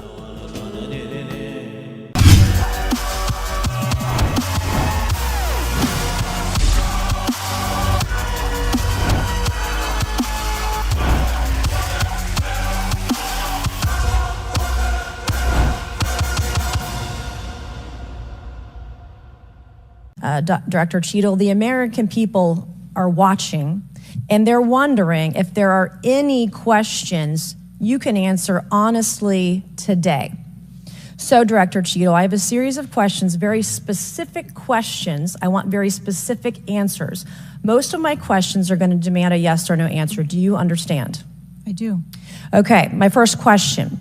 Both sides of the aisle today have asked for your resignation. Would you like to use my 5 minutes to draft your resignation letter, yes or no? No, thank you. Was this a colossal failure? It was a failure. Yes or no? Was it a colossal failure is the question. Yes or no? I have admitted this is a terrible... This is a yes or no series of questions. Was this a colossal failure? Yes or no? Yes. Was this tragedy preventable? Yes or no? Yes. Has the Secret Service been transparent with this committee? Yes. Would you say the fact that we had to issue a subpoena to get you to show up today as being transparent? Yes or no? I have always been yes or no? You didn't want to talk answer to the question. committee. We had to issue a subpoena to get you to show up today. That is not transparent, by the way. You stated earlier, Secret Service is not political. Is that correct? Yes. Okay. Would you say leaking your opening statement to Punchbowl News, Politico's Playbook, and Washington Post several hours before you sent it to this committee as being political? Yes or no? I have no idea how my statement got out. Well, that's bullshit. So, Mr. Chairman, I would like to ask unanimous consent to enter into the record articles by Punchbowl News, Political Playbook, Washington Post, all done at 5:24 a.m., 6:12 a.m., 6:34 a.m., a solid 3 to 4 hours before this committee got your statement. Without objection, so ordered. Okay. Is the Secret Service fully cooperating with our committee? Yes. Okay, you say you're fully cooperating with this committee. On July 15th, this committee sent you a list of demands of information that we wanted. Has the Secret Service provided this committee a complete list of all law enforcement personnel that were there that day? Have you done that? Have you provided a list to the Oversight Committee? Yes or no? I will have to get back to you.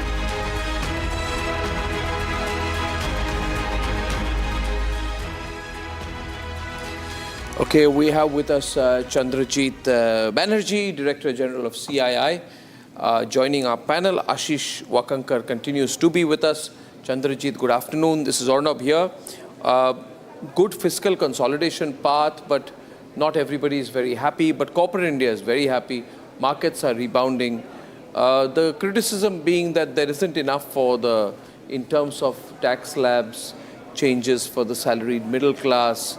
There is some criticism coming in about the removal of the indexation part as far as property sales are concerned, and there is an apprehension that the cost of property sales will go up, the withdrawal of indexation from property sale transactions. But I want your overall sense, because the good news is that the numbers are very good. We'll be a shining star in the world in terms of our global numbers, and that's what Ashish is very excited about. What's your overall take? You're the man at CII. What's CII's overall response to the budget?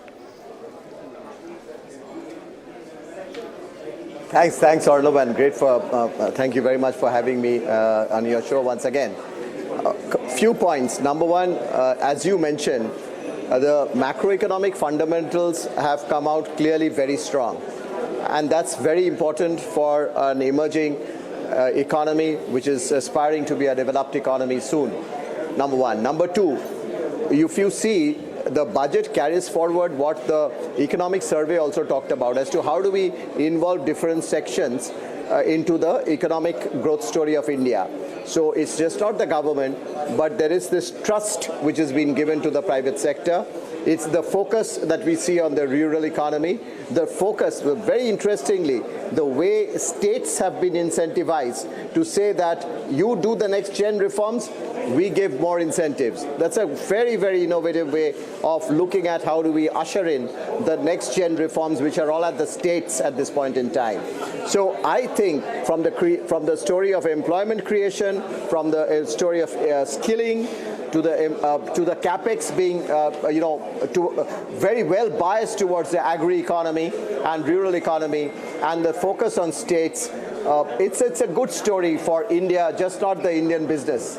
So but is it enough? I mean, for example, I think you spoke about the incentive to states when one is talking about a provision of 1.5 lakh crore provisioning, I thought, for I think long-term interest rates in order to encourage states to put in money for infrastructure. Is that enough? You see states responding? You see, I see states responding because what's happening is investments would go. If I really look at the entire budget as a piece, there is a lot of focus towards how private sector can play a role into enhancing its investment and thereby creating more employment. Yeah, please continue. So from the point of view of the states really coming in strongly, I think that's a great opportunity for states, because private sector will come into those states and create employment, create wealth, and create prosperity for the state.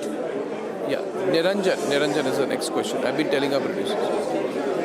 How the industry responds to, for example, there was a specific mention of Bihar. There was a specific mention of Andhra Pradesh. There was a thrust on both these states, and we know why. It's what was classically called coalition compulsion that the UPA had to do some sort of balancing during the UPA times. And are we seeing a return of that now in Modi 3.0 with a special package for Bihar, special package for Andhra? How does the industry respond to this? Because these are the only two states that are seeing big allocations. Mr. Banerjee.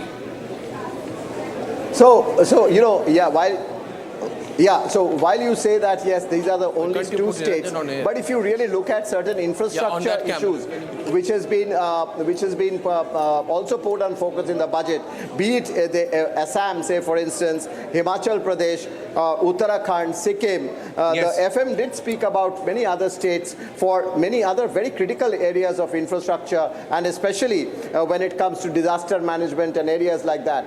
So, and I think if the states perform, they get more. It was not a good story for a particular city which was to be built up to be completely shelved. So I think there will be a lot of opportunities even for the industry to get into specific states as well as beyond. Yesterday when we did an interview with you, you had some expectations from the government. Specifically, we spoke about unemployment. That problem seems to be resolved, but we do not understand, sir, what is the benefit of giving an internship worth 5,000 rupees, and how is it going to impact both the government and the companies which take on board these interns? If you can explain that and break it down for us, sir. So I think there are the entire employment-linked incentive that we have been talking about actually benefits not just the large-scale companies, but also goes down to the mid-size and the smaller size.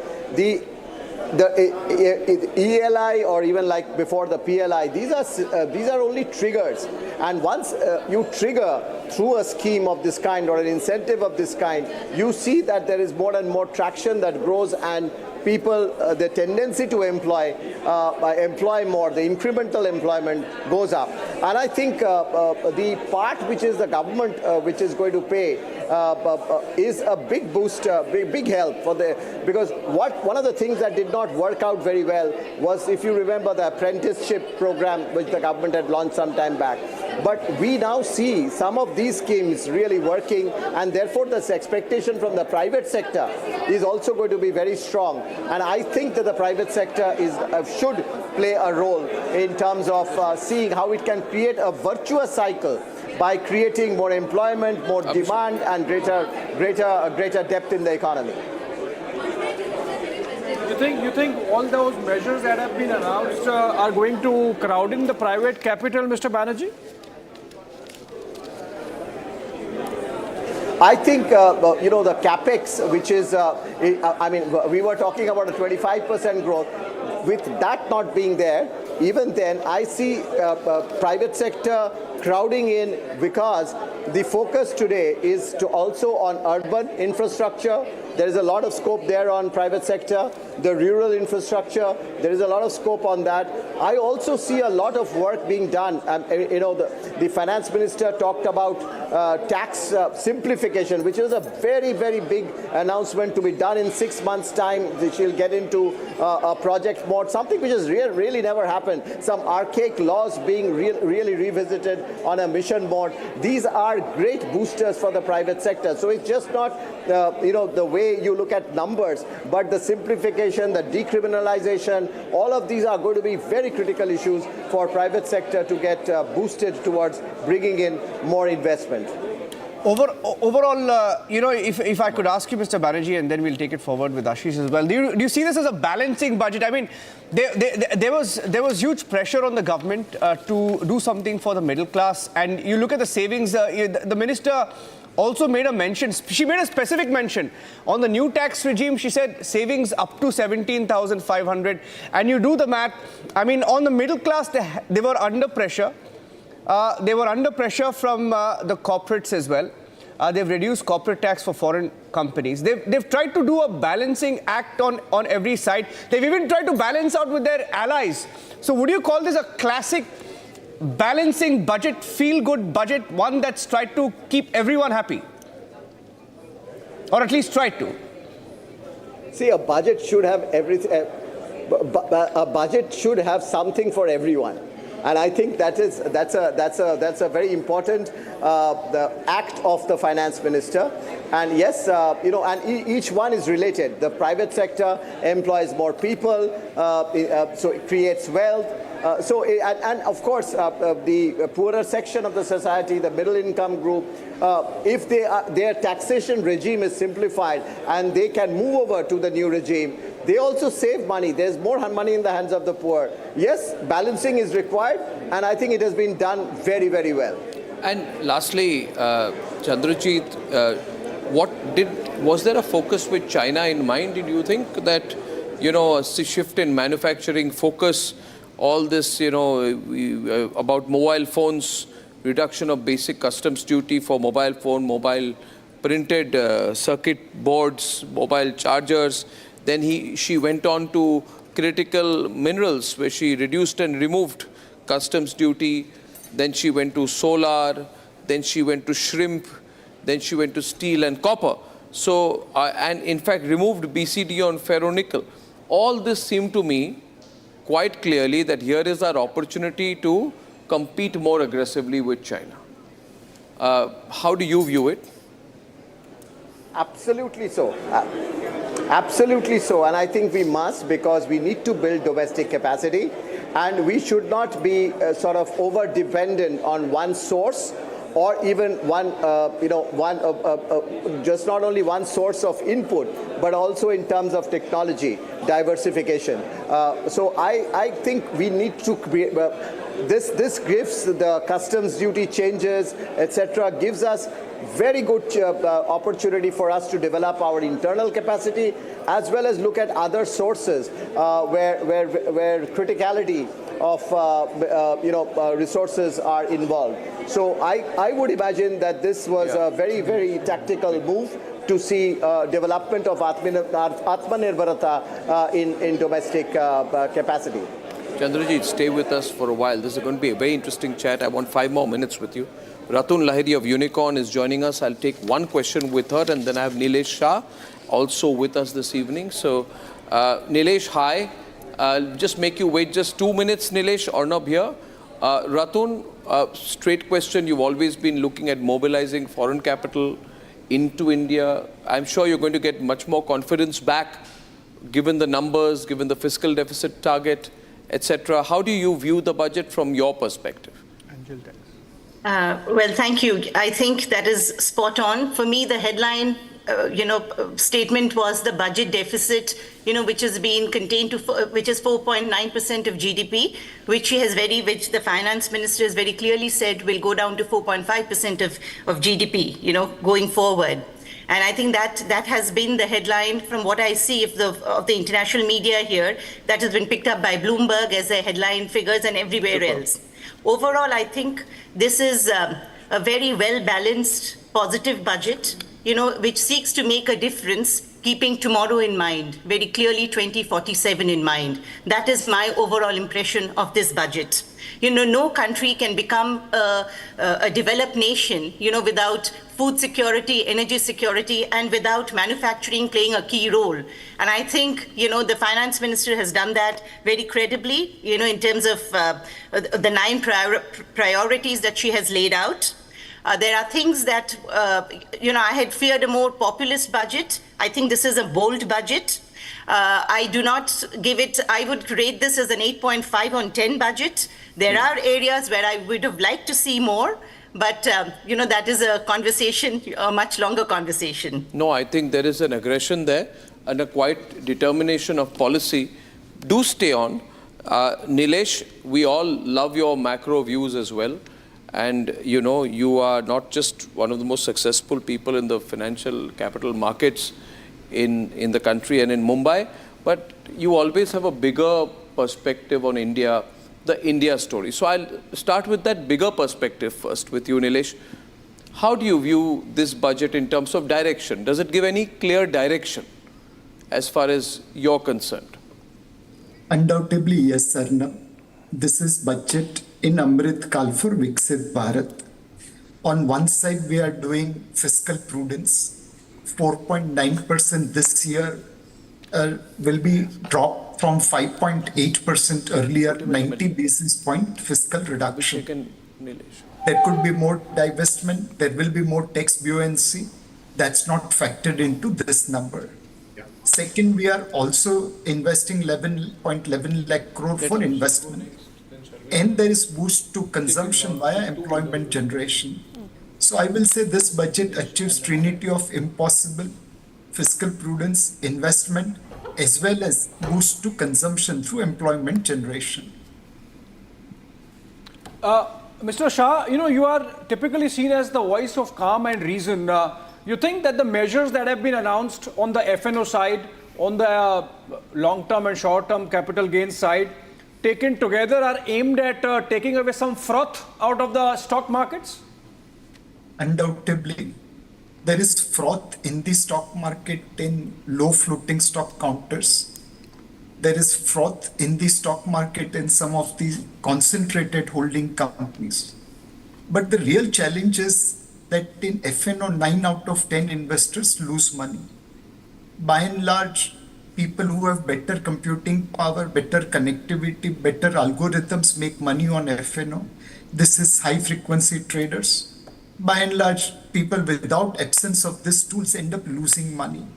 It's important that we bring FNO activity under control. Increase in STT is a step in the right direction. However, on capital gains, I have a bone to pick. Today, when foreigners trade in our derivatives market, it's capital gains, and many of them don't pay any tax through double tax avoidance agreements. Local investors, when they trade in derivatives market, it is business income and they pay tax as per maximum marginal slab. Rationalization of tax slabs across real estate, equity, everything else is very good. Removal of indexation for property and bringing down taxes, again step in the right direction. But increasing STCG and LTCG while leaving the loophole between treatment of foreigners and locals in the same kind of income is something which we should correct. Why do you say the indexation decision is right? Because as a middle class person, I thought that would have been, that helped me save some money, and I won't have that option now. So again, the tax rates have come down from 20% to 12.5%. So you had 10 and 20 without indexation. Now that's been simplified at 12.5%. Any simplification is always positive. Of course, there will be some winners and some losers depending upon where they were taking advantage. So I also am concerned about the decision on share buybacks, and I want to know where that is coming from before I hand over to Sharmila. So now what happens as far as buybacks by promoters are concerned? The tax liability is on the buyer. Yes. Now here, Arnab, there is a slight doubt. If a company does buyback on the floor of exchange, I as a seller have no idea who's buying these shares. Yeah. Any company will now start buying on the floor of exchange and not through tender route. And that will defeat the purpose of levying this taxation. I think we need to modify this in a manner there is proper tax liability on the recipients. I agree. There's not complete clarity on that. Sharmila? Nilesh, hi. So, despite the knee-jerk reaction that we have received from the market immediately after the budget, we do know that the markets are at an all-time high, and the capital markets of India is a global, a story which the world is watching. And we also know that the way India is onboarding the capital markets, because in June we have seen some 42 lakh new demat accounts, there is a lot of enthusiasm among young people, first-time investors who want to experiment in the capital markets. But most of this, Nilesh, as you know, that when people try and experiment with their money, it's usually their disposable income. Now, not too many will have that elbow space to experiment with the market. Do you think that a little sort of relaxation in the taxation could have also benefited the markets in an indirect manner? So, more the merrier. But I'm not too much worried about the taxation because that's paid out of the profit. I'm worried about the incentives which we are giving. Based on the household financial savings allocation between FY21 to FY23 as per RBI data, 93% of our savings goes towards lower real return product or negative real return product. People put 10% of their savings in currency notes. You don't make any money on it. Only 7% money comes into real return products like equities and higher yield debentures. And if you are going to put 93% money at zero or lower return and only 7% in higher real return, how will you become wealthy? How will you become prosperous? I think tax incentive should have been given to inculcate right investment habit, which is what NPS Vatsalya is doing. A parent will be able to set up an NPS account for their kids till they become major, and then it will be converted into NPS. On an average, a newborn person will have 60 years of investment in NPS, hoping that they'll retire at 60. Now that's like PM is speaking. नई ऊंचाई पर ले जाने वाले इस महत्वपूर्ण budget के लिए मैं सभी देशवासियों को बधाई देता हूं। वित्त मंत्री निर्मला सीतारमण जी और उनकी पूरी टीम बहुत बहुत बधाई की पात्र है। साथियों, ये बजट समाज के हर वर्ग को शक्ति देने वाला बजट है। ये देश के गांव, गरीब किसान को समृद्धि की राह पर ले जाने वाला बजट है। पिछले 10 वर्षों में 25 करोड़ लोग गरीबी से बाहर निकले हैं। ये जो न्यू मिडिल क्लास बना है, यह बजट उनके सशक्तिकरण की निरंतरता का बजट है। ये नौजवानों को अनगिनत नए अवसर देने वाला बजट है। इस बजट से शिक्षा और स्किल को नई स्केल मिलेगी। ये मिडिल क्लास को नई ताकत देने वाला बजट है। ये जनजातीय समाज, दलित, पिछड़ों को सशक्त करने की मजबूत योजनाओं के साथ आया है। इस बजट से महिलाओं की आर्थिक भागीदारी सुनिश्चित करने में मदद मिलेगी। इस बजट से छोटे व्यापारियों, एमएसएमईज को यानी कि लघु उद्योगों का उसकी प्रगति का नया रास्ता मिलेगा। बजट में मैन्युफैक्चरिंग पर भी बल है, इंफ्रास्ट्रक्चर पर भी बल है।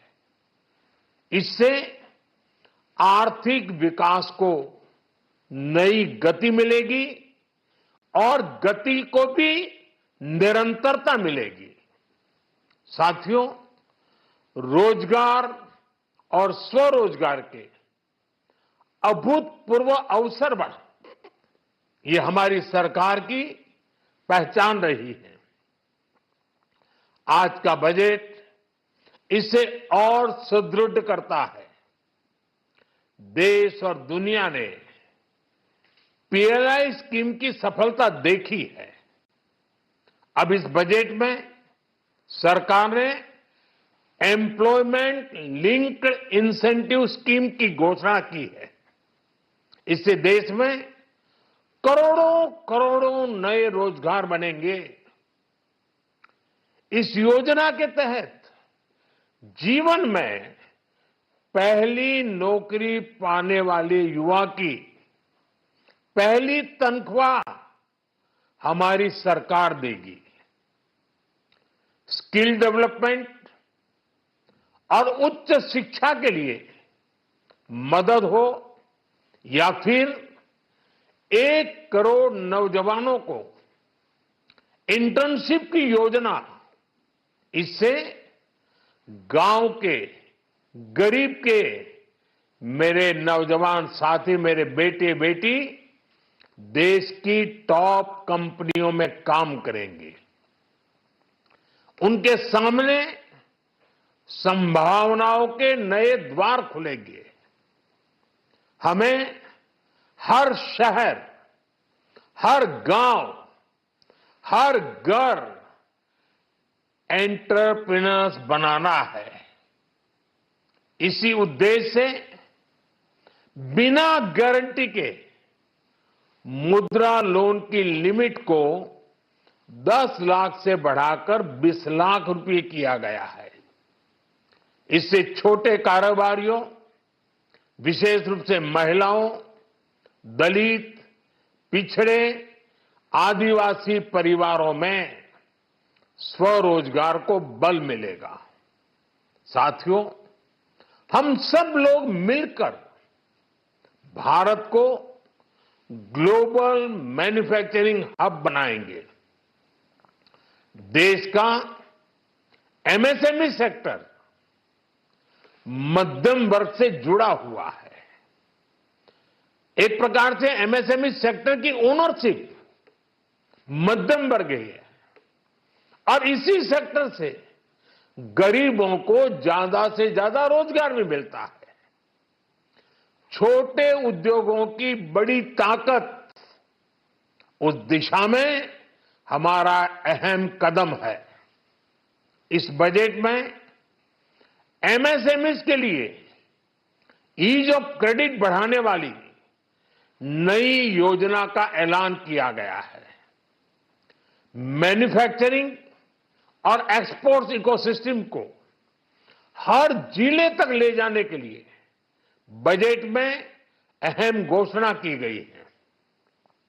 ई कॉमर्स, एक्सपोर्ट हब्स और फूड क्वालिटी टेस्टिंग के लिए 100 यूनिट्स, ऐसे कदमों से वन डिस्ट्रिक्ट वन प्रोडक्ट अभियान को गति मिलेगी। साथियों, ये बजट हमारे स्टार्टअप्स के लिए, इनोवेशन इकोसिस्टम के लिए ढेर सारे नए अवसर लेकर आया है। स्पेस इकोनॉमी को बढ़ावा देने के लिए 1000 करोड़ रुपए का फंड हो, एंजल टैक्स हटाने का फैसला हो, ऐसे कई सारे कदम इस बजट में उठाए गए हैं। साथियों, रिकॉर्ड हाई कैपेक्स इकोनॉमी का एक ड्राइविंग फोर्स बनेगा। 12 नए इंडस्ट्रियल नोड्स, देश में नए सैटेलाइट टाउन्स का विकास और 14 बड़े शहरों के लिए ट्रांजिट प्लान्स, इससे देश में नए इकोनॉमिक हब विकसित होंगे और बहुत बड़ी संख्या में नए रोजगार बनेंगे। साथियों, आज डिफेंस एक्सपोर्ट्स रिकॉर्ड स्तर पर है। इस बजट में डिफेंस सेक्टर को आत्मनिर्भर बनाने के लिए अनेक प्रावधान किए गए हैं। आज पूरी दुनिया में भारत के प्रति आकर्षण बढ़ा है और भारत में टूरिज्म के क्षेत्र में नई संभावनाएं बनी हैं। टूरिज्म क्षेत्र गरीब और मध्यम वर्ग के लिए कई अवसर लेके आता है। इस बजट में टूरिज्म क्षेत्र पर भी विशेष बल दिया गया है। साथियों, एनडीए सरकार ने पिछले 10 साल में ये सुनिश्चित किया है कि गरीब और मध्यम वर्ग को लगातार टैक्स से राहत मिलती रहे। इस बजट में भी इनकम टैक्स में कटौती और स्टैंडर्ड डिडक्शन में भी वृद्धि का फैसला लिया गया है। टीडीएस के नियमों को भी सरल किया गया है। इन कदमों से हर टैक्स पेयर को अतिरिक्त बचत होने वाली है। साथियों, देश के विकास के लिए भारत के पूर्वी क्षेत्र का संपूर्ण विकास पूर्वोदय के विजन द्वारा हमारे इस अभियान को नई गति, नई ऊर्जा मिलेगी। हम पूर्वी भारत में कई महत्वपूर्ण इंफ्रास्ट्रक्चर जैसे हाईवेज, वाटर प्रोजेक्ट्स और पावर प्रोजेक्ट्स का निर्माण कर विकास को नई गति देंगे। साथियों, इस बजट का एक बहुत बड़ा फोकस देश के किसान है। अन्न भंडारण के लिए दुनिया की सबसे बड़ी स्कीम के बाद अब हम वेजिटेबल प्रोडक्शन क्लस्टर्स बनाने जा रहे हैं। इससे एक और छोटे किसानों को फल, सब्जियों, अन्य उपज के लिए नए बाजार मिलेंगे, बेहतर दाम मिलेंगे, तो दूसरी ओर हमारे मध्यम वर्ग के लिए फल, सब्जियों की उपलब्धता बढ़ेगी और परिवार के लिए पोषण भी सुनिश्चित होगा। कृषि क्षेत्र में भारत का आत्मनिर्भर बनना समय की मांग है। इसलिए दलहन, तिलहन की पैदावार बढ़ाने के लिए किसानों को मदद की घोषणा की गई है। साथियों, देश में गरीबी समाप्त हो, गरीब का सशक्तिकरण हो, इस दिशा में भी आज के बजट में प्रमुख घोषणाएं की गई हैं। गरीबों के लिए 3 करोड़ नए घर बनाना तय हुआ है। जनजातीय उन्नत ग्राम अभियान सेचुरेशन अप्रोच के साथ 5 करोड़ आदिवासी परिवारों को मूलभूत सुविधाओं से जोड़ा जाएगा। इसके अलावा ग्राम सड़क योजना 25,000 नए ग्रामीण क्षेत्रों को ऑल वेदर रोड से जोड़ेगी। इसका लाभ देश के सभी राज्यों के दूर दराज गांवों को मिलेगा। साथियों, आज का बजट नए अवसर, नई ऊर्जा लेकर आया है। ये ढेर सारे नए रोजगार, स्वरोजगार के अवसर लेकर आया है। ये बेटर ग्रोथ और ब्राइट फ्यूचर लेकर आया है। आज का बजट भारत को दुनिया की तीसरी सबसे बड़ी आर्थिक ताकत बनाने के उस पूरी प्रक्रिया में कैटलिस्ट का काम करेगा। विकसित भारत की एक ठोस नींव रखेगा। सभी देशवासियों को बहुत बहुत शुभकामनाएं।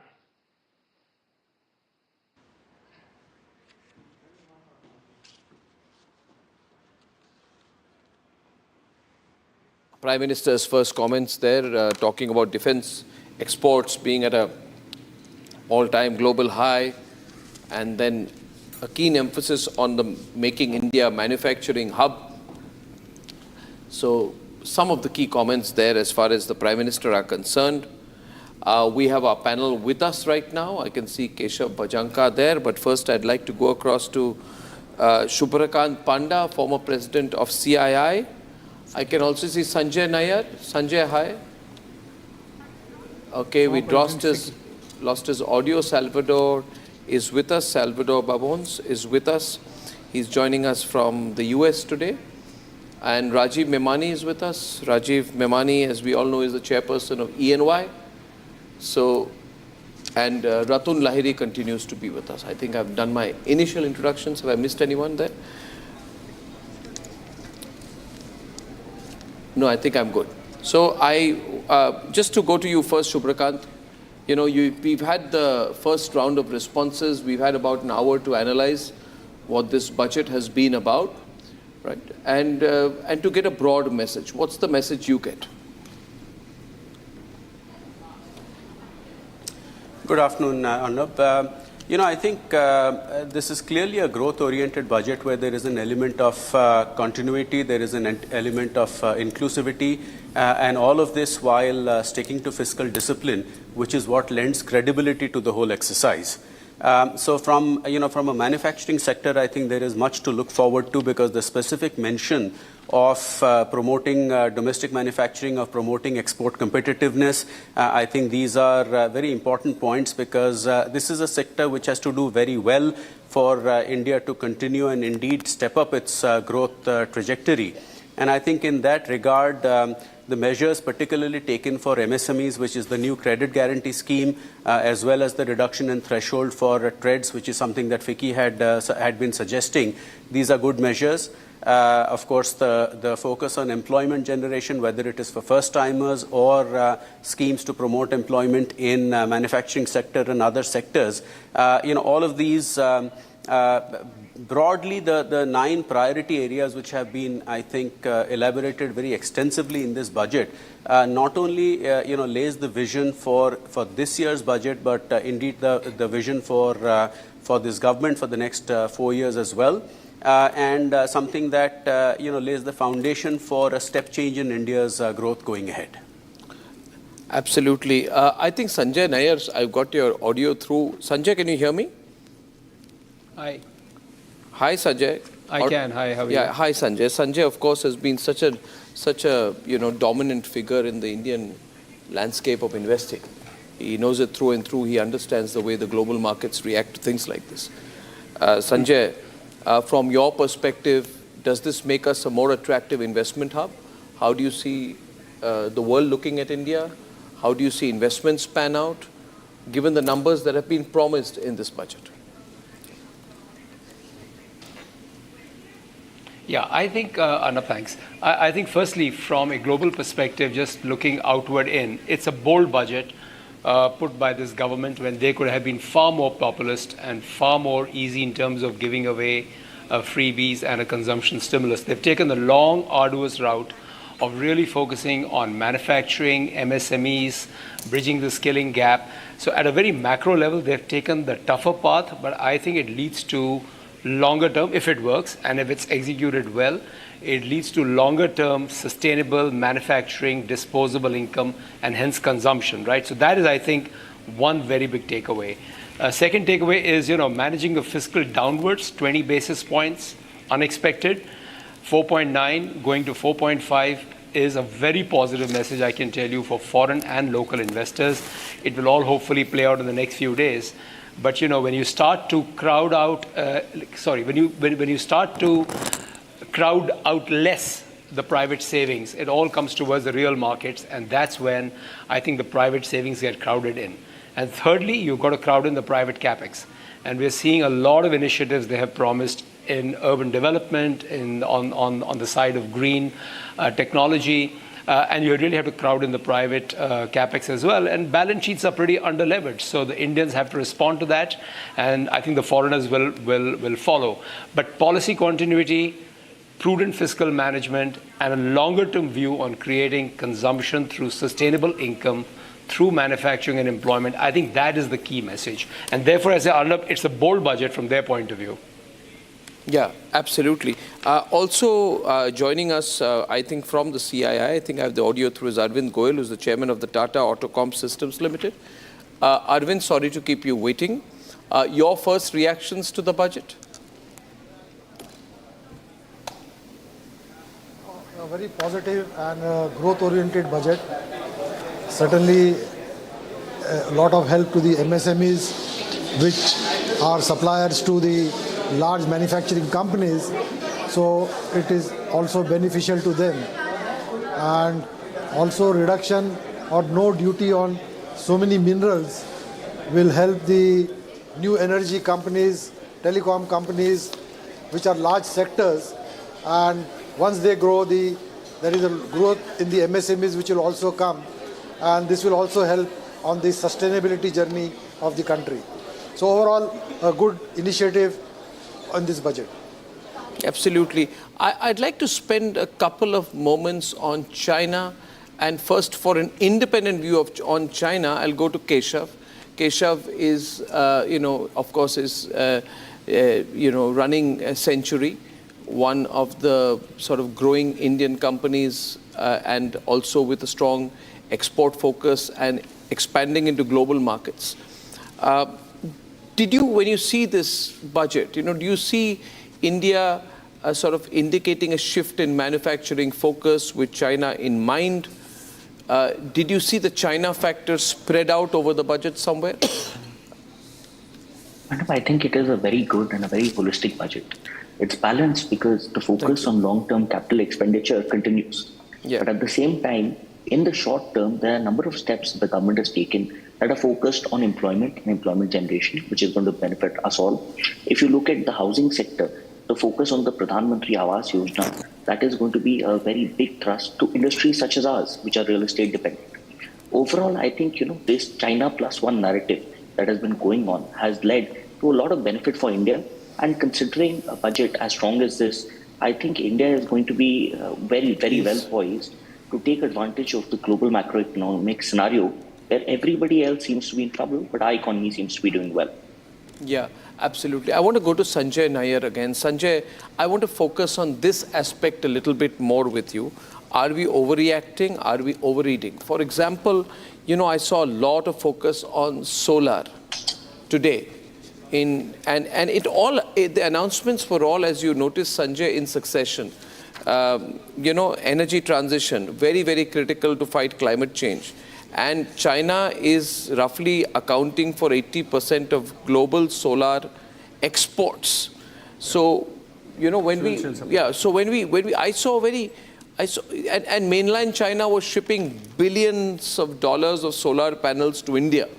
So is this a targeted encouragement to our own sectors in these areas? Do you see that or any of the other announcements, for example, to remove the BCD on ferronickel and blister copper? And there also, China had exported 94 metric tons of steel and copper around the world. So these are all focus areas for China. They are getting very specific focus in our budget. Are we overeating this? What do you think?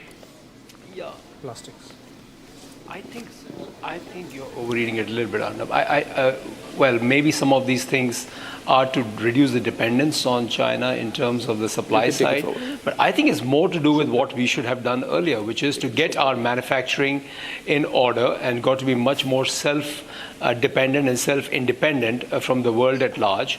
Like we saw in the pharma sector. So I think it's high time that we corrected the duty structures and we made sure that we can encourage local manufacturing. And all these areas you mentioned make a lot of sense. So if there happens to be a message on China, that's fine, that's so be it. But I don't think it's targeted only from that perspective. We just need to get our own manufacturing and our own dependence in order, increase, enhance to make in India for India and for exports. So I think that's the real message here, Arnab. Also, Mr. Panda, there has been this industry demand that we should increase visas for the Chinese engineers. So, in a way, an oblique admission that we ultimately depend on China, even if we have to manufacture in India. There was also a very innovative... Mr. Panda, are you getting me? My question is to you, which is that amid all this China focus, we have seen this industry demand of requesting the government to increase number of visas issued to Chinese engineers, for example, because even if we have to manufacture in India, we need those Chinese engineers to come in and skill our workers here. Couple that with all these measures that seem to be aimed at shifting, manufacturing from China to India. You think these measures are enough, or sort of like a halfway house, the government could have done more? So, basically what you're doing is you're taking two or three issues and you're conflating them. One is, of course, the opportunity available to India from a manufacturing perspective, where we're looking at China plus one. And that involves a slew of measures which we have done over the last several years and need to do more of, which is to enhance the ease of doing business, to reduce the cost of doing business. And in fact, in this budget, there is reference to broadening and deepening the reforms agenda, with the center working with the states to improve productivity of factors of production, for example. So that is one aspect of it. The second aspect, when you talk about specific visas and things like that, those relate to the fact that there are, unquestionably ongoing projects and things like that where, experts may need to come in. And if you look at the personal electronics manufacturing space, there is still, some degree of linkages with China. So these are two different issues which I don't think should be conflated. What we definitely need to focus on and look at is, how India can garner a larger share of trade, how India can garner a larger share of investments from global corporations which are looking to diversify their manufacturing base. I think lots has been done, lots more can be done and needs to be done. And what you saw in this year's budget is a clear vision articulating how we will go about implementing that, so that India's journey, as I keep on saying, we have done well in terms of growth, but I think the stars are aligning for a step change going ahead, which is what is also essential for us to become a developed nation and to grab the opportunities which come our way. Sanjay Nair, coming to you. We can clearly see that this being the first budget of Modi 3.0, the effort here is to be consolidating the economy from the point of view of jobs, from the point of view of wielding in all the positives, so that the next couple of budgets can really build on from here. Your comments, sir. Do you think this is step one to more serious things and more accelerated growth coming in future?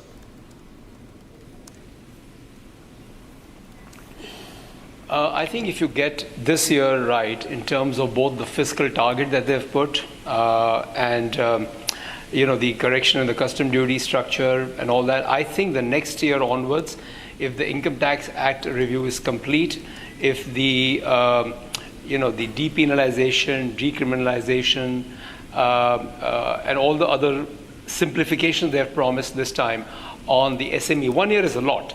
And this government, as you know, executes pretty fast, pretty efficiently. If that can be demonstrated in the next 10 to 11 months, I think that's when their levers for doing more reforms improves dramatically from the year on. And I think that's when you begin to see sustainable growth and a sustainably downward gliding path, total debt. Remember, it's not the deficit. We have to bring the total debt down as well. So look, I think if you get this year right, simplification, ease of doing business, crowd in private capex, crowd in private savings, I think the FDI begins to come after that. And that's when your saving investment gap begins to close and you get a virtuous cycle of real GDP growth touching 7.5%, 8% on a sustainable basis. That's what we need to get to. And I think that is what this budget sets by getting manufacturing in India get started, MSMEs crowded in, simplify things, and hopefully 11 months we're in a very good place to get to the next level. Absolutely. I must say thank you very much, Sanjay, and Shubhrakant Panda for joining us there from ASSOCHAM, and Ficky. One point on my side, and I'll carry it on with the others. I think the investment of a VC fund for 1,000 crores for the space economy, I'm reading the fine print, is just too little. Given the fact that there is so much that can be done, you could probably make it at least 10 times larger. You have startups in space who are doing extremely well, but to put 1,000 crores in that area is absolutely nothing. I want to go back to the global picture. I want to go back to Ratun. But before that, Niranjan, your question to Salvatore. Let's open it up. Salvatore is an associate professor at the University of Sydney. He has research interest in globalization, development. And a keen interest in India. Keen interest in India. So how are you reading the Modi budget in his third term, Salvatore? You're sitting in Australia. The budget as respond to the economic survey data. The budget speech, of course, is in Hindi, and with apologies, I don't speak Hindi.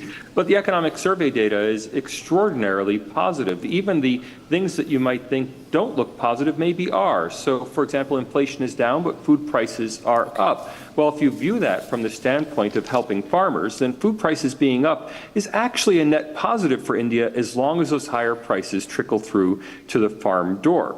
Because what India needs, most of all, is higher farm incomes. The big priority for India right now is to manage that shift from farm to city. India still has 45% of labor force engaged in agriculture, and that's got to come down to something like 3 or 4% of the population engaged in agriculture over the next 12 to 15 years. Managing that shift is going to be the biggest challenge India faces in the next couple decades. Yeah. Abhishek. All right, let me take this to Ratun. Ratun, you said that this is going to build a lot of confidence among the international community, business community, when it comes to India's credit rating and overall credit worthiness, business environment. Specific to angel investing, specific to startups, you think this is going to really change the scene on the ground? There's going to be a rush of venture capital into the startup ecosystem, particularly in the backdrop of the fact that over the last 1 year, we have seen some drying up of funds coming in the startup ecosystem? Well, a couple of things. Firstly, I think certainly the fiscal deficit helps, as I've very clearly stated, and those are the headlines one is seeing in international media, number one. But most importantly, it is a continuity of policy, that I think will give a lot of credibility. Even I was in New York when the election results were, when the election results happened, and initially, for the first couple of hours, I think there was a lot of concern that, whether things, whether policy would continue, whether there would be continuity in policy. But that very quickly dissipated, in terms of that. And I think if I were correct, the international community has been sitting and waiting to see what this new budget of a more coalition government is going to be, in terms of whether it would be a more populist budget to kind of, pander to, the other factors also, in the political landscape today. But this clearly has been a very bold, a very good, as I very clearly said, budget with a view to the future. And for me, the headline has been the abolition of the angel tax. I think that is a very, very good thing, number one.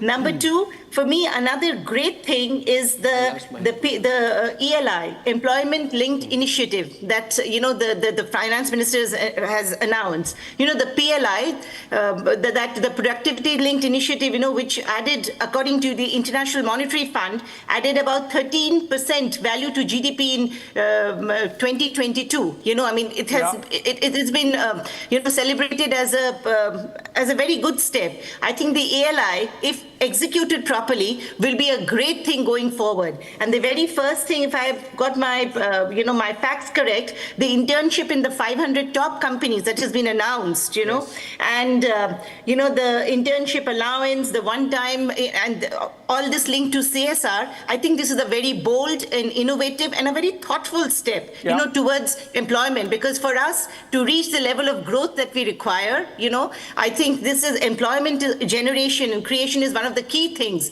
And startups can play a very important role in that. And the abolition of angel tax, etc., is fabulous. The only thing is I concur with Arnab when I say that perhaps the 1,000 crore tokenism, in space tech that has been announced, I view it as tokenism. 1,000 crores is $120 million. That is really nothing. But this is a great, but to a certain extent, it shows direction of government, and to that extent, I warmly welcome it. Yeah, I think we also have with us Mahesh Gupta right now. Mahesh Gupta is the founder, chairman of Kent, one of the largest companies in the water business, water purification business, but he's also a self-made entrepreneur. He's really built it up from scratch. What's your takeaway, Mr. Gupta, from this budget you've seen? Something you would have wanted a little bit more of? Yeah, I think everybody expects more, but the government has its own limitation. But whatever has come is a very welcome step in terms of manufacturing and in terms of real estate. 10 lakh crores being spent on real estate for poor people that will boost consumption in the real estate and also bring employment in a big way. And the angel tax abolition is a very welcome step. The employment incentive for new employment is a welcome step. So many, many positive. MSME sectors are going to have more facilities which will come up for them in terms of loans. So that's a welcome step, because MSME only can give you more employment. So I think this is employment oriented. This is rural sector oriented. A lot of incentives being given to the agricultural sectors with the available funds available to the government, and little taxation benefits being given to the middle income group in terms of less income tax to them. Although little taxation of the long-term capital gain tax has come in. One negative aspect, I will say, share buyback tax has been increased in the hand of the beneficiary. That's something is a very negative aspect as far as the industries are concerned. The people who operate, I think that is a big, they will get into the 40% taxation rather than 23% taxation, which is hidden at the moment time. So that's a negative. Yeah. Niranjan, Kamal Bali is also joining us live. He's at he's the MD of Volvo. Good afternoon, Mr. Bali. We've had this huge debate around employment figures, and that debate is ongoing year after year. And looking at, the plan, the blueprint that the government has put forward, they have 3 schemes for employment-linked incentive. They're talking about 1 month wage to new entrants in all formal sectors, 3 installments up to 15,000 rupees, expected to benefit 2 crore youth, right? They will reimburse EPFO contributions of employers, so employees and employers will benefit there. Job creation in manufacturing. The skilling program. Skilling is a huge, and you're in the manufacturing sector. You know best about skilling, the importance of skilling and employment. So what's your takeaway specifically on employment skilling and then overall on the budget? Yeah, I think first of all, let me compliment the finance minister for a very thoughtful, growth-oriented, inclusive budget. It has touched and addressed every aspect of the economy and every aspect of society, whether it is agriculture, whether it is manufacturing, whether it is infrastructure, whether it is innovation. So all elements have been touched. And the icing on the cake is that they have kept the fiscal deficit at 4.9 and a glide path to 4.5 next year. So this to my mind is very good, and this will bring in macro stability, and at the same time it is a tremendous growth oriented budget. But when it comes to especially to internships and employment generation, I think to my mind this is a very, very good step. This is something especially for the manufacturing sector and the automotive sector. This will do tremendous amount of good. if you look at Germany, Germany follows a similar system, and Germany is one of the leaders in automotive manufacturing. And I think by doing this, the youngsters get exposed to the latest technology.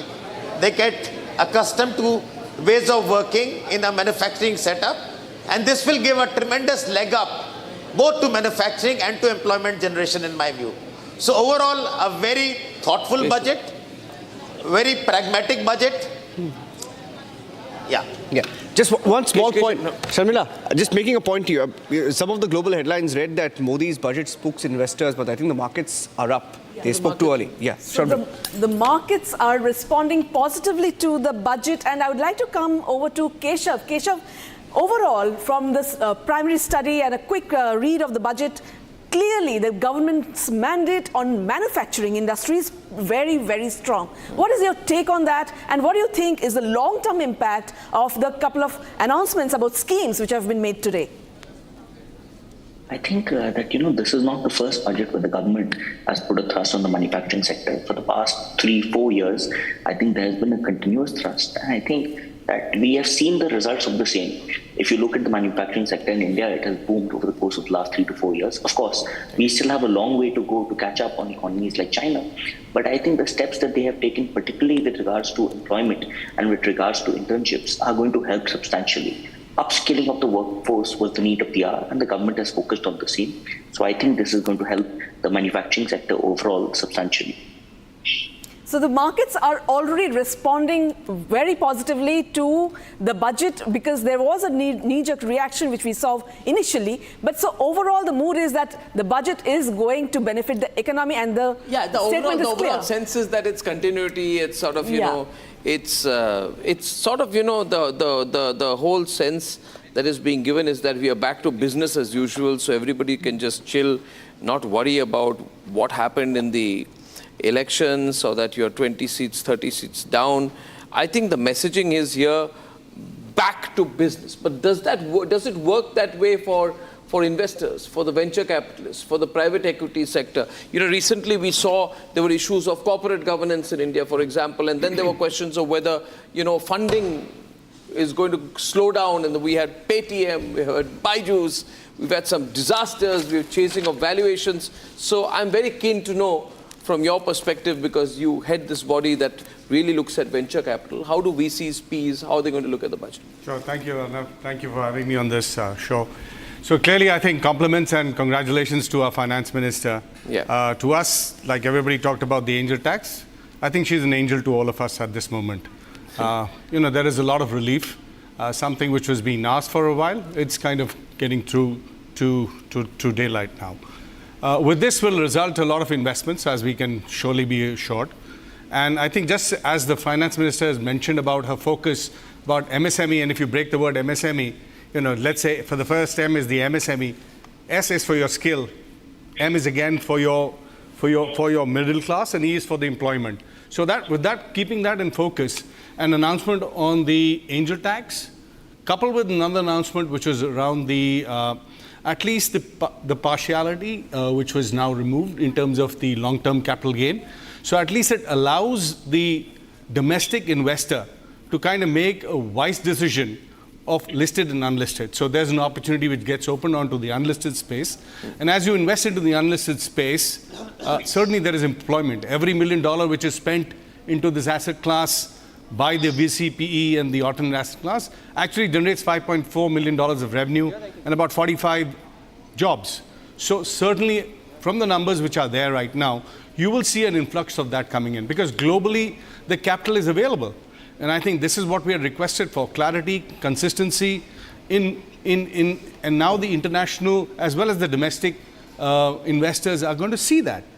Coupled with that was another nice announcement, which you really need to find a little bit more detail, was another opportunity of putting across a fund structure by the VCC, the variable capital company. So that needs to be a little bit dwelled with. It's only for the IFSC, or it's also applicable outside, and only if it's limited to the aircraft. But again, that's another positive move which we've seen, which is coming up. There was a mention about the space tech. Well, I think the Honorable Finance Minister had put together a message about investment into sunrise sector. We saw an early announcement on agri as well, right? So the NABARD being more powerful and making sure that opportunities which are in our farmer world and the startups are being deployed will be helped. Certainly this 1,000 crores is small, but at least it's a start. And there is opening of the defense, which was already talked about by Honorable Prime Minister earlier on.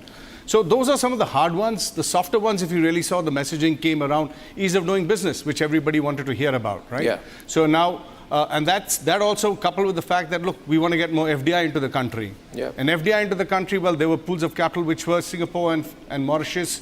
No, those are areas which were kind of restricted. Hopefully, I think, as we go in the detail. Yeah. I'm thinking also, just a small comment from me before I go to Rajan Navani of Jet Synthesis, who's joining us from CII. Yeah. I think the markets are very mature today. Markets are not reacting to, for example, the tax rate for equity investments held for less than 1 year going up to 20% from 15%, for shares held for more than 12 months going up. LTCG, I think, goes up from 10% to 12.5%. Markets are not making a big deal of it. I like this. They're not having a meltdown. No. In that sense, I would say markets are not selfish. If LTCG is going up to 12.5%, then that investment goes to other categories. As you rightly use the word, there's some froth, then that investment goes somewhere else. As long as the economy is moving, I think the markets, those who are in the capital markets are beginning to say that, listen, we're all right. We accept there is some fraud, there's some overheating, but we are invested in India. The long-term India does well, we do well. That is, I think, so I'm also very, very happy that the markets did not, beyond the point, react negatively today. I know nothing about the markets, but when I saw that 1,000-point fall, I said, my God, this is the way you're going to react to STT on futures and options by 0.02%. But now I feel really happy about it.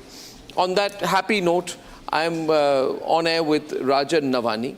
And Rajan is heading Jet Synthesis. He's, by the way, the biggest player in the gaming industry. We don't know that aspect about Rajan.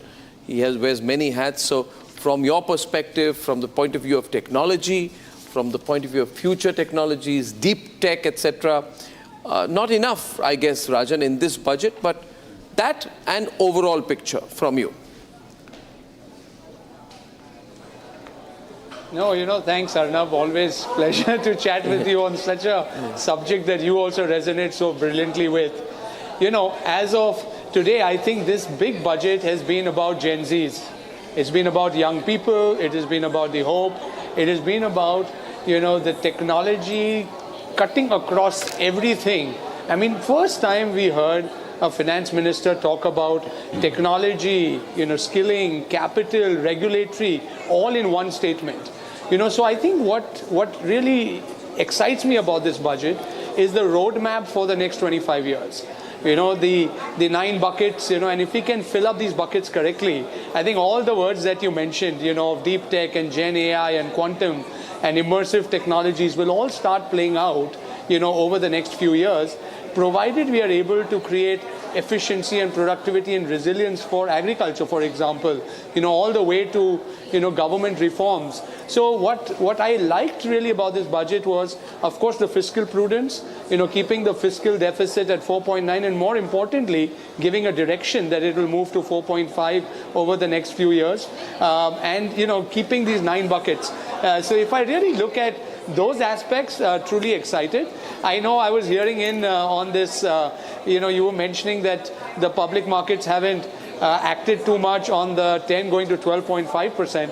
But I must tell you, the private investors are super excited because there the LTCG has actually gone down significantly, as was being commented, from over 20-odd%, now to 12.5, which will really spur domestic investment, global investment into unlisted securities, private companies, which is really going to drive India, right? India is not about many large companies if you compare to the China and US, right? We might have 2 or 3 in the top 100. those countries would have, 20, 30. But we'll have many smaller, medium-sized companies which will partner larger companies around the world and make India a super partner to the world rather than a superpower. So this journey to Viksit Bharat, if I look at the next 25 years, I think this budget has kind of, put a foundational framework, around which this can be populated, enhanced, and really keep youth and women and, the poor who need to make the journey, the aspirational districts, all of that has been given, tremendous importance to. So, yeah, but all this is good, but there are... And look forward to seeing how this goes forward. What about long-term investors? People who are long-term investors. If you're an investor, Mahesh Gupta, I'm taking you off your area. I'm just making you wear your business hat. So the Modi government says that we have given you a stable government, okay, over the last 5 to 10 years, and you benefited from a stable government. Is Mahesh Gupta on?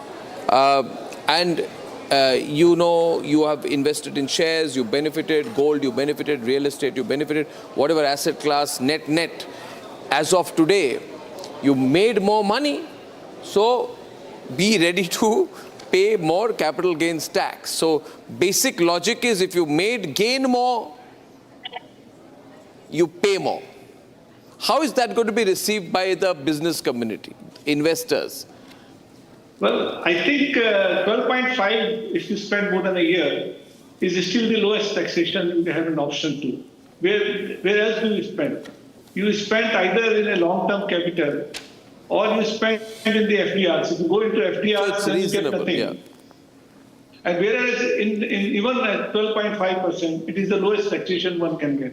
Yeah. To my mind, the industry still remain positive. Suppose it would have gone to 20% as was being speculated in the market. Yes. Then it would have hurt us too much. It would have. But 10 to 12.5 is negligible and one can easily digest it. I don't think there is any negative factor on this. So Mahesh Gupta and Rajan, I'll let you both go. Thank you very much, for joining us this afternoon. And Abhishek is taking this forward with Salvatore and Ratun, who are continuing to be with us, Rajiv, of course. Please, over to you. All right. Salvatore, though you said that, because the budget speech was in Hindi and you couldn't keep pace, though, of course, you understand some Hindi and we have heard you speaking in Hindi. This issue of foreign direct investment in the country, India lags behind substantially, say, for example, vis-a-vis China. But there was an innovative suggestion in the economic survey yesterday, and that was in English, you would have read, which suggested that why not get the Chinese to do manufacturing in India through the FDI route and hence shift the focus of manufacturing for the rest of the world also from China to India. Do you see some signs of those happening and the budget giving a fillip to it?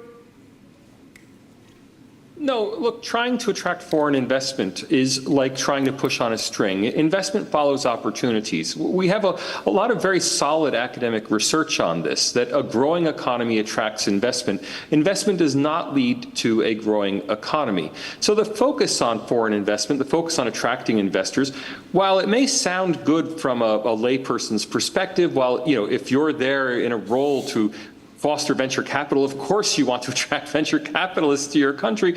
It's good sense to promote that, but in the larger macroeconomic reality, somebody's going to fund the economy if the economy is growing at 8%. Everyone wants to get into an economy growing at 8%. When you look at the statistics, it can be difficult to see where that money is coming from because you see domestic investment is flat. Oh, it's not coming from domestic investors, or foreign investment is falling. Yet the economy is still growing, which means the money is coming from somewhere. It may be coming simply from retained earnings. It's very difficult to trace the sources of the growth through the macro level economic statistics. Yet we know when we look at the macro statistics that countries that have investment coming in do not later grow. Instead, what happens is that countries that grow later have investment flowing into them. So trying to attract Chinese investors to come to India is, okay, there's nothing wrong with it. It's something that a government might sensibly do, but it's not the secret to India's growth. Growing the domestic economy is the secret to India's growth, and that's done through supply-side measures like having proper levels, appropriate levels of taxation, having favorable employment policies, deregulating, the economy, making it easier to utilize land, making it easier to utilize labor, letting farmers sell their produce where they want instead of through restricted channels. Those are the routes to growth. The investment will follow if the growth comes. Yeah, so actually, there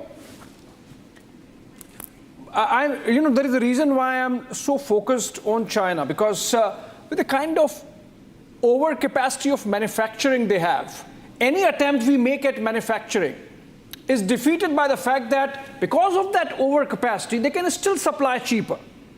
So some way has to be found to this, right? There is a conundrum. Do you take the duties route, like become a tariff king, as Donald Trump says? And if that's not the way, what is the way out?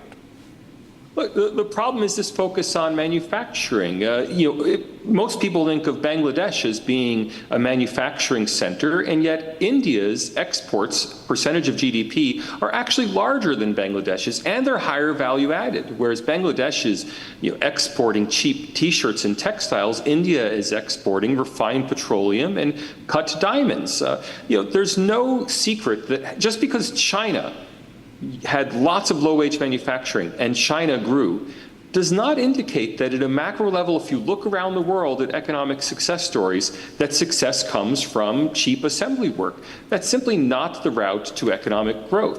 Now, there's nothing wrong with doing cheap assembly work, but it's much better if you do mechanized assembly work. And anyone who thinks that, well, India has to soak up a large number of workers just has to look at the employment figures. Employment in India has been rising rapidly, regardless of the fact that India has not become a major offshoring hub competing with China. China plus one does not, for most companies, mean India. Producing in India is for the Indian market. China plus one means Vietnam, it means Malaysia, it means potentially Ethiopia even.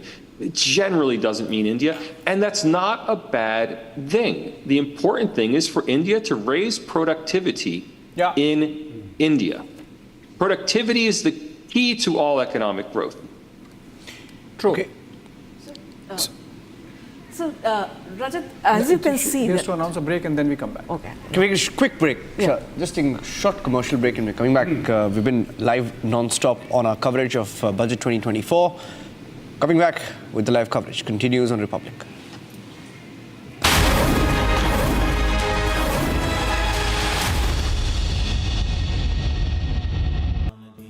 Amity has been ranked India's #1 private university in the recently released Education World Rankings. A testimony to Amity's globally benchmarked standards in education. Good morning. Today's hearing is for the American people who are seeking answers about the attempted assassination of President Trump. A little over a week ago, Americans watched in horror as a shooter attempted to assassinate President Donald J. Trump at a campaign rally in Butler, Pennsylvania. The gunman nearly succeeded. The bullet that struck President Trump's head was less than an inch from taking his life. President Trump survived, but one rallygoer, Corey Comparator, tragically did not. 2 others were seriously injured. It was a horrifying moment in American history. The horror was exceeded only by the bravery of the law enforcement agents who threw themselves in harm's way when shots were fired. The bravery of a crowd unwavering in its refusal to panic, and the bravery of a bloody President Trump refusing to run. While we give overwhelming thanks to the individual Secret Service agents who did their jobs under immense pressure, this tragedy was preventable. The Secret Service's protective mission is to protect U.S. and visiting world leaders and safeguard U.S. elections through protection of candidates and nominees.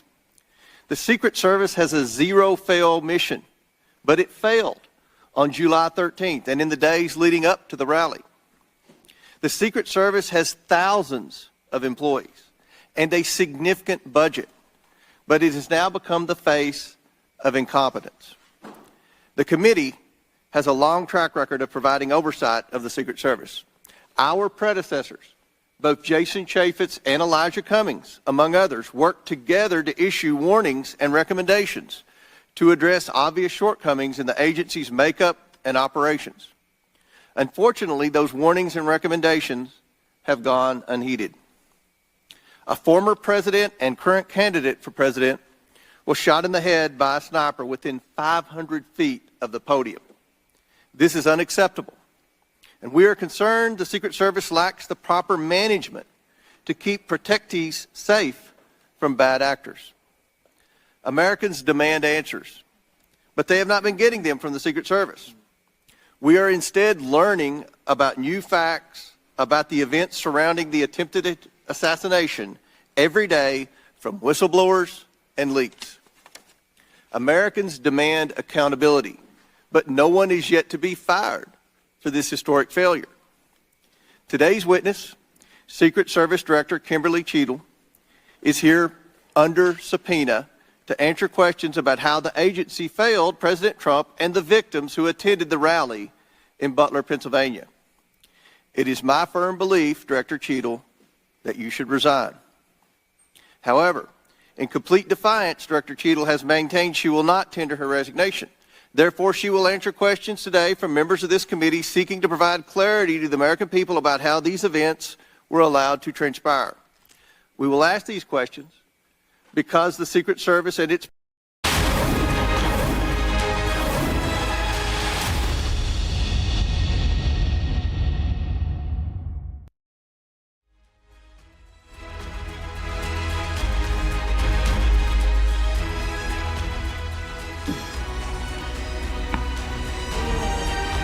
Okay, welcome back, friends. We have Mr. Tandon continuing with us, the head of the Indian Venture Capital Association.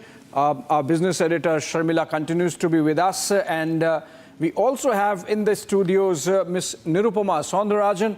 She's founder of Policy Consensus Group, Policy Consensus Center.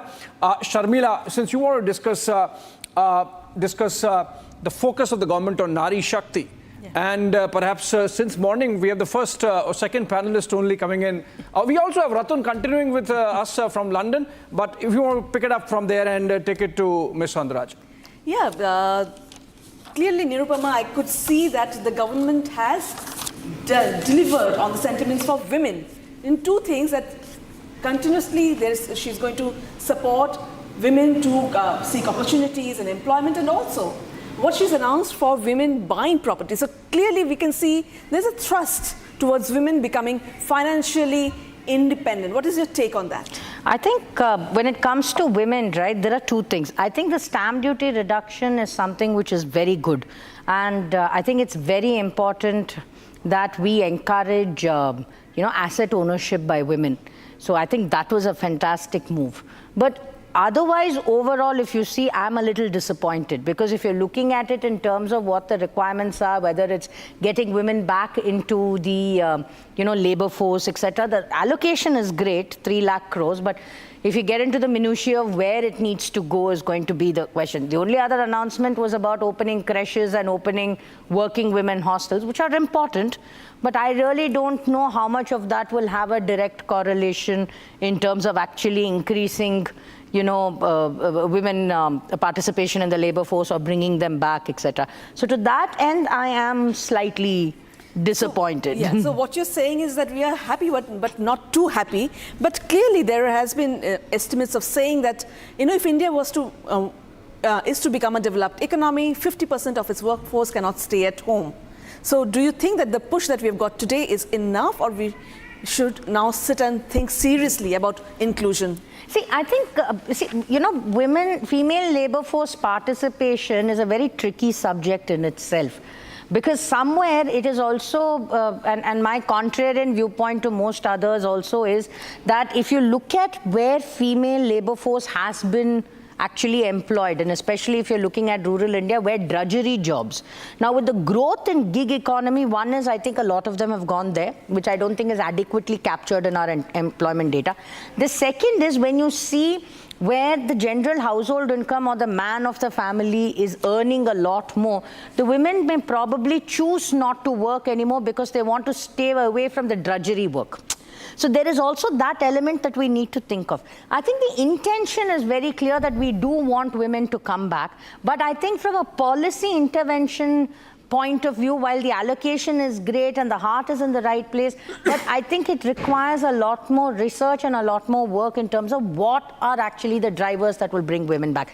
I don't think there's a lot that's been done even, in the Indian context in terms of identifying those factors. Until we have that, the 3 lakhs allocation, which is great, may not, really be effective if it's not allocated in the right way. You think is it just a case of allocation, or maybe certain things that are invisible? For example, the manner in which the Mudra loans, about 50% of them have gone to women. The manner in which the government has gone after the concept of ease of living, which with focus on women, for example, with the toilets and the Ujjwala Yojana scheme. And that has made the quality of life better, both in urban and rural areas.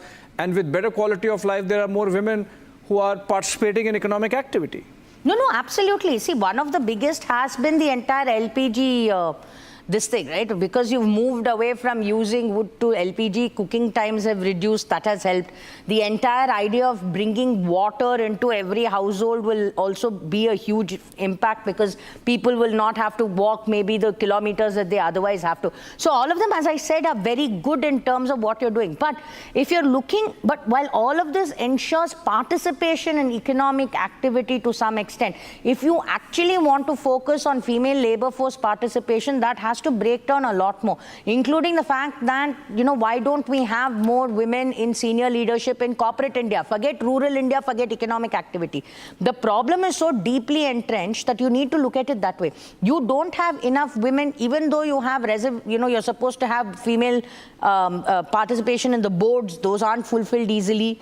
You don't have a lot of senior people in your top management as far as corporate sector is concerned. So if we want to talk about that, we have to address all of that. And that is not going to get solved just by opening creches and, working women hostels. Those will do their job in one place, but that's not the solution. Which is why I mean that if you're giving incentives and the 3 lakh allocation, where do they need to go? In an ideal situation, I find it quite objectionable as a woman to go to any company and say, unless you have an incentive, you will not hire a capable woman. I mean, that's shocking and that's horrible. But as it is, if that is what it is... There is a self-contradiction in what you are saying. How? You're saying that it should be facilitated. At the same time, you're saying that if it's facilitated, it's sort of...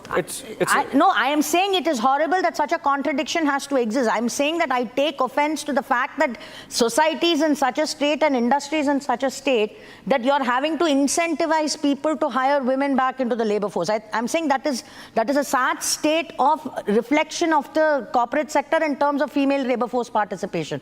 But I'm saying if it is that and it requires incentives, then we need to see what kind of incentives. The government can do only that much, Sorry? The government can do only that much. Agreed. The government can only do that much, which is what the incentive and the 3 lakh allocation is, whether it's building infrastructure, creating that. Okay. But that's what it is. Understood. So, okay, Rajat, before I go to Ratun and Salvatore once more, the finance minister did mention something like there are funding challenges for the private sector, and that, the domain experts would oversee research for a private sector boost. Essentially, I believe she was talking about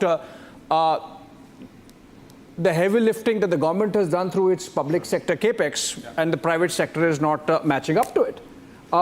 You think this was just a suggestion? You think there needs to be more clarity? Or you think the government has right intent, but ultimately it's for the private sector to pick up the tabs? So it's, the government has been supportive, no doubt about it. If you really see the funding industry in this country were supported through SIDBI. Now the government started a fund-of-fund structure for 10,000 crores. And the fund managers kind of gotten from outside sources and put in another 40 inside, and this money was kind of invested back into the ecosystem, generating upwards of 1 lakh crores. So the 10,000 crore which the government helped in supporting today has enabled a money flow of nearly 1 lakh crores. Similarly, typically what happens in innovation, and I think the Honorable Finance Minister also talked about, supporting 3 different ways of smaller nuclear facilities for power, etc. Yes. And in space as well, if you really see, even if it's 1,000 crore which is coming in, but again, that gives an initiative to some of our startups that money actually gets pooled by these VCs, right? And then they invested in the proper channels. Yeah. Now, there is participation, but in terms of given the opportunities, it's, say, what is the best model, right? When does it stop? How much do we need from the government? What we've typically seen in innovation, the government support is much desired because the VCs come in usually either at a very early stage, but then it's all about, as you see, AI, very successful in this country, right? Yeah. So all investments are happening. But when it comes to a health or a bio or a biosciences, etc., right, there is challenges because the VC is also borrowing in money from an investor who wants his return, right? So he'd rather play into something which is more of a growth market. So the government support comes in and actually helps to develop this. 3 years, 4 years down the line, certainly, AI will be a household discussion. Today, it's still a niche. It is still, it's there for investments, which will probably give out future returns in some time. Oh, and there are certain cutting edge, sectors where the corporate sector would perhaps say that let the government be out of it. It's better. Absolutely. And if you really see, we were earlier discussing about this funding winter. Okay. Right now, I'm saying it's all rain, so it's good with the budget. So things will be Mr. nice. Tandon, very sorry. I wanted to come to the climate finance issue also because there is a mention of taxonomy for climate finance. But Tarun Kant Pandey ji, Secretary Financial Services. Tuhin Kant Pandey ji, Secretary Financial Services, Dr. Vivek Joshi, Secretary Revenue, Shri Sanjay Malhotra, and Chief Economic Advisor to the Government of India, Dr. V. Anant Nageshwaran, to this press conference. Friends, I request you to follow this following point of order. It would be good if you each of one ask one question each. That will facilitate others to ask questions. And we will try to take most of the questions in this press conference. Ma'am will directly answer your question without any preliminary statement. Over to ma'am. Over to question. Anybody? Question 71, please.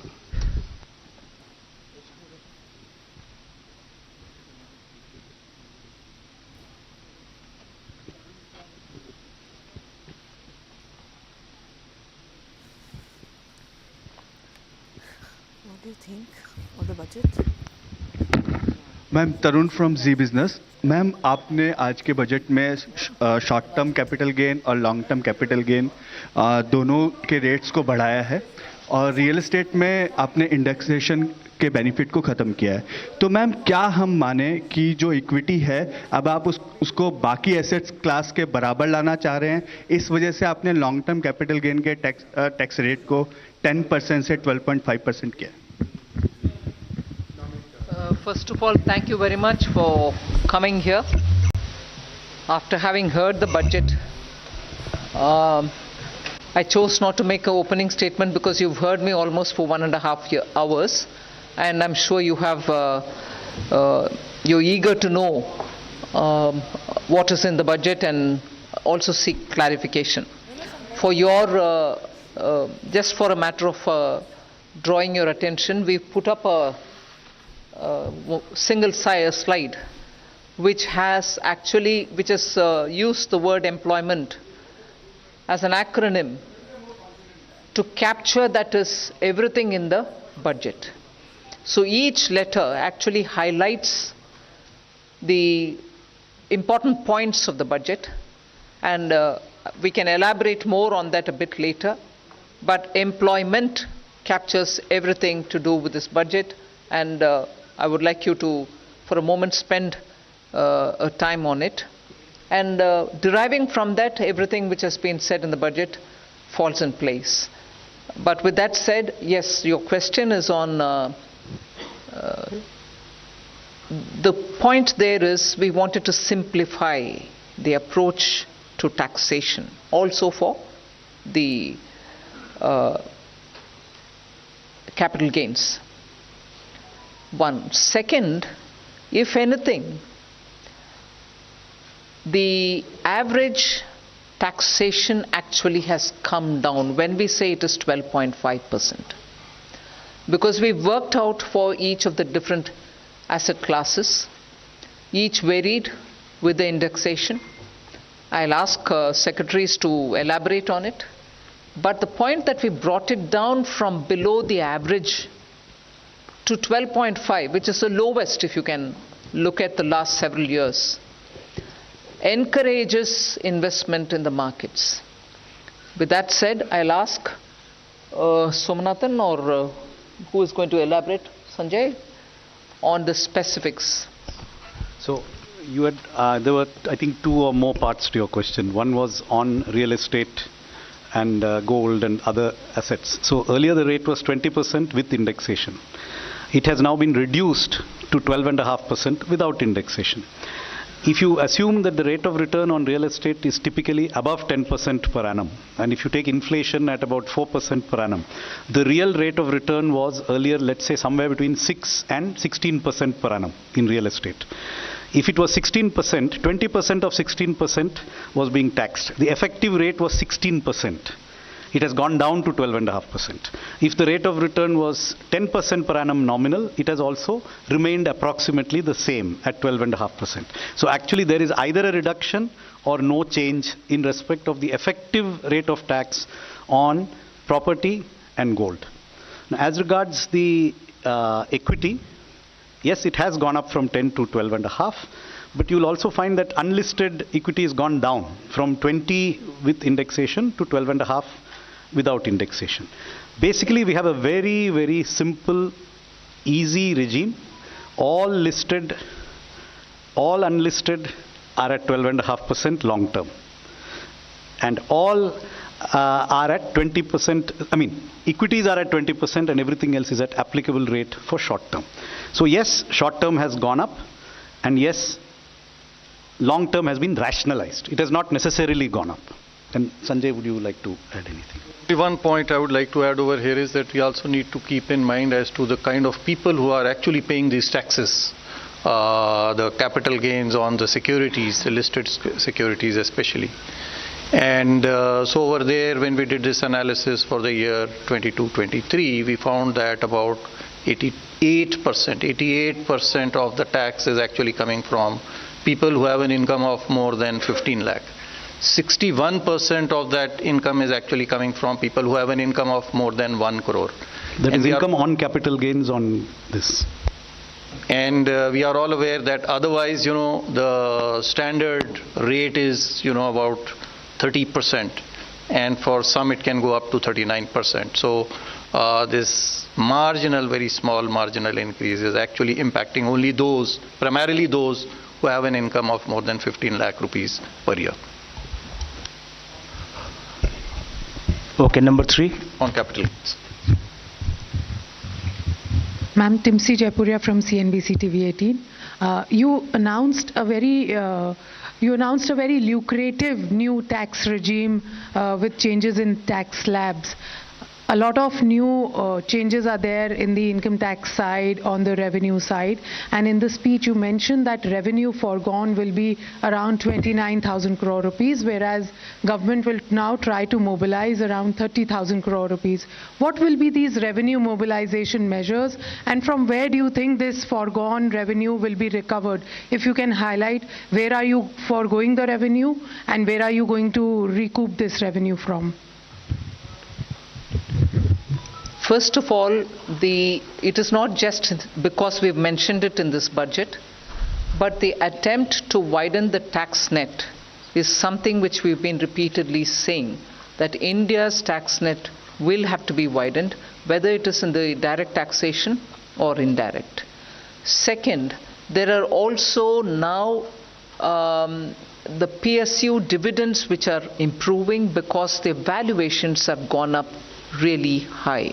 And their performance is also now substantially increased. So revenue mobilization is not just tax-based, you have non-tax revenue mobilizations which are also coming up. Then we had, for almost now 3 years, been talking about asset monetization, which is not selling of assets, but optimum utilization of those assets which are lying in the form of unutilized stadiums or land which is available with PSUs which can be utilized for better purposes. That's a third one. Fourth, you're also looking at generating resources from newer areas So in all those, the revenue is going to be mobilized better, and as a result of which the revenue foregone will be now made up for, is our expectation. We've said that in the budget. In my speech itself, I mentioned it, and I'm sure there are secretaries who will want to add to it. Sanjay? Ma'am, I'll give the details. 37,000 crore, 29,000 crore in direct taxes and 8,000 crore in indirect taxes. So 29,000 crore direct taxes primarily comprises of three taxes, which is the increase in the STT only on derivatives, which is only on futures and options. And secondly, the buyback tax, which is to be now done in the hands of the recipient. While on the one hand, it will rationalize the tax and be more equitous and fair, because those who should be paying the taxes, higher taxes, in the higher income groups, they will pay higher tax, and those who are in nil tax category or in lower tax category, they don't have to pay a tax or a lower tax. While it does that, at the same time, it does bring in some revenue also, about 4,000 crore, and remaining, about 15,000 crore should come, from the capital gains taxes. On the indirect taxes, we are losing, as I said, about 8,000 crore primarily on the reduction in duties, especially in gold. There is a huge reduction from 15% to 6%. And then there is revenue foregone because of the personal income tax rates and the standard deduction being allowed in the new tax regime. 280, please. Backside, please. Give the mic. Good afternoon, ma'am. This is Surabhi from Business Today. Ma'am, the angel tax has been abolished, which is a very welcome move. But just wanted to understand that one of the things the angel tax was also doing was checking money laundering concerns. So could you explain how these will be taken care of now? Thank you. Thank you very much, and I'm glad to hear it is welcome. You've been raising this issue, as with many others outside of media also, saying, are you considering it? Although it was introduced during the UPA government, and it was introduced in 2012. 2 years had passed, and since after that, when we came in, we tried keeping as a good governance principle, government being a continuum, the tax continued. Although we tried giving carve-outs for startups and also making it simpler, bringing parity for the non-resident Indians, the way in which they've been treated as opposed to the Indian investments and so on. Today we've announced that we will indeed remove it. Exactly the details, Sanjay, would you want to elaborate on it? Yes, sure, ma'am. So we should be aware that this is actually a tax measure. It's not really a money laundering issue, but money laundering issue was being tackled through a tax measure. So first of all, I want to clarify that this tax, there are other provisions in the income tax itself, first of all, to find out the source of these funds. Number two, there is already, the Prevention of Money Laundering Act, which continues to be in existence. So if there is money which is being laundered, money being paid as a bribe or for use in other purposes for terrorism, etc., there are enough laws, including the Nyaya Sahita, Bharatiya Nyaya Sahita, and the Prevention of Money Laundering Act to take care of those issues. While on the other hand, now some genuine money for investment, actually there is this deterrent provision no longer exists, while provisions for money laundering remain, and they should be sufficient to cater to it. I would add that there are also certain provisions of the Companies Act which can be invoked if there is deliberate undervaluation of shares. So there are other legal remedies. The balance here is between preventing money laundering but accidentally also preventing investment. So that balance is what we are seeking to get it right. 211. Backside. Yeah.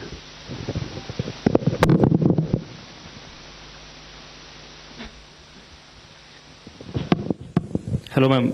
Prakash Pedashi from ET Now.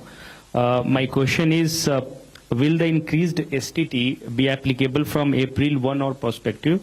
And if from April 1, will there be retrospective tax calculation for the increased amount? It's not retrospective. It is with effect from 1st of October 2024. So we are giving sufficient time for the exchanges and the people, who collect this tax to put their systems in place to be able to collect it. It's not retrospective, it is prospective. 13. 11. 11. Ma'am, Karishma here from Business Today. Ma'am, congratulations to you and everybody. Ma'am, my question is on this special assistance to Andhra Pradesh and Bihar. 15,000 crore is the number that you've given for Andhra Pradesh for this financial year. Is there further assistance that you are looking at, or is it going to be need-based in terms of the amount? I've already mentioned in the budget speech that 15,000 crore is coming through the multilateral development assistance, which we borrow from the multilateral banks, whether it is World Bank or ADB or AIB, whatever. And I've also ended that paragraph by saying further assistance will also be extended. There is no definitive amount? No. 152. Ma'am Alok Priyadarshi from CNBC आवाज में ma'am सवाल यही है कि जिस तरह से आप लोग न्यू टैक्स रिजीम को प्रमोट कर रहे हैं, इस बार भी आप लोगों ने स्लैब में चेंज किया, स्टैंडर्ड डिडक्शन बढ़ाया, तो ये मान के चलें कि न्यू टैक्स रिजीम के जरिए आप मिडिल क्लास को राहत देने की कोशिश की है इस बार। ओल्ड टैक्स रिजीम को लेकर क्या कोई सनसेट क्लॉज है? क्योंकि आपने कहा है कि जो इनकम टैक्स एक्ट है उसका हम लोग कंप्रिहेंसिव रिव्यू करेंगे, तो रिव्यू में क्या ये मान के चले कोई सनसेट टाइम आएगा ओल्ड टैक्स रिजीम को लेकर? अभी मैं बोल नहीं सकती हूँ। जरूर हमारी इरादा ये है कि सिंपलर टैक्सेशन रजीम होना चाहिए, और सिंपल टैक्स रजीम की ओर अगर हम जा रहे हैं ये रिव्यू के द्वारा, वो ही हमारी मकसद होगा कि सिंपल कर दो। ओल्ड टैक्स रजीम को सिंपल करने के रास्ते पर ही ये नया टैक्स रजीम आया है। सनसेट होगा कि नहीं होगा वो अभी मैं बोल नहीं सकती हूँ, वो रिव्यू करने के बाद ही हम एक डिसीजन लेंगे। और ये एक आंकड़ा मैं आपको दे दूं कि इस बार पिछली बार जो हमने परिवर्तन किए थे नई टैक्स प्रणाली में, तो 70% लोग अभी तक जो 4 करोड़ के लगभग हमारे पास में रिटर्न प्राप्त हुए हैं पिछले वर्ष के, 70% ने इसको प्रेफर किया है बनिस्बत की पुरानी प्रणाली को। तो बड़ी तेजी से लोग नई प्रणाली की ओर आकर्षित हो रहे हैं और हमारा यही प्रयास रहेगा। Yes. Ongoing. Not yet. I mean, more returns are coming in. Yes. 271. Hi, ma'am. This is Sumit Chaturvedi, ET Now. Ma'am, the corporate tax for foreign companies has been slashed to 35%. I want to understand the broad intent of this intention behind this decision, and what kind of benefits to economy increase in investment you are expecting. You've, in your own question, answered it. We want more investment to come into this country. So that is why it has been brought down.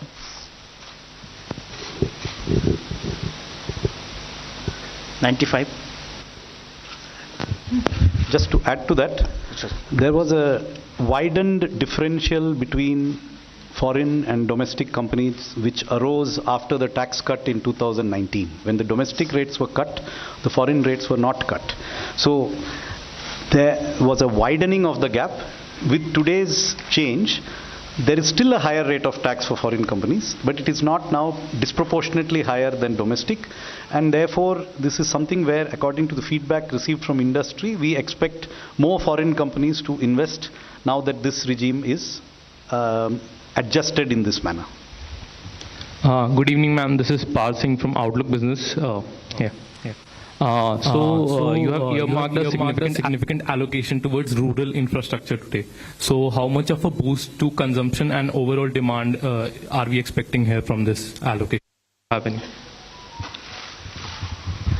So it is difficult to quantify what would be the accretion to demand coming from, I mean, the obvious increase is whatever we have increased. But yes, would there be a multiplier? Probably yes. I think with the Awas Yojana Gramin and the Gram Sadak Yojana, these two do have a lot of multiplier effects as well. Traditionally, for capital expenditure, the multiplier has been calculated at somewhere around 2.5 to 3. In the Awas Yojana, it may be a little lower, but yes, there would be a substantial multiplier. I don't have a precise calculation. But other than the Awas Yojana and Sadak Yojana, Gram Sadak Yojana, there's a major push towards the corridors. For instance, I mentioned in the context of Bihar, I mentioned in the context of Andhra, 2 corridors which are moving, one from Visakhapatnam to Chennai, the other moving from Hyderabad to Bangalore, Buxar, Purnia, and so on, and building of the Gaya node in the Amritsar to Kolkata are all towards building infrastructure in the rural areas in order that we attract more investment and enable transit of goods in those huge corridors. All these are essentially going to the rural areas in a big way. And therefore, it is not just through PM Awas Yojana and Sadak Yojana, but major investments in strengthening the corridors, building nodes, and therefore also in improving the rural infrastructure is happening. 11.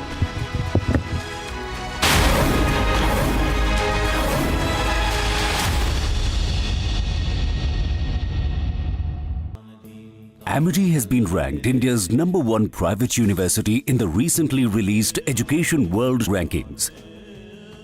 A testimony to Amity's globally benchmarked standards in education. Affirm that the testimony that you are about to give is the truth, the whole truth, and nothing but the truth, so help you God. The Secret Service's solemn mission is to protect our nation's leaders. On July 13th, we failed. As a director of the United States Secret Service, I take full responsibility for any security lapse of our agency. We are fully cooperating with ongoing investigations. We must learn what happened, and I will move heaven and earth to ensure that an incident like July 13th does not happen again of the Secret Service in decades. And I am keeping him and his family in my thoughts. Let me state unequivocally, nothing I have said should be interpreted to place blame for this failure on our federal, state, or local law enforcement partners who supported the Secret Service in Butler. We could not do our job without them. We rely on the relationships built over years of working together to secure events and conduct investigations. Our agents, officers, and support personnel understand that every day we are expected to sacrifice our lives to execute a no-fail mission. Since January 1st, 2024, the Secret Service has successfully secured over 7,500. As witnessed on July 13th, our special agents shielded former President Trump with their own bodies on stage while shots were being fired. Selflessly willing to make the ultimate sacrifice without hesitation, I am proud beyond words of the actions taken by the former president's detail, the counter-sniper team who neutralized the gunman, and the tactical team who was prepared to act. I will be transparent as possible when I speak with you, understanding, though, at times that I may be limited in providing a thorough response in this open setting due to associated risks with sharing highly sensitive protective methodologies. I do not want to inadvertently provide you today with inaccurate information. One set of challenges and requires a customized mitigation strategy, including specific assets. The comprehensive advance process involves collaborative planning between our Secret Service, the protectees staff, local law enforcement partners, and the level of security provided for the former president increased well before the campaign and has been steadily increasing as threats evolve. The security plan included a full assessment of the Butler Farm showgrounds to identify security vulnerabilities and craft a security plan for the protectee, attendees, and the public. These layers include personnel, technical, and tactical assets. Immediately following the assassination attempt, I directed the activation of my crisis center. I assembled my executive team to begin surging more protective resources to the former president and to ensure the wellness of our people post-incident, all while securing an active crime scene. I immediately ordered a reevaluation of the Republican National Convention security plan, and I increased the security posture in the National Capital Region for all permanent protectees and sites. At the same time, I initiated a mission assurance investigation within our agency. I have instructed my team that all necessary resources will be dedicated to investigating these matters. We will not rest until we have explored every option, and we will leave no stone unturned. But I want to be clear, I am not waiting for these investigations to be completed prior to making changes. I know this because I have spent 29 years in this agency. I came up through. It is now more important than ever for the men and women of the Secret Service to remain resilient and to focus on what is necessary to carry out our critical mission. Our agency needs to be adequately resourced in order to serve our current mission requirements and anticipate future requirements.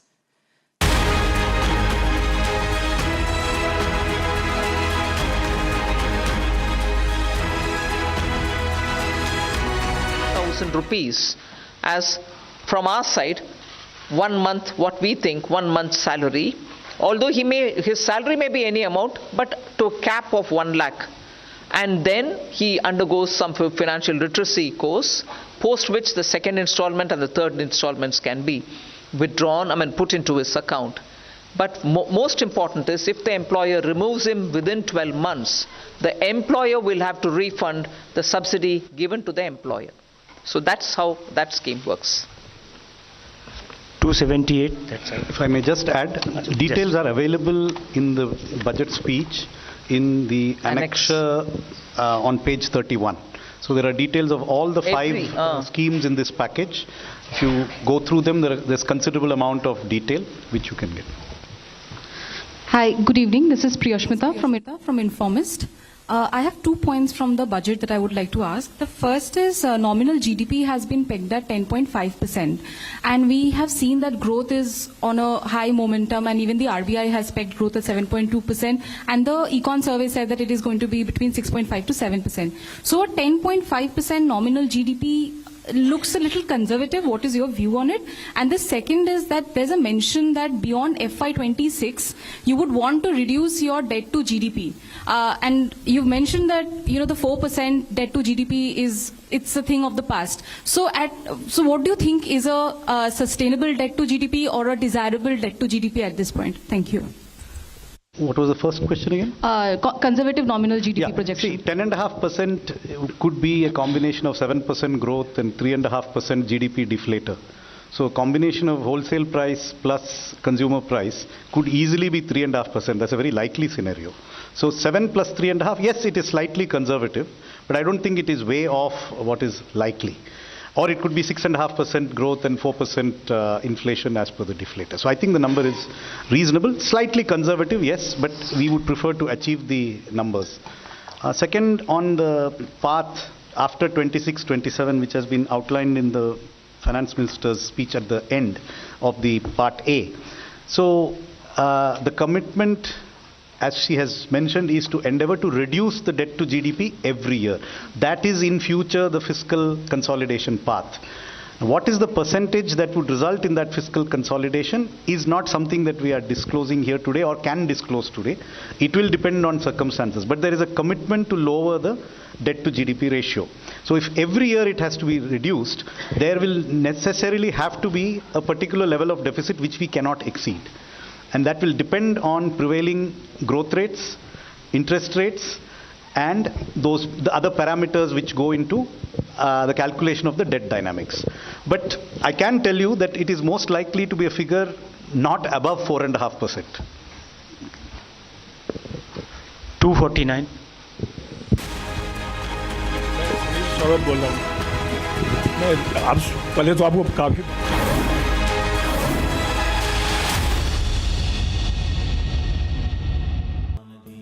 Amity has been ranked India's #1 private university in the recently released Education World Rankings. A testimony to Amity's globally benchmarked standards in education.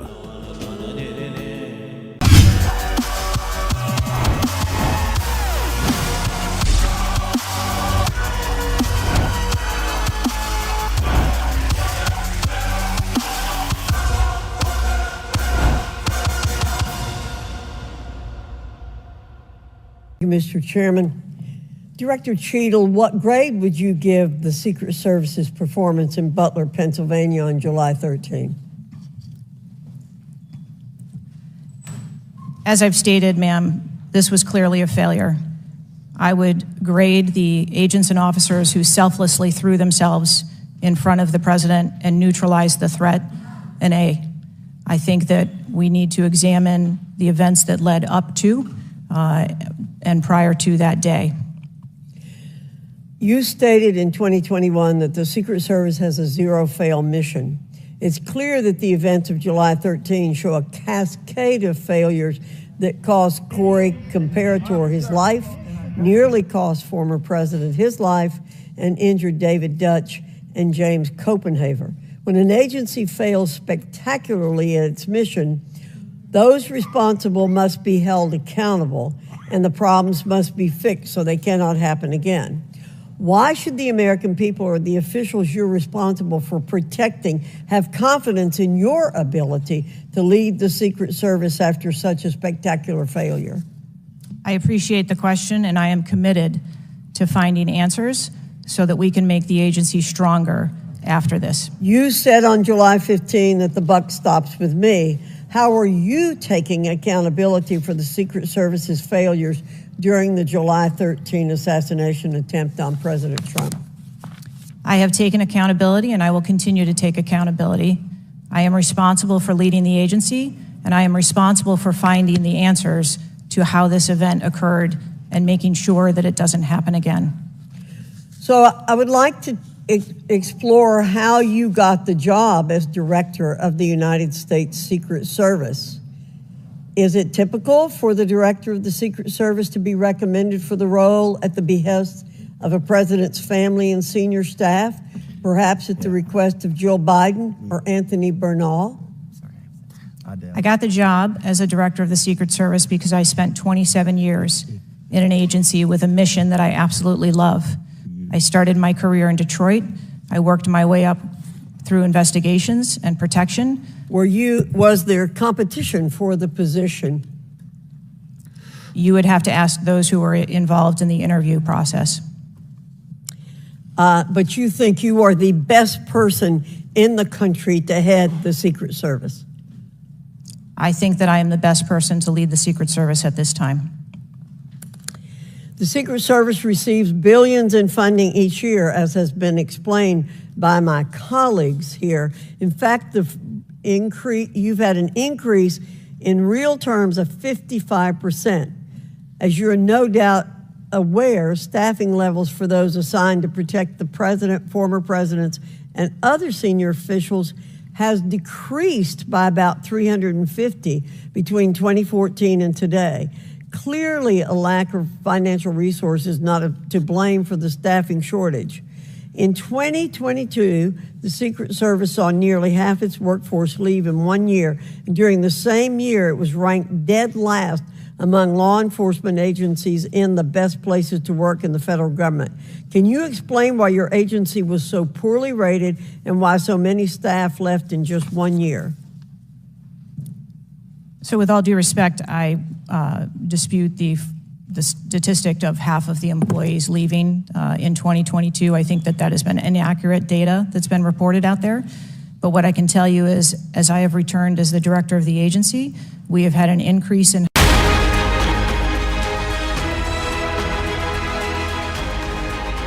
we are getting into this global understanding through the Pillar 1 and Pillar 2.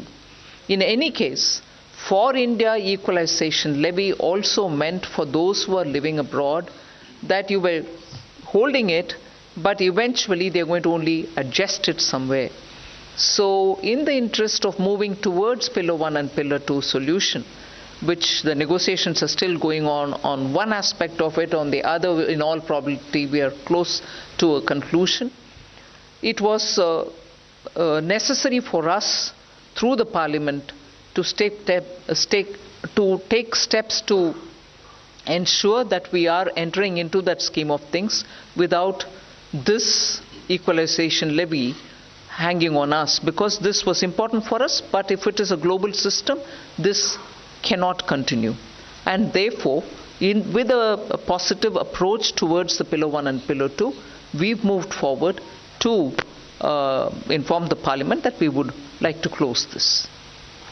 270. I may clarify that, it is only the 2% levy which has been withdrawn. The 6% levy which was earlier imposed, that continues.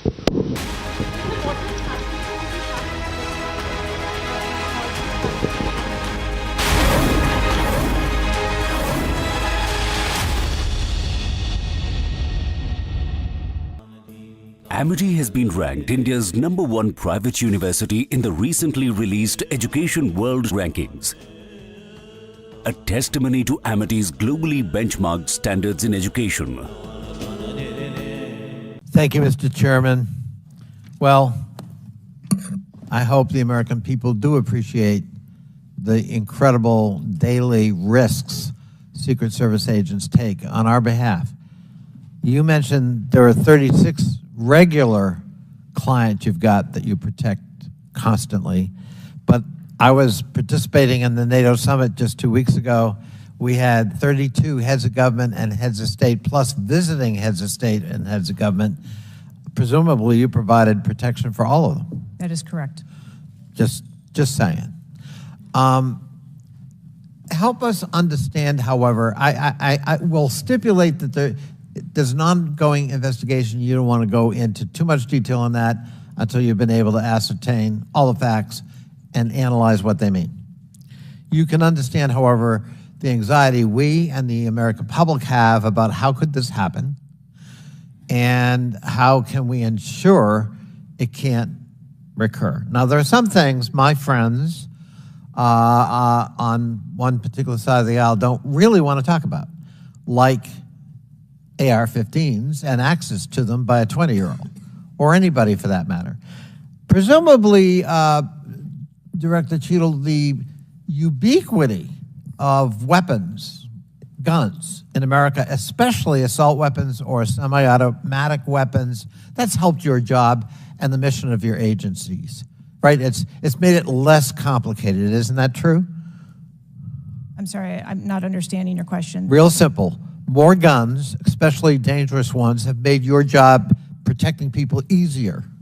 Is that not right? I think from every Director Cheadle, this is simple English. More guns, do they make your job more complicated or less complicated in protecting these 36 clients and visiting heads of state and heads of government that come to Washington? I think the Secret Service needs to take into account. I didn't ask that. They're in. I'm sorry. I asked a simple question, which deserves a simple answer. The ubiquity of guns, dangerous weapons in America, like AR-15s, has that made your job, that is to say the mission of the Secret Service, easier or more difficult? I think the threat environment for protecting our Secret Service protectees is always difficult, and that's dynamic, and it's always evolving. We stipulate it's always difficult. Again, this is a simple one. Does the ubiquity of guns make your job easier or more difficult today? I understand the Second Amendment rights of individuals. I didn't ask that question. I'm not questioning the Second Amendment. I'm asking a simple analysis, Director Cheadle. And I can tell you, you're not making my job easier in terms of assessing your qualification for continuing on as director. Please answer the question. You're the head of the Secret Service. You're speaking on behalf of 8,000 members who put their lives on the line. We just had a failure by your own admission. Do guns make your job easier or harder? I think the job of the Secret Service is difficult on every day, and we need to make sure that we are mitigating all threats, whether that be That weapons, isn't my question. personnel. That is not my question. And now I think you're evading the answer, which is not a hard one. I am sorry that you feel that way, sir. How else could I feel, Director Cheadle, when you're clearly avoiding a direct answer to a very simple declarative question? We almost lost a presidential candidate the other day.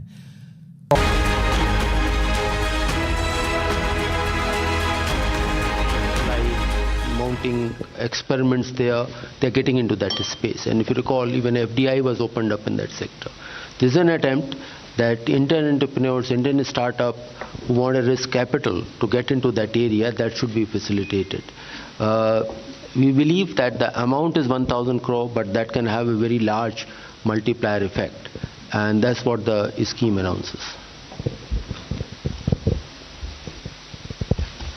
On your question on the, I think your second question was on the government NPS, right? So, as you know, there is a committee which is looking into it. The committee has done a lot of detailed calculations of the fiscal implications of different ways of addressing what are the expressed sort of priorities of the employees.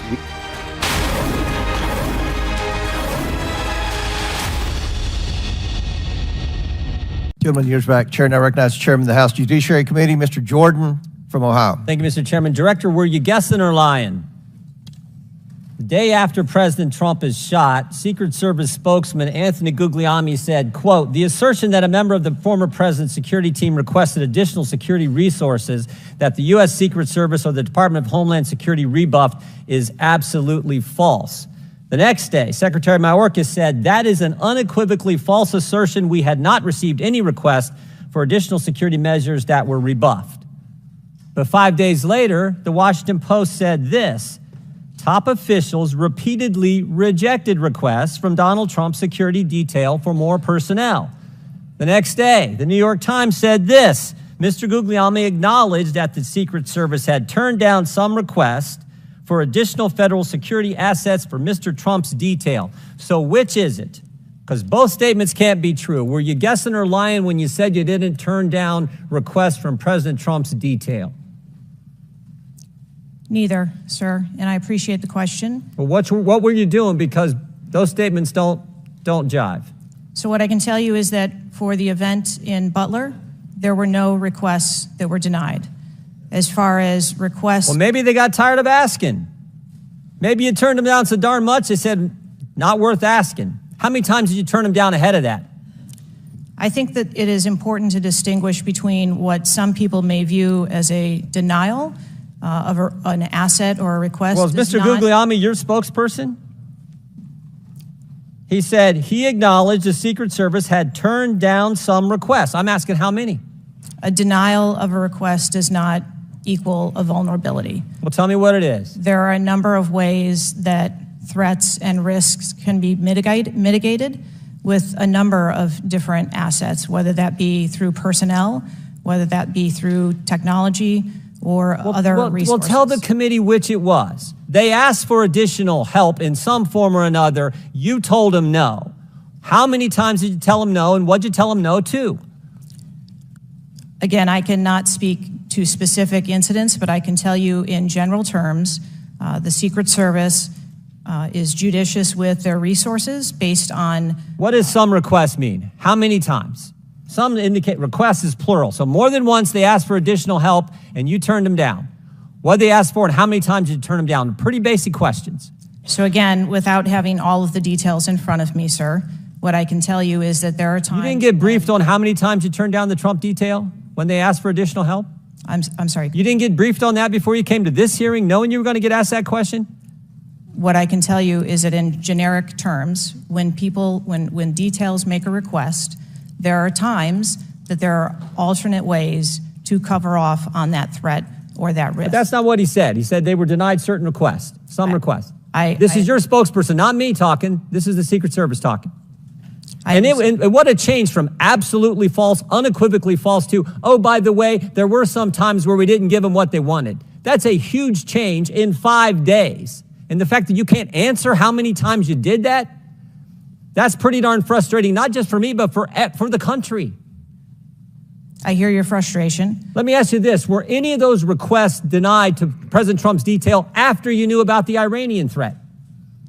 What I can tell you, again, I don't know the specifics, is that there are times when we can fill a request.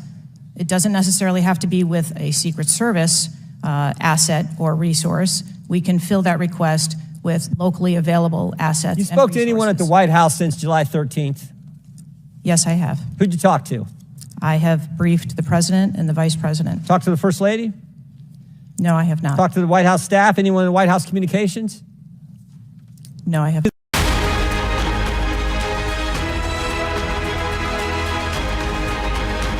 मिलाकर के 230 पार नहीं किया और वो बोल रहे हैं कुर्सी बचाने के लिए। जब प्रधानमंत्री मोदी जी तीसरी बार प्रधानमंत्री बने और देश के लिए इतना घोषणा भी कर रहे हैं जिससे भारत देश का हर राज्य सामने आए, डेवलप हुए, और 1.50 लाख करोड़ इस बार बजट में स्टेट्स के लिए हम दे रहे हैं बिना इंटरेस्ट 50 साल के लिए फ्री। फिनांस कमीशन तो हमारे उनके सजेशन में इसका जिक्र तक नहीं किए, हम ही कर रहे हैं स्टेट्स के साथ काम करने के लिए। हर स्टेट का उनके अपने अपने प्रोजेक्ट्स जो प्रोसेस के चलते हुए आता है उन सबको हम मानते हैं और ज़रूर उनको जो फाइनेंस करना है वो हम करेंगे, मगर जिक्र इसलिए नहीं किया बजट में कुर्सी बचाने। जब उनका टोटल को एक और बार चुनावी सीट जो जीते हैं वो 101 और बार उसको गिनकर देख लें, 237 पार्टीज कुल मिलाकर के कुर्सी बचाने वाले बात बोलने का अर्हत अधिकार उनके पास नहीं होता।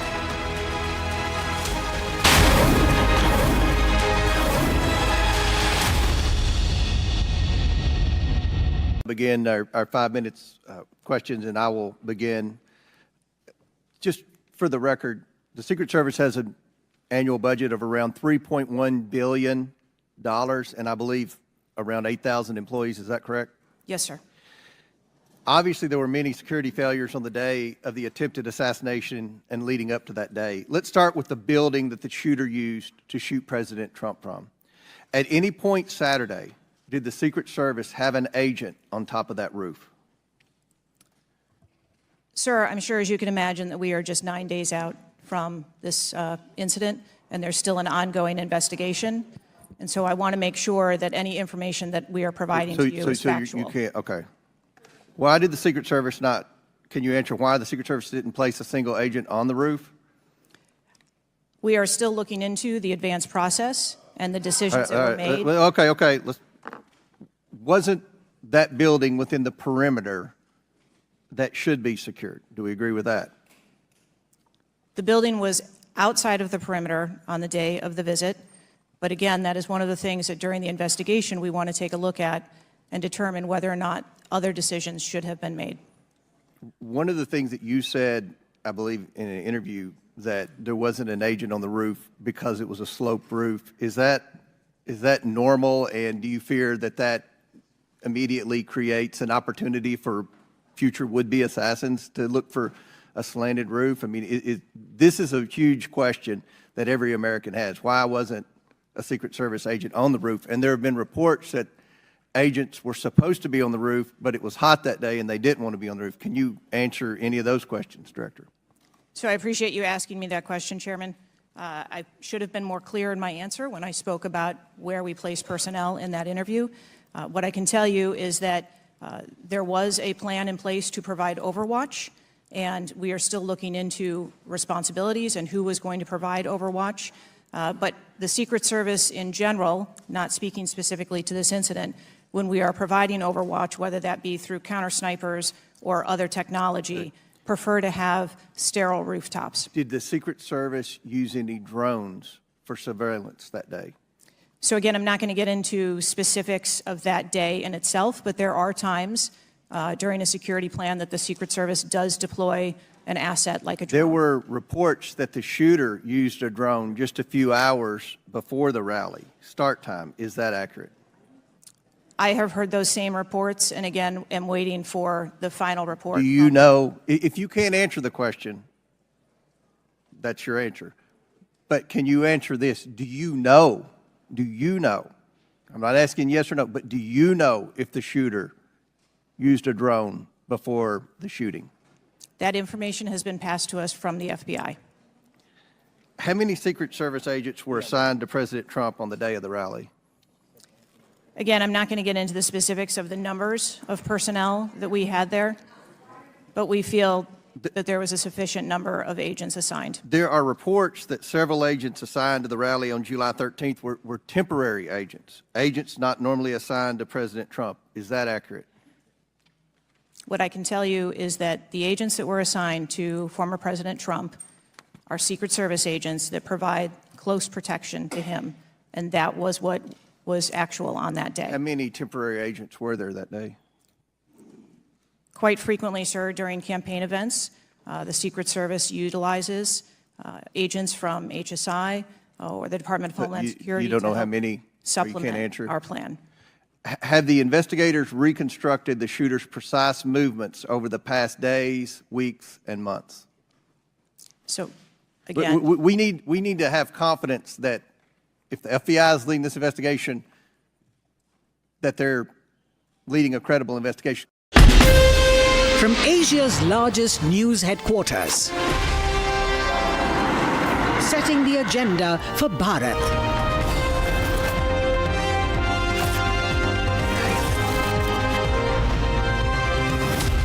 You're watching Republic.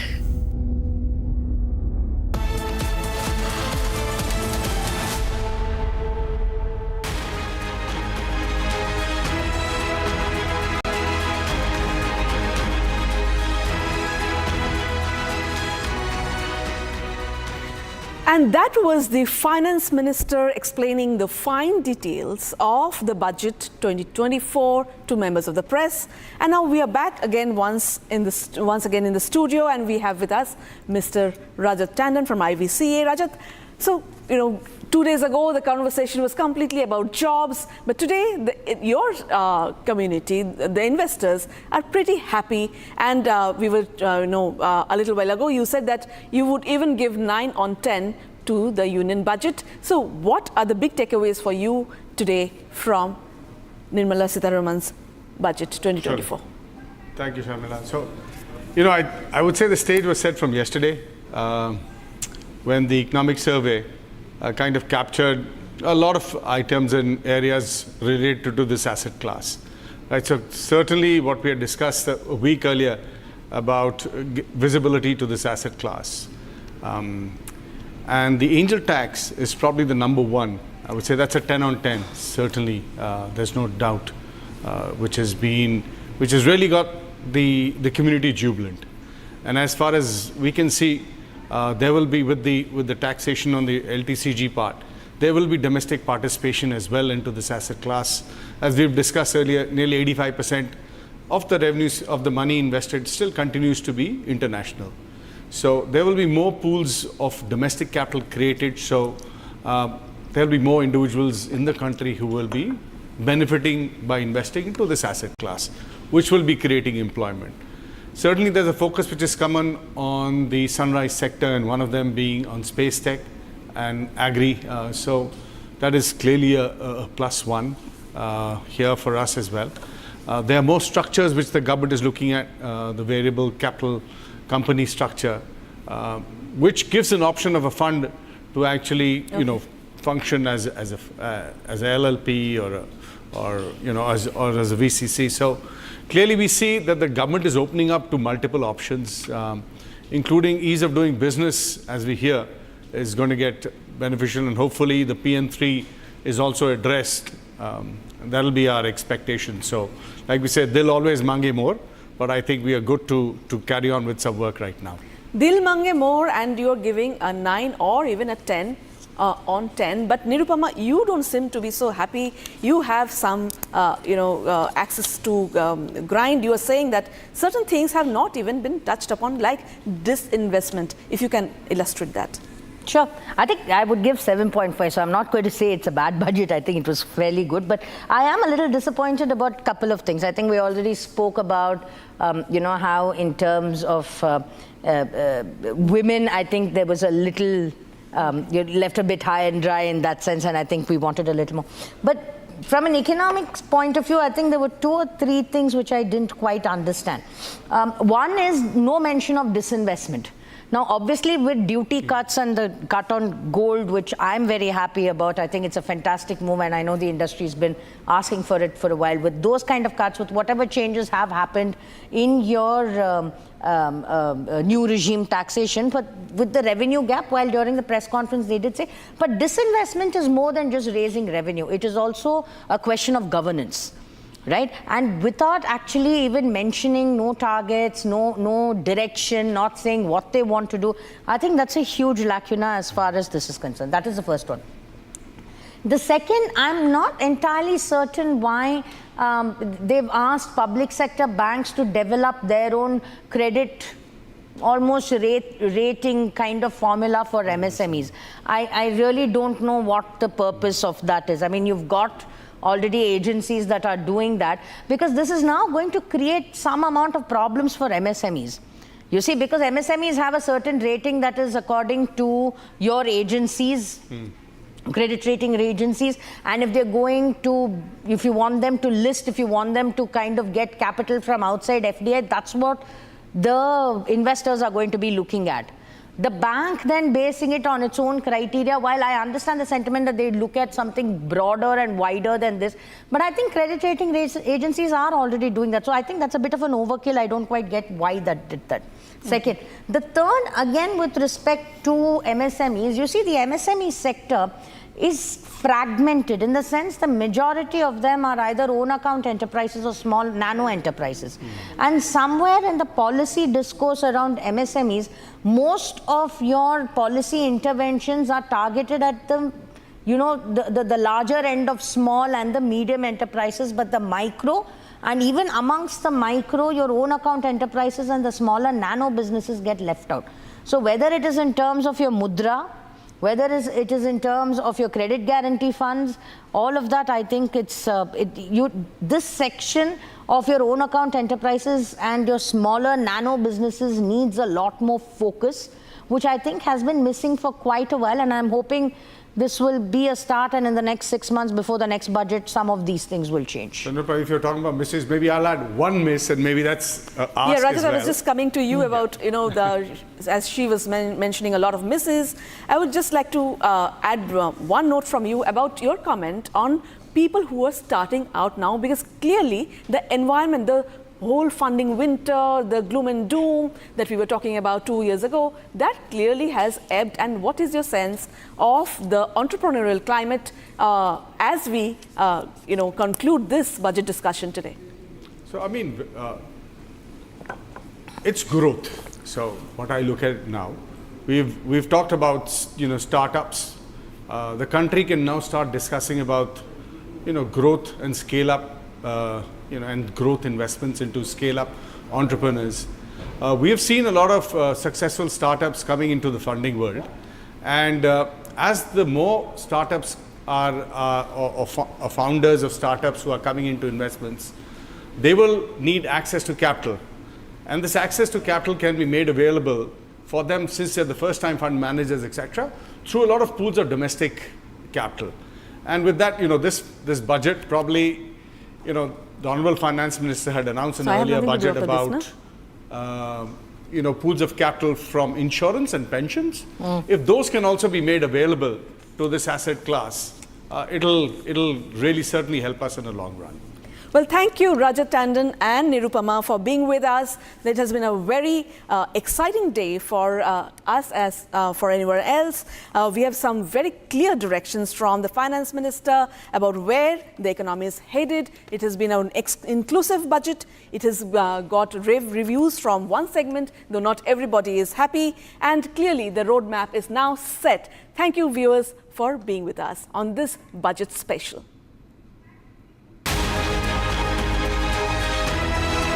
मैं समझता हूं कि ये पूरी बजट में कुछ, मैंने पहले कहा ना, बजट केवल भ्रमित करने वाला है, लोगों को परेशान करने वाला बजट है, कोई दम नहीं है। कह रहा हूं ना, ये तो पूरी तरीके से मैनेज किया जाता है, और ये जो असली जो मतलब अगर चीज़ें सामने आ जाएंगी, मुझे लगता है कि पूरी की पूरी तरीके से सरकार बेनकाब हो जाएगी। सरकार केवल और केवल भ्रम में और दिखावटी काम कर रही है। किंग मेकर है तो आपको विशेष पैकेज भी नहीं दिया। अभी आप बजट में कह रहे थे कोशिश जो सरकार मांगेगी कोसी सीमांचल के बाढ़ के लिए। तो सरकार क्या मांगेंगे? ये डिमांड तो हमारा है ही, हाई डैम को आप दीजिए, एयरपोर्ट पर दीजिए। ये डिमांड है कि जितनी बंद पड़ी फैक्ट्रियां उस पर आप दीजिए। बाढ़ से मुक्ति को सवाल के लेकर के है। तो अब आप कह रहे हैं कि आप विशेष राज हमको मत दीजिए, लेकिन विशेष ये भी क्यों मांग रहे हैं आप? बाढ़ है, बाढ़ पर कोई काम नहीं हो रहा है। जनता के घर द्वार डूब गया है, दहा गया है, खाने पीना फूल गिर रहा है, लगातार हत्या हो रहा है, मर्डर हो रहा है, चोरी डकैती सब हो रहा है। मजदूरों को मजदूरी नहीं मिल रहा है, रोजगार नहीं मिल रहा है। किसानों का खाद बीज सस्ता करना चाहिए, महंगाई पर रोक लगाना चाहिए। मोदी सरकार का जो पुरानी हिस्ट्री ये बताती है कि रोजगार 2 करोड़ देके सत्ता में आई थी। दुनिया का सबसे बड़ा बेरोजगार देश हो गया। 4 करोड़ रोजगार, यानी वो 2 करोड़ के झूठ को डबल कर दिया। डबल इंजन की सरकार होती है, ऐसे डबल झूठ की सरकार नरेंद्र मोदी की सरकार। पिछले 10 सालों में एक मजबूत अर्थव्यवस्था का लाभ हमारे देशवासियों को मिले, समाज के हर वर्ग को मिले, इस बात को इस बजट में सुनिश्चित किया गया है। समाज के गरीब वर्ग के लोग हों, हमारी नारी शक्ति हो, देश को आगे लेके जाने वाले हमारे युवा हों या हमारे अन्नदाता किसान भाई हों, हर एक वर्ग का ध्यान इस बजट में रखा गया है। 1.25 लाख करोड़ का पिछले बार दिया था, जो 2 लाख करोड़ का निवेश हुआ, और इस बार जो बिहार को दिया गया वो बिहार के विकास में, पूर्वांचल के विकास में एक मील का पत्थर होगा। चाहे पुल हो, चाहे सड़क हो, चाहे सिंचाई की परियोजना हो, चाहे अन्य योजना हो, वो मील का पत्थर सा। काफी चीजें हैं और बिहार के विकास को और तीव्र गति मिलेगी। बिहार वैसे ही विकास दर में दोहरे अंक में कई वर्षों से है, और इसके बाद बिहार पूरे देश में विकसित प्रदेश के रूप में बिहार विकसित होगा।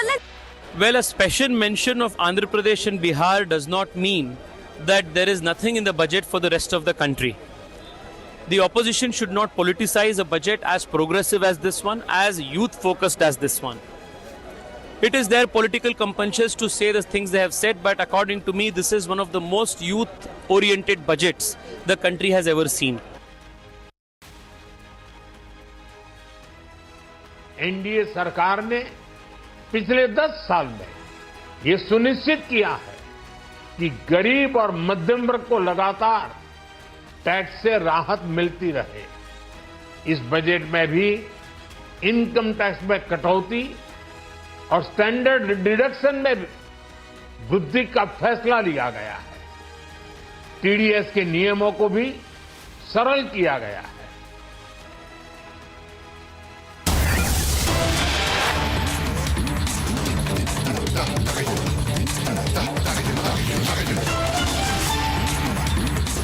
For the first time in 8 years, Colonel Prasad Purohit has now spoken. Remember, as the special NIA court is hearing the Malegaon blast case, the final hearing which is expected to begin tomorrow. Colonel Purohit for the first time essentially speaks about his association with his parent organization. Remember, he's been associated with the military intelligence. This is for the first time in 8 years that he has spoken. Remember, it's Colonel Prasad Purohit who was tortured, beaten and was jailed by the Maharashtra Anti-Terrorist Squad.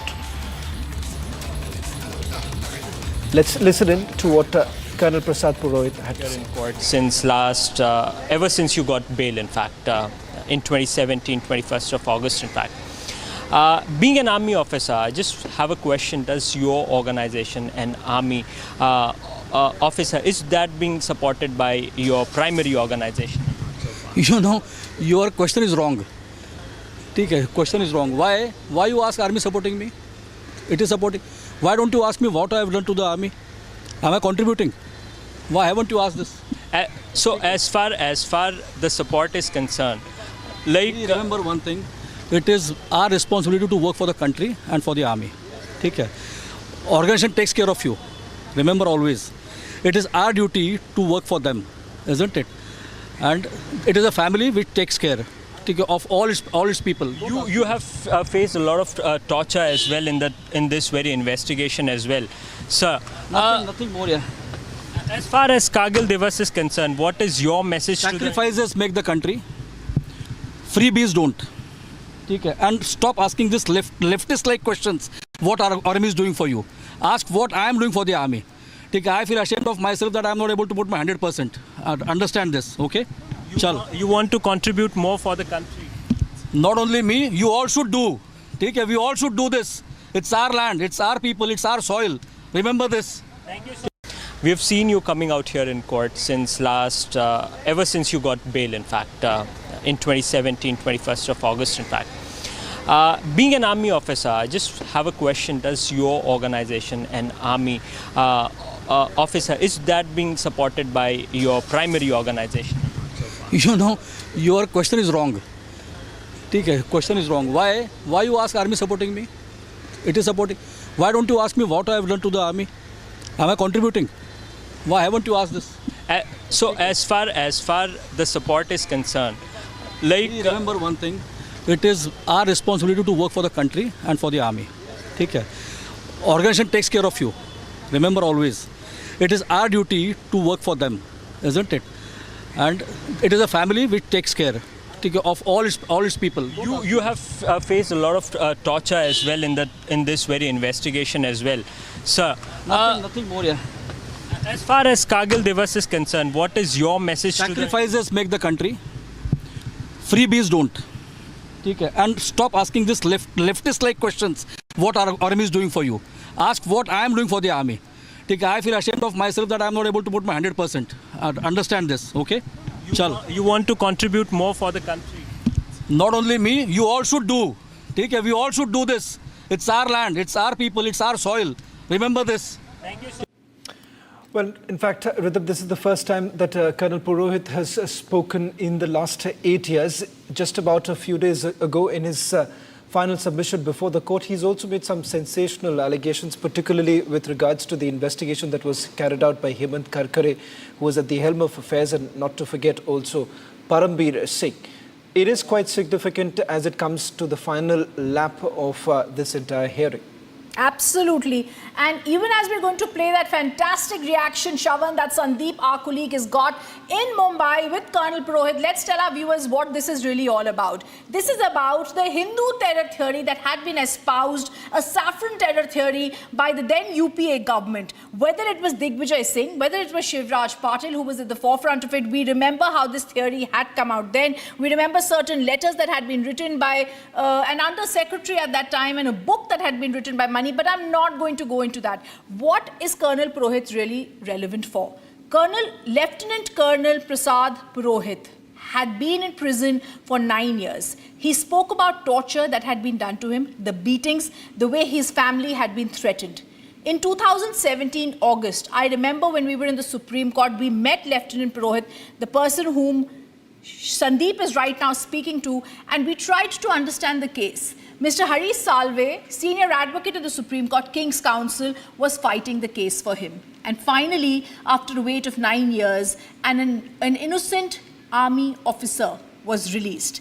This is Lieutenant Colonel Purohit. His story went back to the days of the torture that had been done at the time of the Malegaon blast and how he had been treated. There are 7 accused in the Malegaon case, Shravan, and you've been at the forefront of several breakings along with Alisha, our colleague, on the Malegaon blast case. We've seen in the recent past several defense witnesses and several other witnesses have turned hostile. What was this case? This was a case in which there was a blast in Malegaon. People were suddenly taken into custody. One of these people was Sadhvi Pragya, the other was Lieutenant Colonel Purohit. I remember meeting him at court proceedings in Mumbai, and what transpired was shocking.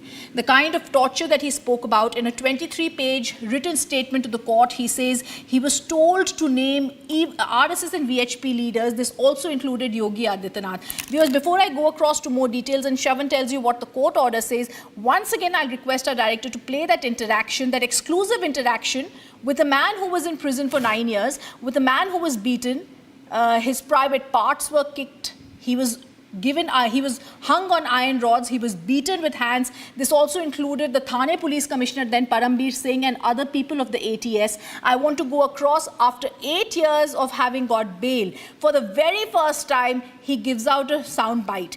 It's not just a sound bite. This is the speakings of a man who's been jailed, who's been incarcerated, who's now a part of the army in Mumbai. And even today, he's saying, don't ask me what they will do for me, but let me tell you what we as nationalists have to do for them. I think Sandeep asked a brilliant question when we spoke about Kargil Divas, because this is coming just before Friday. India celebrates Kargil Divas. India salutes the martyrs of the Kargil Divas. Let's once again listen into that exclusive reaction. Coming out here in court since ever since you got bail, in fact, in 2017, 21st of August, in fact. Being an army officer, I just have a question. Does your organization, an army officer, is that being supported by your primary organization? You know, your question is wrong. Okay, question is wrong. Why you ask army supporting me? It is supporting. Why don't you ask me what I have done to the army? Am I contributing? Why haven't you asked this? So as far the support is concerned, like remember one thing, it is our responsibility to work for the country and for the army. Okay. Organization takes care of you. Remember always, it is our duty to work for them, isn't it? And it is a family which takes care of all its people. You have faced a lot of torture as well in this very investigation as well, sir. Nothing more, yeah. As far as Kargil Divas is concerned, what is your message to them? Sacrifices make the country. Freebies don't. Okay. And stop asking this leftist-like questions. What our army is doing for you? Ask what I am doing for the army. Okay. I feel ashamed of myself that I am not able to put my 100%. Understand this, okay? You want to contribute more for the country? Not only me, you all should do. Okay. We all should do this. It's our land, it's our people, it's our soil. Remember this. Thank you, sir. Well, in fact, Runup, in the 23-page submission that he made in the court, he essentially highlighted the fact that how he was forcefully detained in a bungalow in Khandala. This was when he was picked up from Panchmadi. And thereafter, he also makes a point by saying that the professional moral corruption of the police was completely exposed, given the fact that they were going through a particular narrative. And the narrative that he speaks about is that this was already pre-decided, that they wanted to perhaps implicate a few. And the claim that he's making is the fact that few VHP as well as RSS leaders, their names were to be taken out. And they wanted Lieutenant Colonel Purohit to take the names of the RSS leaders. What has also, perhaps come out from the hearing that has taken place with the multiple witnesses that have been cross-examined is the fact that somewhere down the line, there isn't a proper investigation that was done by the Maharashtra ATS, and the lacuna in the entire probe has already been exposed. Absolutely. And Shravan, I want to take our viewers back to what happened in those days of 2008, how he was picked up. He was detained, like you're saying, in Khandala, and the ATS Maharashtra police and some constables took him. And I'm going to now detail out a little bit of the torture that he went through. And he wrote not only in the written statement, but also to the NHRC in 2013, if I recall. And he said, they held my hands, pulled my hair, exposing my face to receive blows on it. He then detailed how Colonel Srivastav, the ATS chief, the then Thane Police Commissioner Parambir Singh, tortured, stripped him, attacked his private parts to confess on the responsibility, the fake responsibility of planting bombs in Malegaon. We remember what he did when he was produced. He also wrote out great details about how he was tortured when his body parts, including his private parts, were met with injuries. They were numb. He remembers those days when there was iron rods and he was hung on them for days. And all this torture taking place and him being told, your kids will be orphans. For weeks and hours, they inflicted injuries to his parts, stripping him, hanging him on iron rods in different positions. This letter came out even when he was in jail. When he was in jail, I remember the first time in 2017 when I met him in Mumbai, he was not allowed to speak. The moment he tried to speak, there were other people there who were getting scared that he would be getting out and they won't, and therefore they were not letting him actually open up. But this torture that he reveals and what Shravan was talking about, he was also being forced to name RSS leaders, including Yogi Adityanath. Who was these torturers? There was Thane Police Commissioner then, Parambir Singh. His name is very clearly cropped up much before in 2013 when Lieutenant Colonel Prasad Purohit was in jail. And now he's talking about still Shavan. Look at an army in officer who gets commendations, and even today when he's talking to Sandeep, he's talking about what we all being nationalists and what we can do for our country. Well, in fact, he also talks about the fact that how fabrication of evidence has largely taken place. The fact that from the statement that has been recorded, he says that the RDX was planted by the ATS. There was nothing to corroborate from the claims that were made by the Maharashtra Anti-Terrorist Squad, and also the fact that the Panchnamas that were fabricated by the ATS. This has also been questioned in the court with regards to how several of the witnesses have turned hostile. So it remains to be seen how exactly is this taken forward with the final hearing that's expected to begin. 323 witnesses, if I'm not wrong, Rhythm, they've already deposed in the court. So this is the final leg of the hearing that's taking place. Several of the accused have already been granted bail by the court. So interestingly, what we are looking at, two set of findings that have been made. Yes. One with the Maharashtra ATS and the other by the National Investigation Agency. That's right. And there are contrary findings of both the agencies, and that perhaps is one of the difficult areas for the court to navigate through. Bigger questions also remain on who really sprouted this Hindu terror, saffron terror theory, whether the UPA government would at all take any responsibility for why one of the 7 accused was in prison and has to be released, but 9 years of his life gone. Viewers, we slip into a quick break only on Republic TV. We continue tracking Colonel Purohit and getting you the real picture of the so-called saffron terror theory that was espoused by the UPA government. Stay on with us.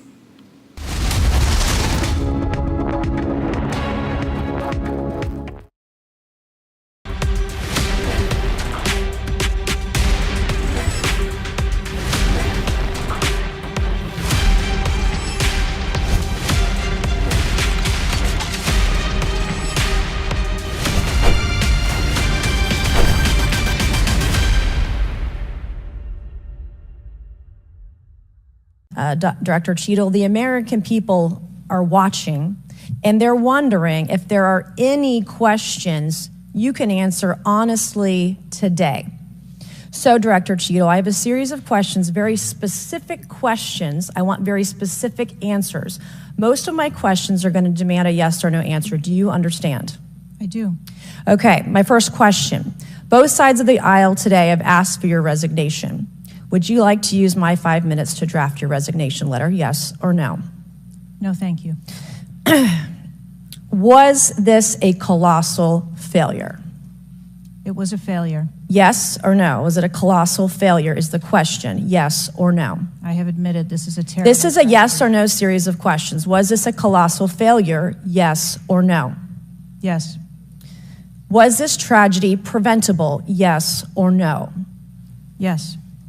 Has the Secret Service been transparent with this committee? Yes.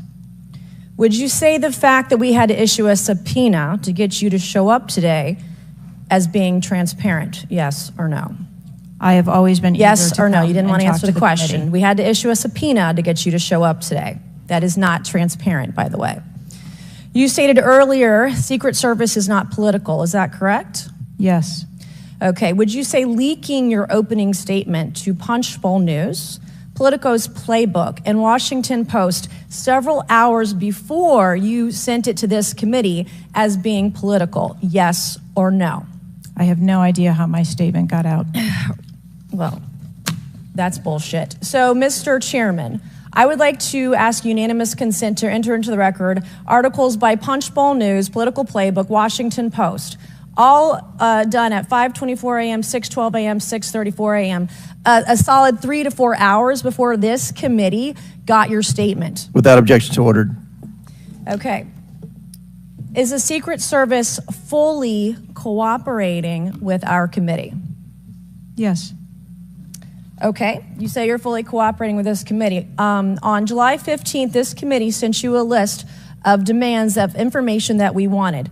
Has the Secret Service provided this committee a complete list of all law enforcement personnel that were there that day? Have you done that? Have you provided a list to the Oversight Committee?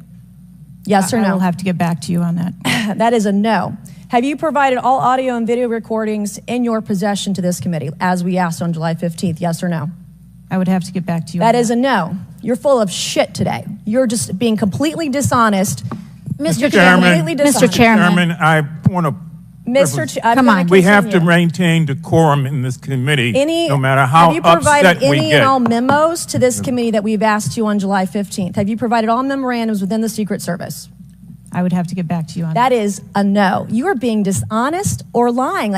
You're being dishonest here with this committee. These are important questions that the American people want answers to, and you're just dodging and talking around it in generalities.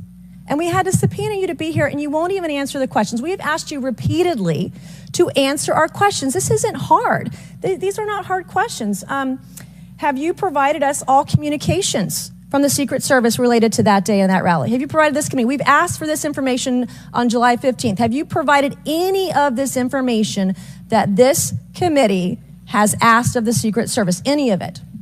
I'll have to get back to you. Have you even read this letter that we sent you? Did you even read this? Yes.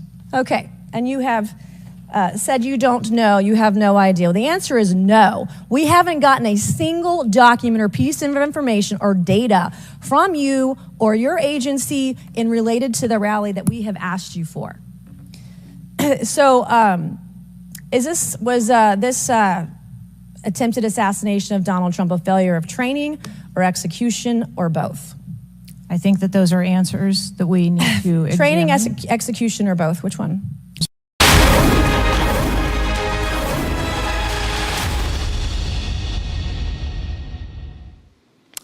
Well, with the budget now being tabled, you've had the opposition parties taking on the BJP, saying that this is a kursi bachao budget by the NDA government, primarily hinting at the fact that a larger pie of the tourism was given to Bihar, and of course the special funding that has been given to Andhra Pradesh. These two aspects haven't really gone down well with the opposition parties taking on the government. Listen to some of the reactions that are also coming in, and what exactly is the government really doling out for two states, one Andhra Pradesh and the other, which is Bihar. Pradhan Mantri Gram Sabha Yojana, Phase 4 of the PMGSY will be launched. Union Minister Nirmala Sitharaman announced special aid packages and mega infrastructure boost for Andhra Pradesh and Bihar. The announcement followed funding requests from the two main NDA allies, the JDU and TDP. Presenting her 7th consecutive budget, the Union Finance Minister announced new airports and medical colleges in Bihar. Sitharaman said an additional aid package for Bihar will be expedited. Turning to Andhra, the Finance Minister also announced a funding bonanza for the state. The industrial node at Gaya will also be a good model for developing our ancient centers of cultural importance into future centers of modern economy. This model shall showcase Vikas B, Virasat B in a growth trajectory. We will also support development of road connectivity projects, namely 1. Patna-Purnia Expressway, 2. Buxar-Bhagalpur Expressway, 3. Bodh Gaya, Rajgir, Vaishali and Darbhanga spurs, and 4. Additional 2-lane bridge over River Ganga at Buxar at a total cost of 26,000 crore rupees. The budget packs a special capital investment for the development of Andhra Pradesh. The budget also provides for a dedicated funding push for Bihar. While stopping short of granting special category status to Andhra and Bihar, a key demand put forward by the TDP and JDU the centre has done enough to keep its ally happy.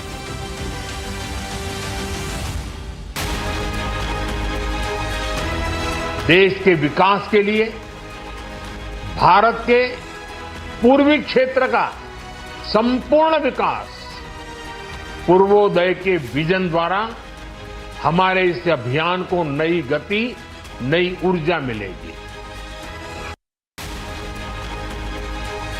कहने को आम budget, पर आम जनता के लिए कुछ नहीं। किसानों के लिए बड़े वादे किए थे, पर मिला क्या किसानों को?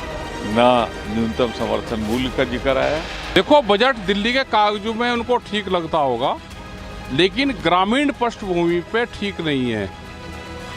इसका ज़्यादा लाभ किसानों को नहीं होगा, कंपनियों को जरूर लाभ होगा।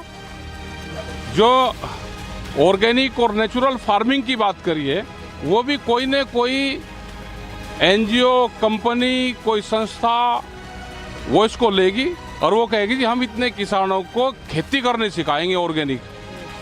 या आएगा, उस पर पैसा चला जाएगा वो। What is unfortunate, however, is that Maharashtra continues to be ignored by the centre.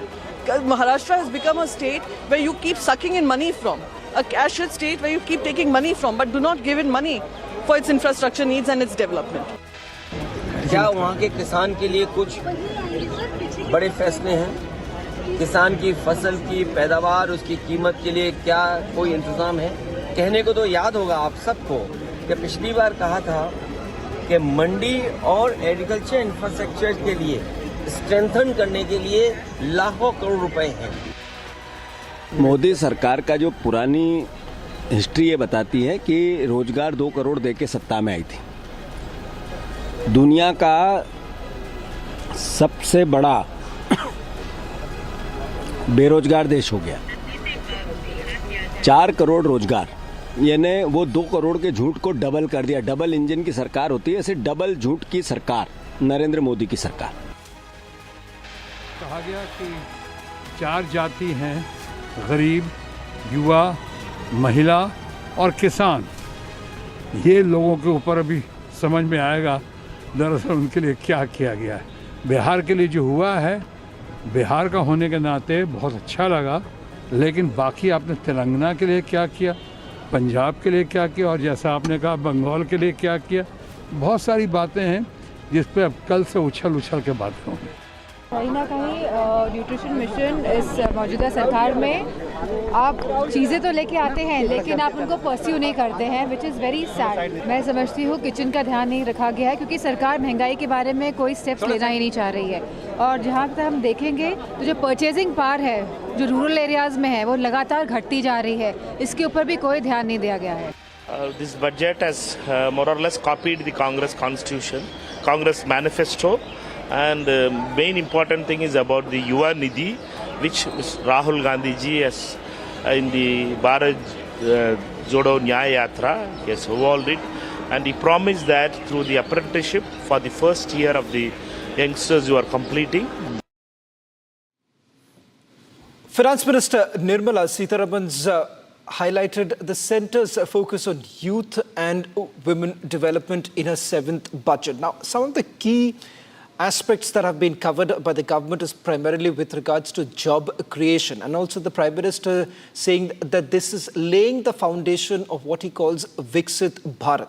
The very fact that some of these schemes will essentially benefit crores, particularly youth and women. And that's the reason why the focus has been on education and employment. Take a look at this report. Jobs, skilling, youth and women empowerment. Finance Minister Nirmala Sitharaman started off on a strong foot, announcing the main focus of Budget 2024. In a big move, Sitharaman announced 1-month salary support to enterprises for first-time employees. A direct benefit transfer of 1 month salary was announced in 3 installments of up to ₹15,000 to first-time employees registered in EPFO. This scheme will benefit 210 lakh youth. This scheme will provide 1 month wage to all persons newly entering the workforce in all formal sectors.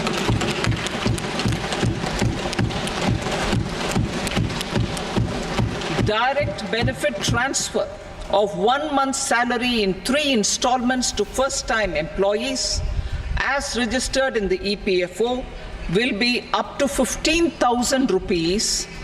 The eligibility limit will be a salary of 1 lakh per month. The scheme is expected to benefit 210 lakh youths.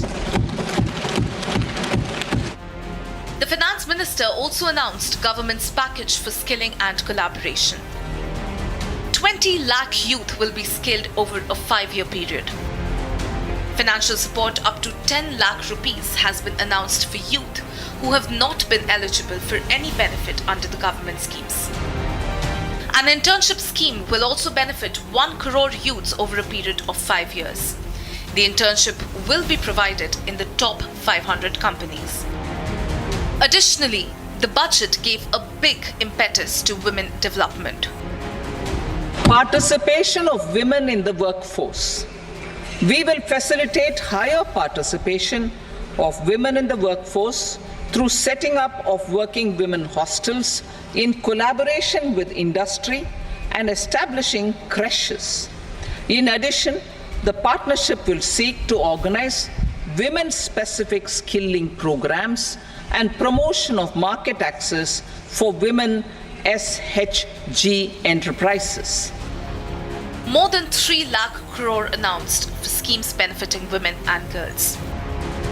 This will be facilitated by setting up hostels, creches, and creating partnerships to organize women-specific skilling programs. Finance Minister Sitharaman encouraged states to charge high stamp duty to moderate the rates for all, but announced slashing of duties for women. With such strong schemes, this budget surely has given good reasons for both youth and women to cheer about.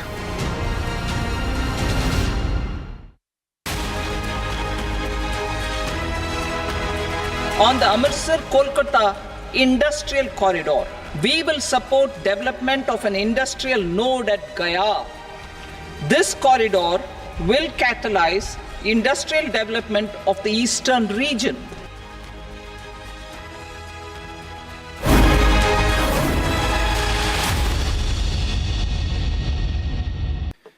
Good morning.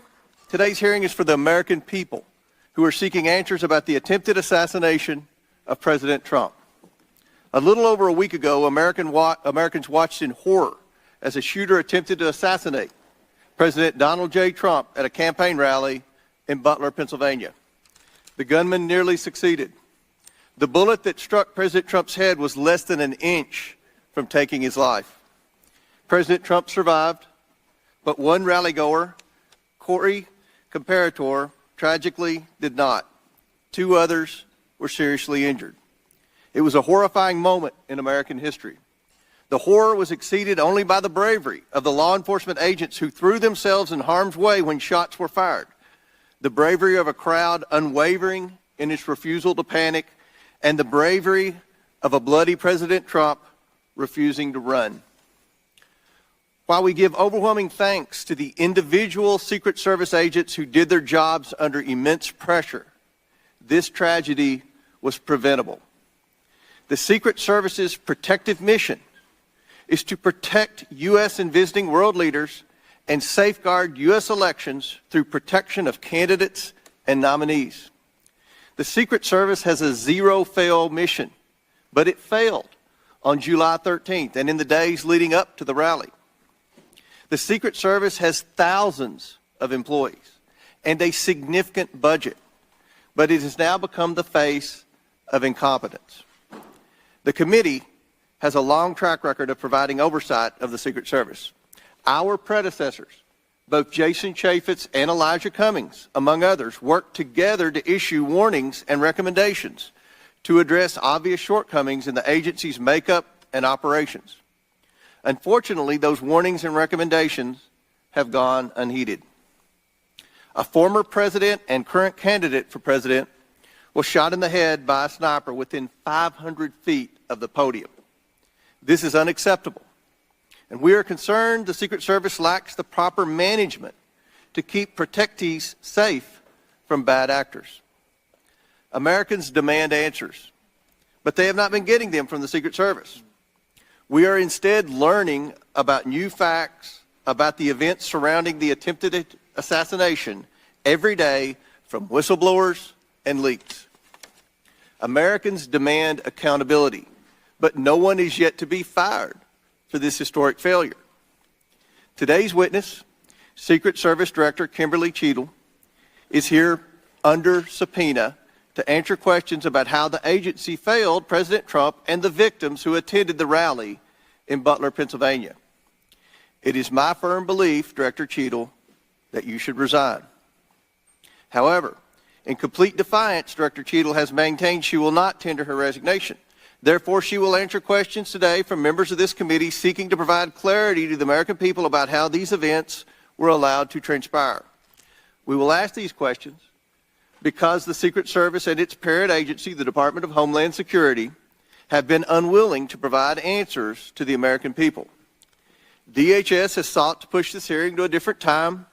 Secret Service has suggested the hearing occur without media presence, and both agencies have provided only shallow explanations to Congress about what happened on July 13th. Indeed, DHS and Secret Service's lack of communication with the Oversight Committee required me to issue a subpoena compelling Director Cheadle to attend today, and still DHS requested more time to prepare. It shouldn't take this much time or preparation. वित्त मंत्री ने जो अभी budget announcement की है उसमें एक बहुत वाइड रेंजिंग उन्होंने एरिया कवर किया है। यूथ से लेकर के, गर्ल्स से लेकर के, विमेन से लेकर के, स्टार्टअप्स तक भी, एग्रीकल्चर, मतलब कोई ऐसा एरिया लगता नहीं जो उन्होंने छोड़ दिया है। उन्होंने कई एरियाज़ में स्पेशल फोकस नया दिया है, जैसे मल्टीनेशनल्स को स्पेशल फोकस दिया है, ईस्टर्न एरिया के डेवलपमेंट को स्पेशल फोकस दिया है, स्टार्टअप्स को और इनकरेज करने के लिए स्पेशल फोकस दिया है, और जो एम्प्लॉयमेंट जनरेशन और एम्प्लॉयमेंट इनकरेजमेंट के जो प्रोग्राम हैं वो बहुत इनकरेजिंग फीचर्स हैं, वो ज़रूरी भी थे इस समय, क्योंकि जो सबसे बड़ी हमारी जो दिक्कत इस समय लगती है वो जो फीलिंग ऑफ जॉबलेसनेस है उसको एड्रेस करने के लिए जो उन्होंने किया ये सोसाइटी के लिए और कंट्री के लिए अच्छा रहेगा।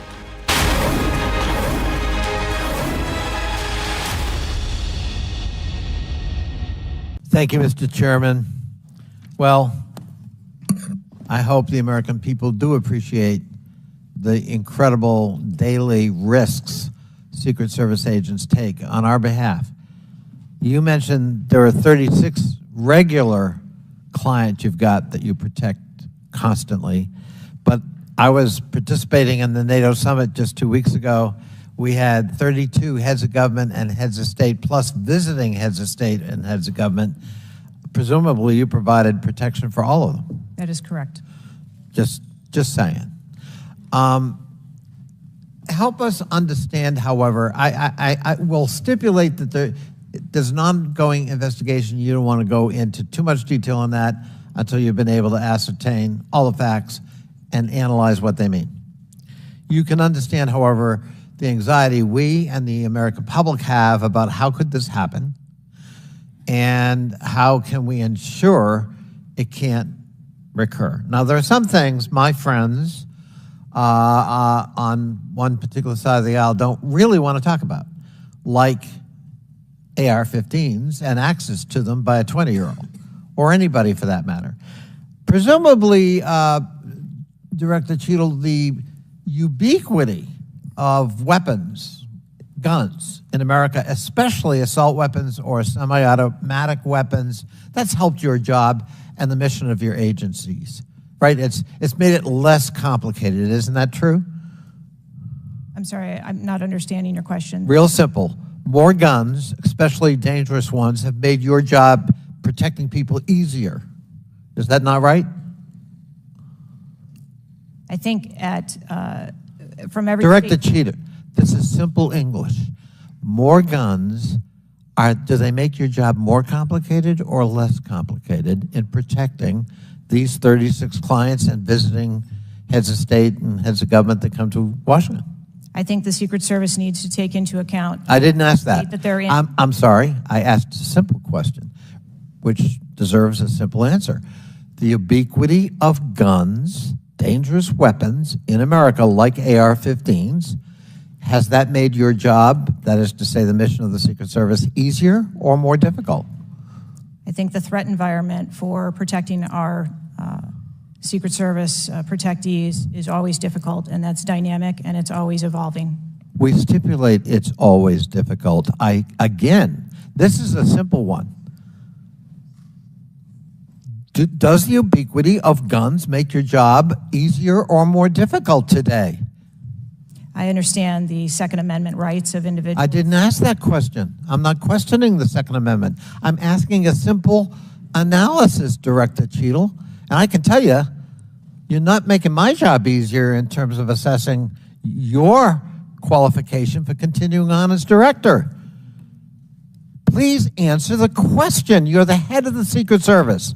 You're speaking on behalf of 8,000 members who put their lives on the line. We just had a failure by your own admission. Do guns make your job easier or harder? I think the job of the Secret Service is difficult on every day, and we need to make sure that we are mitigating all threats, whether that be weapons, isn't my question. personnel. That is not my question, and now I think you're evading the answer, which is not a hard one. I am sorry that you feel that way, sir. How else could I feel, Director Cheadle, when you're clearly avoiding a direct answer to a very simple declarative question? We almost lost a presidential candidate the other day. A 20-year-old had access to his father's AR-15 and got on top of a roof within 500 yards or feet of the podium.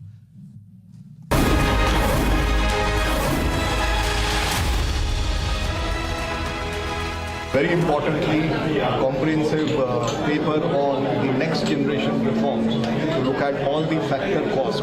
I think these are some very important, very strong statements, very strong announcements have been made, and it touches upon many of the areas that has come in the form of suggestions to members of what CIA had presented, and we are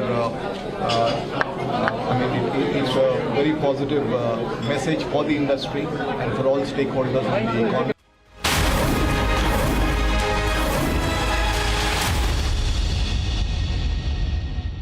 Gentleman years back. Chair now recognizes Chairman of the House Judiciary Committee, Mr. Jordan from Ohio. Thank you, Mr. Chairman. Director, were you guessing or lying? The day after President Trump is shot, Secret Service spokesman Anthony Guglielmi said, quote, "The assertion that a member of the former president's security team requested additional security resources that the U.S. Secret Service or the Department of Homeland Security rebuffed is absolutely false." The next day, Secretary Mayorkas said, "That is an unequivocally false assertion. We had not received any request for additional security measures that were rebuffed." But 5 days later, the Washington Post said this: "Top officials repeatedly rejected requests from Donald Trump's security detail for more personnel." The next day, the New York Times said this: "Mr. Guglielmi acknowledged that the Secret Service had turned down some requests for additional federal security assets for Mr. Trump's detail." So which is it? Because both statements can't be true. Were you guessing or lying when you said you didn't turn down requests from President Trump's detail? Neither, sir, and I appreciate the question. Well, what were you doing? Because those statements don't jive. So what I can tell you is that for the event in Butler, there were no requests that were denied. As far as requests... Well, maybe they got tired of asking. Maybe you turned them down so darn much, they said, not worth asking. How many times did you turn them down ahead of that? I think that it is important to distinguish between what some people may view as a denial of an asset or a request. Well, is Mr. Guglielmi your spokesperson? He said he acknowledged the Secret Service had turned down some requests. I'm asking how many? A denial of a request does not equal a vulnerability. Well, tell me what it is. There are a number of ways that threats and risks can be mitigated with a number of different assets, whether that be through personnel, whether that be through technology, or other resources. Well, tell the committee which it was. They asked for additional help in some form or another. You told them no. How many times did you tell them no, and what did you tell them no to? Again, I cannot speak to specific incidents, but I can tell you in general terms, the Secret Service is judicious with their resources based on... What does some requests mean? How many times? Some indicate requests is plural. So more than once they asked for additional help and you turned them down. What did they ask for and how many times did you turn them down? Pretty basic questions. So again, without having all of the details in front of me, sir, what I can tell you is that there are times... You didn't get briefed on how many times you turned down the Trump detail when they asked for additional help? I'm sorry. You didn't get briefed on that before you came to this hearing, knowing you were going to get asked that question? What I can tell you is that in generic terms, when details make a request, there are times that there are alternate ways to cover off on that threat or that risk. But that's not what he said. He said they were denied certain requests, some requests. This is your spokesperson, not me talking. This is the Secret Service talking. And what a change from absolutely false, unequivocally false to, oh, by the way, there were some times where we didn't give them what they wanted. That's a huge change in 5 days. And the fact that you can't answer how many times you did that, that's pretty darn frustrating, not just for me, but for the country. I hear your frustration. Let me ask you this. Were any of those requests denied to President Trump's detail after you knew about the Iranian threat? What I can tell you, again, I don't know the specifics, is that there are times when we can fill a request. It doesn't necessarily have to be with a Secret Service asset or resource. We can fill that request with locally available कहने को आम budget पर आम जनता के लिए कुछ नहीं। किसानों के लिए बड़े वादे किए थे पर मिला क्या किसानों को? ना न्यूनतम समर्थन मूल्य का जिक्र आया।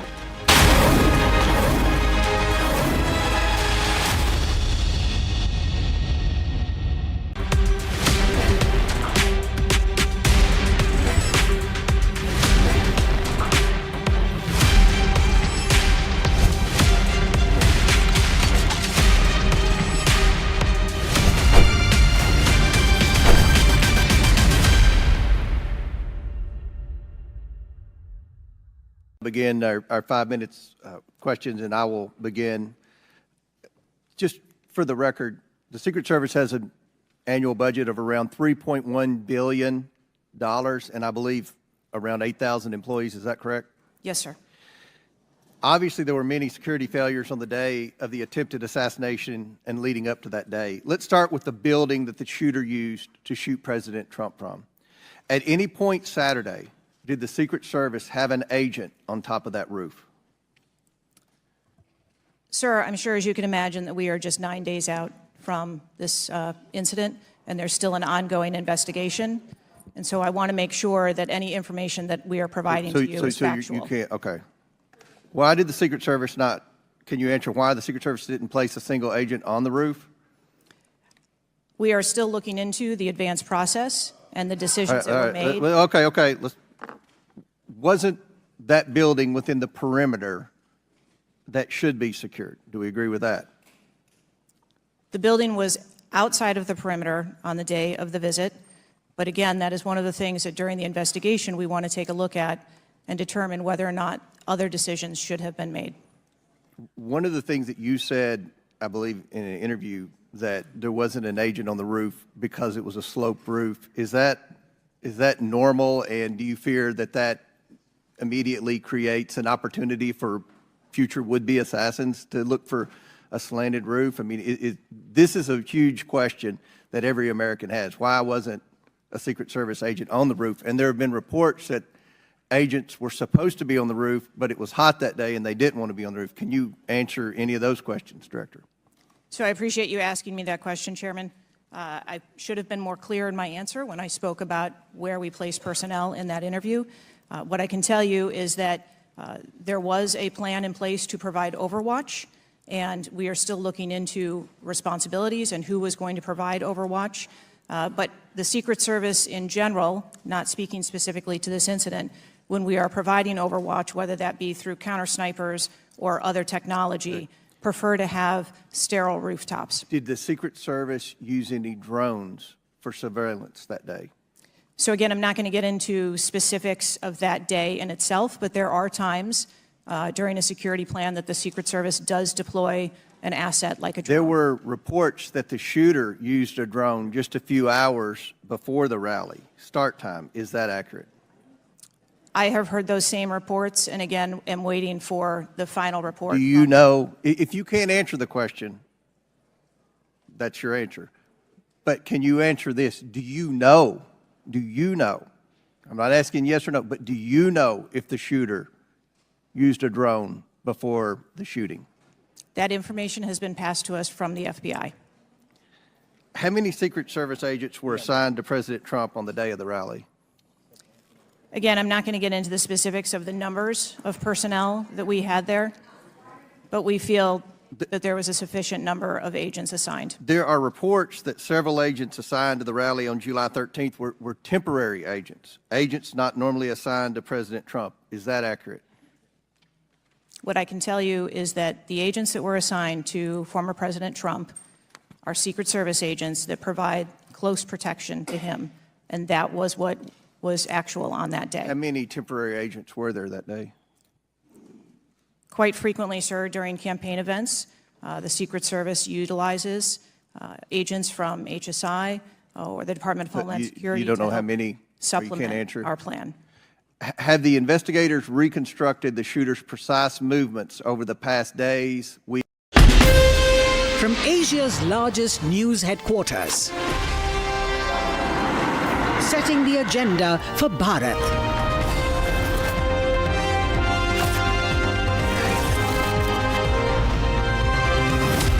You're watching Republic.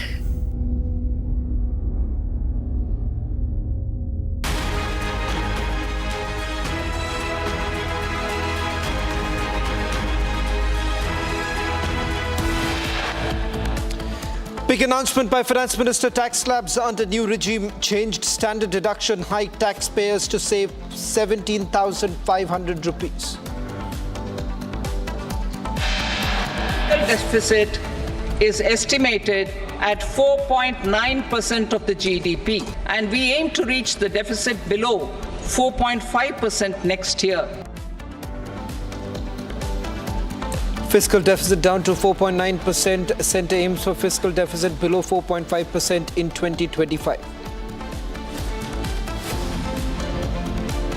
To bolster the Indian startup ecosystem, boost the entrepreneurial spirit, and to support innovation, I propose to abolish the so-called angel tax for all classes of investors. Big move by the Modi government as angel tax for all classes of investors to be abolished.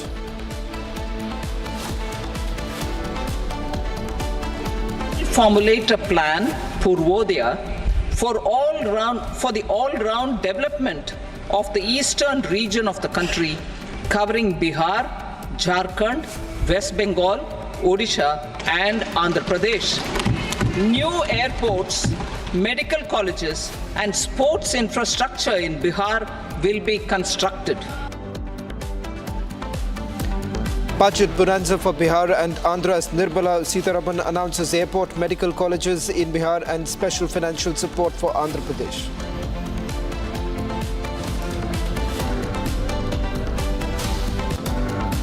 ये budget समाज के हर वर्ग को शक्ति देने वाला budget है। ये देश के गांव, गरीब किसान को समृद्धि की राह पर ले जाने वाला बजट है। Prime Minister Narendra Modi hails Union Budget 2024, says budget empowers middle class, women, poor, villagers.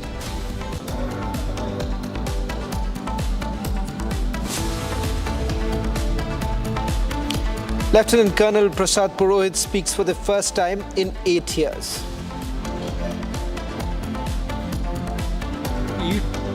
It is our responsibility to work for the country and for the army. Okay? Organization takes care of you. Remember always, it is our duty to work for them.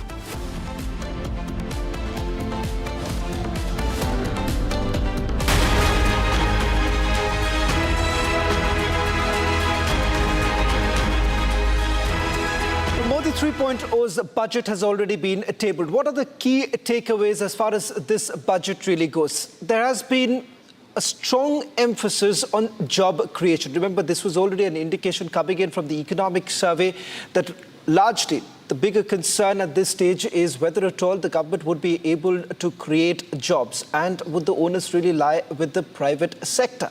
Some big announcements also being made by the centre with regards to angel tax, which has now been abolished, which essentially means that excessive premium as far as startup innovation funding is concerned, that has been taken away. And more importantly, as far as tax slabs are concerned, minor tinkering that has been done. So some big key takeaways with regards to job creation, which the government says the focus has been on women and youth empowerment. Jobs, skilling, youth and women empowerment. Finance Minister Nirmala Sitharaman started off on a strong foot, announcing the main focus of Budget 2024. In a big move, Sitharaman announced 1 month salary support to enterprises for first-time employees. A direct benefit transfer of 1 month salary was announced in 3 installments of up to Rs 15,000 to first-time employees registered in EPFO. This scheme will benefit 210 lakh youth. This scheme will provide 1 month wage to all persons newly entering the workforce in all formal sectors.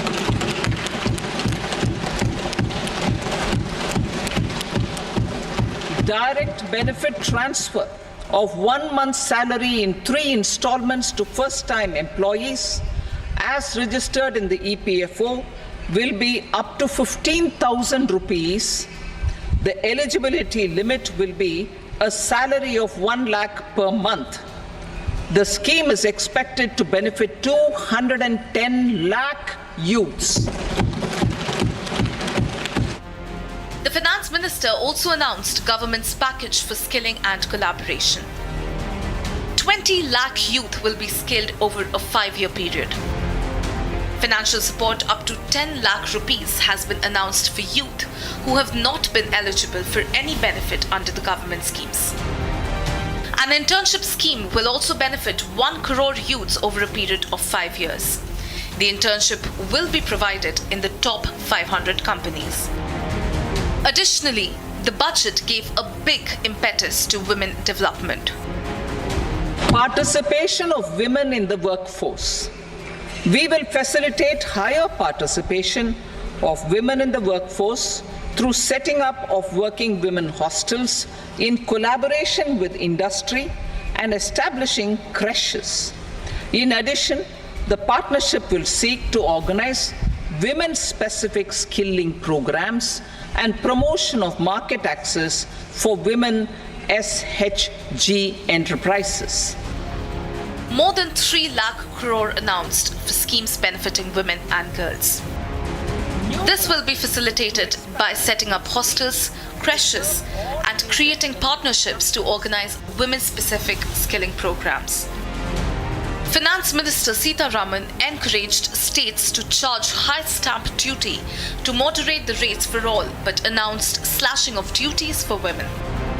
With such strong schemes, this budget surely has given good reasons for both youth and women to cheer about.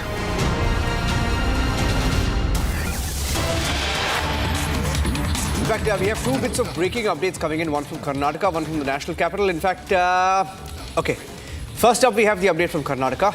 It's a setback for the Karnataka government. They were fighting the enforcement directorate.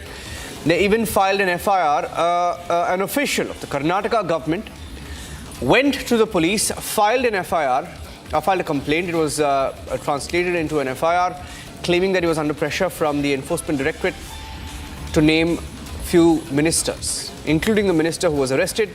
The Karnataka High Court has now stayed the FIR against the enforcement directorate. There was an attempt to block the enforcement directorate. The state government has been trying really hard. They protested this morning. They've been making allegations at a time when their own ministers, leaders are under scanner directly for looting the treasury. Basically stealing people's money, looting from the treasury and transferring it into their own personal accounts or party accounts or to be used in election rallies. And this is something that is being investigated. Okay, we have another big breaking news update coming in. Let's go cross straight to that. We have a breaking news update on Neet. Supreme Court is dictating the judgment on the petition seeking cancellation and the re-examination of the controversy-ridden Neet examinations. I have Shravan also in the studios with us, getting us those live updates. Shravan.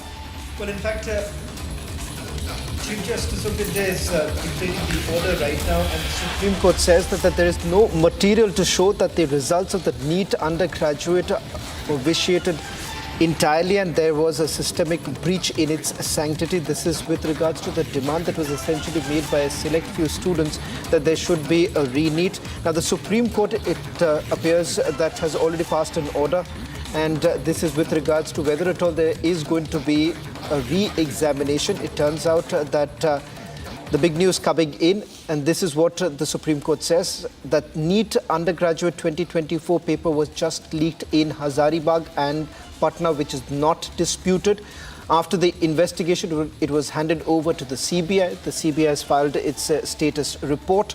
Now, as the CJI is dictating the order, it appears right now, Niranjan, at least two things from so far the observations that have been made. One, the fact that this is not a large-scale leak that you're looking at isolated cases, particularly the state of Bihar and Gujarat.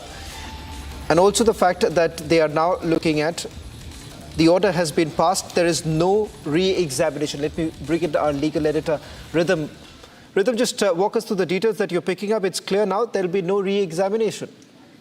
Absolutely, and that's the breaking news coming in from the top court after the CBI had got into this matter and started examining it. Shravan, for the longest time we were seeing the Supreme Court hearing the matter. For many days they went into great details. This is a bench of Chief Justice of India, Justice Chandrachud. They heard the students, they heard the Solicitor General, they heard NTA, affidavits were filed before them, and finally the Supreme Court comes to a big conclusion. There will be no re-examination of Neet.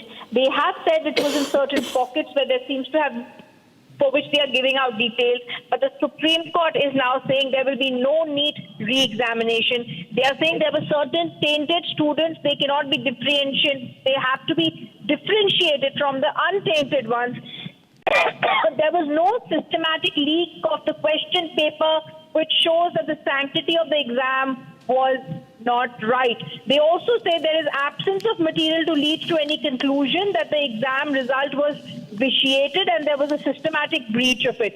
Hence, the Supreme Court now says no systematic leak of the question paper. The Additional Director General of the CBI appeared before the court. He told the court about the status of the investigation, and the Chief Justice of India dictating that order says that they believe that the fact Neet was leaked is not disputed.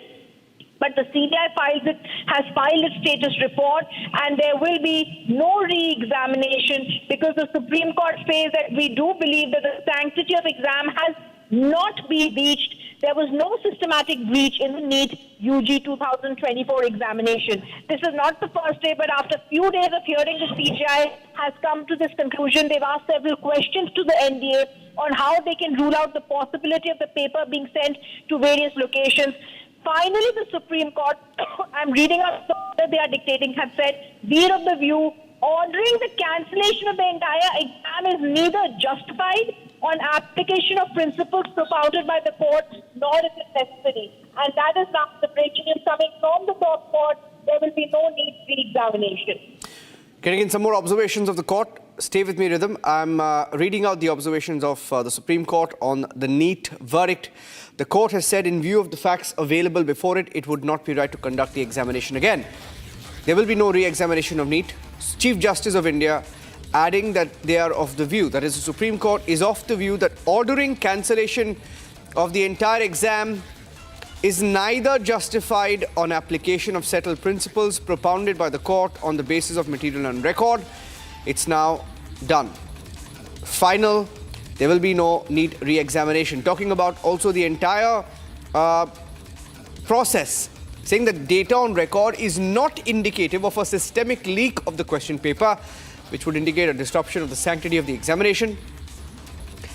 adding there is absence of material on record to lead to conclusion that result of the exam is vitiated or that there is a systemic breach of the sanctity of the examination. This is huge. Supreme Court has said there will be no re-examination. That is the verdict. I don't know how many people there are. As of now, Shravan, do we have details? Shravan, from what we know so far, the court has also said that it is important to distinguish, right? Distinguish those who cheated from those who didn't, right? Shravan, do we know how many students were affected? Do we have numbers to indicate the scale of the cheating that took place?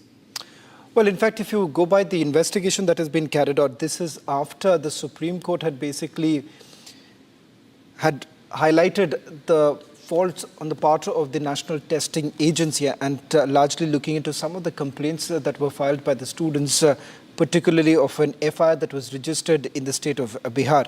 Now, it turns out that a section that was affected because of the numbering that was largely done.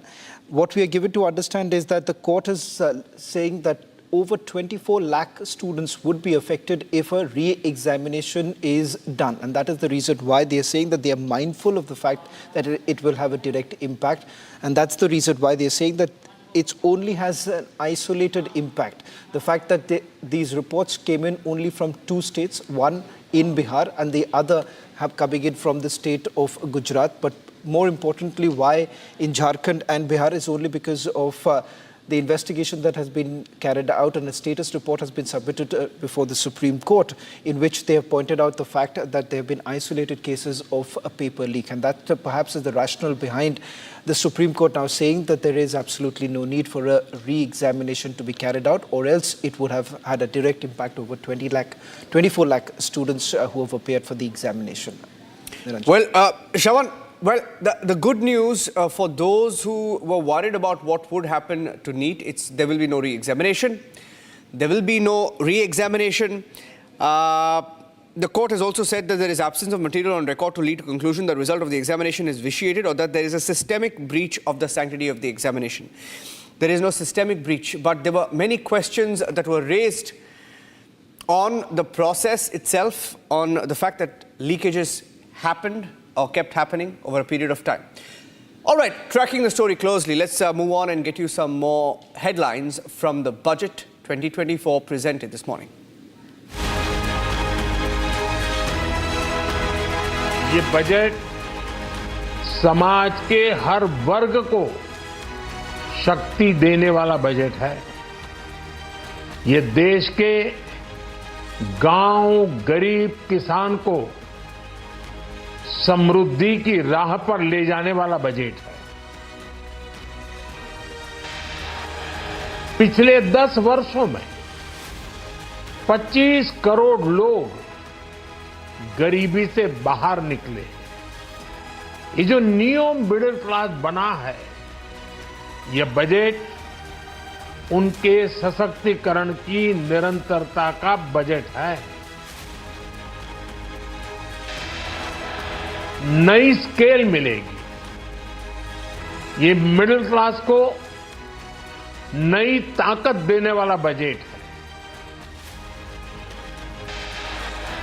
ये जनजातीय समाज, दलित, पिछड़ों को सशक्त करने की मजबूत योजनाओं के साथ आया है। इस बजट से महिलाओं की आर्थिक भागीदारी सुनिश्चित करने में मदद मिलेगी।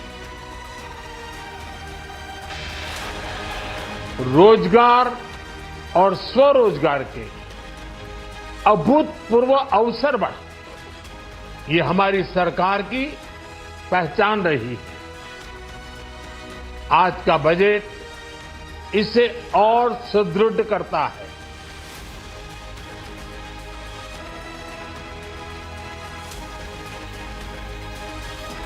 हर शहर, हर गांव, हर घर एंटरप्रेन्योर्स बनाना है। इसी उद्देश्य से बिना गारंटी के मुद्रा लोन की लिमिट को 10 लाख से बढ़ाकर 20 लाख रुपए किया गया। इससे छोटे कारोबारियों, विशेष रूप से महिलाओं, दलित, पिछड़े, आदिवासी परिवारों में स्वरोजगार को बल मिलेगा। बजट हमारे स्टार्टअप्स के लिए, इनोवेशन इकोसिस्टम के लिए ढेर सारे नए अवसर लेकर आया है। रिकॉर्ड हाई कैपेक्स इकोनॉमी का एक ड्राइविंग फोर्स बनेगा। 12 नए इंडस्ट्रियल नोड्स, देश में नए सैटेलाइट टाउन्स का विकास और 14 बड़े शहरों के लिए ट्रांजिट प्लांट। इससे देश में नए इकोनॉमिक हब विकसित होंगे और बहुत बड़ी संख्या में नए रोजगार बनेंगे। एनडीए सरकार ने पिछले 10 साल में ये सुनिश्चित किया है कि गरीब और मध्यम वर्ग को लगातार टैक्स से राहत मिलती रहे। इस बजट में भी इनकम टैक्स में कटौती और स्टैंडर्ड डिडक्शन में वृद्धि का फैसला लिया गया। टीडीएस के नियमों को भी सरल किया गया।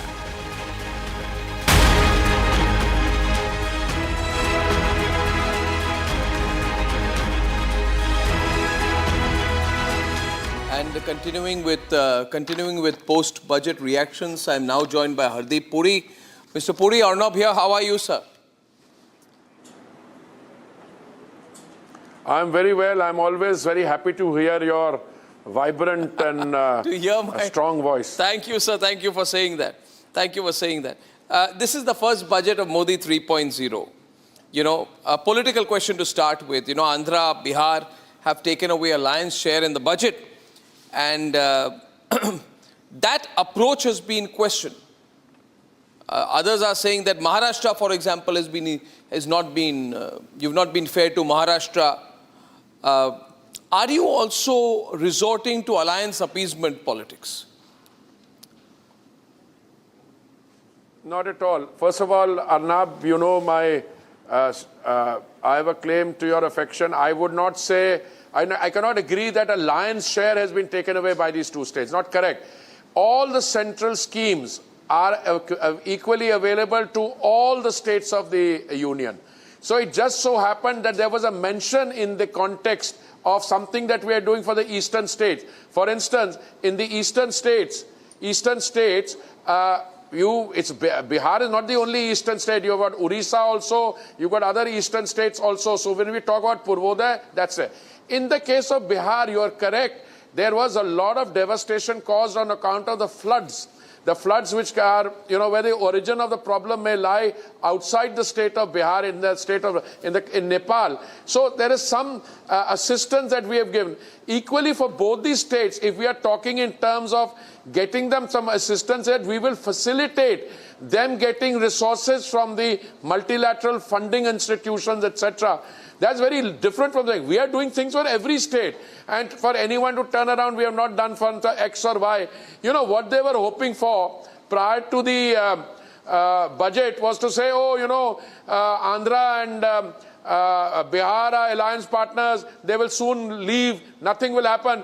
Today, when the chief ministers are thanking you for addressing the problem. So I think this is a little sleight of hand that my friends in the opposition are doing. I would advise them to read the budget carefully as a starting point, and they'll realize there is stuff in here for every state. There is stuff in here for states which are not our alliance partners at all, but we will still do things for them. Now, after the setback for the BJP in the Lok Sabha elections, it was expected that you would do more for, your core vote bank, at least of the middle class. Now, you have the money, your fiscal targets are all very well in shape, economy has been never better, but I don't see why apart from tinkering, and that also very frugally. If you look at the tax slabs being changed, you take a little, give a little, and you hardly ever give anything. Like you increase the category of 3 to 6 lakhs to 3 to 7 lakhs. I think the middle class would feel let down.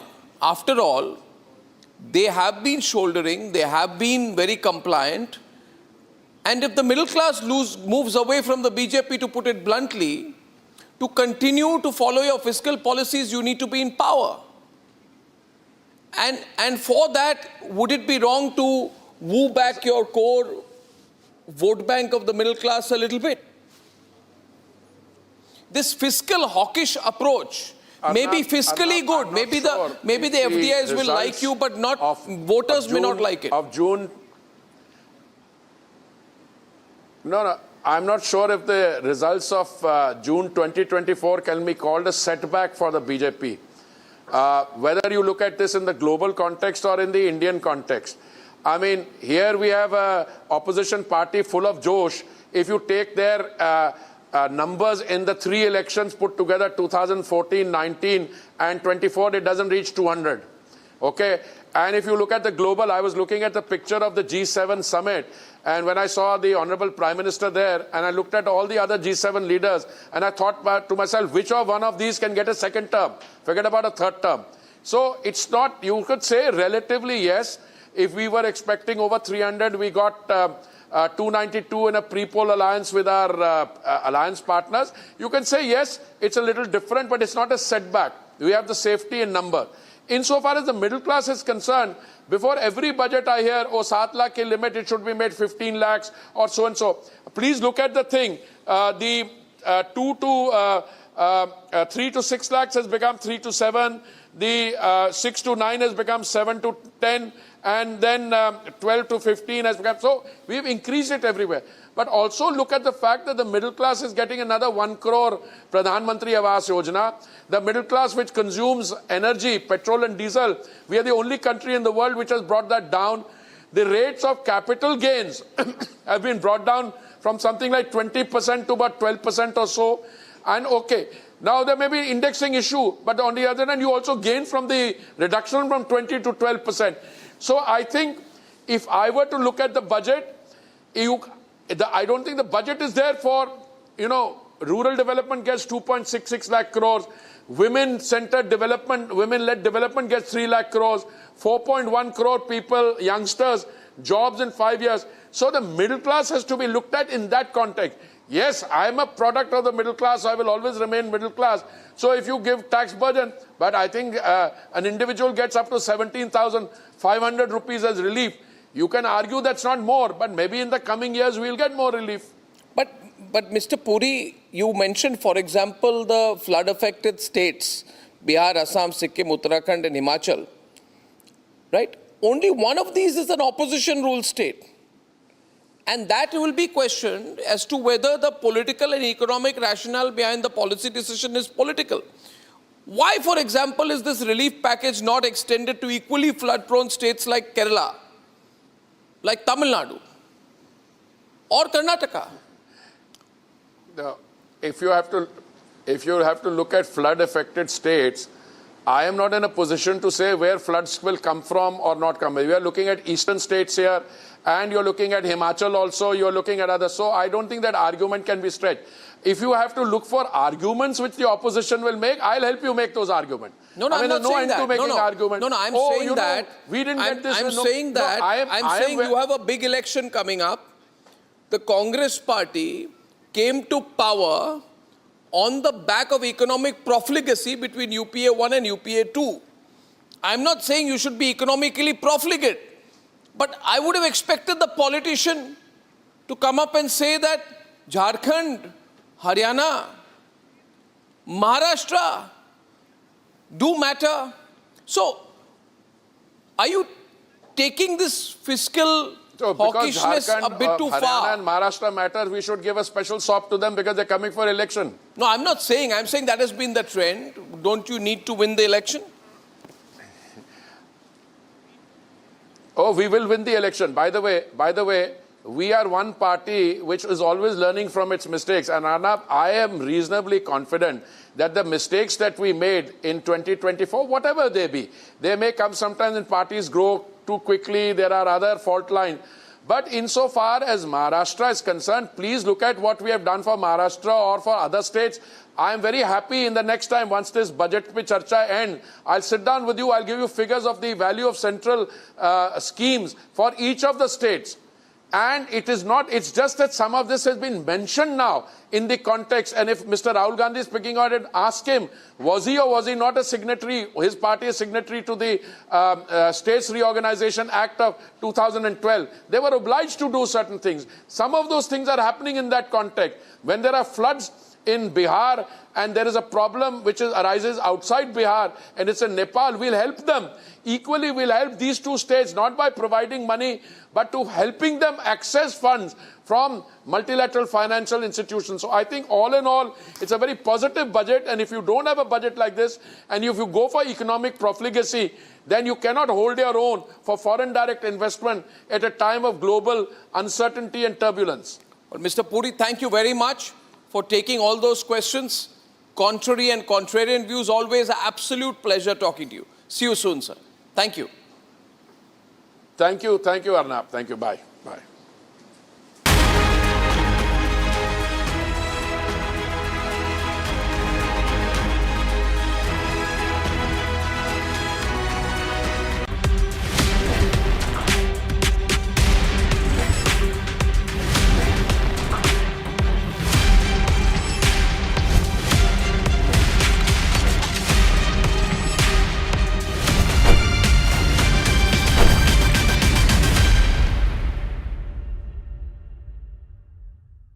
Begin our 5 minutes questions, and I will begin. Just for the record, the Secret Service has an annual budget of around $3.1 billion, and I believe around 8,000 employees. Is that correct? Yes, sir.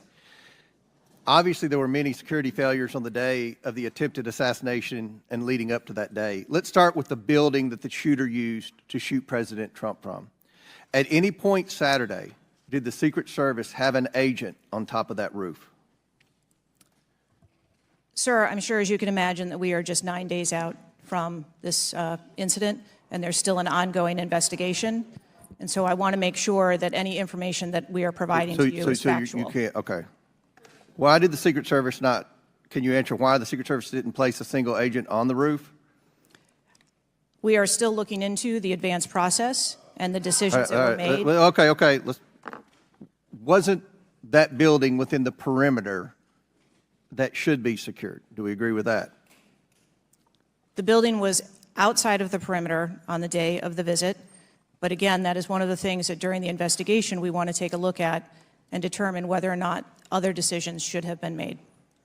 One of the things that you said, I believe in an interview, that there wasn't an agent on the roof because it was a sloped roof. Is that normal, and do you fear that that immediately creates an opportunity for future would-be assassins to look for a slanted roof? I mean, this is a huge question that every American has. Why wasn't a Secret Service agent on the roof? And there have been reports that agents were supposed to be on the roof, but it was hot that day and they didn't want to be on the roof. Can you answer any of those questions, Director? So I appreciate you asking me that question, Chairman. I should have been more clear in my answer when I spoke about where we place personnel in that interview.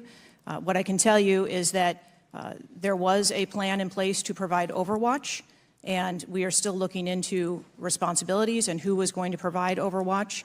But the Secret Service in general, not speaking specifically to this incident, when we are providing overwatch, whether that be through counter snipers or other technology, prefer to have sterile rooftops. Did the Secret Service use any drones for surveillance that day?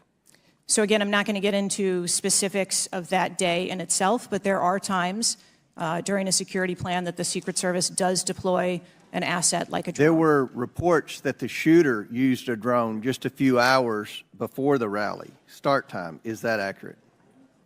I have heard those same reports, and again, am waiting for the final report. Do you know, if you can't answer the question, that's your answer. But can you answer this? Do you know I'm not asking yes or no, but do you know if the shooter used a drone before the shooting?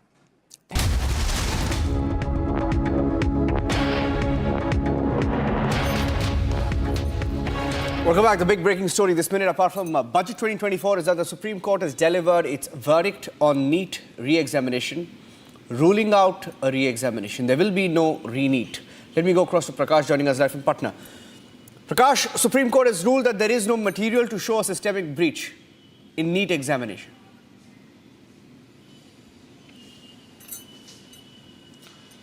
Well, the Supreme Court may have observed, Niranjan, that there is no need to for a re-examination. But as a matter of fact, yes, the Supreme Court is right that the genesis of the entire paper leak in the NEET scam started from Hazaribagh in Oasis School. And from there on, the question paper, the booklet series number, which was found in Patna, belonged to that particular place in Hazaribagh district of Jharkhand. That is true. But from there, the question paper was transferred through WhatsApp to the various syndicates operational in Patna, and it was the Patna police which arrested 13 people in the beginning, and thereafter one started to get information that it's a question of paper leak, and all the confessional statements were made by the syndicate that were operational, and thereby there were different types of arrests made, and the confessional statements pertaining to the safe house where the children were taken to mug up the entire question papers and answers, and the solver gangs were also arrested from Patna AIMS in Ranchi. So I believe that yes, Hazaribagh was the place where the question paper leak started, but the epicenter was in Patna, where if at all that Renault Duster vehicle was not seized by the Patna police, then the paper leak could not have been unearthed. And I feel that Patna also was the epicenter of this place, but the Supreme Court may have observed this, that there is no need for re-examination, but it's an injustice to all those students who appeared in the NEET examinations, and there was a gross violation of the entire examination system based on the cutoff marks which shot up abnormally. Abnormally, I say, because if at all the question, the cutoff mark shot up from 650 to 700. Reactions. Be with me. Who could have got. Be with me, brother. One second, brother. 1 second. Just a second. That's Prakash with me on the phone line. I have Shukanta Majumdar. Shukanta Majumdar is a Union Minister of State for Education. Shukanta Majumdar, your first response, aapka first response to Supreme Court saying there will be no re-examination. First of all, I would just like to say that from the beginning of this problem, we are in the opinion that whatever the judgment will be given by the Supreme Court, we will obey that. So first of all, the Supreme Court has given the verdict today, and this is I think this is a confirmation towards the stand of our central government and our ministry. Supreme Court today rejected the petition seeking a NEET UG retest, and also that the cancellation of the result, and which was announced in the last month. And Supreme Court, according to Supreme Court, their observation is that though no data on record is indicative of systemic leak of the question. So we also said that this kind of opinion was also from our end, and not only that, CBI is investigating the matter. Maybe some people tried to leak this question or some malpractices. They have tried to do some malpractice, but the investigation is going on, and we welcome the verdict of Honorable Supreme Court, and we should obey this verdict because you know that we have a robust legal system in this country, judiciary in this country, and we should respect the opinion and the judgment of the Honorable Supreme Court. Yes, but the court has also spoken about, some gaps in the system. Now, within the government, what's the view on NEET itself, on strengthening NEET? You're the minister, junior minister for education. What's the view within the government on how you should hold it or approach it differently going ahead? Actually, we will go through the order first and we will discuss the matter in detail in our ministry also. So obviously there, every system has some lacuna. It's a common matter. So if there is something, some lacuna is there, then we will try to make up those things, and we will discuss all these things, and so we will respect the observation of the Honorable Supreme Court. Thank you for that, Shukanta Majumdar, the Minister of State for Education, joining us on Republic TV on the Supreme Court verdict. Supreme Court has just delivered its verdict on Neet. There will be no re-examination. It's dismissed the petition seeking cancellation. It's dismissed the petition that sought a retest of the controversy written Neet UG 2024. But there's also a mention. The bench has said the fact that the question paper leak took place in Hazaribagh, took place in Patna, was not in dispute. How many students are roughly affected in this, Prakash? You've tracked the story very carefully. There are political links, allegations that were made of those linked to political parties, political leaders as being a part of the Neet leak, right? How many people were affected? Because the Supreme Court has said you have to distinguish between those who are rotten apples and those who gave the examination in a clean way.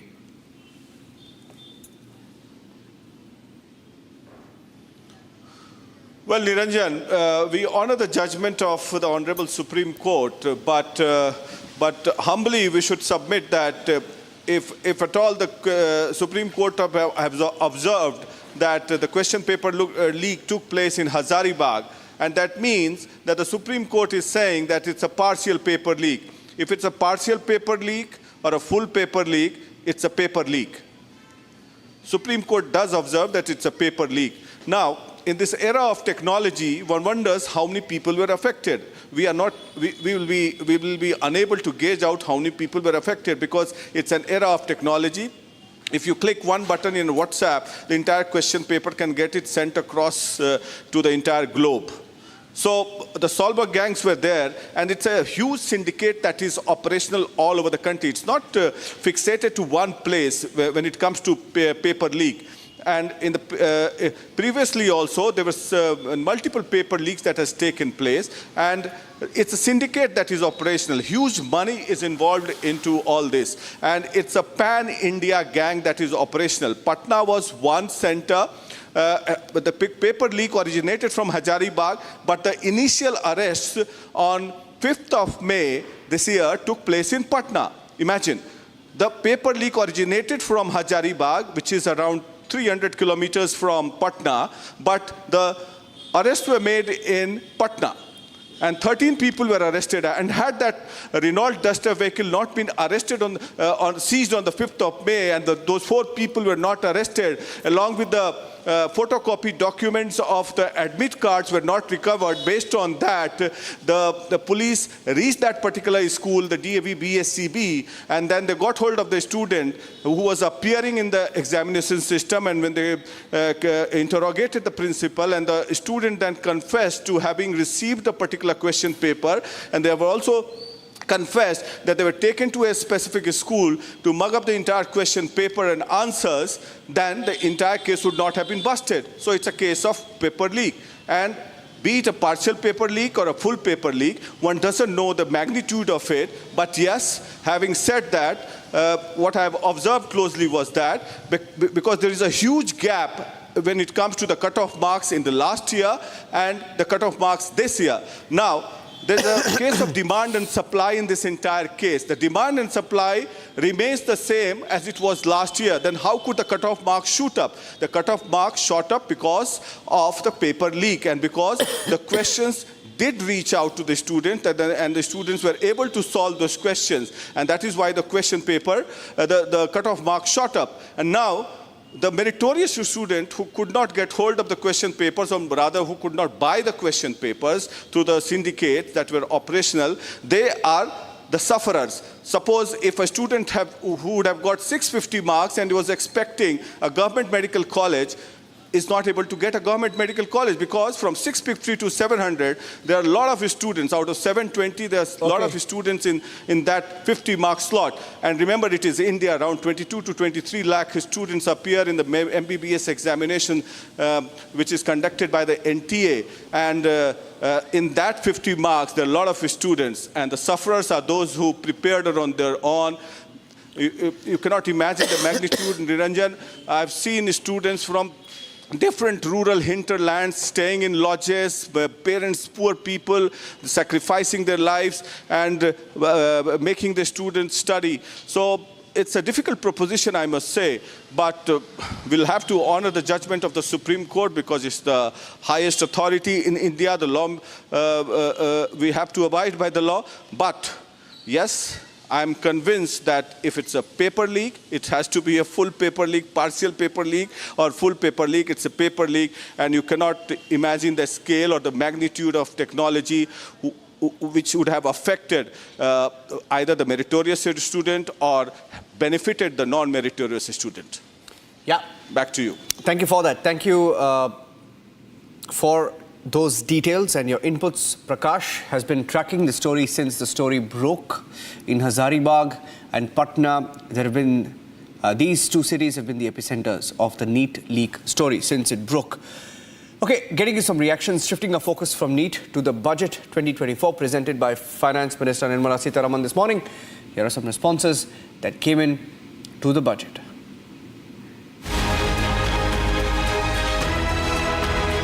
To enhance domestic value addition in gold and precious metal jewelry in the country, I propose to reduce customs duties on gold and silver to 6% and that of platinum to 6.4%.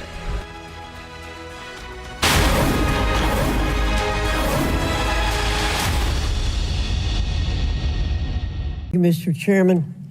Director Cheadle, what grade would you give the Secret Service's performance in Butler, Pennsylvania on July 13? As I've stated, ma'am, this was clearly a failure. I would grade the agents and officers who selflessly threw themselves in front of the president and neutralized the threat an A. I think that we need to examine the events that led up to and prior to that day. You stated in 2021 that the Secret Service has a zero-fail mission. It's clear that the events of July 13 show a cascade of failures that cost Corey Comparator his life, nearly cost former president his life, and injured David Dutch and James Copenhaver. When an agency fails spectacularly at its mission, those responsible must be held accountable, and the problems must be fixed so they cannot happen again. Why should the American people or the officials you're responsible for protecting have confidence in your ability to lead the Secret Service after such a spectacular failure? I appreciate the question, and I am committed to finding answers so that we can make the agency stronger after this. You said on July 15 that the buck stops with me. How are you taking accountability for the Secret Service's failures during the July 13 assassination attempt on President Trump? I have taken accountability, and I will continue to take accountability. I am responsible for leading the agency, and I am responsible for finding the answers to how this event occurred and making sure that it doesn't happen again. So I would like to explore how you got the job as director of the United States Secret Service. Is it typical for the director of the Secret Service to be recommended for the role at the behest of a president's family and senior staff, perhaps at the request of Jill Biden or Anthony Bernal? I got the job as a director of the Secret Service because I spent 27 years in an agency with a mission that I absolutely love. I started my career in Detroit. I worked my way up through investigations and protection. Was there competition for the position? You would have to ask those who were involved in the interview process. But you think you are the best person in the country to head the Secret Service? I think that I am the best person to lead the Secret Service at this time. The Secret Service receives billions in funding each year, as has been explained by my colleagues here. In fact, you've had an increase in real terms of 55%. As you're no doubt aware, staffing levels for those assigned to protect the president, former presidents, and other senior officials has decreased by about 350 between 2014 and today. Clearly, a lack of financial resources not to blame for the staffing shortage. In 2022, the Secret Service saw nearly half its workforce leave in 1 year. And during the same year, it was ranked dead last among law enforcement agencies in the best places to work in the federal government. Can you explain why your agency was so poorly rated and why so many staff left in just 1 year? So with all due respect, I dispute the statistics.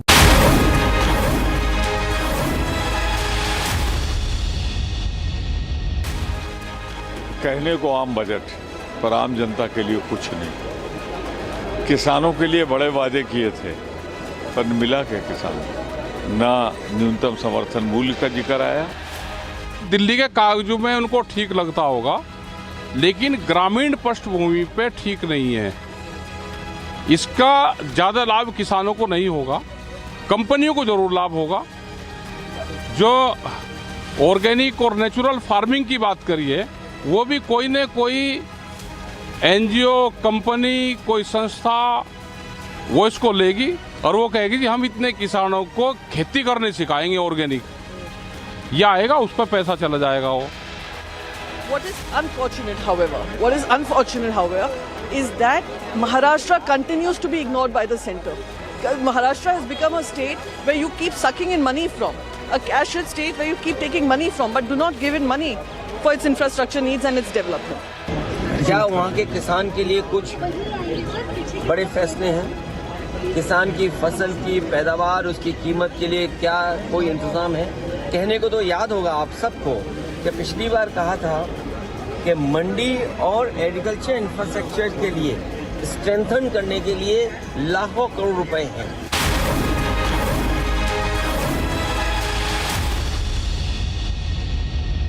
Affirm that the testimony that you are about to give is the truth, the whole truth, and nothing but the truth, so help you God. The Secret Service's solemn mission is to protect our nation's leaders. On July 13th, we failed.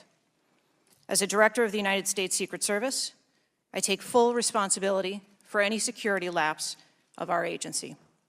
We are fully cooperating with ongoing investigations. We must learn what happened, and I will move heaven and earth to ensure that an incident like July 13th does not happen again of the Secret Service in decades. And I am keeping him and his family in my thoughts. Let me state unequivocally, nothing I have said should be interpreted to place blame for this failure on our federal, state, or local law enforcement partners who supported the Secret Service in Butler. We could not do our job without them. We rely on the relationships built over years of working together to secure events and conduct investigations. Our agents, officers, and support personnel understand that every day we are expected to sacrifice our lives to execute a no-fail mission. Since January 1st, 2024, the Secret Service has successfully secured over 7,500. As witnessed on July 13th, our special agents shielded former President Trump with their own bodies on stage while shots were being fired. Selflessly willing to make the ultimate sacrifice without hesitation, I am proud beyond words of the actions taken by the former president's detail, the counter-sniper team who neutralized the gunman, and the tactical team who was prepared to act. I will be transparent as possible when I speak with you, understanding, though, at times that I may be limited in providing a thorough response in this open setting due to associated risks with sharing highly sensitive protective methodologies. I do not want to inadvertently provide you today with inaccurate information. One set of challenges and requires a customized mitigation strategy, including specific assets. The comprehensive advance process involves collaborative planning between our Secret Service, the protectees staff, local law enforcement partners, and the level of security provided for the former president increased well before the campaign and has been steadily increasing as threats evolve. The security plan included a full assessment of the Butler Farm showgrounds to identify security vulnerabilities and craft a security plan for the protectee, attendees, and the public. These layers include personnel, technical, and tactical assets.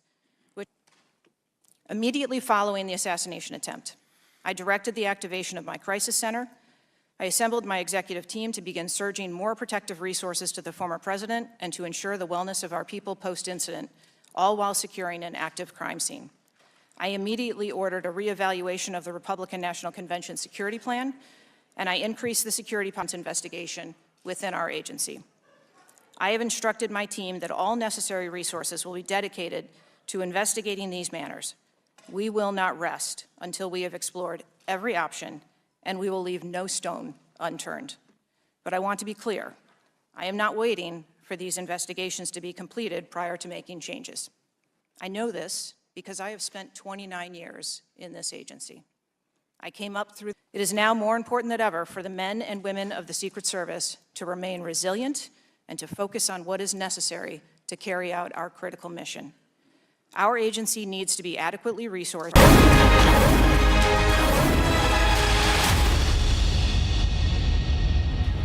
Modi सरकार का जो पुरानी history ये बताती है कि रोजगार 2 करोड़ देके सत्ता में आई थी। दुनिया का सबसे बड़ा बेरोजगार, वो 2 करोड़ के झूठ को डबल कर दिया। डबल इंजन की सरकार होती है, ऐसे डबल झूठ की सरकार नरेंद्र मोदी की सरकार। कहा गया कि 4 जाति हैं, गरीब, युवा, महिला और किसान। ये लोगों के ऊपर अभी समझ में आएगा दरअसल उनके लिए क्या किया गया है। बिहार के लिए जो हुआ है, बिहार का होने के नाते बहुत अच्छा लगा, लेकिन बाकी आपने तेलंगाना के लिए क्या किया, पंजाब के लिए क्या किया, और जैसा आपने कहा बंगाल के लिए क्या किया, बहुत सारी बातें हैं जिस पे अब कल से उछल के बात करेंगे। कहीं ना कहीं न्यूट्रिशन मिशन इस मौजूदा सरकार में आप चीज़ें तो लेके आते हैं लेकिन आप उनको परस्यू नहीं करते हैं, विच इज़ वेरी सैड। मैं समझती हूँ किचन का ध्यान नहीं रखा गया है क्योंकि सरकार महंगाई के बारे में कोई स्टेप्स लेना ही नहीं चाह रही है। और जहाँ तक हम देखेंगे तो जो परचेजिंग पावर है जो रूरल एरियाज़ में है वो लगातार घटती जा रही है, इसके ऊपर भी कोई ध्यान नहीं दिया गया है। This budget has more or less copied the Congress Constitution, Congress Manifesto. And main important thing is about the Yuva Nidhi, which Rahul Gandhi ji has in the Bharat Jodo Nyaya Yatra has evolved it, and he promised that through the apprenticeship for the first year of the youngsters who are completing.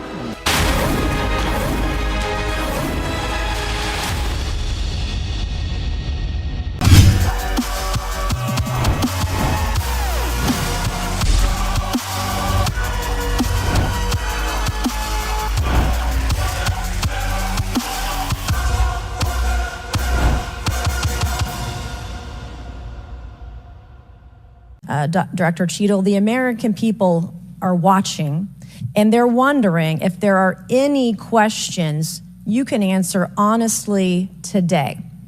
So, Director Cheadle, I have a series of questions, very specific questions. I want very specific answers. Most of my questions are going to demand a yes or no answer. Do you understand? I do. Okay, my first question. Both sides of the aisle today have asked for your resignation. Would you like to use my 5 minutes to draft your resignation letter, yes or no? No, thank you. Was this a colossal failure? It was a failure. Yes or no? Was it a colossal failure is the question, yes or no? I have admitted this is a terrible. This is a yes or no series of questions. Was this a colossal failure, yes or no? Yes. Was this tragedy preventable, yes or no? Yes. Has the Secret Service been transparent with this committee? Yes. Would you say the fact that we had to issue a subpoena to get you to show up today as being transparent, yes or no? I have always been yes or no. You didn't want to talk answer to the question. committee. We had to issue a subpoena to get you to show up today. That is not transparent, by the way. You stated earlier, Secret Service is not political. Is that correct? Yes. Okay, would you say leaking your opening statement to Punchbowl News, Politico's Playbook, and Washington Post several hours before you sent it to this committee as being political? Yes or no? I have no idea how my statement got out. Well, that's bullshit. So, Mr. Chairman, I would like to ask unanimous consent to enter into the record articles by Punchbowl News, Political Playbook, Washington Post, all done at 5:24 a.m., 6:12 a.m., 6:34 a.m., a solid 3 to 4 hours before this committee got your statement. Without objection, so ordered. Okay. Is the Secret Service fully cooperating with our committee? Yes. Okay, you say you're fully cooperating with this committee. On July 15th, this committee sent you a list of demands of information that we wanted. Has the Secret Service provided this committee a complete list of all law enforcement personnel that were there that day? Have you done that? Have you provided a list to the Oversight Committee? Yes or no? I will have to get back to you on that. That is a no. Have you provided all audio and video recordings in your possession to this committee, as we asked on July 15th? Yes or no? I would have to get back to you. That is a no. You're full of shit today. You're just being completely dishonest. Mr. Chairman, Mr. Chairman, I want to. Come on. We have to maintain decorum in this committee, no matter how upset we get. Have you provided any and all memos to this committee that we've asked you on July 15th? Have you provided all memorandums within the Secret Service? I would have to get back to you on that. That is a no. You are being dishonest or lying. You're being dishonest. From Asia's largest news headquarters, setting the agenda for Bharat.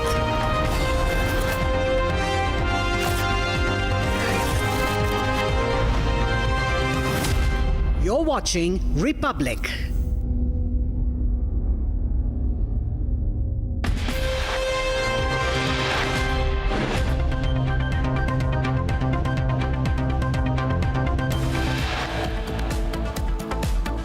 Supreme Court rejects Neet UG retest result cancellation, please. Says no materials to conclude result is vitiated. Big announcements by Finance Minister. Tax slabs under new regime change. Standard deduction hike. Taxpayers to save 17,500 rupees. Fiscal deficit is estimated at 4.9% of the GDP, and we aim to reach the deficit below 4.5% next year. Fiscal deficit down to 4.9%. The centre aims a fiscal deficit below 4.5% in 2025. In startup ecosystem, boost the entrepreneurial spirit and to support innovation, I propose to abolish the so-called angel tax for all classes of investors. Big move by the Modi government as angel tax for all classes of investors to be abolished. Budget bonanza for Bihar and Andhra as Nirmala announces airport, medical colleges in Bihar and special finance support for Andhra.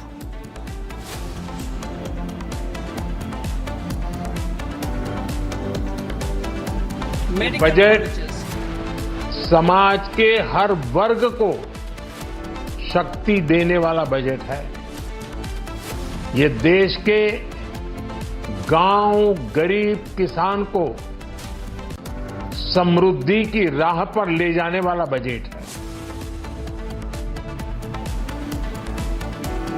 PM Modi lauds and hails a Union Budget 2024, says budget empowers middle class, women, poor and villagers. Maligaon blast probe gathers pace. Lieutenant Colonel Purohit speaks for the first time in 8 years.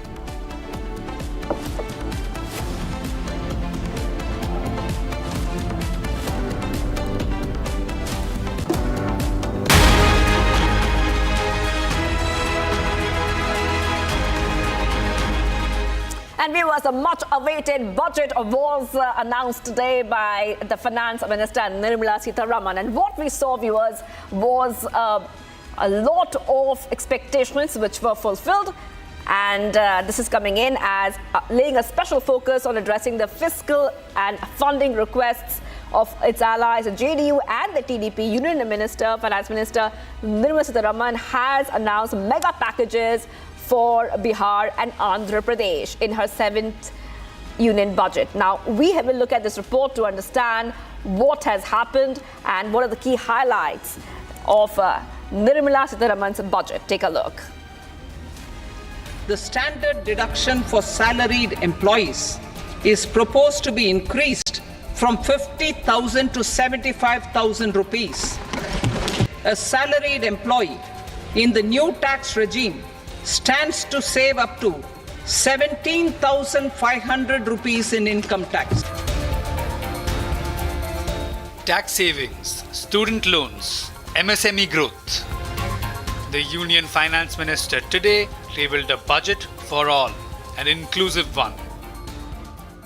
पिछले 10 वर्षों में 25 करोड़ लोग गरीबी से बाहर निकले हैं।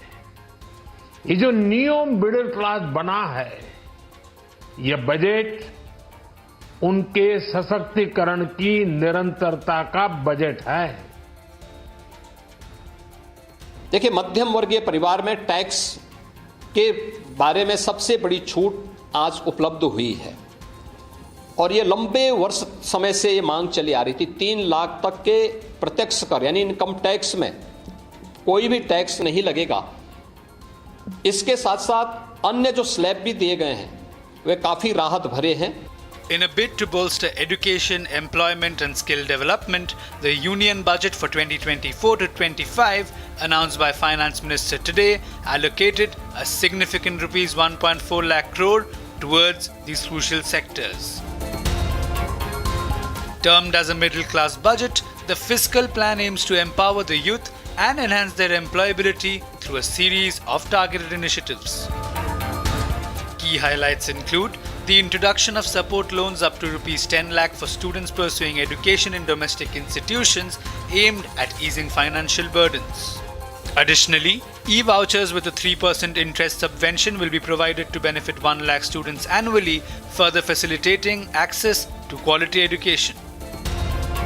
Addressing unemployment, the budget aims to provide internships to 1 crore youth in top 500 companies, offering a stipend of rupees 5,000 per month. This initiative is expected to bridge the gap between academia and industry, preparing young graduates for the competitive job market. In a move to support the middle-class taxpayers, revised tax slabs have been introduced, allowing salaried employees to save up to 17,500 annually.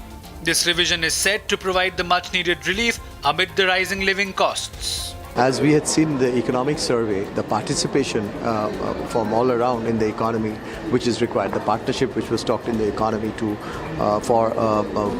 was very well reflected into the budget. So while we will see a focus on capex to an extent, we had asked for 25%, that was not to be, but that doesn't matter because we have seen huge focus on areas like, say, for instance, the rural economy. So that's a very important area that one can see. Which will generate a lot more, not only elevate poverty or rural economy, but would also get into a lot of non-agricultural rural jobs because there was a lot of talk about MSMEs and the rural business enterprises. Moreover, the budget introduces 3 new employee-linked incentive schemes designed to enhance employment opportunities across various sectors, thereby promoting economic growth and stability. Special attention has been given to micro, small and medium enterprises or MSMEs with the introduction of a new credit assessment model aimed at easing access to credit and fostering growth